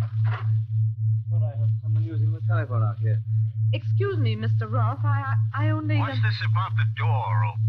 No, these doors are rather thick, Dorothy, but I was under the impression that I heard somebody say police. Yes. Well, yes, you did. You weren't phoning the police by any chance, were you? Yes, I was. Why? Go on. Why? As a matter of fact, I was trying to get in touch with Jerry. That's it. He's at police headquarters in New York, and I was trying to get in touch with him to see if they'd let me talk to him on New Year's Eve. You know, I thought it would cheer him up. Look, miss, this is the Mellingford chief of police. Are you still there? What's that? Mellingford? Well, it's a New York call relayed through the local station. You don't mind? Not at all. Please go right ahead. Oh, by the way. What? I don't think you will find that money, young woman. Good night. Listen, miss, are you still on the end of the wire, aren't you? Yes, but I couldn't talk to you. He was here. Who was there? Derek Rolfe. He said I'd never find the money. You mean he admits he's got it? Well, no. He just smiles and smiles. He's got some trick up his sleeve. I know it. Oh, it'll have to be a good one. Please never mind that. Can you come over now? Oh, all right, miss. I'll take a chance. Who else is in the house with you? Nobody. I'm all alone with him. What are you going to do if he tries to light out with the money? I don't see what I can do. That's all the more reason for you to get here quickly. I swear you'll find the money in that billiard room. Only hurry.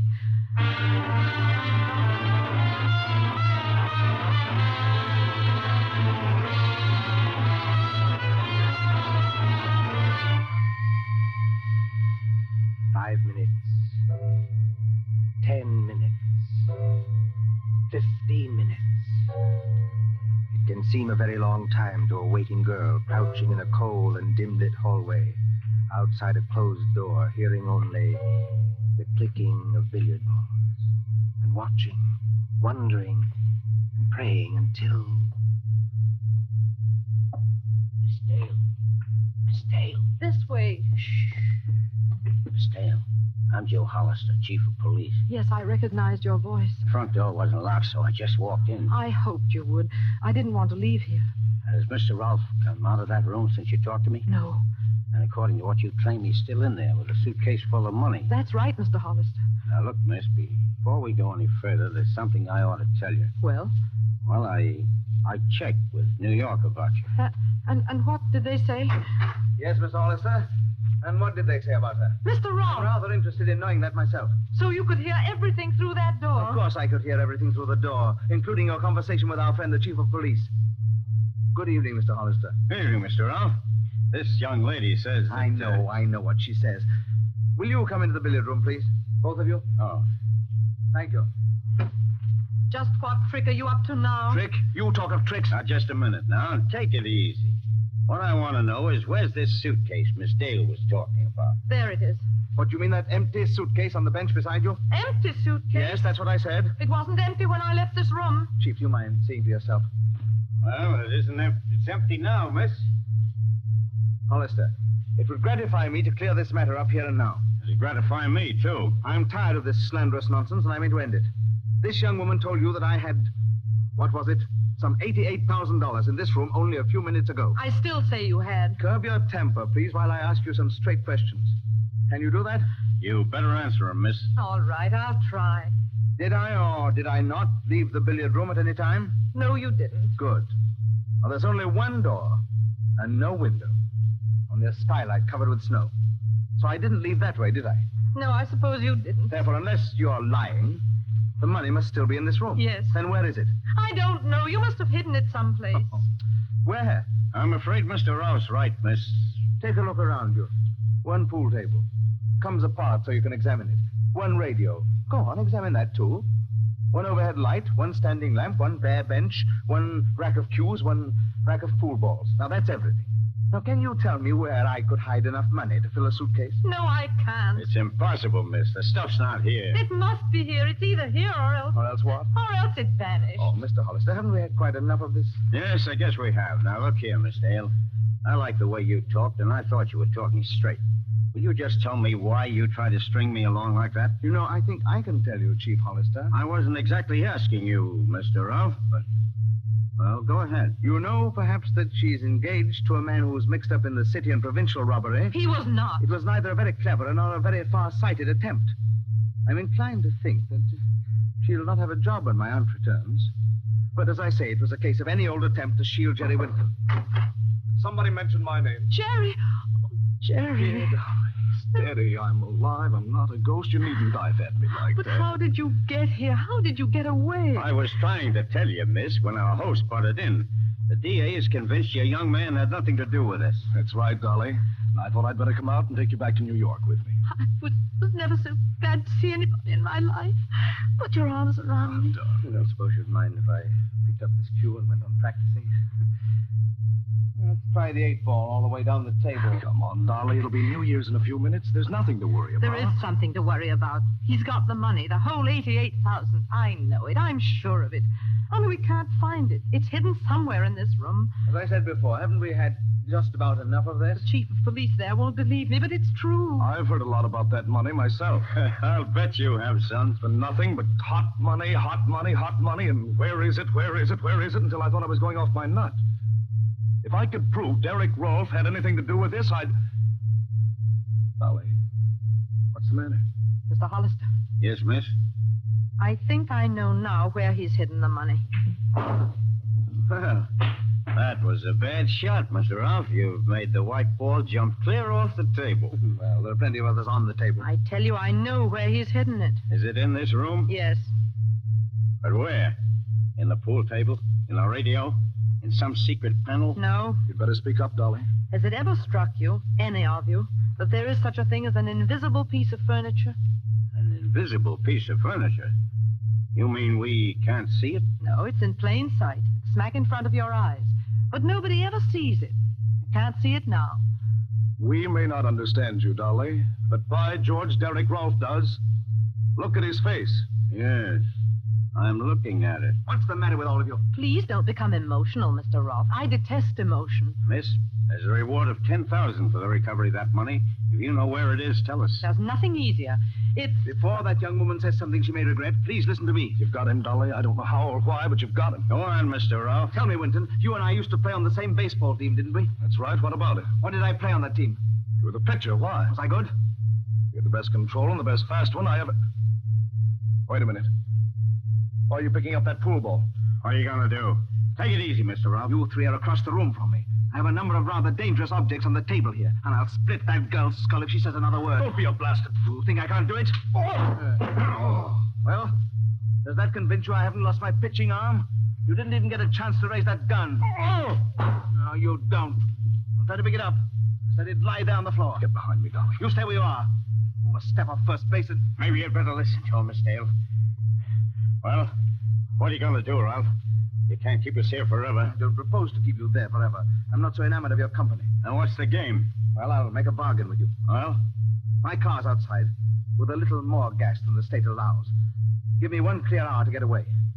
Well, what do you say? I'm a cop, Mr. Ralph. I can't make any bargains with you. No? No, and I'm coming over there after you. And you'll compel me to start throwing. Down, Dolly, down under the table. Hey, you missed that one, Mr. Ralph. I'll not miss with this one. It's a shame to bust that cue rack, Mr. Ralph, but I'm still coming for you. You've lost your control, old son. You're done for. I tried this. That was the wildest pitch yet. Dolly, look. Don't get up, but look. What is it? The radiator. The steam radiator. It's knocked the whole thing sideways. Did you ever see that happen to a radiator before? Of course not, because it's a dummy radiator. Dummy radiator? Yeah, I got you, Ralph. I'm not too old to handle a bird like you. You haven't even got a search warrant. I'll take a chance. Well, what was that about? A dummy radiator? Yes. Look here. It's got a little oil burner inside to make it give out heat. Yeah? And there are hinges at the back to form a lot of compartments where you can hide as much money as you like. I saw the hinges when he told me to go over to the radiator, but I didn't guess what they meant. It's really a safe that never attracts attention because nobody ever notices it. And the stuff's here, all right. There, Mr. Hollister. That's what I saw in the suitcase. I told you there was a $10,000 reward for that, miss. Oh, did you hear that? Turn on the radio, Jerry.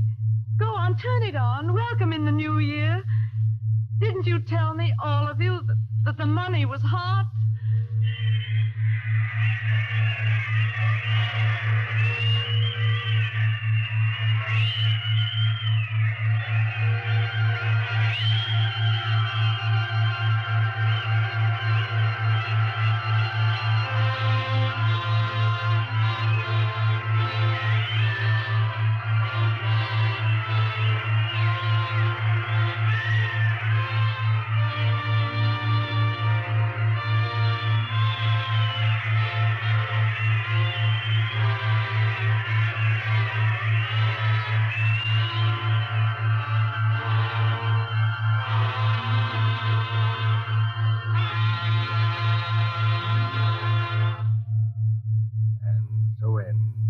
Nothing Up My Sleeve, starring Alyssa Lundy and George Coulouris.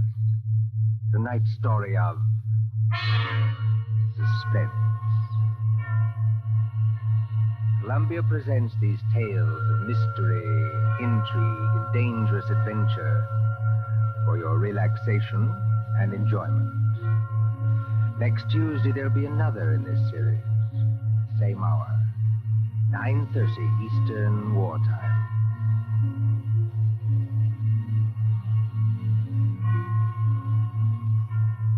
William Spear, the producer, John Dietz, the director, Bernard Herrmann, the composer, conductor, and John Dixon Carr, the author, are collaborators on Suspense.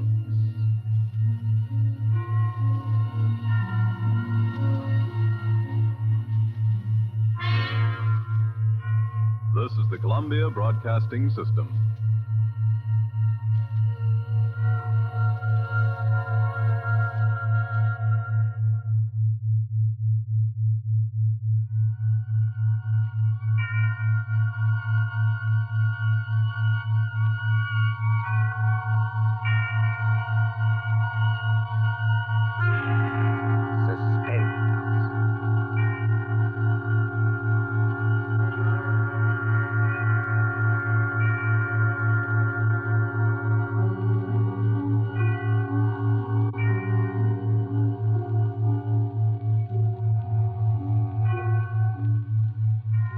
This is your narrator, the Man in Black, again about to introduce tonight's Columbia program, Suspense.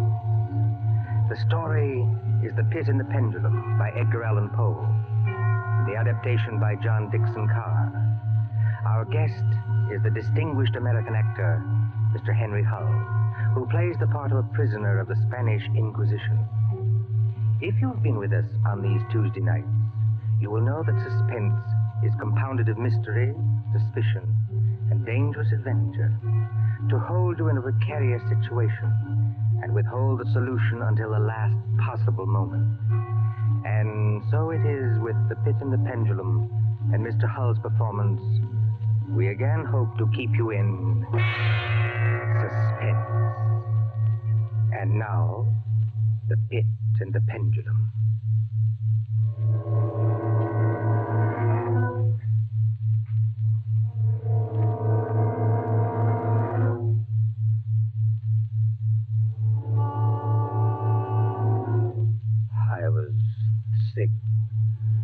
Sick unto death with that long agony. And when at length they unbound me and I was permitted to sit, I felt that my senses were leaving me. The sound of the inquisitorial voices seemed merged in one dreamy, indeterminate hum. Yet, for a while, I saw, but without terrible an exaggeration, I saw the soft and nearly imperceptible waving of the sable draperies on the walls of the room. I saw the flames of the 7 tall candles which which burned on the table. I saw the lips of the black hooded judges, and these lips appeared to me white as paper, white as horror. I saw them writhe with a deadly locution. I saw them fashion the syllables of my name. Jean Delbray, Captain Jean Delbray. Good fathers, gentlemen. We hear you, my son. I am very weak and infirm. I've been confined for many months in a dungeon. I've been tormented by nightmares. Conscience, one trusts. Pray silence, Fra Antonio. Even now, I have no knowledge of where I am or to whom I may be speaking. You are speaking to me, my son. I am Fra Pedro de Espela, prior of the Dominicans of Segovia and Grand Inquisitor of all Spain. Is this the court of the Inquisition? It is. Oh, then God help me. He will help you, my son, if you trust him. But I am a French officer. That is true. A soldier and creature of the arch-fiend Napoleon Bonaparte. But a French officer nonetheless. A prisoner of war. By what right do you try me in this court? Let the clerk read the charges against this prisoner. Pray silence while the clerk reads the charges. The charges against the prisoner are as follows. Imprimis, that he is one Jean d'Albret, a captain of artillery in the army of Bonaparte, so-called Emperor of the French. This means nothing, as the prisoner says. It is no crime. Proceed. Item, that on the 4th day of September in the year of our Lord 1808, that said Jean d'Albret did wed, espouse, and marry the most noble lady, the Doña Beatriz Valdez, niece of, and ward of the illustrious... One moment. Your Excellency spoke. Antonio, was any cheat employed to trap this girl into marriage against her will? No, we have no actual evidence of any cheat. Was the girl of age? I believe so. Then wherefore is the prisoner here? This marriage was a deplorable thing, if you like. Bonaparte himself is almost at the gates of Madrid. His general, the Tsar, menaces our city of Toledo itself. But lawful marriage, however regrettable, is no sin or crime. There are other matters in the indictment, I think. Then continue, but give us nothing that is not material. Item, that on the 12th of October 1808, the Sir Jean d'Albret, being in command of a 5-gun battery of light artillery, did direct the fire of his guns against the Holy Church of St. Martha the Innocent, and thereby of his wicked malice destroyed that church utterly. Captain d'Albret, is this charge true? It is, yes. You admit it? Good father, hear what I have to say. The church blew up, I think. Will you boast of your sin, young man? It blew up because it was stored with kegs of gunpowder for your army. I had every right to fire on it. And that is all the defense you have to make? I tell you, I had every right to fire on it by military law. There was... Is military law above God's law? I don't know. I did my duty, that's all. Long live the Emperor! Captain d'Albret, mark what I say. No man, however great his heresy, is ever condemned to be burnt in the fire. Fire? Fire. If he first recant and acknowledge the error of his ways. But for you, Jean d'Albret, there can be no mercy, no pity, no atonement. The only sentence of this court can be death. Yes. The secular or government arm to which we must release you has devised 2 ways of punishment in cases such as yours. You hear the tolling of the bell? I hear them. It is the procession of the condemned going to the auto da fe. Soon the yellow light of the flames will stream through the windows and flicker on floor and ceiling. Nunc et in hora mortis intuit manibus Domine. Most of those condemned out of mercy will be strangled before they are burned. It cannot be so with you, Jean d'Albret. You must die in one of 2 ways. Either with the direst of physical agony. A slow fire of green wood. Iced bandages about the head and the heart, so that the fire does not approach too quickly. Or else, Jean d'Albret, you must die in a certain other way. I'm done with this. Pass your sentence and let me go. The law does not permit me to tell you now what this other way is. The sentence of this court, therefore. I had swooned. Yet still, I will not say that all of consciousness was lost. In the deepest slumber, no. In delirium, no. In a swoon, no. In death, no. Even in the grave, all is not lost. There are shadows of memory which tell us indistinctly of tall figures that lifted me and bore me in silence down, down, still down, until a hideous dizziness oppressed me at that descent into the earth.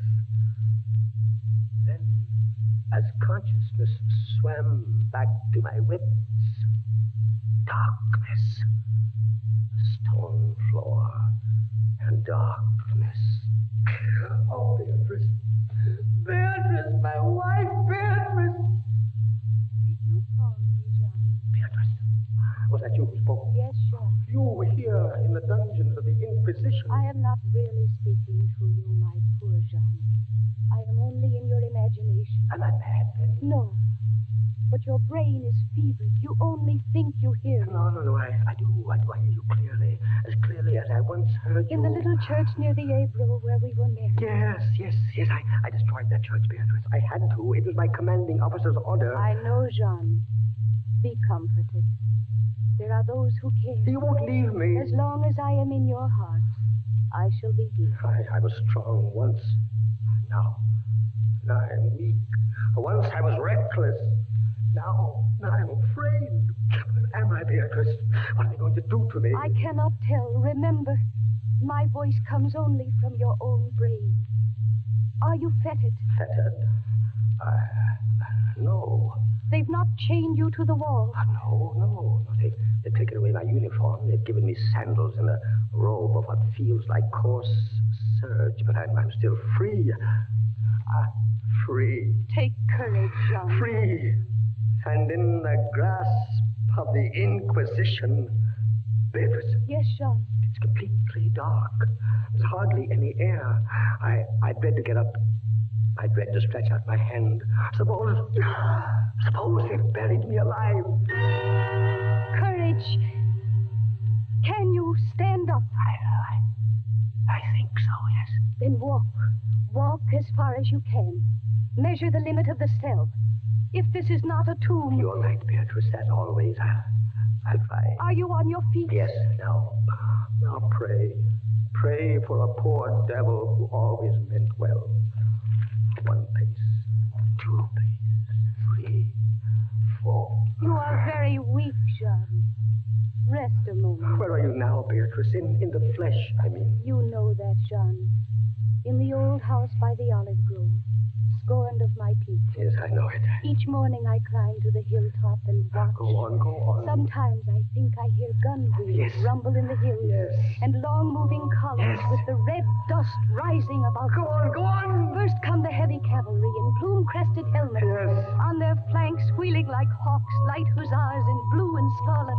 And behind them, in a glitter of bayonets as vast as light points on the sea, rank upon rank, the long gray coats and the tall bearskin caps. The old guard and the grand army. It is only a vision, my dear one. They do not come. Will they ever come, Beatrice? I cannot tell. Then I must face what has been prepared for me. Walk again, Jean. Try. Keep your hand in front of you. This rope, it impedes me. The floor is treacherous with slime, but I'll try. 4 paces. 5, 6, 7. It can't be a tomb. 8, 9. Look out! I'm all right. I fell to my knees. The rope tripped me. My hand is in front of me. It's lower than my face, but I feel nothing. Nothing, Jean. It's a pit. A circular pit. And I fell on the very edge of it. Oh. They would have made you walk into it. Yes. Oh, there's a loose fragment of rock just inside the edge. Now, if I can dislodge it, listen.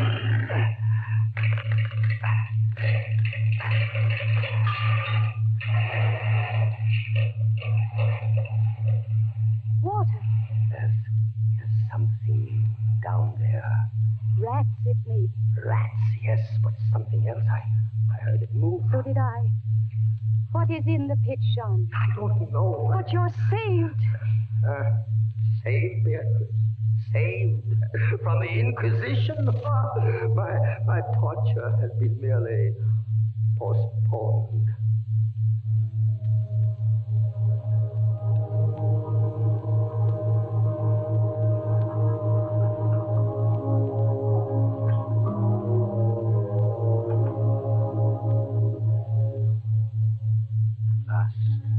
Deep sleep fell upon me. Sleep like that of death. How long it lasted, I know not.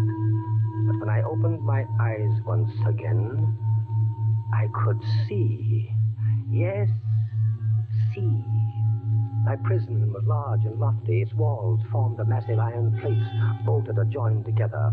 A wild, sulphurous luster, I could not trace its origin, lit up the dungeon, and the circular pit, and the crudely daubed skeleton figures painted in evil colors on the iron walls. Skeleton figures, demon figures, gargoyle figures. Their colors a little blurred, as from the effects of the damp. It must approach you slowly and force itself into your mind. It must stalk you like a tiger. It must bring you face to face at last with the king of terror. When I regained consciousness, I lay on my back and at full length on a low framework of wood. To this framework, I was securely bound by a long fastening resembling a surgical bandage. Bound? But why? Why? The bandage passed round and round my body, leaving at liberty only my head and my left arm. With much exertion, I could supply myself with food from an earthen dish on the floor beside me. It was meat, highly seasoned, but there was no water. Beatrice! Beatrice, where are you? Here, Jean, as always. Your voice sounds stronger. Does it, Jean? And I can see you now. I can see you as clearly as I saw you months ago. Oh, I wish it were true. Your bonnet and the parasol you carried in summer, and the high-waisted blue dress. You are weaker, my dear, and more fevered. Have I been asleep? Yes, Jean. They must have been here while I slept. They bound me. Why? Stop those voices! Stop them! Mine too, Jean. I am not here either, you know. Don't drive me away. Beatrice, look. Where? At the ceiling of this room, 30, 40 feet up. What do you see? I see painted on the ceiling a figure of Father Time. Anything else? But Father Time carries no sign. No. He carries instead what looks like a gigantic pendulum from an ancient clock. About one thing, I swear I'm in my right senses. I saw that pendulum move. A painting cannot move. Yet I swear the pendulum did move. It swung a little back and forth, just like a real pendulum. Try not to trouble your brain. That pendulum is real. Beatrice, take care. Take care of what? You're not looking at the pendulum now. Take care of the rats from the pit. I see them. They're swarming out in dozens. You can see their eyes glitter. One of them ran across the hem of your dress. Did it, Sean? What do they want? They caught the scent of the meat in the dish beside But they'll not get it. Go away, you vermin. Move your hand above the plate, Jean. Move. Beatrice, where are you going? I could hardly hear you. You are sending me away, Jean. Sending you away? My poor loved one. You can't bear to see the rats running about my feet. Beatrice! Yes,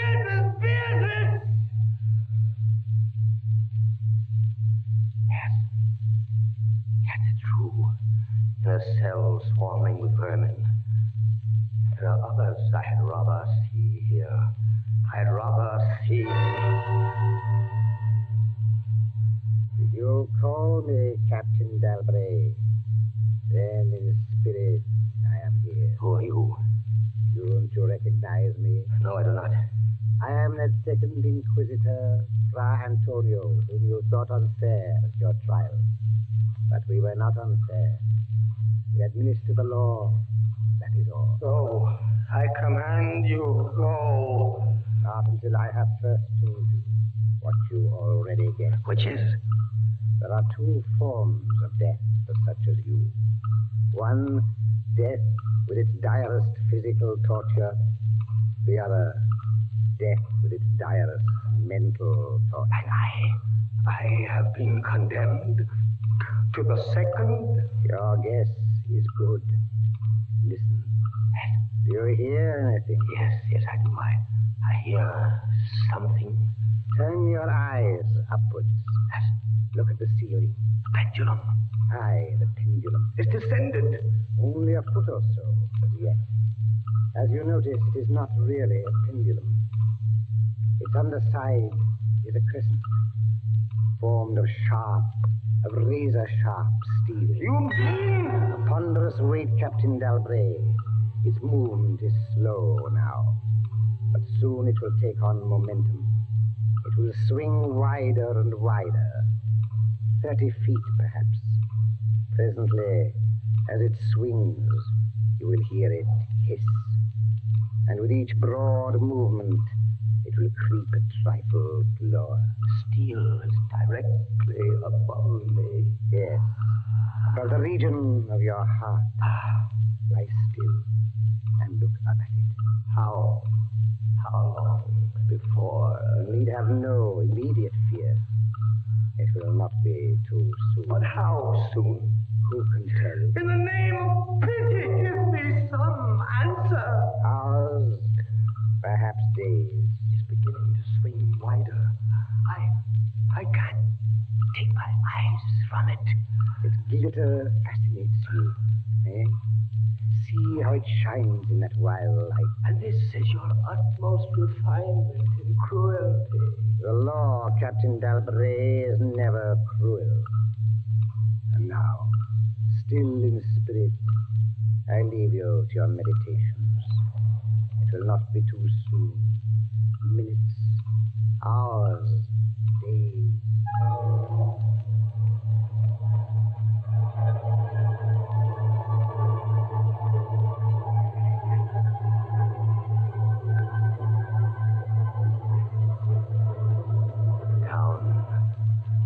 Steadily down it crept. Days passed.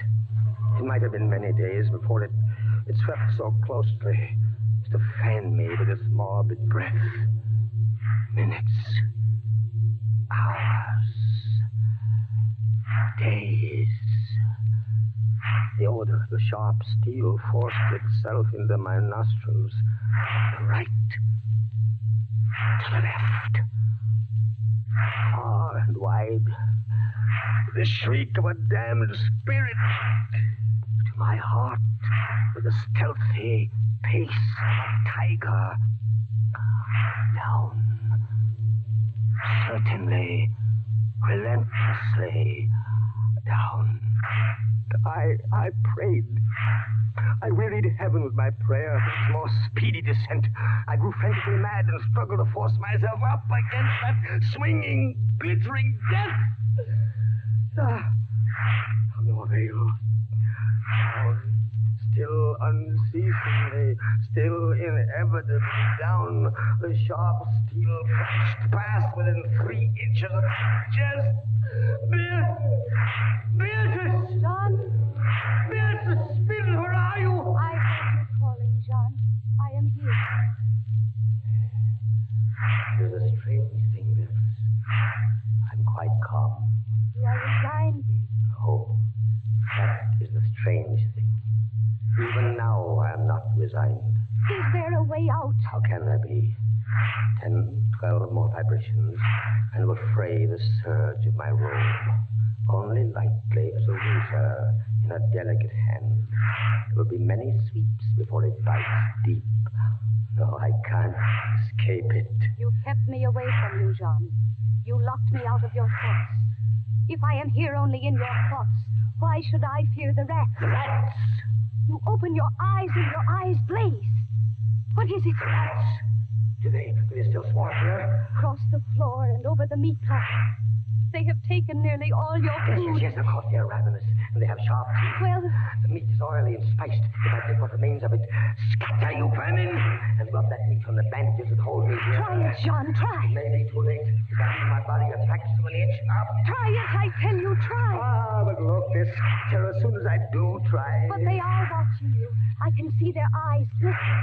They're creeping back. Can I stand the rats crawling across me? Can the flesh bear it? One of them has leaped on the wooden framework. Another follows.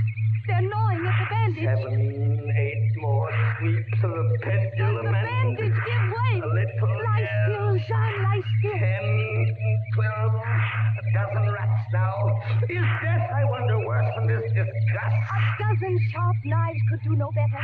The bandage is loosened to ribbons. Now, if you move sideways, carefully, and drop to the floor. Better, I can't move. My arms, my legs are numb. There is no power. The steel has frayed your robe. A minute more will be too late. Try. Then with all the strength that is in me, and all the hate that I bear my enemies. Free! A second time. Free! Jean. The pendulum stops. They are drawing it back up through the roof. Each move I make is watched. You never doubted. Yet with all they could do to you, they have failed twice. They will not fail. No more dallying with the king of terrors. What else can they do? I can't say. See how the rats gnaw in silence at that bandage. To what food, I wonder? But you escaped the pit. I escaped it once. Listen. What do you hear? A groaning. It's a grinding as of metal. It was only the cogwheels of the pendulum. I think not, Beatrice. Why not? It seemed to come from behind those iron-plated walls. It seems to shake the dungeon as a mill wheel might shake it. Stand up, my poor Jean. Get up off your knees. I can't, Beatrice. I can't endure anymore. The paintings on the walls of this dungeon, the skeletons and imps and devils, they seem different. They are different. The colors sharpen and grow bright. The demon's eyes glare.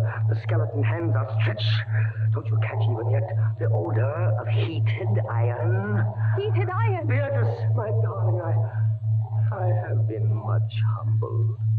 But I won't have you see me in tears. I order you to go. John, in the name of heaven. Beatrice. You're sending me away. Yes, in the name of heaven. Go.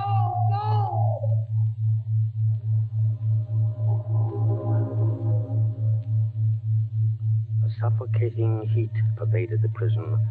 A deeper glow settled in the painted eyes that glared at me. I could draw no breath of air into my lungs. Against the loom of that fiery destruction, the thought of the pit and its coolness come like a soothing balm. I staggered to the edge of the pit. I looked into it. The enkindled walls and roof lighted it to its depths. Yet for one wild moment, even then, I refused to believe the horror of what I saw beneath me. Does the pit please you, Captain Dalbray? Not the pit! Merciful God, anything but that! And how shall you avoid it? Look.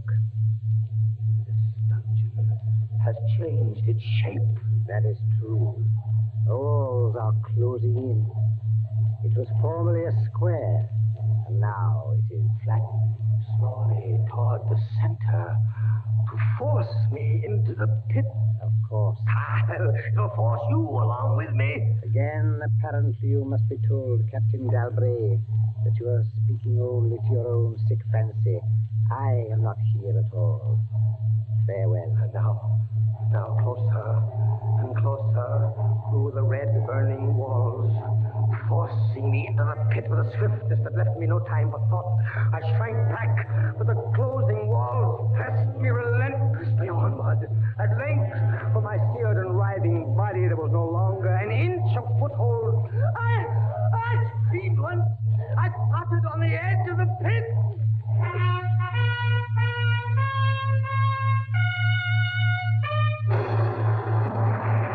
Fiery walls rushed back. An outstretched arm caught my own as I was about to fall fainting into the abyss. It was that of General LaSalle. The French army had entered Toledo. The Inquisition was in the hands of its enemies. Vive la France!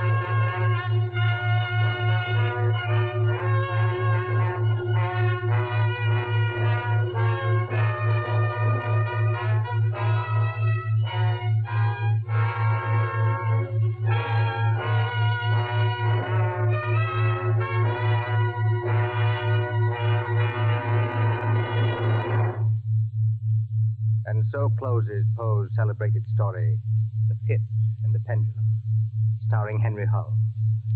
We invite you to another adventure of suspense next Tuesday at the same hour.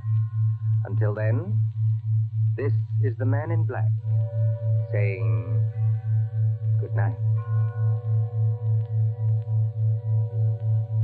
William Spear, the producer, John Dietz, the director, Bernard Herrmann, the composer-conductor, and John Dixon Carr, the author, are collaborators on Suspense.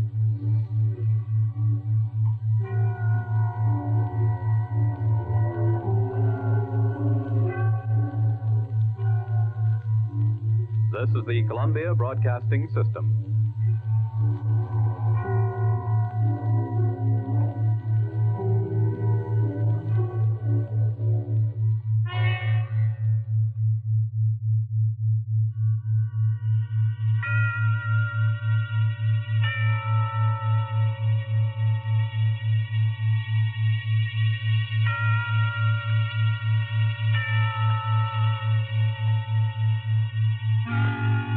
Suspense.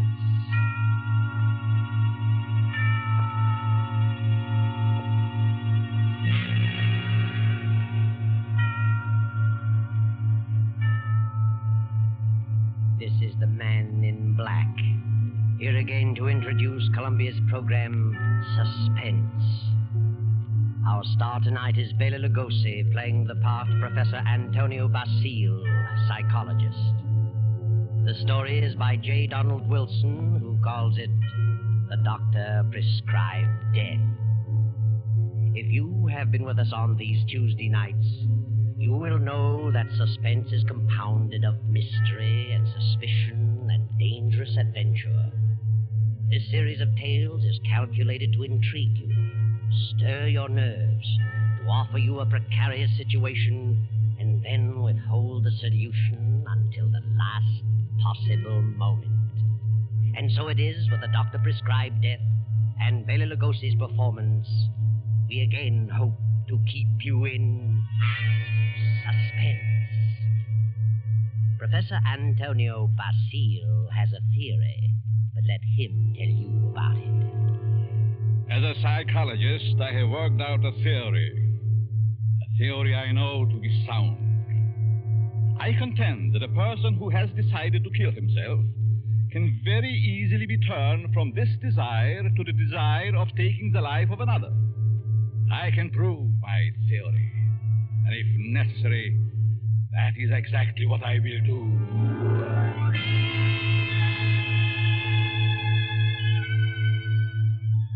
Yes, Professor Antonio Basile has a theory, but only a theory.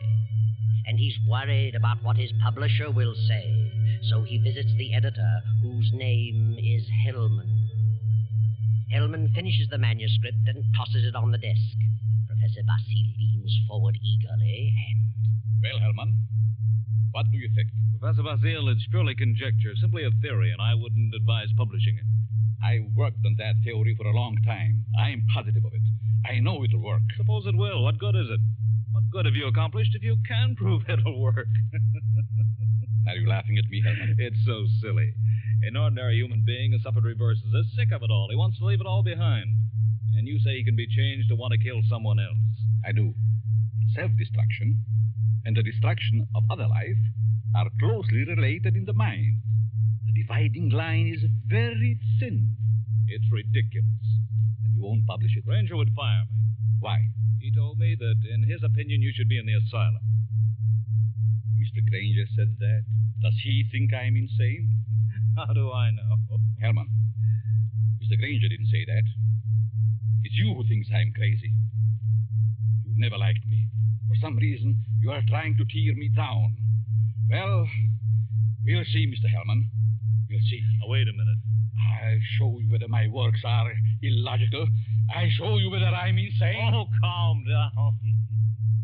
I'm going to make you eat those words. I know you don't like me, but I'm going to prove that my theory is sound. Good night. Wait a minute. Basile, wait. You wait, Hellman. You wait.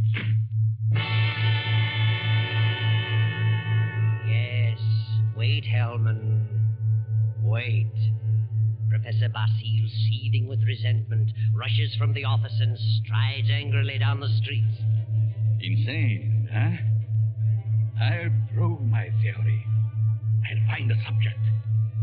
I'll find someone who wants to take his own life. And so Basile goes home, late for dinner. He finds a note from his wife, Myra, saying she's decided to attend the opera and will be home around 11:30. Then Professor Basile gets an inspiration. He goes to the bridge over the deep canyon, the bridge called Suicide. And strangely enough, he hasn't long to wait. As he stands against the railing in the fog, a figure appears a few feet beyond, stops, prepares to leap. Don't do it! Wait a minute! Listen.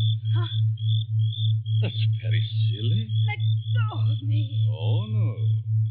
I couldn't do that. I need you. I don't need you. Don't you know this is against the law? You're not an officer.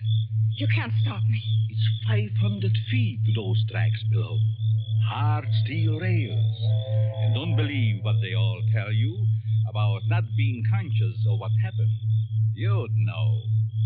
People don't die instantly. Let loose. They lie in agony for minutes and sometimes for an hour. It's a horrible death, I know. How do you know? I'm a doctor. Doctor? Yes. I can tell you much simpler ways, much less painful ways, and quicker.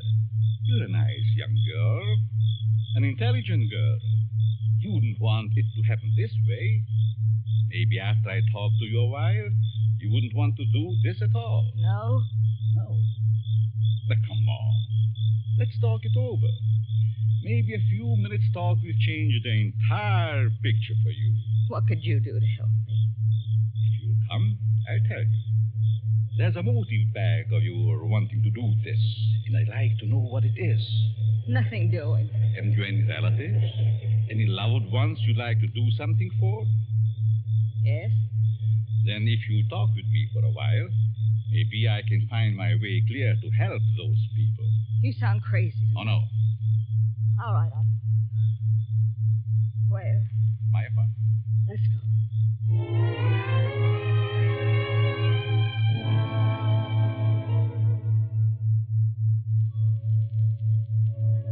Well, here we are. Come in, please. Well, what do you want to know? Sit down first.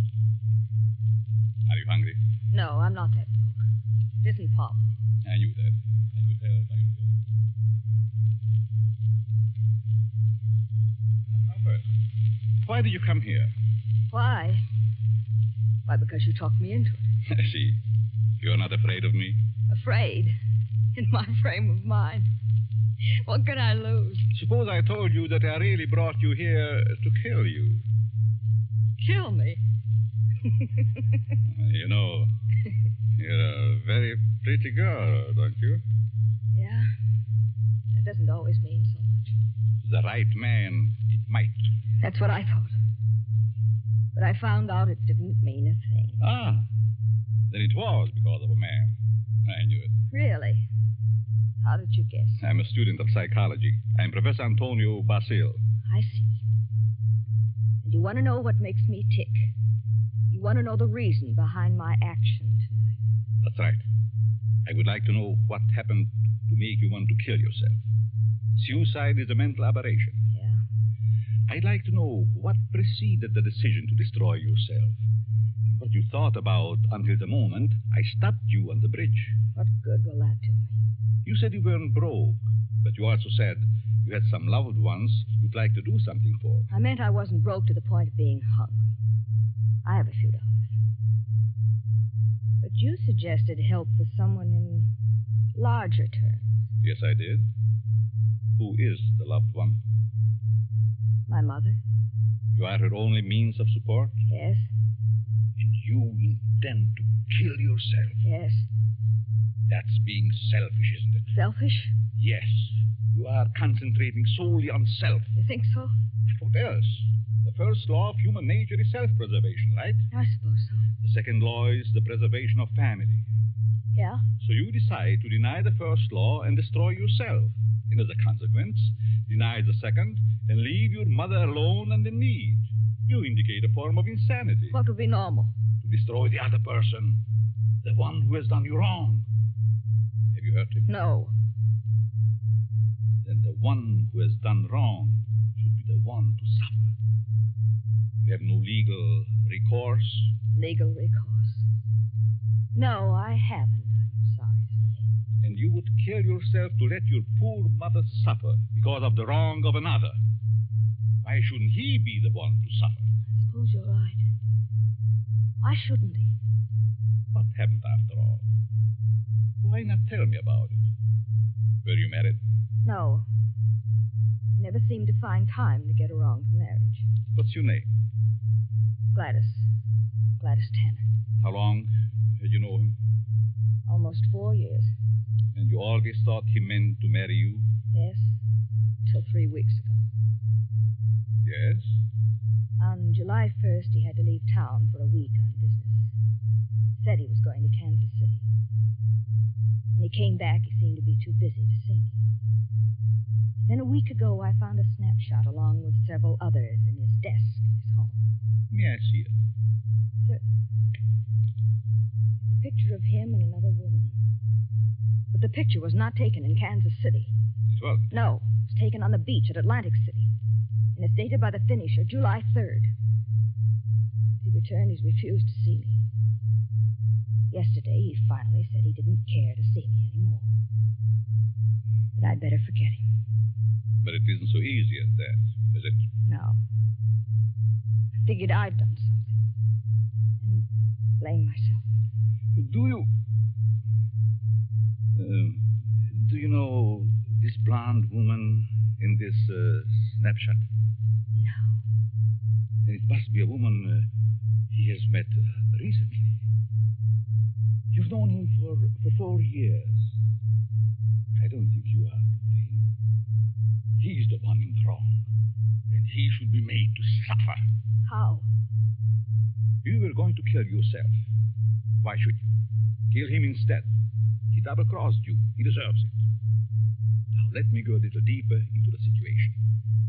Whenever a person has reached the conclusion to take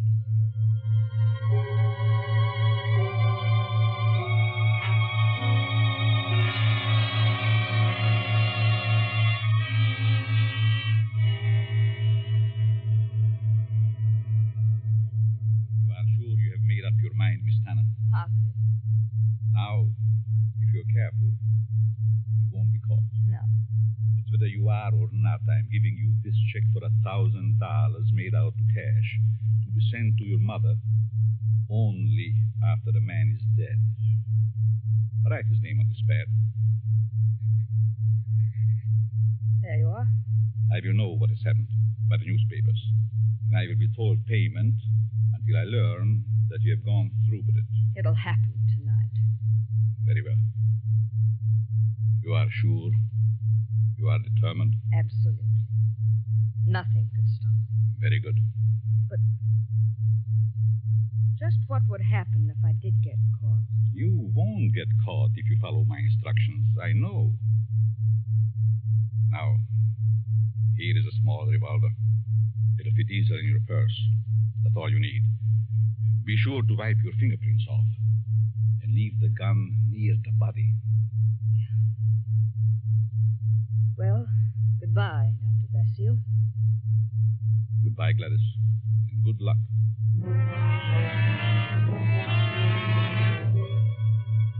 Professor Basile watches Gladys as she crosses the street to the dimly lighted bus stop. Then he rushes to his car and drives away. A few minutes later, he comes to a stop at Hellman's house. Hellman, the editor who ridiculed his theory. Just a minute. Oh. Hello, Basile. Good evening, Herman. Thought I'd drop out to have a little chat with you. Well, why this time of night? It's kind of late, isn't it? 11. Didn't think that was late for you. No? Come in. Thanks. Sit down. What's on your mind? I want to talk to you about my theory you ridicule so definitely. My theory about suicide. Oh. Well, I just don't believe it, that's all. And I said I'd prove it, didn't I? Yes, but what are you getting at? It's going to be proved. My theory is going to be proved tonight. Well, that's fine. Go right ahead and prove it. I don't like you, Hellman. I never liked you. And I know you don't like me. I can't help that, Basil. What are you staring at? Is there someone here with you? Certainly not. Why? That's a woman's purse on the davenport. Oh, my secretary dropped by earlier this evening with the manuscript. She must have forgotten it. She's not here now? Of course not. Then I'll continue. I found a subject. A girl who was ready to commit suicide because a man jeered at her. In a few hours, I was successful in changing her thoughts from suicide to homicide, and she is going to kill the man tonight. What do you think of that? There may be a dozen murders tonight. Ah, but you'll know which one I mean. You'll know about this murder. What do you mean? Because I'm going to tell you who the victim is going to be. You know who the intended victim is? Why don't you stop it? But then I wouldn't have proved my theory. If you put this girl up to it, you're as guilty as she is. You're insane, Basil. Hopelessly insane. You think so, Herman? The whole idea is mad. Too utterly ridiculous for words. No sane man would ever think of such a useless, senseless idea. And for heaven's sake, stop laughing. I'm thinking about the victim when he learned. Who is the victim? Martin Hellman. Me? Yes, you. I don't believe you. You will this time. Who is this girl? I know no girl who'd want to kill me. This one does. Now. Oh, nonsense. However, I wouldn't put it past you to hire someone to do something like this. No, this girl is no fake. This girl is serious, deadly serious. You probably hypnotized some poor woman, figuring she'd never remember what happened. Oh, Hellman, you underestimate me. Maybe I do underestimate your evil mind. But believe Put me... up your hands, Hellman. Get away from that desk. I'll just take care of that gun, Hellman. That's better. Well, since when did you start carrying a gun, Basil? A gun? Don't be silly. This isn't a gun in my pocket. It's just my pipe. See? Well, what do you hear, Herman? Nothing. Oh, yes, you do. I heard it, too. The sound on the porch. I leave now. The back way. I put your gun in the kitchen. And I'll be very careful to remove all my fingerprints. You insane fool. Oh, fancy you. You, Hellman, you are going to help prove my theory. Good night, Hellman. Crazy devil. I'll have him locked up before he gets across town. Good evening, Mr. Hellman. Huh? How did you get in here? Through the patio door. What do you want? I wanted to talk to you. Very strangely. You're just imagining things. And what are you doing here? I wanted to tell you something. Yeah? What? When you first indicated to me that you were through with me, I was terribly hurt. I thought all along that we were to be married. I couldn't understand. I tried and tried to think of something I'd done to cause our breakup. Then I happened to find this snapshot in your desk. Snapshot? Take a look at it. Kansas City. No, Atlantic City, New Jersey. You and a blonde. And the date is stamped on the back. A business trip. Ha! Well, what about it? I just wanted you to know that you weren't so slick. I wanted you to know that I knew about the blonde. That I knew you'd lied. Now that you've told me, what good does it do you? A lot of good. First, I thought you came here for money. How could you think such a thing? Well, I think you'd better go now. I'm going. Goodbye, Morton. And good luck in your new venture. What venture? This one. Gladys. Gladys! And Wish me luck in mine.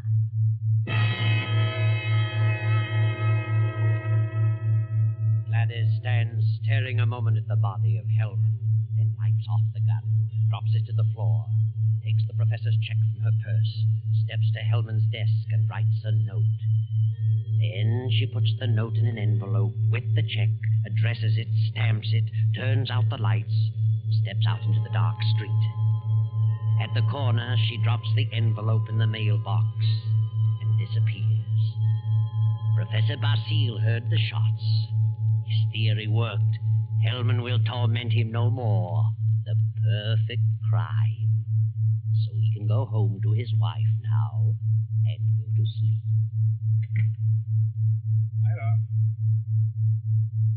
Myra. Huh? What? Oh, Antonio. What are you doing asleep on the Davenport? Do you know what time it is? It must be after midnight. I've been waiting for you. How was opera? Fair. Nothing to brag about. Who sang the lead? Belchiati. He wasn't very good. Belchiati? Mm-hmm. He's a poor Othello. Othello? I thought they were doing Ida tonight. No, they switched because someone was ill. I just as soon have stayed home. Have a nightcap, Myra? No, thanks. I'm tired. I think I'll go to bed. I'll be along presently. Good night.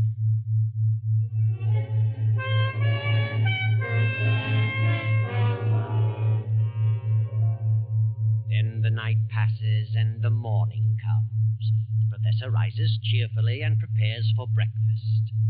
Then... I get it, Myra.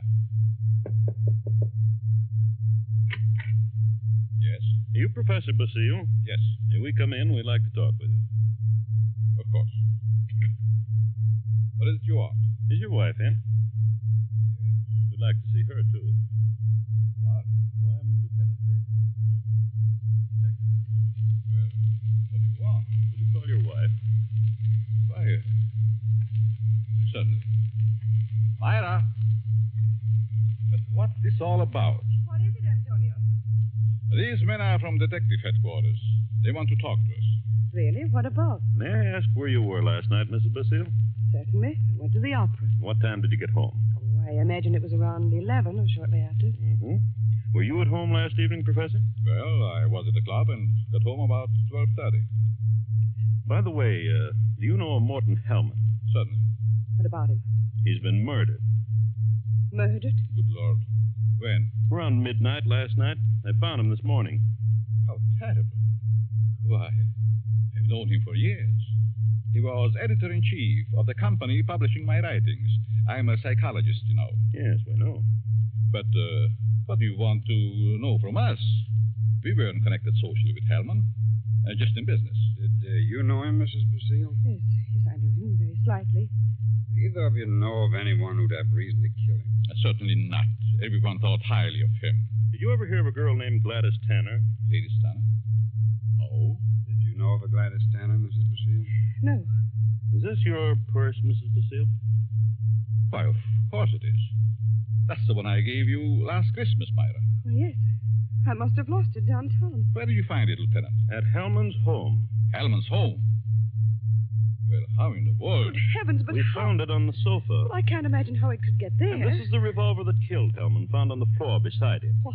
No fingerprints on it, however. What? May I see it?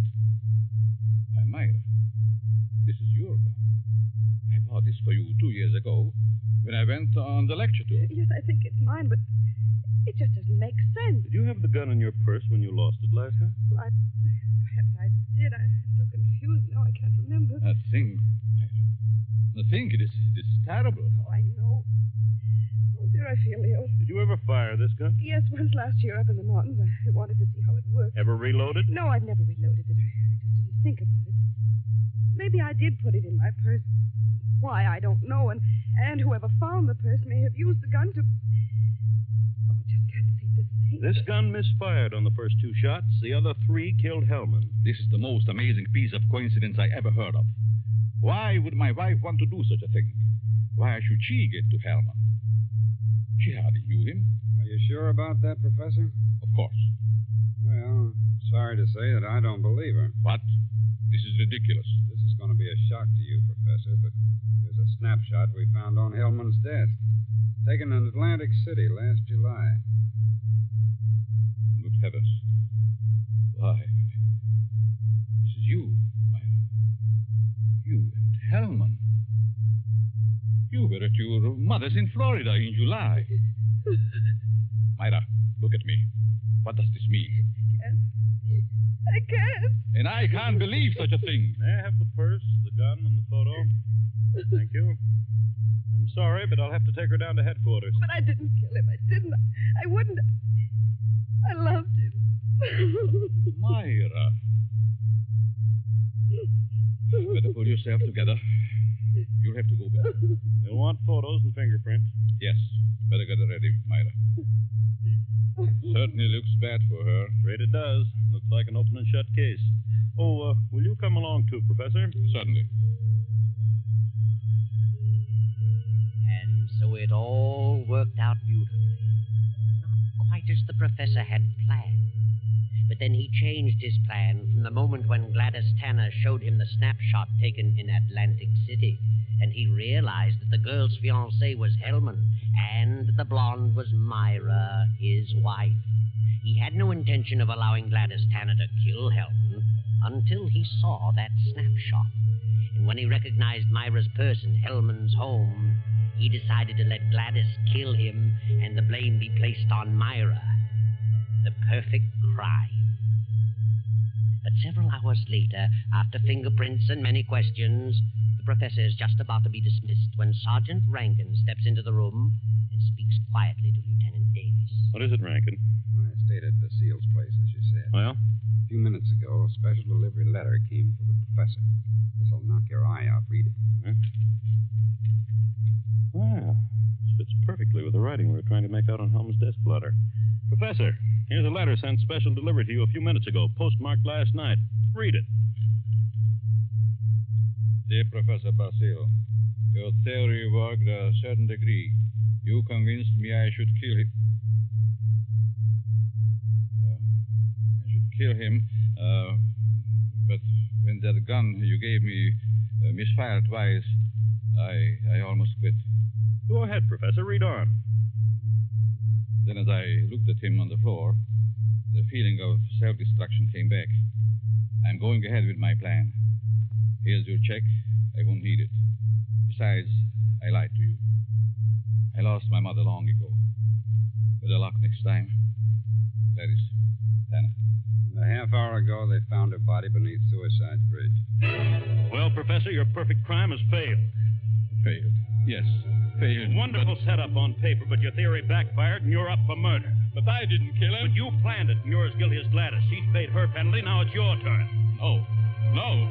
I won't be hanged. Never! Rankin, grab him!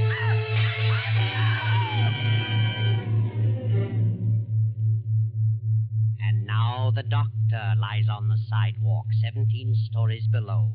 His entire theory worked in reverse.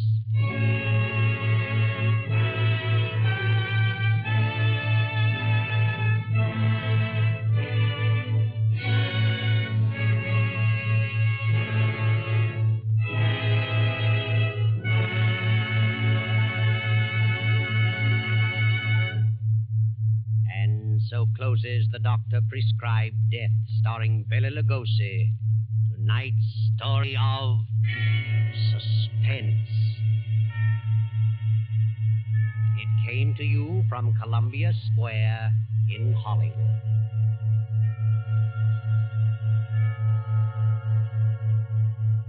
This is the man in black who conveys to you Columbia's invitation to spend this half hour in suspense with us again next Tuesday when we present the noted actor, Mr. Sidney Greenstreet, in The Hangman Won't Wait.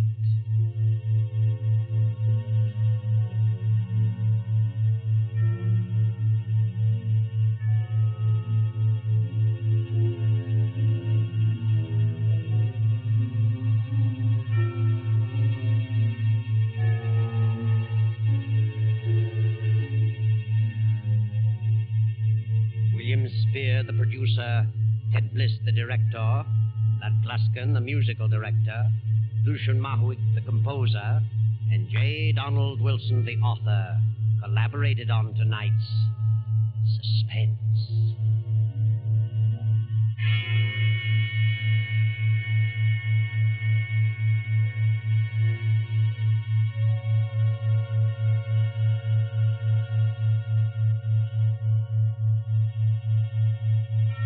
This is the Columbia Broadcasting System.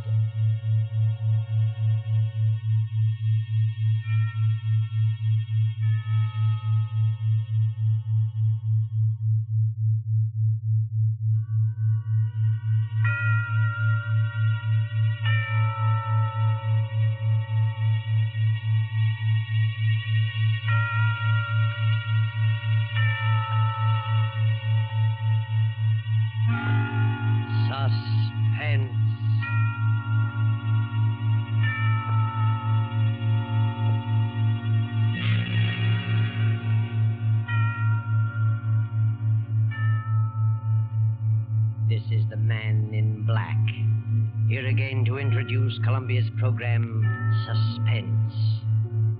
Our star tonight is Bela Lugosi, playing the part of Professor Antonio Basile, psychologist. The story is by J. Donald Wilson, who calls it The Doctor Prescribed Death. If you have been with us on these Tuesday nights, you will know that suspense is compounded of mystery and suspicion and dangerous adventure. This series of tales is calculated to intrigue you, stir your nerves, to offer you a precarious situation, and then withhold the solution until the last possible moment. And so it is with the Doctor Prescribed Death and Bela Lugosi's performance. We again hope to keep you in suspense.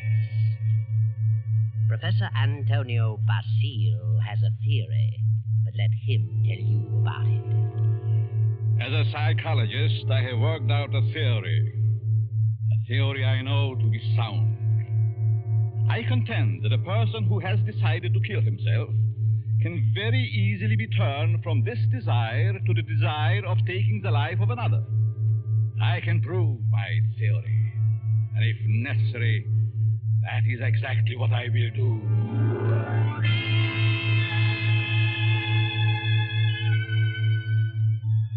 Yes, Professor Antonio Basile has a theory, but only a theory.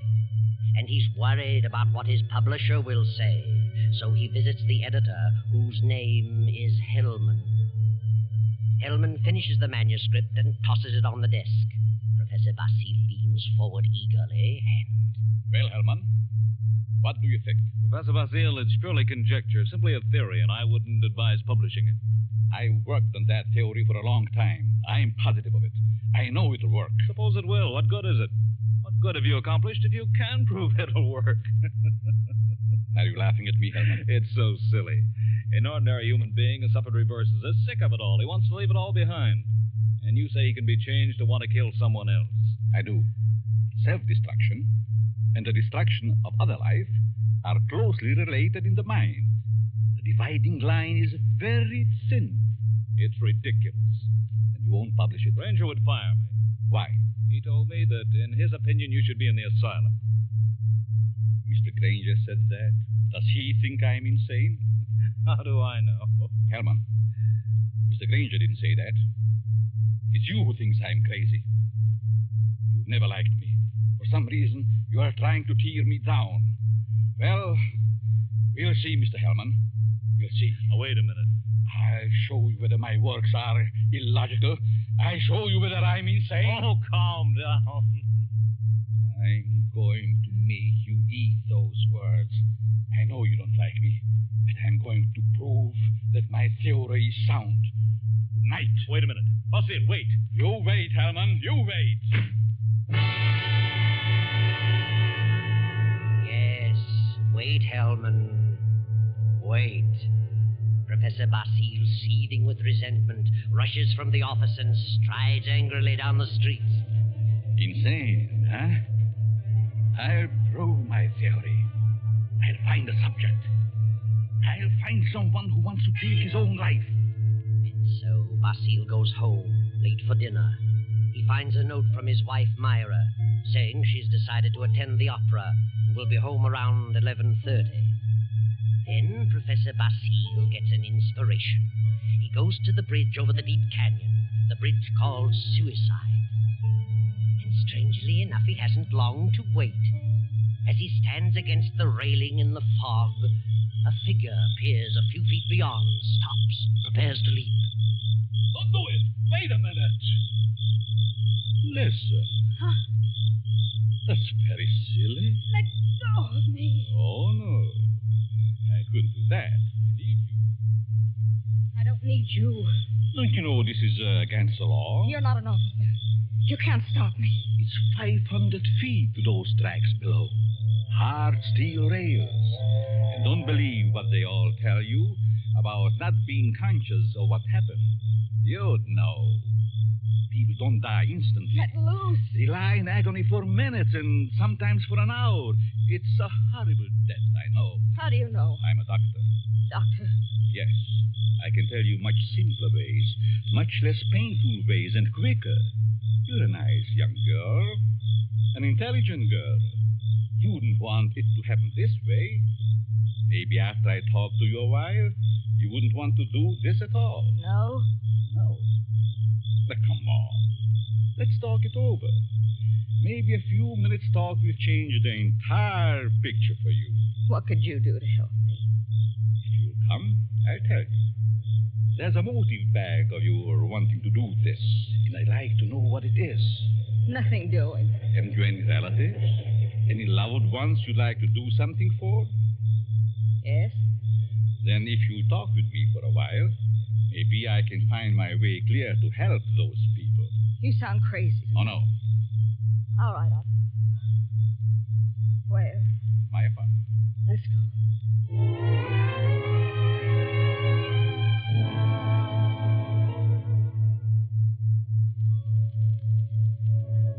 Well, here we are. Come in, please. Well, what do you want to know? Sit down first. Are you hungry? No, I'm not that broke. It isn't poverty. I knew that. I could tell by your tone. Now first, why did you come here? Why? Why, because you talked me into it. I see. You're not afraid of me? Afraid? In my frame of mind. What can I lose? Suppose I told you that I really brought you here to kill you. Kill me? You know, you're a very pretty girl, don't you? Yeah. That doesn't always mean so much. The right man, it might. That's what I thought. But I found out it didn't mean a thing. Ah. Then it was because of a man. I knew it. Really? How did you guess? I'm a student of psychology. I'm Professor Antonio Basile. I see. And you want to know what makes me tick. You want to know the reason behind my action tonight. That's right. I would like to know what happened to make you want to kill yourself. Suicide is a mental aberration. Yeah? I'd like to know what preceded the decision to destroy yourself. What you thought about until the moment I stopped you on the bridge. What good will that do me? You said you weren't broke, but you also said you had some loved ones you'd like to do something for. I meant I wasn't broke to the point of being hungry. I have a few dollars. But you suggested help for someone in larger terms. Yes, I did. Who is the loved one? My mother. You are her only means of support? Yes. And you intend to kill yourself? Yes. That's being selfish, isn't it? Selfish? Yes. You are concentrating solely on self. You think so? What else? The first law of human nature is self-preservation, right? I suppose so. The second law is the preservation of family. Yeah? So you decide to deny the first law and destroy yourself. And as a consequence, deny the second and leave your mother alone and in need. You indicate a form of insanity. What would be normal? To destroy the other person. The one who has done you wrong. Have you hurt him? No. Then the one who has done wrong should be the one to suffer. You have no legal recourse? Legal recourse? No, I haven't, I'm sorry to say. And you would kill yourself to let your poor mother suffer because of the wrong of another. Why shouldn't he be the one to suffer? I suppose you're right. Why shouldn't he? What happened after all? Why not tell me about it? Were you married? No. He never seemed to find time to get around for marriage. What's your name? Gladys. Gladys Tanner. How long had you known him? Almost 4 years. And you always thought he meant to marry you? Yes. Until 3 weeks ago. Yes? On July 1st, he had to leave town for a week on business. Said he was going to Kansas City. When he came back, he seemed to be too busy to see me. Then a week ago, I found a snapshot along with several others in his desk in his home. May I see it? Certainly. It's a picture of him and another woman. But the picture was not taken in Kansas City. It was? No. It was taken on the beach at Atlantic City. And it's dated by the finisher, July 3rd. Since he returned, he's refused to see me. Yesterday, he finally said he didn't care to see me anymore. That I'd better forget him. But it isn't so easy as that, is it? No. I figured I'd done something. And blame myself. Do you know this blonde woman in this snapshot? No. Then it must be a woman he has met recently. You've known him for 4 years. I don't think you are to blame. He's the one in the wrong. And he should be made to suffer. How? You were going to kill yourself. Why should you? Kill him instead. He double-crossed you. He deserves it.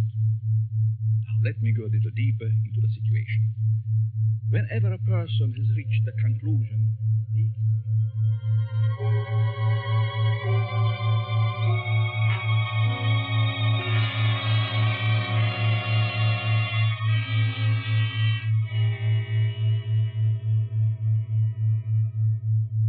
are sure you have made up your mind, Miss Tanner? Positive. Now, if you're careful, you won't be caught. No. It's whether you are or not, I'm giving you this check for $1,000 made out to cash to be sent to your mother only after the man is dead. Write his name on this pad. There you are. I will know what has happened by the newspapers. And I will withhold payment until I learn that you have gone through with it. It'll happen tonight. Very well. You are sure? You are determined? Absolutely. Nothing could stop me. Very good. But just what would happen if I did get caught? You won't get caught if you follow my instructions. I know. Now, here is a small revolver. It'll fit easily in your purse. That's all you need. Be sure to wipe your fingerprints off. And leave the gun near the body. Well, goodbye, Dr. Basile. Goodbye, Gladys. And good luck.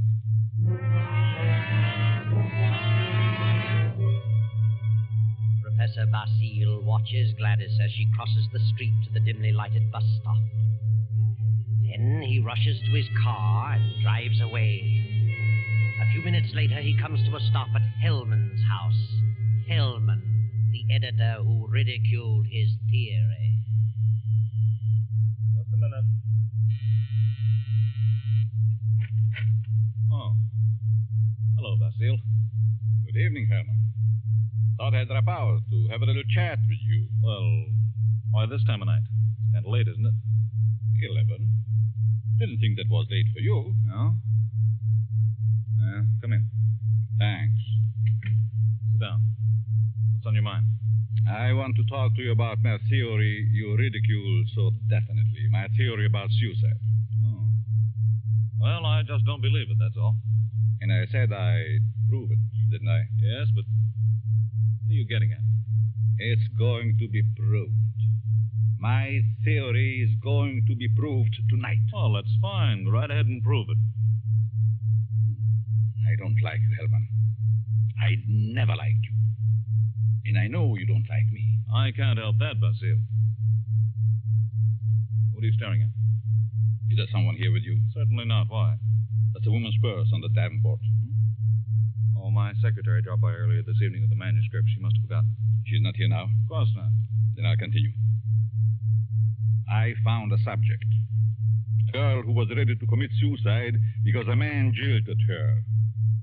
In a few hours, I was successful in changing her thoughts from suicide to homicide, and she is going to kill the man tonight. What do you think of that? There may be a dozen murders tonight. Ah, but you'll know which one I mean. You'll know about this murder. What do you mean? Because I'm going to tell you who the victim is going to be. You know who the intended victim is? Why don't you stop it? But then I wouldn't have proved my theory. If you put this girl up to it, you're as guilty as she is. You're insane, Basile. Hopelessly insane. You think so, Herman? The whole idea is mad. Too utterly ridiculous for words. No sane man would ever think of such a useless, senseless idea. And for heaven's sake, stop laughing. I'm thinking about the victim when he learned. Who is the victim? Martin Hellman. Me? Yes, you. I don't believe you. You will this time. Who is this girl? I know no girl who'd want to kill me. This one does. Now. Oh, nonsense. However, I wouldn't put it past you to hire someone to do something like this. No, this girl is no fake. This girl is serious.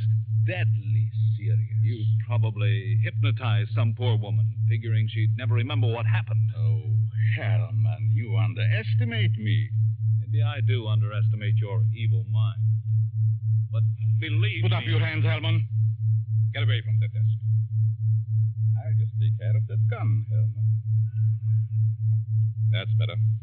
Well, since when did you start carrying a gun, Basile? A gun? Don't be silly. This isn't a gun in my pocket. It's just my pipe. See? Well, what do you hear, Hellman? Nothing. Oh, yes, you do. I heard it, too. The sound on the porch. I leave now. The back way. I put your gun in the kitchen. And I'll be very careful to remove all my fingerprints. You insane fool. Oh, fancy you. You, Hellman, you are going to help prove my theory.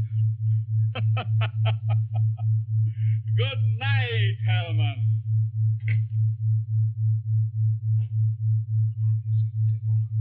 I'll have him locked up before he gets across town. Good evening, Mr. Hellman. Huh? How did you get in here? Through the patio door. What do you want? I wanted to talk to you. Very strangely. You're just imagining things. And what are you doing here? I wanted to tell you something. Yeah? What? When you first indicated to me that you were through with me, I was terribly hurt. I thought all along that we were to be married. I couldn't understand. I tried and tried to think of something I'd done to cause our breakup. Then I happened to find this snapshot in your desk. Snapshot? Take a look at it. Kansas City. No, Atlantic City, New Jersey. You and a blonde. And the date is stamped on the back. A business trip. Ha! Well, what about it? I just wanted you to know that you weren't so slick. I wanted you to know that I knew about the blonde.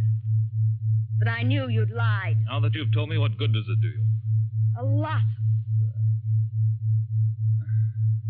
First, I thought you came here for money. How could you think such a thing? Well, I think you'd better go now. I'm going. Goodbye, Morton. And good luck in your new venture. What venture? This one. Gladys. Gladys! And wish me luck in mine.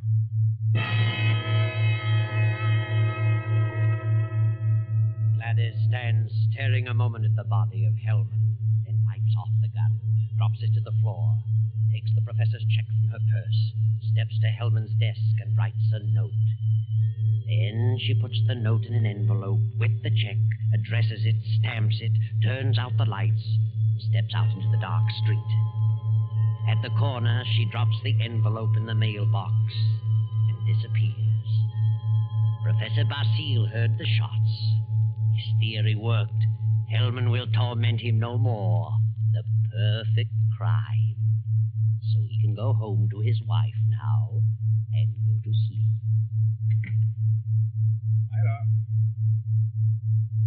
Myra. Huh? What? Oh, Antonio. What are you doing asleep on the Davenport? Do you know what time it is? It must be after midnight. I've been waiting for you. How was opera? Oh, fair. Nothing to brag about. Who sang the lead? Belchiati. He wasn't very good. Belchiati? Mm-hmm. He's a poor Othello. Othello? I thought they were doing Ida tonight. No, they switched because someone was ill. Oh, I just as soon have stayed home. Have a nightcap, Myra? No, thanks. I'm tired. I think I'll go to bed. I'll be along presently. Good night.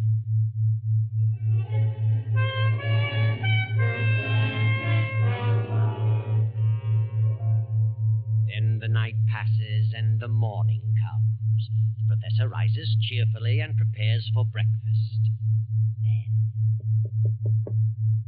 I'll get it, Myra. Yes? Are you Professor Basile? Yes. May we come in? We'd like to talk with you. Of course. What is it you want? Is your wife in? Yes. We'd like to see her, too. What? Oh, I'm Lieutenant Davis. Well, what do you want? Will you call your wife? Why, certainly. Myra! But what's this all about? What is it, Antonio? These men are from detective headquarters.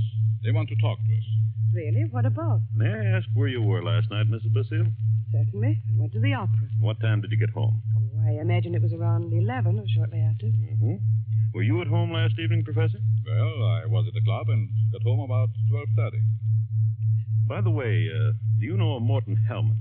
Certainly. What about him? He's been murdered. Murdered? Good Lord.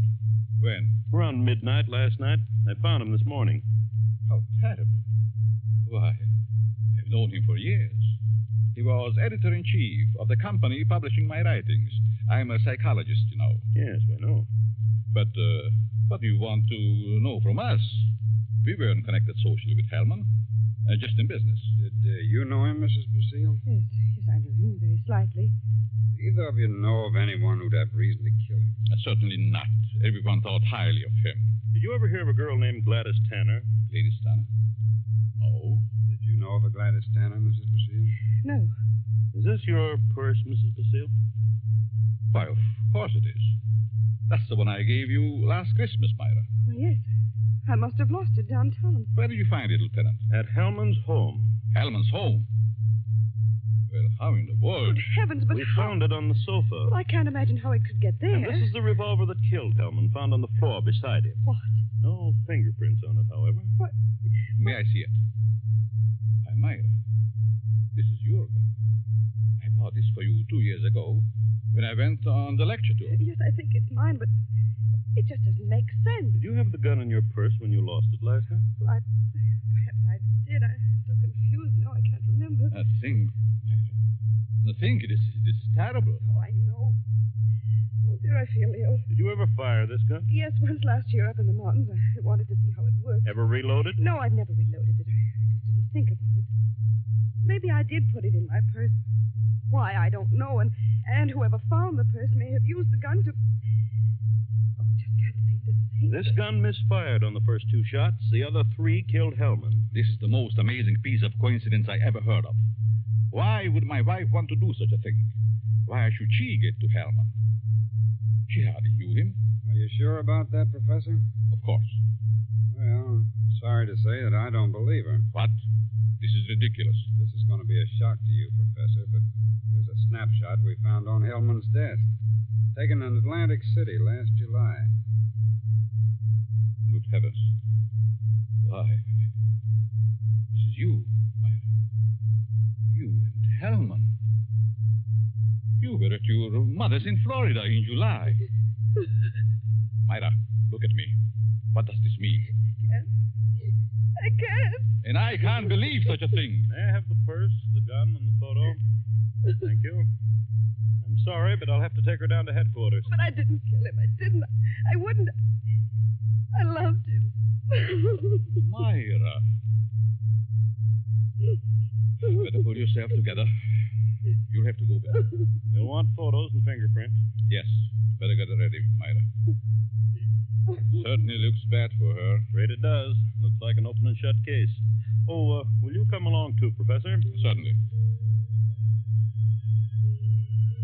And so it all worked out beautifully. Not quite as the professor had planned.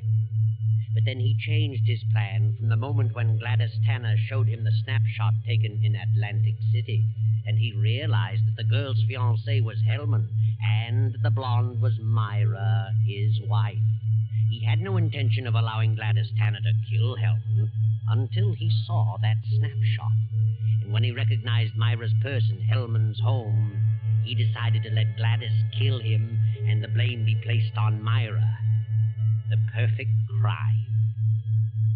But several hours later, after fingerprints and many questions, the professor is just about to be dismissed when Sergeant Rankin steps into the room and speaks quietly to Lieutenant Davis. What is it, Rankin? I stayed at Basile's place, as you said. Well? A few minutes ago, a special delivery letter came for the professor. This'll knock your eye out. Read it. Well, this fits perfectly with the writing we were trying to make out on Helm's desk blotter. Professor, here's a letter sent special delivery to you a few minutes ago, postmarked last night. Read it. Dear Professor Basile, your theory worked a certain degree. You convinced me I should kill him. But when that gun you gave me misfired twice, I almost quit. Go ahead, Professor. Read on.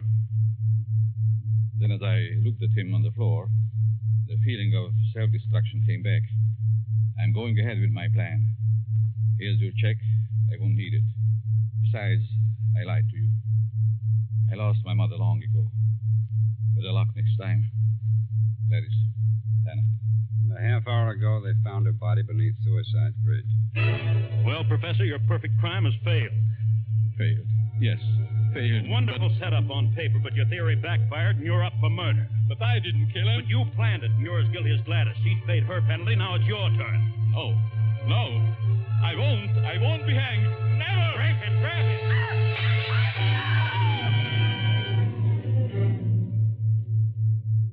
And now the doctor lies on the sidewalk 17 stories below. His entire theory worked in reverse.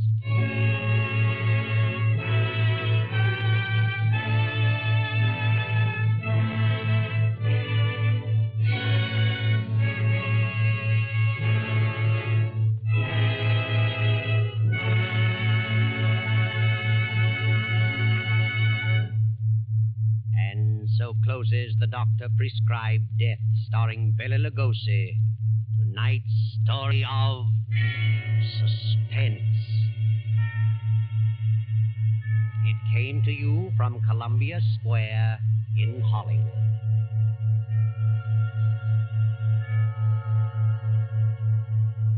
This is the man in black who conveys to you Columbia's invitation to spend this half hour in suspense with us again next Tuesday when we present the noted actor, Mr. Sidney Greenstreet, in The Hangman Won't Wait.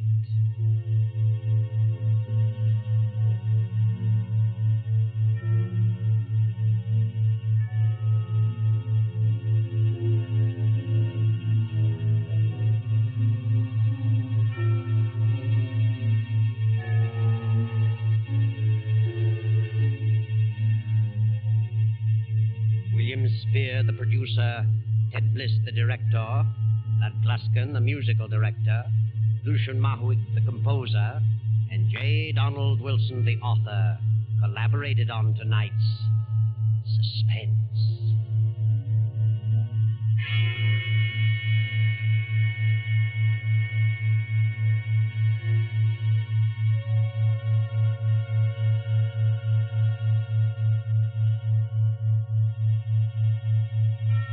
This is the Columbia Broadcasting System.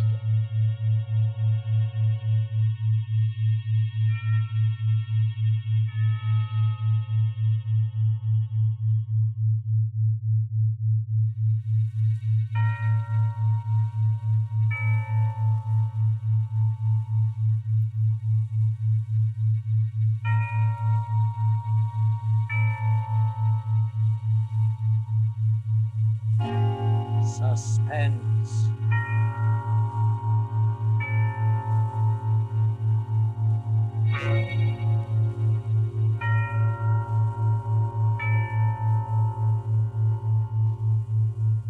This is the Man in Black, here again to introduce Columbia's program, Suspense. Our star tonight is Miss Mary Astor, one of Hollywood's most charming and resourceful actresses, and a lady who is no stranger to the art of keeping audiences in suspense. Ask anyone who saw her in the Maltese Falcon or across the Pacific. The story called In Fear and Trembling by J. Donald Wilson is tonight's tale of suspense. If you have been with us on these Tuesday nights, you will know that suspense is compounded of mystery and suspicion and dangerous adventure. In this series are tales calculated to intrigue you, to stir your nerves, to offer you a precarious situation, and then withhold the solution until the last possible moment. And so it is with In Fear and Trembling and Miss Mary Astor's performance, we again hope to keep you in suspense.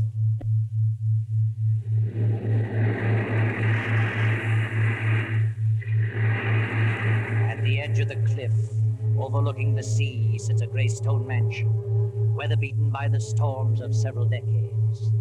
To this mansion, Gilbert Durant brought his bride, Lucia. That was 4 years ago. Gilbert and Lucia were quite happy until a year ago, when Lucia's half-sister Beverly came to live with them.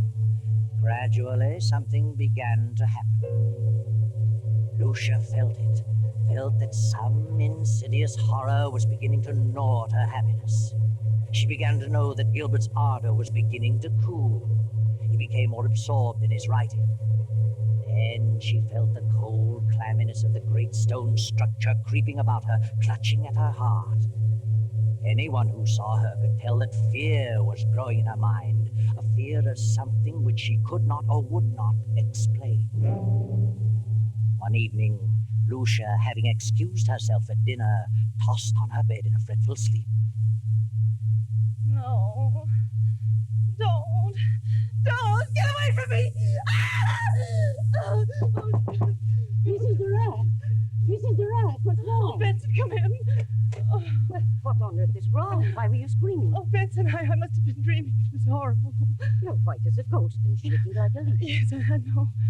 Oh, Mrs. Benson, I can't stand it. It's driving me mad. That makes the 4th or 5th time I've dreamed the same thing, the same in every detail. I've never heard you scream before. No. Oh, that's probably because... What? Oh, it always comes a little closer to me. Tonight it almost reached me. It? What do you mean? I don't know what it is. It's a figure. A human figure, but I can't tell whether it's a man or a woman. It comes through that door and walks slowly across the room with its arms outstretched, reaching for me. Are you sure you were dreaming?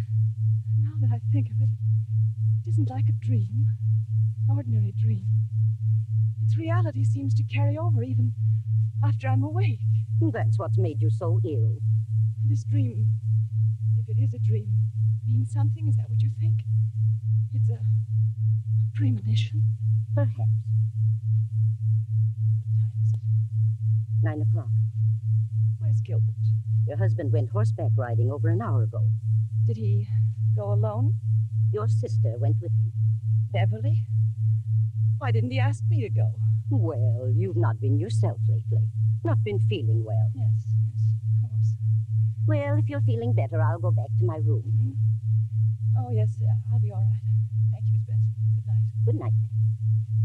Good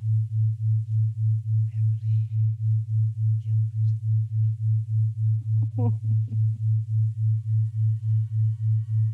Lucia lay there for a while, staring wild-eyed at the patch of moonlight on the bedroom door, listening, waiting. Then, as the clock struck 10:30, the door opened, and a figure stepped into the room and moved noiselessly through the moonlight to Lucia's bed. Suddenly, Lucia opened her eyes. Gilbert, don't! Lucia, what's wrong with you? What are you doing in my room? I just wanted to know how you felt. How long have you been standing there? Oh, just a few seconds. I was dreaming, I guess. When I woke up, you startled me. Why were you yelling, don't? I don't know. I haven't the slightest idea. I talked with Dr. Handy about you today. I told him how run down you were, and he suggested that I get a tonic for you. I'll drop in at the drugstore on my way home tomorrow evening. A tonic? Yes. Well, what is it? Oh, I don't remember. Something in strychnine. Strychnine? Yes, he said it would give you an appetite. Where have you been, Gil? Oh, I've been riding. Nice moonlight night. Very pleasant.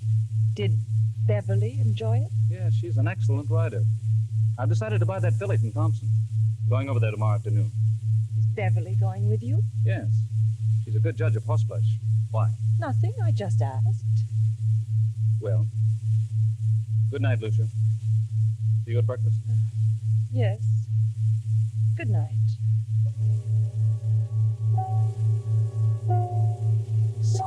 Something and strychnine. Something and strychnine.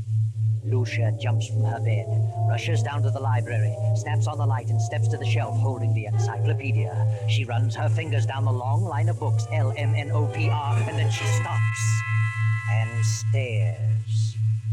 S to T is missing. Then she sees it on the desk, the missing volume. She rushes to the desk and stares down at the open page. Yes, that's it. Strychnine. I'll tell you what, Beverly, I'll leave the deal entirely up to you. Up to me? Oh, Gil, that's not fair. Why not? Well, suppose she turns out to be a lemon. I don't think she will, because you're going to have the job of training her. Oh, you certainly flatter me. Not in the least. Oh, good morning, Lucia. I just realized what time it was. You'll be leaving in a few minutes. Yes, it's 9 this very minute. Step on it. More coffee, Beverly? No, thanks. How do you feel, Lucia? Better. Much better. You better eat something. No, I can't. At least some coffee. Yes, I'll have some coffee. I've got to run. See you later, Lucia. Yes, Gil. And I'll see you this afternoon at 2, Beverly. Yes, I'll meet you in town at 2. Oh, Gil, don't forget Lucia's medicine. No, I won't. Bye, Lucia. Are you meeting Gil in town, Beverly? Yes, he wants me to decide on that filly he's interested in. Where did you learn so much about horses? Oh, seems to be natural. Why don't you get interested in horses, Lucia? Why should I? What are you interested in? Well, I am interested in a few things. My husband in particular. You don't act interested in anything.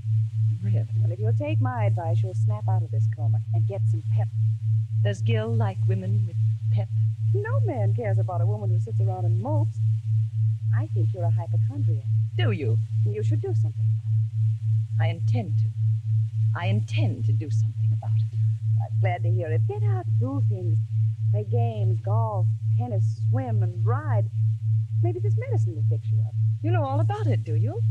What is it? Oh, I don't know. It's a tonic, a builder-upper. I wish I could believe that. But at least you can try it. Won't hurt you. No? I wonder.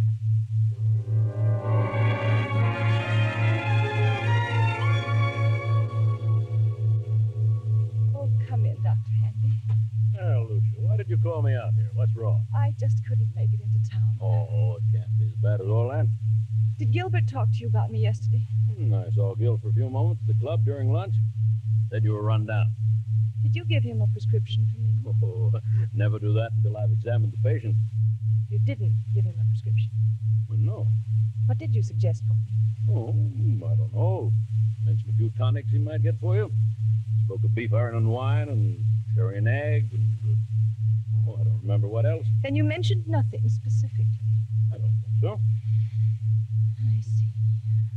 Now, what seems to be wrong with you, Lucia? I don't know exactly, but something has been happening to me that, well, frankly, I'm afraid I'm losing my mind. We all feel that way at times. I'm serious. Things happen to me in the night. What sort of thing? At first I thought they were just nightmares, but when you have a nightmare, you wake up and the fear is gone. You realize the truth. But this vision that comes to me haunts me through the waking hours as well. Vision? Something, I think it's a person, comes through my bedroom door, comes toward my bed with outstretched arms as though it intends to strangle me. Each time it comes a little closer. And my fear is that eventually it will get to me before I wake up. See. You always dream the same dream? If it is a dream, yes. And who is the person? I don't know. You don't think it's really a dream? No. I think it's a premonition. Have you any basis for such a fear in real life? Is there someone or something that you're afraid of? Doctor, I'm convinced they're not dreams, that I'm not asleep. Oh, nonsense. I'm positive they're not mere dreams. Well, I think it's all due to your rundown condition. You probably don't sleep as soundly as you should, so you transfer sounds in the night to dreams at night. That's exactly what I mean. If I'm only half asleep, I may be transferring actual movements and sounds into dreams. In other words, if someone slams a door in the night, I may half hear it and attribute it to a dream. Yeah. Go on. But then perhaps I'm not dreaming. Don't you see? I think you'd better come into town and have a thorough physical. You mean a checkup by a psychiatrist? Oh, I may have someone help me. It's the usual thing, you know. Oh, Dr. Henry, I'm so frightened. Now. Everything's going to be all right. I'm afraid. Afraid that I'm going to die. That someone is trying to kill me. Oh, you're not going to die. That's ridiculous. I'll call you and make an appointment. That's better. Very well. In the meantime, try not to think about it. Keep your mind on the brighter side. Yes. I'll try. All afternoon and on into the evening, an awful gnawing of jealousy and fear occupy every moment. Gil and Beverly. How could they do such a thing? And how far will they go to get you out of the way, Lucia? Will they stop even at murder?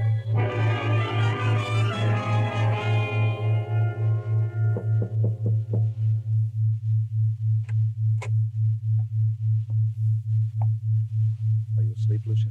No, I'm not asleep. How are you feeling? I seem to have developed a headache. Have you eaten anything today? No, I didn't care for anything. Well, this will help you. Better take a dose now. I'll measure it for you. What is it? Well, it's the tonic. Did Dr. Hanby prescribe it? Yes. Yes, he did. Where's Beverly? Down in the library. Did you buy the horse? Yes, Beverly thought she was a fine animal. I didn't know Beverly knew so much about horses. She's a horsewoman after my own heart. Is she? Rides like the wind, too. She had intended to go home tomorrow. Is she staying on? She's got to. I wouldn't think of her leaving now. Why not? Well, for one thing, she's going to train the horse. And what else? Why, nothing else. Here, take this. It's a little bitter, but you'll get used to it. Gil. Go ahead, it won't hurt you. I don't want it. And why not? It has poison in it. I suppose it does have a little, yes. But only enough to act as a tonic. I don't want it. I won't take it. Are you going to act like a child? Take it and quit arguing. I won't. Take it, swallow it down. I can't take it. You're impossible. I'm afraid. You need this medicine, but you're so confoundedly stubborn you'd rather sit around and mope all day. Very well, there it is. You can take it or not. I'm disgusted trying to help you pull out of this. Good night. No. Wait, Gil. I'll take it. I don't care whether you do or not. There. I've taken it. Terribly bitter. Well, I don't like it. I'll take another dose around 11. Gil, where's Mrs. Benson? Why, I told her she could have the night off. But she might like to spend the evening in town. You let her off? Yes, she's been sticking pretty close lately. Yes, she has. Good night. Good night, Lucia.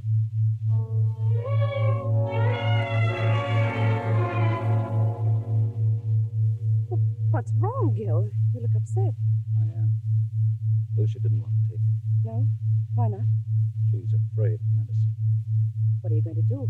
She finally took a dose of it. But if I know her, she'll never take another drop. She's got to take it, Gil. You've got to figure out a way to make her take it. It can't be disguised. It's too bitter. Try something else. I'll try and coax her into it again. Isn't there something that tastes more pleasant, or something you could put in milk or orange juice? I don't know. But I'll find something. Of course you will. You've got to. She's... Wait a minute. There's someone listening outside the door. Oh, sir. Well, Benson, what are you doing standing here in the dark? Why, I was just going upstairs to see if Mrs. Durant wanted anything before I went out. I see. By the way, I'm staying home for a couple of days, and I thought that since you've been staying so close to the job, you'd welcome a few days' leave. Leave? Why, yes. But Mrs. Durant may prefer that I stay. I think you'd better take a little rest yourself. You needn't come back till Friday. But I don't need a rest. You come back Friday. Yes, very well. But that night, for once, the good Mrs. Benson disobeys orders. A few minutes before 12, she returns to the mansion. No lights are burning, so she makes her way quietly through the back entrance, slips up the stairs, and taps lightly on Lucia's bedroom door. Mrs. Durant? Mrs. Durant? Then she turns the knob, opens the door, and snaps on the light. Mrs. Durant, are you here? Then Benson steps quickly toward the bed. The bed is empty, but a horrible sight meets her eyes. Blood. Blood all over the bed. Oh.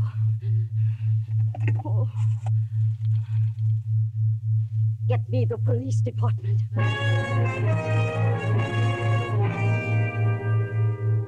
All right, Mrs. Benson. Now, just calm down and tell us what happened this evening. Well, earlier in the evening, Mr. Durant told me that I could have the night off since I'd been staying close to Mrs. Durant for some time. And then later he said he decided to let me off until Friday. I didn't want to go, but he insisted. Was there anyone else in the house? Yes, Mrs. Durant's half-sister, Beverly. Did you leave the house? Yes, but I sneaked up the back stairs and told Mrs. Durant I'd be back about midnight. If you had till Friday, why did you come back at midnight? Because we were both frightened. Of what? Well, Mrs. Durant had been having premonitions that someone was trying to kill her. Who was trying to kill her? She didn't know, but she was terribly frightened. Is that all? No. Her husband tried to get her to take some medicine he had brought home. She refused, and he got angry. How do you know he was angry? I heard him talking about it to Beverly. They were in the library. And he told Beverly that Lucia was stubborn. Beverly said that he'd have to think of some other way. Did Mrs. Durant suspect her husband and Beverly of trying to do away with her? Yes. Yes, she did. She was convinced that Mr. Durant and Beverly were in love and wanted her out of the way. I see. Well, so you came back tonight because you anticipated that something was going to happen. Yes. House was dark, so I came up the back stairs, knocked on her door. When I got no answer, I came in, turned on the lights, saw she was gone, and then I saw the bed all covered with blood. She wouldn't take the poison, so they did it another way. That's what they planned in the library. Where are they now? Any idea? Well, they didn't expect me back tonight, so they're probably gone to dispose of the body, intending to come back here and clean the place up later. I see. Anybody else know about Mrs. Durant's fears? Yes, she talked to Dr. Hanby. I called him right after phoning the police and told him about it. He knows. Dr. Hanby, Captain Blake, what in the world is the meaning of this? From all indications, Mrs. Durant has been murdered and the body disposed of. Doctor, I understand Mrs. Durant told you that she was afraid that something was going to happen to her, that she was going to die. Who told you that? Mrs. Benson here. I see. Well, she did call me in this morning. She'd been having strange dreams. Premonitions, she called them. I called them hallucinations. Who'd you think it was? Well, she couldn't tell whether it was a man or a woman, but someone was always approaching her bed with outstretched arms, trying to choke her. Do you think it was more than a dream? She was a sort of hypochondriac. I asked her to come into town where I could give her a thorough examination. I didn't take her story too seriously, but this certainly puts a different slant on the entire picture. Yes. We haven't found the body, but I have men out looking now. We'll find it. Here's Mr. Durant and his sister-in-law.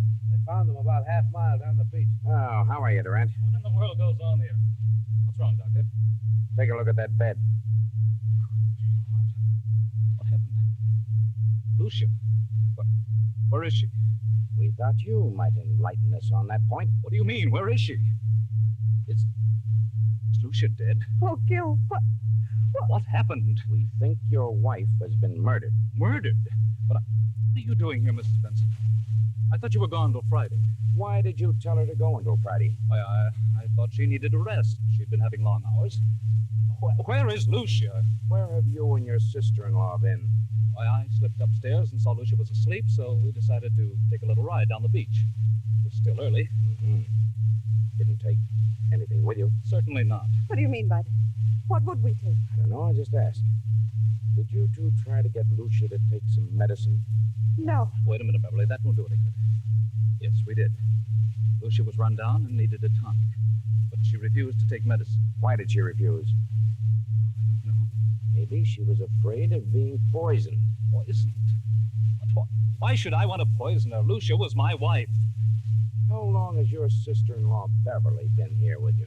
Well, I don't know. Quite some time. Just a minute. Are you inferring that Gil and I... I'm not inferring anything. I merely asked you a question. Oh, Gil, tell him that... Just a moment, Beverly. Mrs. Benson, what have you been saying? What did you tell them? I told them the truth. You think I planned to kill Lucia? Is that it? Yes, you and this woman. You're out of your mind. You tried to get her to take some medicine. She knew you were in love with her sister and that you were trying to poison her. And how did she come to that conclusion? She had premonition. That means nothing. And besides, I heard you talking, you and Beverly, planning the whole thing. What? She's lying. I heard you. When you realized Lucia wouldn't take the medicine, Beverly said you'd have to think of some other way. Some other way to what? To get rid of her. To kill her. There must be some... Dr. Hanby, you know better than this. Do you think I had a reason back of wanting to know about various medicines? Well, no, I didn't. Not at the time, but now... Now what? Well, I'm sorry to say it all adds up to something suspicious. Seems more than just coincidental. Do you think I killed Lucia? Look about you. Look at the room. What else am I to think? What was the tonic you tried to give your wife? It had strychnine in it. That right, Durant? Yes. It was one of the things Dr. Hanby mentioned. It was iron, quinine, and strychnine. Did you mention that, Doctor? Well, suppose I did. It's a commonly known tonic. Did you add anything else to it, Durant? Certainly not. How about it, Sergeant? What's the report? The bottle contained iron, quinine, and strychnine, and a heavy content of arsenic. Arsenic? But that isn't possible. I put nothing in it. Where would I get arsenic? It was in there just the same. Doctor, this isn't true. You know it isn't. I hate to say it, Gil. The evidence looks bad for you. Benson knows what this is all about. She's lying. She knows Gil wouldn't do such a thing. She's back of it all. Why? I don't know. But believe me, I'll find out if I have... That'll do. Under the circumstances, I think you'd all better come down to headquarters so we can keep you separated. Come on. And no more talking. After 48 hours of relentless grilling, endless questioning, Gil and Beverly are released on a writ of habeas corpus. Weeks go by, and Lucia's body has not been discovered, so the district attorney makes a public announcement that no murder charges can be preferred against them due to lack of corpus delicti, the failure to produce the body, Lucia's body. Then one evening, Beverly and Gil talk to them. the library. Beverly, I want you to know how wonderful I think you've been. Stuck right beside me, never lost your nerve, and, well, you're one girl in a million. Oh, thanks, Gil, but it isn't over yet. They won't stop their search for Lucia's body, and if they find it, we haven't a chance. I know, but what can we do about it? Well, why couldn't we leave the country? Together? Not necessarily. They'd be sure to follow us. But we could go separately in different ways, and meet someplace later on? Is that what you mean? yes, that's what I mean. It seems a bit mad. It would be equal to an out-and-out confession. Oh, but Gil, if they find Lucia's body, we haven't a chance. It's too strong against us. We could never come back, Beverly. What of it? I don't want to die, Gil. And I don't want anything to happen to you. Beverly, I don't know what to say. I'm frightened, Gil. I can't stay here with such horrible fear hanging over me. I'll go mad. If you don't go, then I will. I'll leave tonight. Please, Beverly, I need you more than ever now. Please don't go. Don't worry, Gilbert. She won't leave you. Lucia. Good heavens, Lucia. I won't let her leave you. I'll see that you both go together and stay together for a long, long time. Lucia, what? Lucia. We thought you were dead. Disappointed, aren't you? Where have you been? What are you going to do with that gun? You thought I was dead. Well, I'm not. I'm live enough to pull this trigger. I've been hiding for weeks, and I've been behind those curtains for the last 20 minutes. I heard every word. Now I know you're in love with each other. Now I know you wanted to do away with me. In love? Beverly and I? From the day she came here. She took you away from me. I did not. We never thought of such a thing. Never. Never entered our mind. Why lie about it? You've let your imagination run away with you, Lucia. You're insane. You think so? Well, if I am, it's your fault. Yours and Beverly's. You've driven me insane, both of you. I had a plan to get even with you, to make you pay for what you've done, but it failed. What plan? You see, I didn't know about the law of corpus delicti, but I do now. And this time there will be a body. 2 bodies. Yours and Beverly's. You're a suspicious-minded devil, Lucia. I planned to trap you on a murder charge. My murder. But it's going to be your murder now. You were convinced that Beverly and I were in love? Of course. I never needed a dream nor a premonition. I cut myself and smeared blood on the bed and disappeared. When I found they couldn't touch you without the corpus delicti, I came back to kill you. Lucia, you fool, you vicious-minded fool. I'm going to tell you something. And go ahead and shoot me if you will. Lucia, not until now, this very moment, has the thought of loving Beverly ever occurred to me. You never loved Beverly? No. But I can tell you this, Lucia.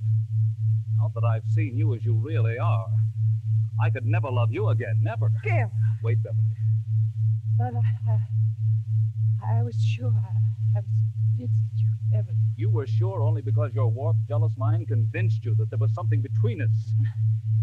You mean You certainly made a sorry mess of your life, Lucia. Then all I've done is killed your love. Oh, Gil. Yes, Lucia. And you've no one to blame. No one but your own miserable self. Lucia, don't, Lucia!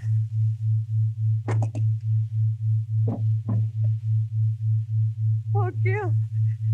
Gil! Yes, Beverly. But it's probably the best thing for her and for us.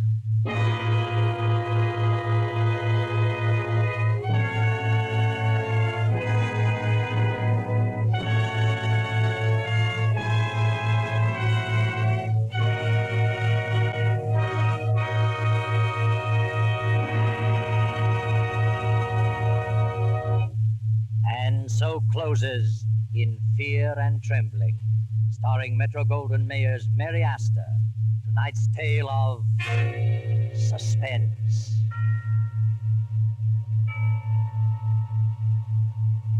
The broadcast originated in Columbia Square in Hollywood.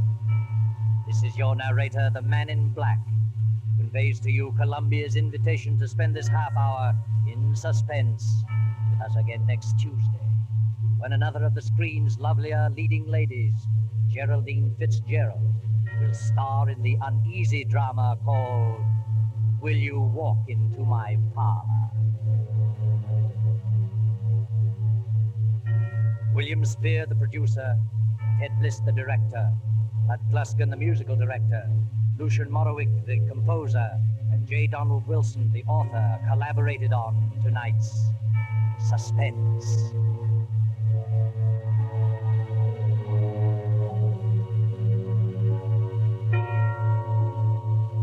This is the Columbia Broadcasting System.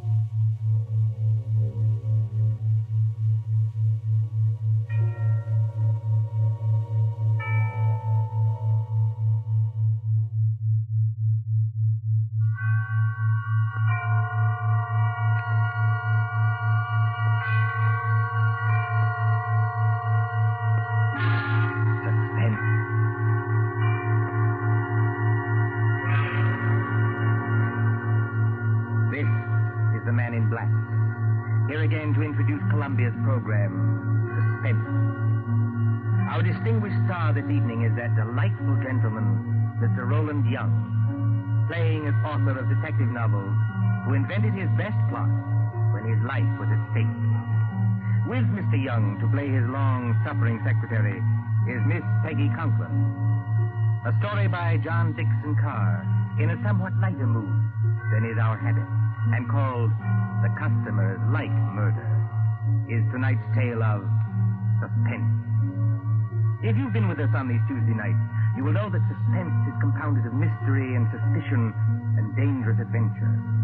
In this series are tales calculated to intrigue you, to stir your nerves, to offer you a precarious situation, and then withhold the solution until the last possible moment. And so with The Customers Like Murder and the performance of Roland Young, we again hope to keep you in suspense. On a hot summer night in a village on the east coast of England, a famous writer of detective stories is dictating to his secretary.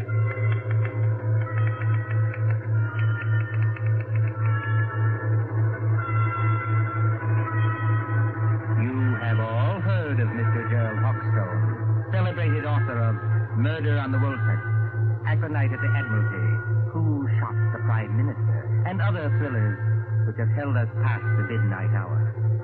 You have followed the exploits of Pendleton King, diplomat detective. Gerald Hawkstone lived quietly at Deal with his friend Dr. Roberts nearby in case he should need medical knowledge. And his pretty, if somewhat pert Canadian secretary, Miss Patricia Phillips.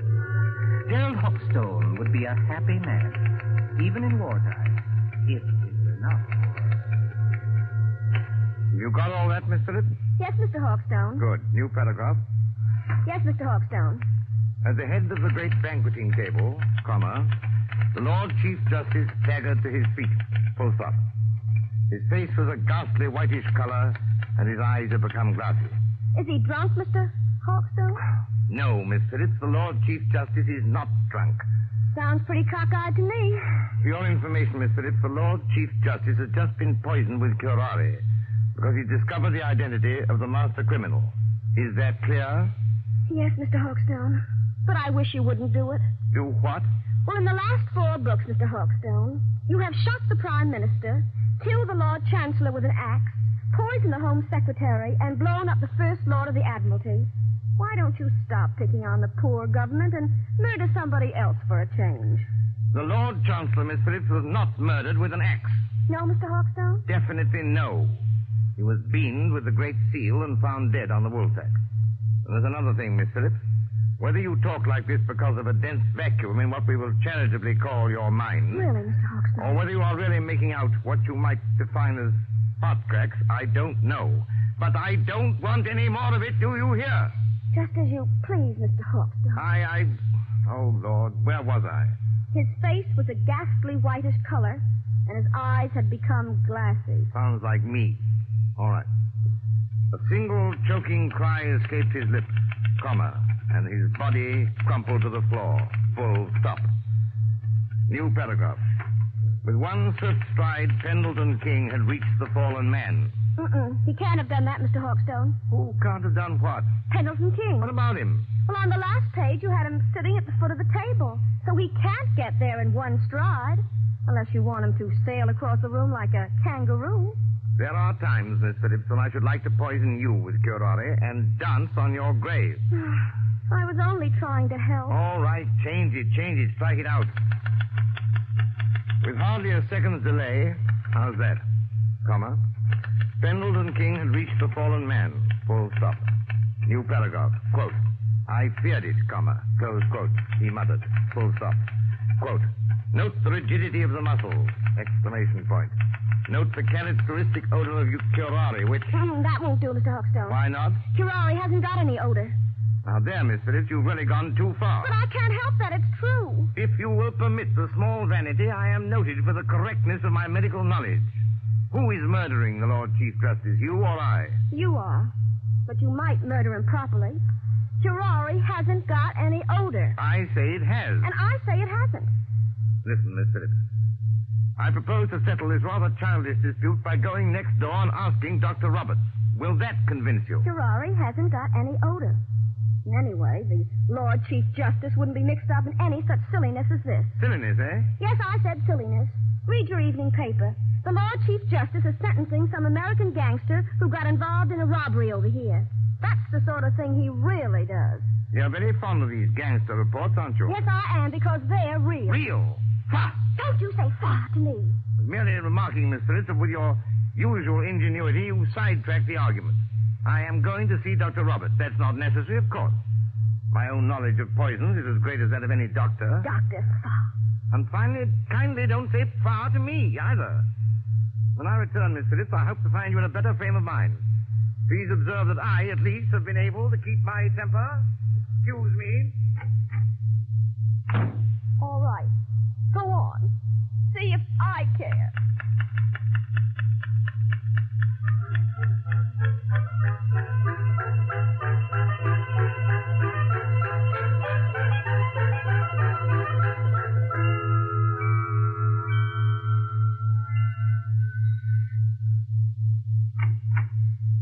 Oh, excuse me, but... Good evening, Mr. Hawkstone. Good evening, Mrs. Roberts. May I come in? Of course. Mind the blackout curtain. My, isn't it hot and stuffy tonight? Rather close, yes. Is the doctor in? I'm afraid he isn't, Mr. Hawkstone, but I expect him back any minute. Oh, out on a call? No, I'm almost certain he isn't, because that's his medicine case and stethoscope there on the table. I think he's just gone up the road to get some tobacco. Do you mind if I wait? Not at all. But you will excuse me if I run along. I promised Mrs. Anderson I'd drop in there. It's her neuralgia again, and I'm terribly late already. Don't let me detain you, Mrs. Roberts. Go right ahead. I'm afraid you'll have to wait in George's consulting room. I've got most of the house dark, so I could keep the windows open. You know which room it is? Yes. Yes, I could find it blindfolded. Oh, and I wonder if you'd take the medicine case and stethoscope and drop them in the consulting room. George is so careless, he lets them lie about anywhere. Medicine case? Stethoscope, yes. As a matter of fact, I've always wanted to hang one of these things around my neck like this. Look almost like a doctor, don't I? Good night, Mrs. Roberts. Good night, Mr. Hawkstone. See you later. Oh, so what I write is silliness, eh? And I don't know anything about poisons. And I call her Miss Phillips instead of Patricia. Ah, here we are. Where's that light switch? Good Lord. Come on in, Doc. Close the door. Who the deuce are you? You want to keep healthy, Doc? Just do what you're told. Come in and close the door.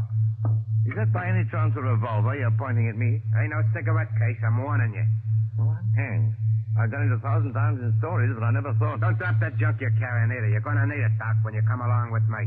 Come along with you? Where? Just to see a guy, that's all. To see a... Oh, wait a minute. You don't think I'm the doctor?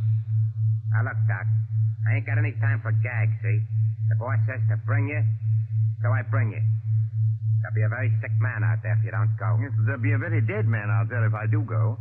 I tell you, old man, you're making a terrible mistake. Now, look, Doc. My name is Hawkstone. I live next door. I'm not a medical man, and I never... Somebody's coming. Miss Phillips. Now then, Dr. Hawkstone, just look here in the encyclopedia. So you ain't the doctor, huh? That's done it. Just a real old-fashioned kidder, ain't you? Now, you keep quiet, lady. You know it's good for you. I know you. I've seen your picture. You're Big Louie Miller. Pretty smart I'm man you sure got that's here, him. Doc. Listen, Mr. Hawkstone. Take it easy, Miss Phillips. Big Louie Miller and Slats Kelly. Slats Kelly is the gang leader. Well, we're supposed to be friends of this gangster who's on trial in London now. But I hadn't heard they were in England. No, lady. Neither is anybody else. Now we're for it. Who is this dame, Doc? Your niece? No, she's my secretary. She doesn't know anything about this. She seems to know too much about it, if you ask me. Come on, lady. You're going with us. Going? Where? Just for a little ride, lady. Just for a little ride.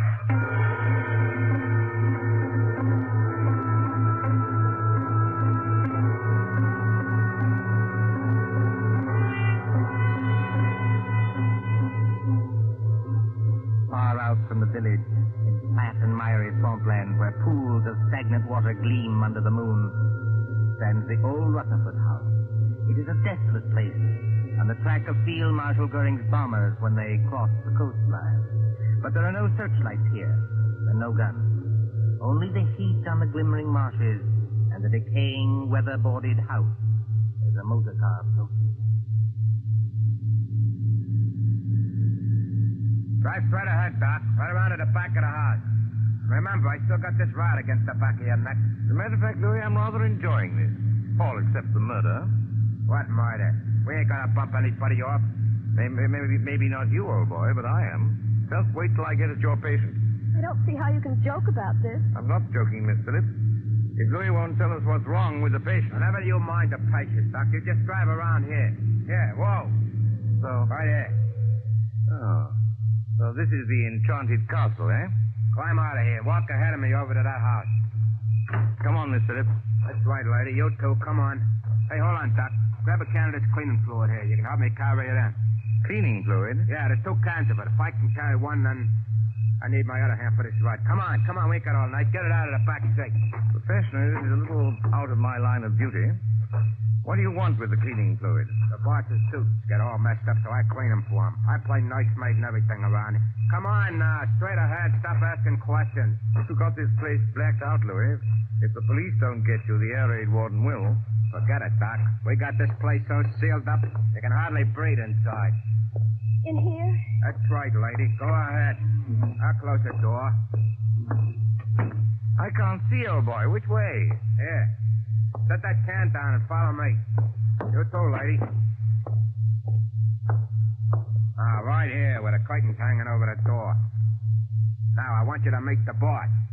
So I open the curtain like this. Howdy, Doc. Come right in. Glad to see you. I've been expecting you. Glad to see you, old man. I imagine you're the celebrated Mr. Kelly. That's me, Doc. Flats Kelly to you. Glad to see you taking this nice and friendly. Louis, what's the idea of bringing in the dame? I couldn't help it, boy. How? She says nice, see? She was with him, and she knew who I was. She did, eh? I don't know anything. All I want to do is to go home. That's all right, sister. You'll go home all nice and friendly. As soon as I've had a little talk with the doctor. A talk about what? Well, we're not what you might call comfortable here, Doc. Well, we've got flashlights, canned food, plenty of liquor, portable radio that works on a battery. So we manage to get along. You know what I mean? I said a talk about what? Well, that's it. That's what I'm going to tell you. We pulled a snatch, see? You pulled a snatch? He means they kidnapped somebody. That's right, sister. You speak English. May I ask who was snatched? Well, I'll tell you, Doc, because it'll have you a big laugh. The guy we snatched was the big shot you call the Lord Chief Justice. You snatched the Lord Chief Justice? We sure did, Doc, and his clerk, too. They're in the room right over there. Shut your trap, Louis. I didn't mean nothing, boss. I was only trying Did you hear me say shut your trap? Okay. But, look here, what was the idea behind this snatch? Well, I'll tell you, Doc. We got a pal, see? Well? Dominic Pirelli, his name is. He's up on a grand larceny rap, and Pirelli don't like slimy jail. He don't like him at all. Besides, the dirty little rat owes me 14 G's. So what do? Snatch the Lord Chief Justice, apparently, but why? Because the mouthpiece back home tells me long ago that a man can't be sentenced except for the judge that tried him. And the Lord Chief Justice is the judge who tried Dominic Pirelli, is that it? That's right, Doc.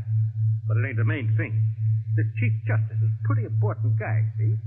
So, what do? We write to the cops and say, now, look, we got the old bird in a place where you'll never find him, and if you want to keep things nice and friendly, just spring Dominic Pirelli. Spring him? Turn him loose. Sure. Spring Pirelli, and you'll get the old judge back in one piece. If you don't do it, you'll get him back with his head as full of holes as a Swiss cheese. We're not kidding. This is horrible. I can't stand it. Take it easy, sister. Take it easy. You know, Sled, I admire you tremendously. You do, Doc. Why? Because you've invented a crazier idea than I ever did. Just what do you mean by that crack, Doc?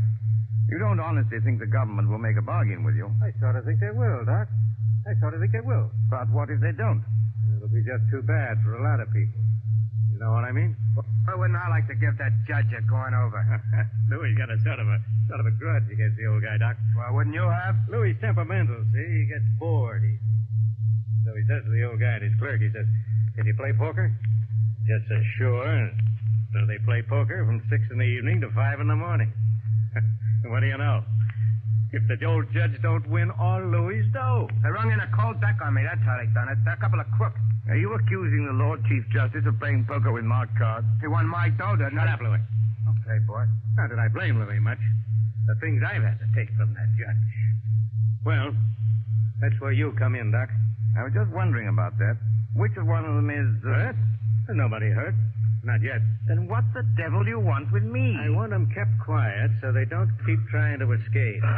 We can't get tough with them, not until I get Forelli and my 14 Gs.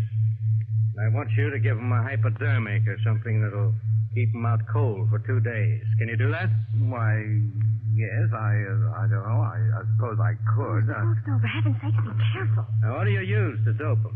Well, under the circumstances and considering all the factors involved, I think I should use morphine. You got any morphine in that black satchel? Oh, yes. Plenty of morphine. I always go about equipped for these little emergencies. Well, then open the satchel. Come on, open it. Well, there you are. Dozens of little bottles, anyway. Now then, Doc, which one of them bottles is the one that has the morphine in it? The fact is, Slats... Come on. Which one is it? Listen, boss. Louis, how many times do I have to tell you to shut up? Yeah, but it's the midnight news. The news on the radio. You said you wanted to hear it. It's after midnight now. Why didn't you tell me? It's all right, boss. I switched the radio on. Well, then keep quiet, all of you. A couple of seconds now, you're going to hear some mighty sweet news. I wonder. So do I. Quiet.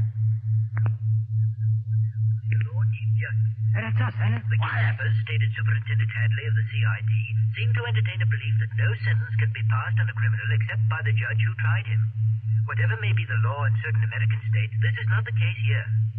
Dominic Forelli, alias Dominic Stevens, was today sentenced by Mr. Justice Stoneman to 14 years hard labor and this evening entered Dartmoor prison. Why, that... One moment, please. Crossing law, you told me. Take it easy, boy. Take it easy. Kelly, he's as white as a ghost, and his mouth is twisting back as though... Here is a bulletin just received. Scotland Yard flying squad cars, assisted by the constabulary of a county which for obvious reasons cannot be named, are closing in on the 2 kidnappers, believed to be men already wanted in the United States for murder. That's us. Will anyone who has any further information about these men, whose descriptions follow, communicate with New Scotland Yard, telephone number Whitehall 121... Wait till I get my hands on it. That's all right, boss. Everything's all right now. I turned it off. Can't do more than turn it off, Louis. I'll fix that thing. Hey, what are you going to do, boss? Hey, don't bust the radio. Oh, you hadn't ought to bust the radio, boss. Now we can't get any news. We've had our news lately. Come on, put that light out. I want to look out the window. Oh, they're closing in. Tricia, you see, I can call you that. Why couldn't you have called me that weeks ago? Oh, well, putting that aside, I started it as half a joke. But I'm not joking now. I intend to get that rat-faced Slats if it's the last thing I ever do. It probably will be. But how are you going to? First, Pendleton King, my dear. He's got out of worse scrapes than this. 14,000 bucks gone. And the cops on our tail while we stand here yapping. You heard what that radio said, Louis. Yeah, I heard it, all right. Look, boss, we better lamb out of here while it's Sure we will, Louis. Before we go, we settle things with the old guy in the other room. You can't get away with it, Louis. This is England. They'll hang you. So what? We got a murder rap for facing the States, ain't we? And I just as soon hang as fry. What about you, Louis? You said it, boss. Let me take this rod of mine, stick it against the back of the old guy's neck, and... No. No right. That's too easy. Easy? Sure. One slug and it's all over. This guy rates special treatment. And that's where the doctor comes in. You know anything about poisons, Doc? I know a good deal about poisons. The customers like murder. What's that? Oh, nothing. Just a slogan in my profession. Look, Louis, do you remember the time Johnny Presco was running the old 3rd Avenue Social Club? Yeah. And Mike Delaney talks out of turn? And they feed him some white stuff called strychnine? Oh, yeah. And sit around and light cigarettes and watch him die. It took 4 hours, Doc, and you could hear the rats screaming as far as 81st Street. Now, wait a minute. That's you, I can't, We'll see. You got any of that white stuff, Doc? Well, Come on, you've got something in that bag that'll make the old guy squeal now, haven't you? Why, yes, I suppose I have, but... Listen, get this sure. You can do it the hard way, Doc, or you can do it the easy way. Louis gets to work on you. Maybe you'd be smarter to hand the stuff over right now. What do you say? Listen, what? Listen. What's the matter, Thad? Trouble by the heat? It is hot in here with all the windows sealed up. That sounds like planes. It is planes. British planes going over to put the heat on Germany? No such luck, old boy. German planes coming to bomb us. About a dozen Heinkels, flying 20,000 feet up. Very keen ear, Miss Phillips. I'd say not over 15. That's the first wave, Thad. There'll be another wave in a minute or two. But you needn't be alarmed. They're going somewhere else. They only... Louis, the way I heard you forced them under the table already. Only a little visiting card, Thad, and fully a quarter of a mile away. Put out that light, Louis, and pull that curtain back off the window. Yeah, that's what's it. See what you can see. Okay. Do what I tell you, big luck. All right. They can't see a thing. The sky's as black as pitch. Oh, look over there. Well, what is it? It's a light, boy. Funny kind of a white light. Up there over the tree. It's not very steady. It starts and then dims, and then it starts and dims. Only a basket of incendiary bombs, Louis. Incendiaries, eh? What is it, Jerry? You got an idea? Louis, this is just what we've been waiting for. Those Scotland Yard cars are going to get held up until we can settle things with those guys in the other room. Come along with me. Why don't you two lugs get smart? Jerry. What's that? You don't want to have your neck cracked on a rope, do you? Or burn in the electric chair back home? What are you getting at? Why not take advice from somebody who's been killing people in a professional way for 15 years? I'm not in the mood for gags, Doc, but keep on talking. This Lord Chief Justice and his clerk, what do they look like? Well, the judge is a little guy with a bald head like me. And the other one is a big guy with a punch-drunk pan like Louis. Why? I thought so. I've seen their photographs. When the next wave of planes comes over, and it will, why shouldn't an incendiary bomb hit this house? You mean you think it ain't too safe here? Be quiet, Louis. Go ahead, Doc. In other words, you leave the Lord Chief Justice and his clerk tied up in the other room. Then all you have to do is to set fire to the place. Justice cheated, Medlington gangsters die and blaze. Jerry Hawkstone, have you gone crazy? They may catch you eventually, yes. But it'll give you a few days' start. Hey, maybe you got something there, Doc. And it's got to look good. This house must go up like a piece of paper in a furnace, past any possibility of being put out. Yeah, and that's the catch. Why so? As this house is in the middle of a swamp, see? It's as damp as your own climate. You couldn't make it burn with a blowtorch. Oh, yes, you could. Aren't you forgetting the cleaning fluid? Cleaning fluid? In that other room, you've got 2 gallons of cleaning fluid. That's benzene, a derivative of petrol. Soak every inch of the floor of that room with it, every inch of it, mind, and the place will go up like tinder. Well, it's worth a try, Louis. Turn on your flashlight. Okay, boss. And, what about you two, Doc? Afterwards? We're accessories, aren't we? Are we likely to talk? Better put a couple of slugs in them, boss.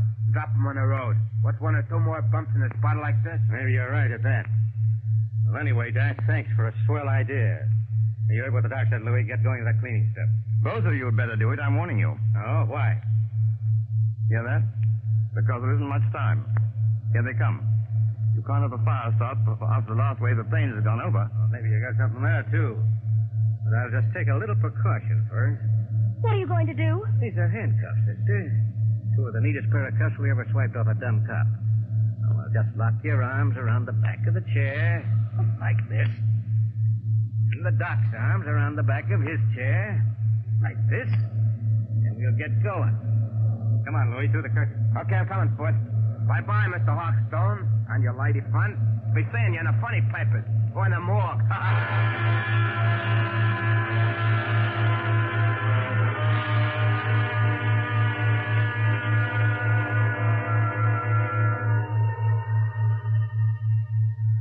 It won't be long now. They must have everything in there soaked with that benzene by now. Jerry, I know you can't be completely crazy. Many thanks, my dear, for the qualification. You're right. They have soaked the place with benzene. And if they strike a match before... I know you've got some kind of a scheme, but do you think it'll work? I don't know, my dear. I thought of it once for a story. Oh, you and your story. Me and my stories, as Louis will put it, may save our hides yet. But suppose it doesn't work. Then we're done for. What are you trying to do? There's a place to miss, boss. Here, I got Listen. It's not working. But it's got to work. What's got to work? 5 minutes. Must be at least that. They've been pouring out that benzene an inch at a time all over the... What's the matter? What's the matter, you big lad? Getting fed up? Got me. It's working, Patricia. I think our friends are licked. No, they're not. Slats is coming back. What the heck are you trying to pull, Doc? What's the matter with Louis? What's the matter with me? You've lost the game, Slats. You're finished. Oh, I'm finished, am I? It's the benzene fumes, old man. To pour out a lot of cleaning fluid in an airtight room like that one is practically certain death. You know, Slats, you ought to learn more about crime. No, you won't, Slats. You can't reach your gun. The fumes have got you. You can't move your arms or legs. Your eyesight's going. In 1 second more, you'll be... Got him. Dead to the world. You mean... It worked, Patricia. It's practical. It worked. Are you trying to tell me that you killed those two men? Not necessary. Listen. That sounds like cars. Probably police cars. We're just about to be sensationally rescued, just like fiction. Jerry. You two. Come on out of there. Come on in and get us, you lug. Oh, don't talk like Louis or we'll get a bullet through the head yet. Yes, that is a thought. Well, we're prisoners. We're victims. This way, please. Mr. Sergeant, and I was never so glad to see a uniform in my life. Here now. What's going on in this place? Louis Miller knocked out in that room? And blimey, if it's not Slats Kelly knocked out in this room. Just a couple of mugs I polished off, Sergeant, all in the day's work. You mean they're dead? They'll be all right if you drag them out in the open air. Oh, I recognize you. You're the writer who was kidnapped tonight. Yes, and you will find the other snatches in that room. But first of all, have you got a key that'll unlock regulation police handcuffs? I certainly have, sir, and I'll get you loose in a jiffy. Never mind me, Sergeant. Never mind my handcuffs. Get this lady free. She's the one I'm concerned about. You know, that's awfully kind of you. It's something practically chivalrous. Chivalry, my eye. There you are, young lady. Have you got your notebook and pencil in that handbag? You don't want me to take dictation now? The true artist, madam, takes no account of time or place. Are you ready? Yes, Mr. Hawkstone.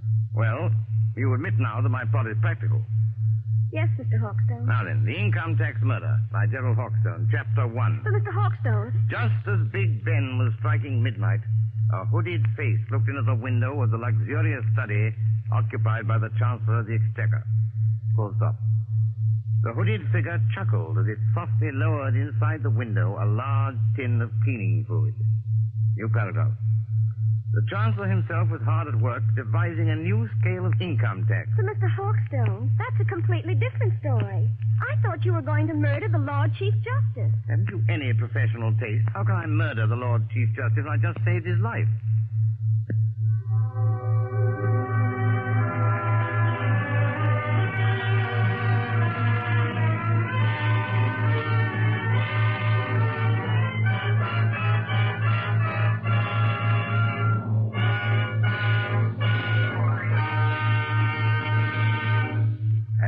So ends The Customers Like Murder, starring Roland Young with Peggy Conklin.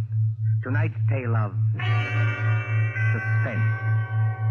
This is your narrator, the man in black, who conveys to you Columbia's invitation to spend this half hour in suspense with us again next Tuesday, same time, when our story will be The Dead Sleep Lightly.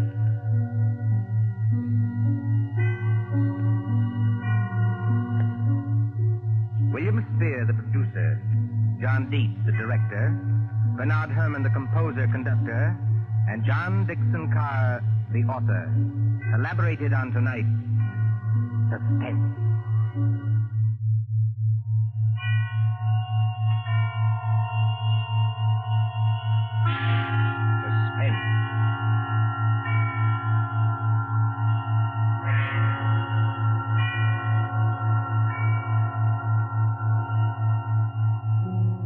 This is the Man in Black, here again to introduce Columbia's program, Suspense.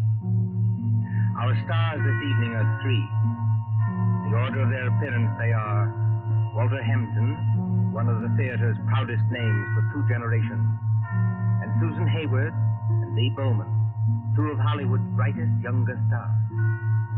The story called The Dead Sleep Lightly by John Dixon Carr is tonight's tale of suspense. If you've been with us on these Tuesday nights, you will know that suspense is compounded of mystery and suspicion and dangerous adventure. In this series are tales calculated to intrigue you, to stir your nerves, to offer you a precarious situation, and then withhold the solution until the last possible moment. And so, with The Dead Sleep Lightly, and with the performances of Walter Hamden, Susan Hayward, and Lee Bowman, we again hope to keep you in suspense. Ashes to ashes, and dust to dust. Meadowvale Cemetery, not far from New York. Meadowvale Cemetery, on a dim gray morning in early April, when rain forms a mist across leafless trees and white gravestones. You see, over there, the group of silk-hatted gentlemen, each with his protecting umbrella, gathered around an open grave. You see the clay soil freshly dug. You can hear perhaps the creaking of support as the coffin is lowered into its everlasting house, and the droning voice of the surgeon. I am the resurrection and the life, saith the Lord. He that believeth on me, though he were dead, yet shall he live. Live? Quiet, Mr. Templeton, please. What's wrong with old Templeton? Please, sir, remember where you are. She's not alive, I tell you. She's not alive.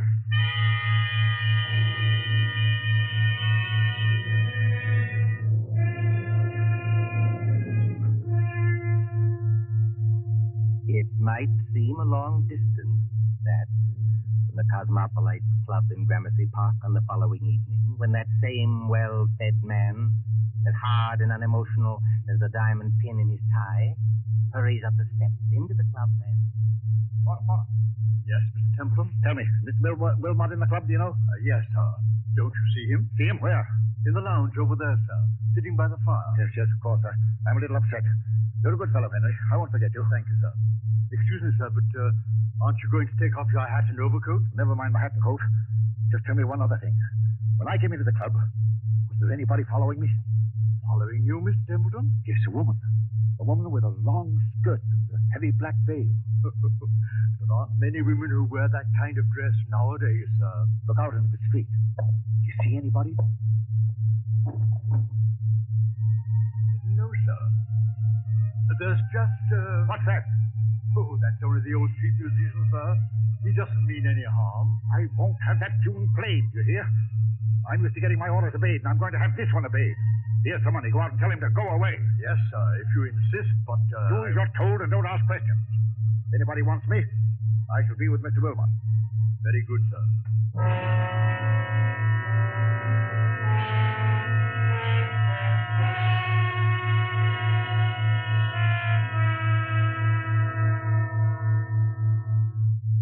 Good evening, Wilmot. Mind if I sit down for a minute? Oh, not at all. Pull up a chair. Want some coffee? No, thanks.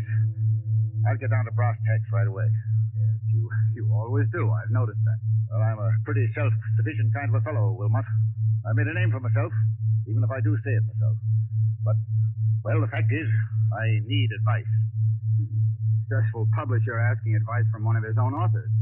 That's something new, isn't it? Now, look here, Wilmot, I'm serious. All right, I take it back. What's on your mind? You've studied what we'll call the supernatural, haven't you? I've lectured and written books about it, yes. And did you ever meet a ghost? No, I can't say I ever did. Have you? It might only be my own imagination. Yes, that's what scares me. You get on in years, your arteries harden, you don't take enough exercise, you think something ought to be done about your waistline, but you never bother. You see, Wilmot, I went to a funeral yesterday. You did? Whose funeral was it? The person who died has nothing to do with this. It was old Simpson of Harley and Sons. We thought it was only decent to make up a party and go to the funeral. I took my secretary along, a girl named Molly Carroll. I'm leaving for Washington tomorrow. Besides, I'm moving house, so there was a lot of work to do. What I couldn't stand was that infernal cemetery in the rain. We must have gone in by the wrong gate, because we were in a neglected, desolate part of the cemetery where the rank grass grew over the grave.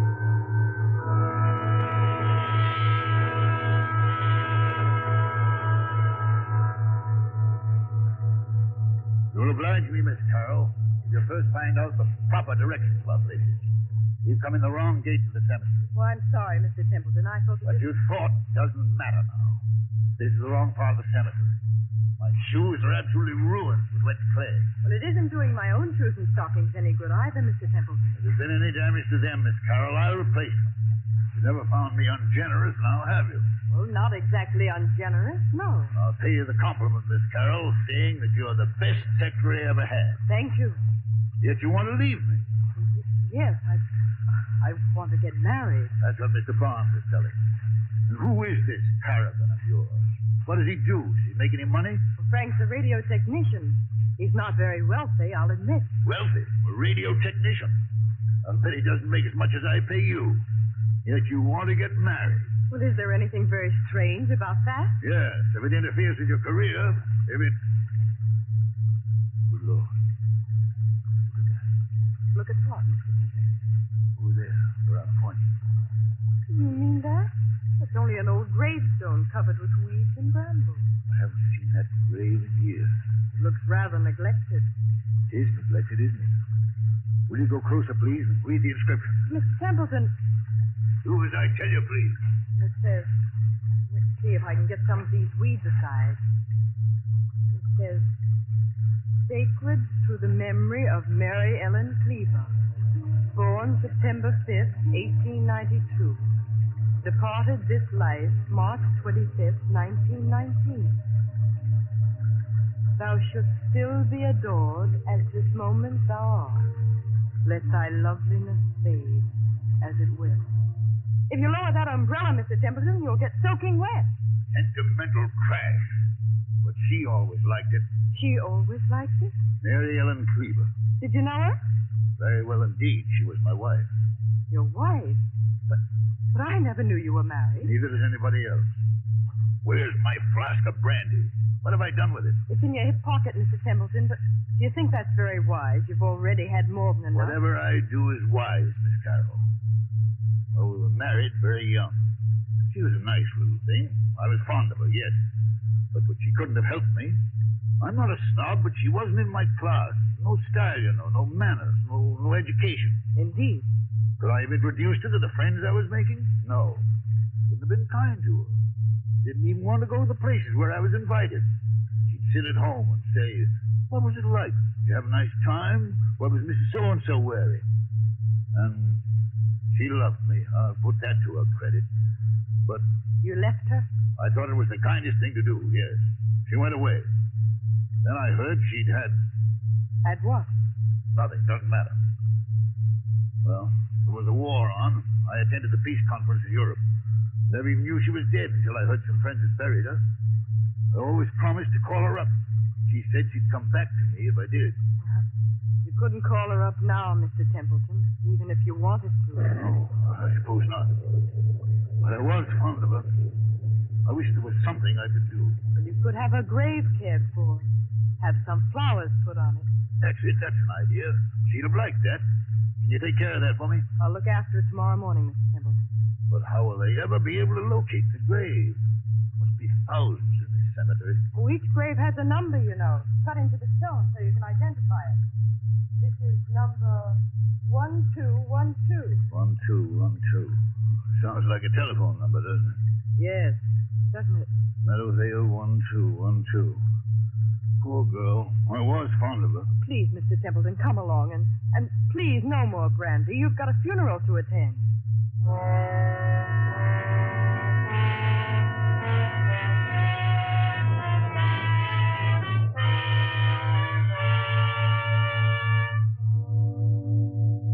And then, Wilmot, the night came. And the horror. What horror? Take it easy, man. There's nothing to worry about. You were sitting here in the Cosmopolites Club. Yes, but I wasn't sitting in the club last night. I was on my way home. And Why should that scare you? I don't know, but it did. I'd been jumpy all day. That infernal number kept running through my head. Meadowvale, 1212. Have you ever seen my house? Yes, it's that big sham Gothic place on Riverside Drive, isn't it? Yes, big and dark and drafty like a mausoleum. I told you it was moving house to an apartment downtown. But there were some papers there. I had to get out of the safe in the library to take with me to Washington tomorrow. I knew the servants would be gone, of course. But I hoped Mrs. Bloom, that's my housekeeper, would still be there. Then, when I went up the park, about 6:30... Meadowvale, 1212. Meadowvale, 1212. Meadowvale, 1212. Meadowvale, 1212.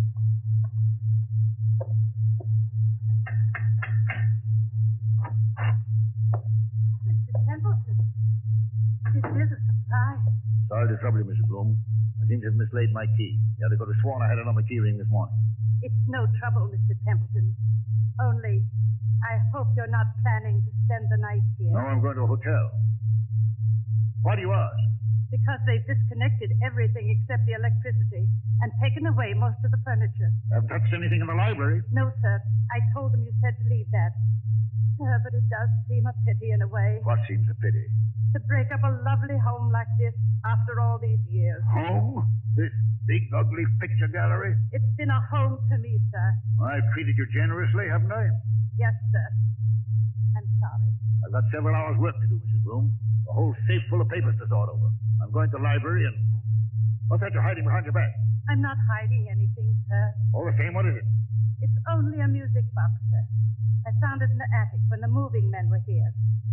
If I hadn't known there were, well, no ladies in your life, I'd have said it belonged to one of them. I love to hear them, sir. May I? Miss Bloom. Yes, sir. If you don't want me to smash that music box, turn it off. Yes, sir, I'm sure I never... I'm going to the library. If you can find any sandwiches and coffee, bring them. Yes, sir. Excuse me.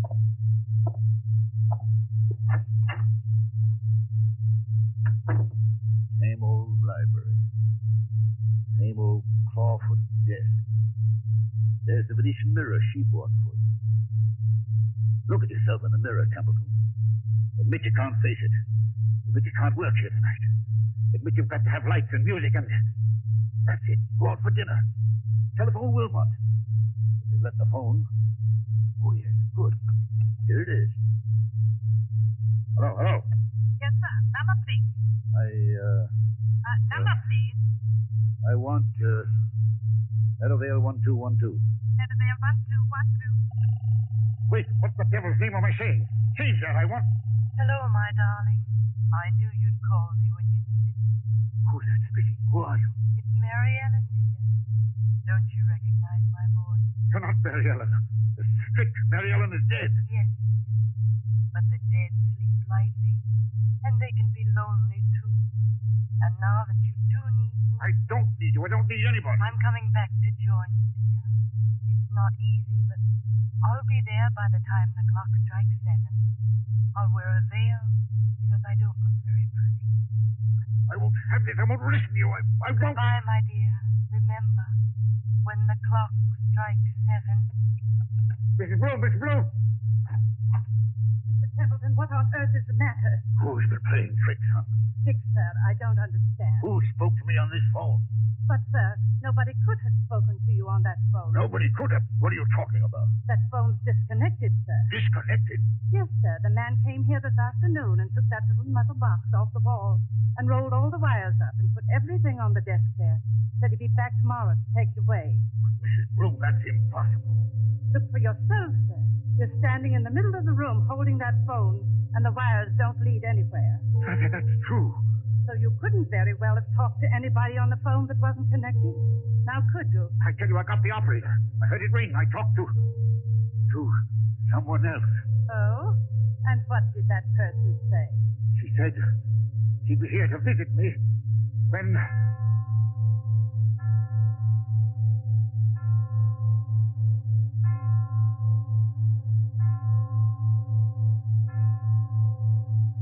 Mr. Templeton, what's the matter?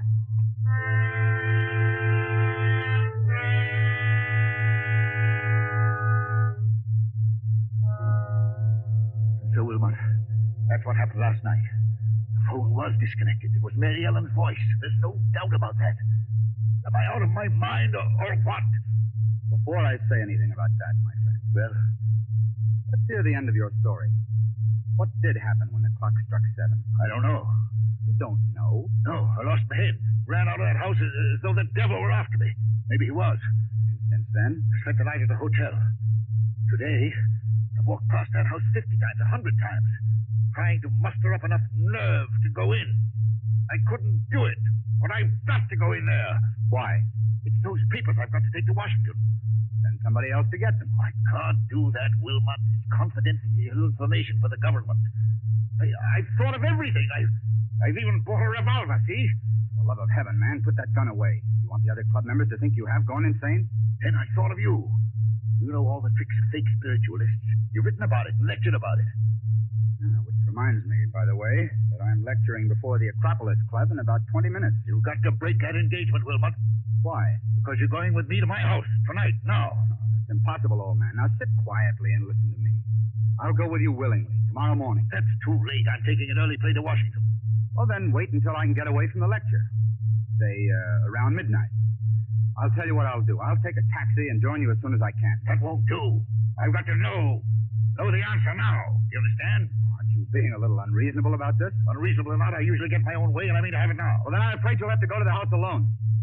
Besides, you know, Wilmot, you worry me. You sit there puffing at that pipe, looking at me out of those queer eyes of yours, like a young Satan. I've often wondered what you were really thinking about. Since you flatter my intelligence so much, I was wondering whether you'd been quite frank with me. Frank with you how? About your late wife, Mary Ellen Cleaver. What about her? Well, after she left you, something happened that, you don't like to talk about. Was there, by any chance, a child, a son, for instance, or... Did you say a son? Yes. I don't know what you're talking about.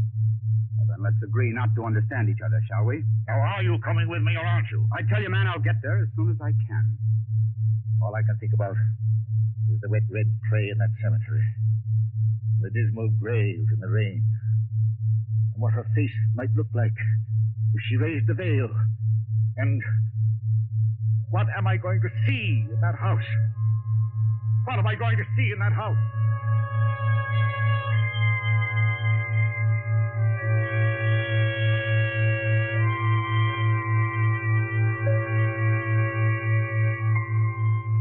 So the clocks chime, the hours dwindle, the traffic roar of the city sinks to a low growl behind twinkling lights.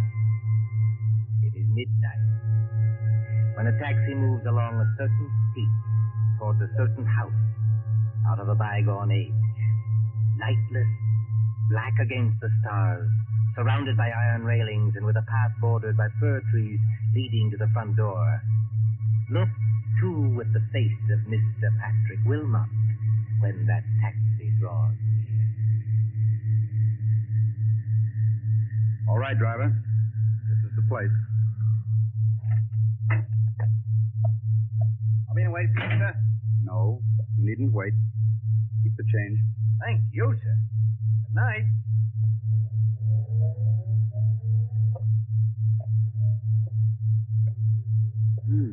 So the front gate is open.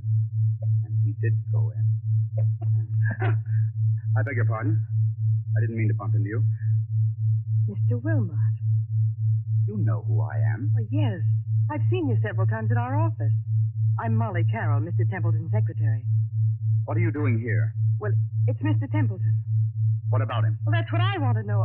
I was out with Frank, that's my fiancé, and when I got home, the girl I room with said that Mr. Templeton had been phoning and phoning all evening. She said he sounded drunk or something. He wanted somebody to go with him to this house. Evidently, I wasn't the only person he applied to. Shall we go in? Yes, but the whole house is dark. Suppose he isn't there. He's there, all right. You don't know men like Bert Templeton. But I'll push the gate wider. Now, straight up the walk to the front door. I've got a flashlight. What are we going to find? Something rather unpleasant, I'd better warn you. How do you know? I have my ways of knowing, Miss Carroll. Oh, look. What is it? That French window to the left of the front door. Yes. It's partly open. Well, there's nothing in that, necessarily. Templeton said he'd lost his key. He might have had to open a window. That's true, but... So you see it too, do you? See what? There's a footprint across the sill of that French window. A footprint made in wet clay. It's like the clay of the cemetery. So I should imagine. Will you go in first, or shall I? Into that dark room, I will not. Well, then stay here, please, until I get some lights on. No, wait. I'll go. Let me take your arm. All right, be careful now. Yes, I thought so. This room is the library. And there are more footprints of somebody or something walking in. They lead. Who's there? Who's there? It's only me, sir. Mrs. Bloom, the housekeeper. Then what's the idea of standing in a dark room in the middle of the night with what sounds like... It's only a music box, sir. I left it behind along with some other things and came back to get them. I've got my own key. I thought I heard a noise in here. But why aren't there any lights? The electricity's cut off, sir. It was cut off today. I see. Templeton is here, or was here. He must have had some kind of light. If I turn this flashlight on the desk, maybe... Be quiet, Miss Carroll. What is it, sir? I'm as blind as a bat without my glasses. It's Mr. Templeton. He's lying on the floor beside the desk. Oh, he isn't... No, he isn't dead. His face is the color of putty. I think he's had some kind of stroke. We'd better not take any chances. Mrs. Bloom? Yes, sir. Get outside to the nearest telephone and call for an ambulance. Tell him it's an emergency case. You're Mr. Wilmot, aren't you? But what's happened to him? Ask a dead woman. I beg your pardon. Never mind. Hurry. Of course I'll hurry, Mr. Wilmot. What are we going to do? Let's have a look around. Templeton seems to have been working at his papers by the light of a couple of candles, which somebody's blown out. We'll relight them. There's the desk. There's all the papers scattered round Mr. him. Wilmot, please. What happened to him? I'll tell you.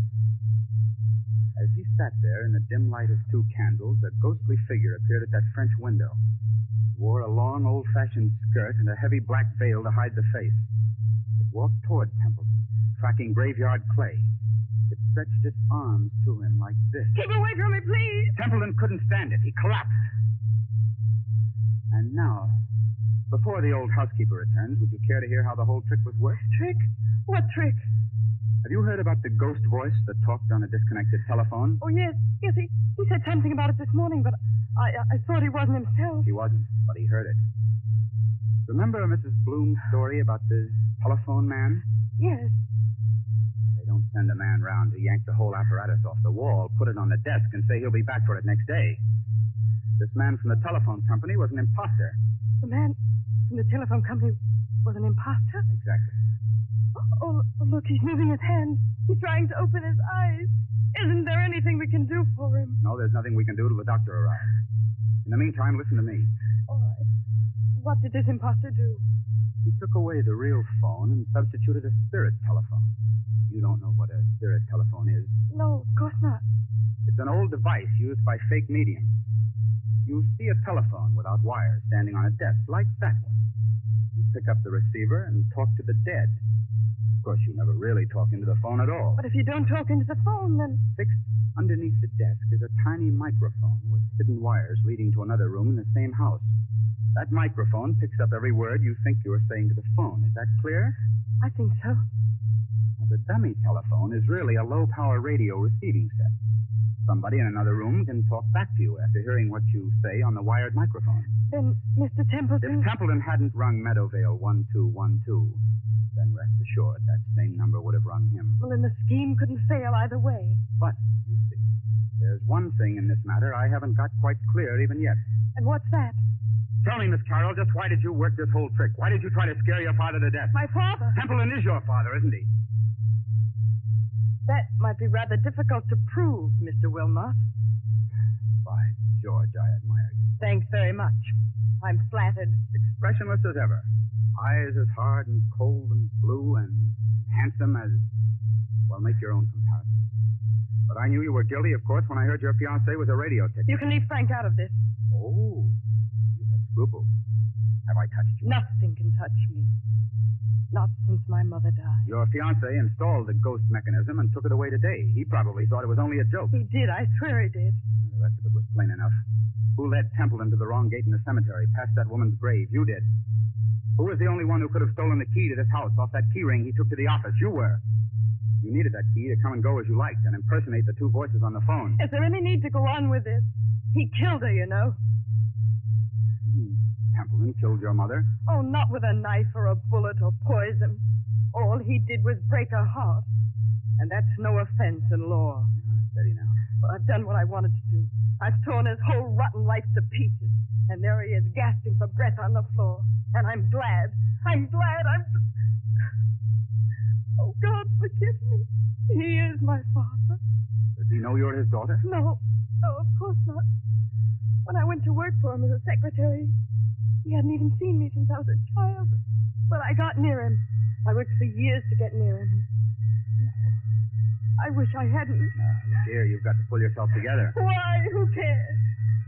The ambulance coming and maybe the police. What do I care? Tell the police what you like. My dear girl, you don't think I'll tell him anything. I'm merely an onlooker, an amateur Satan who doesn't believe in ghost voices. Mary Ellen. What's that? Templeton, his eyes are open. He's trying to get up.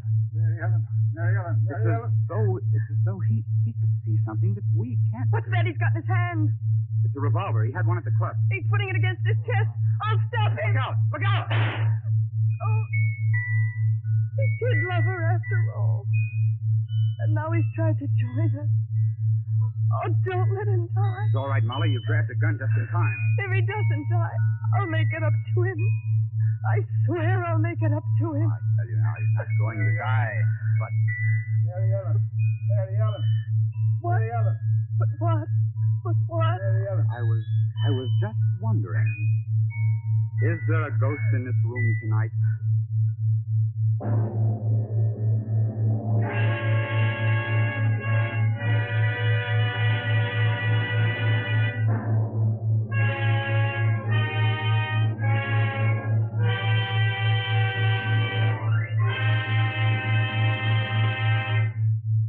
And so closes The Dead Sleep Lightly, starring Walter Hamden, Susan Hayward, and Lee Bowman. Tonight's tale of Suspense. This is your narrator, the man in black, who conveys to you Columbia's invitation to spend this half hour in suspense with us again next Tuesday. Miss Hayward appeared through the courtesy of Paramount Pictures, and Mr. Bowman appeared through the courtesy of Metro-Goldwyn-Mayer Studios. William Spear, the producer, John Dietz, the director, Bernard Herrmann, the composer-conductor, and John Dixon Carr, the author, collaborated on tonight's Suspense.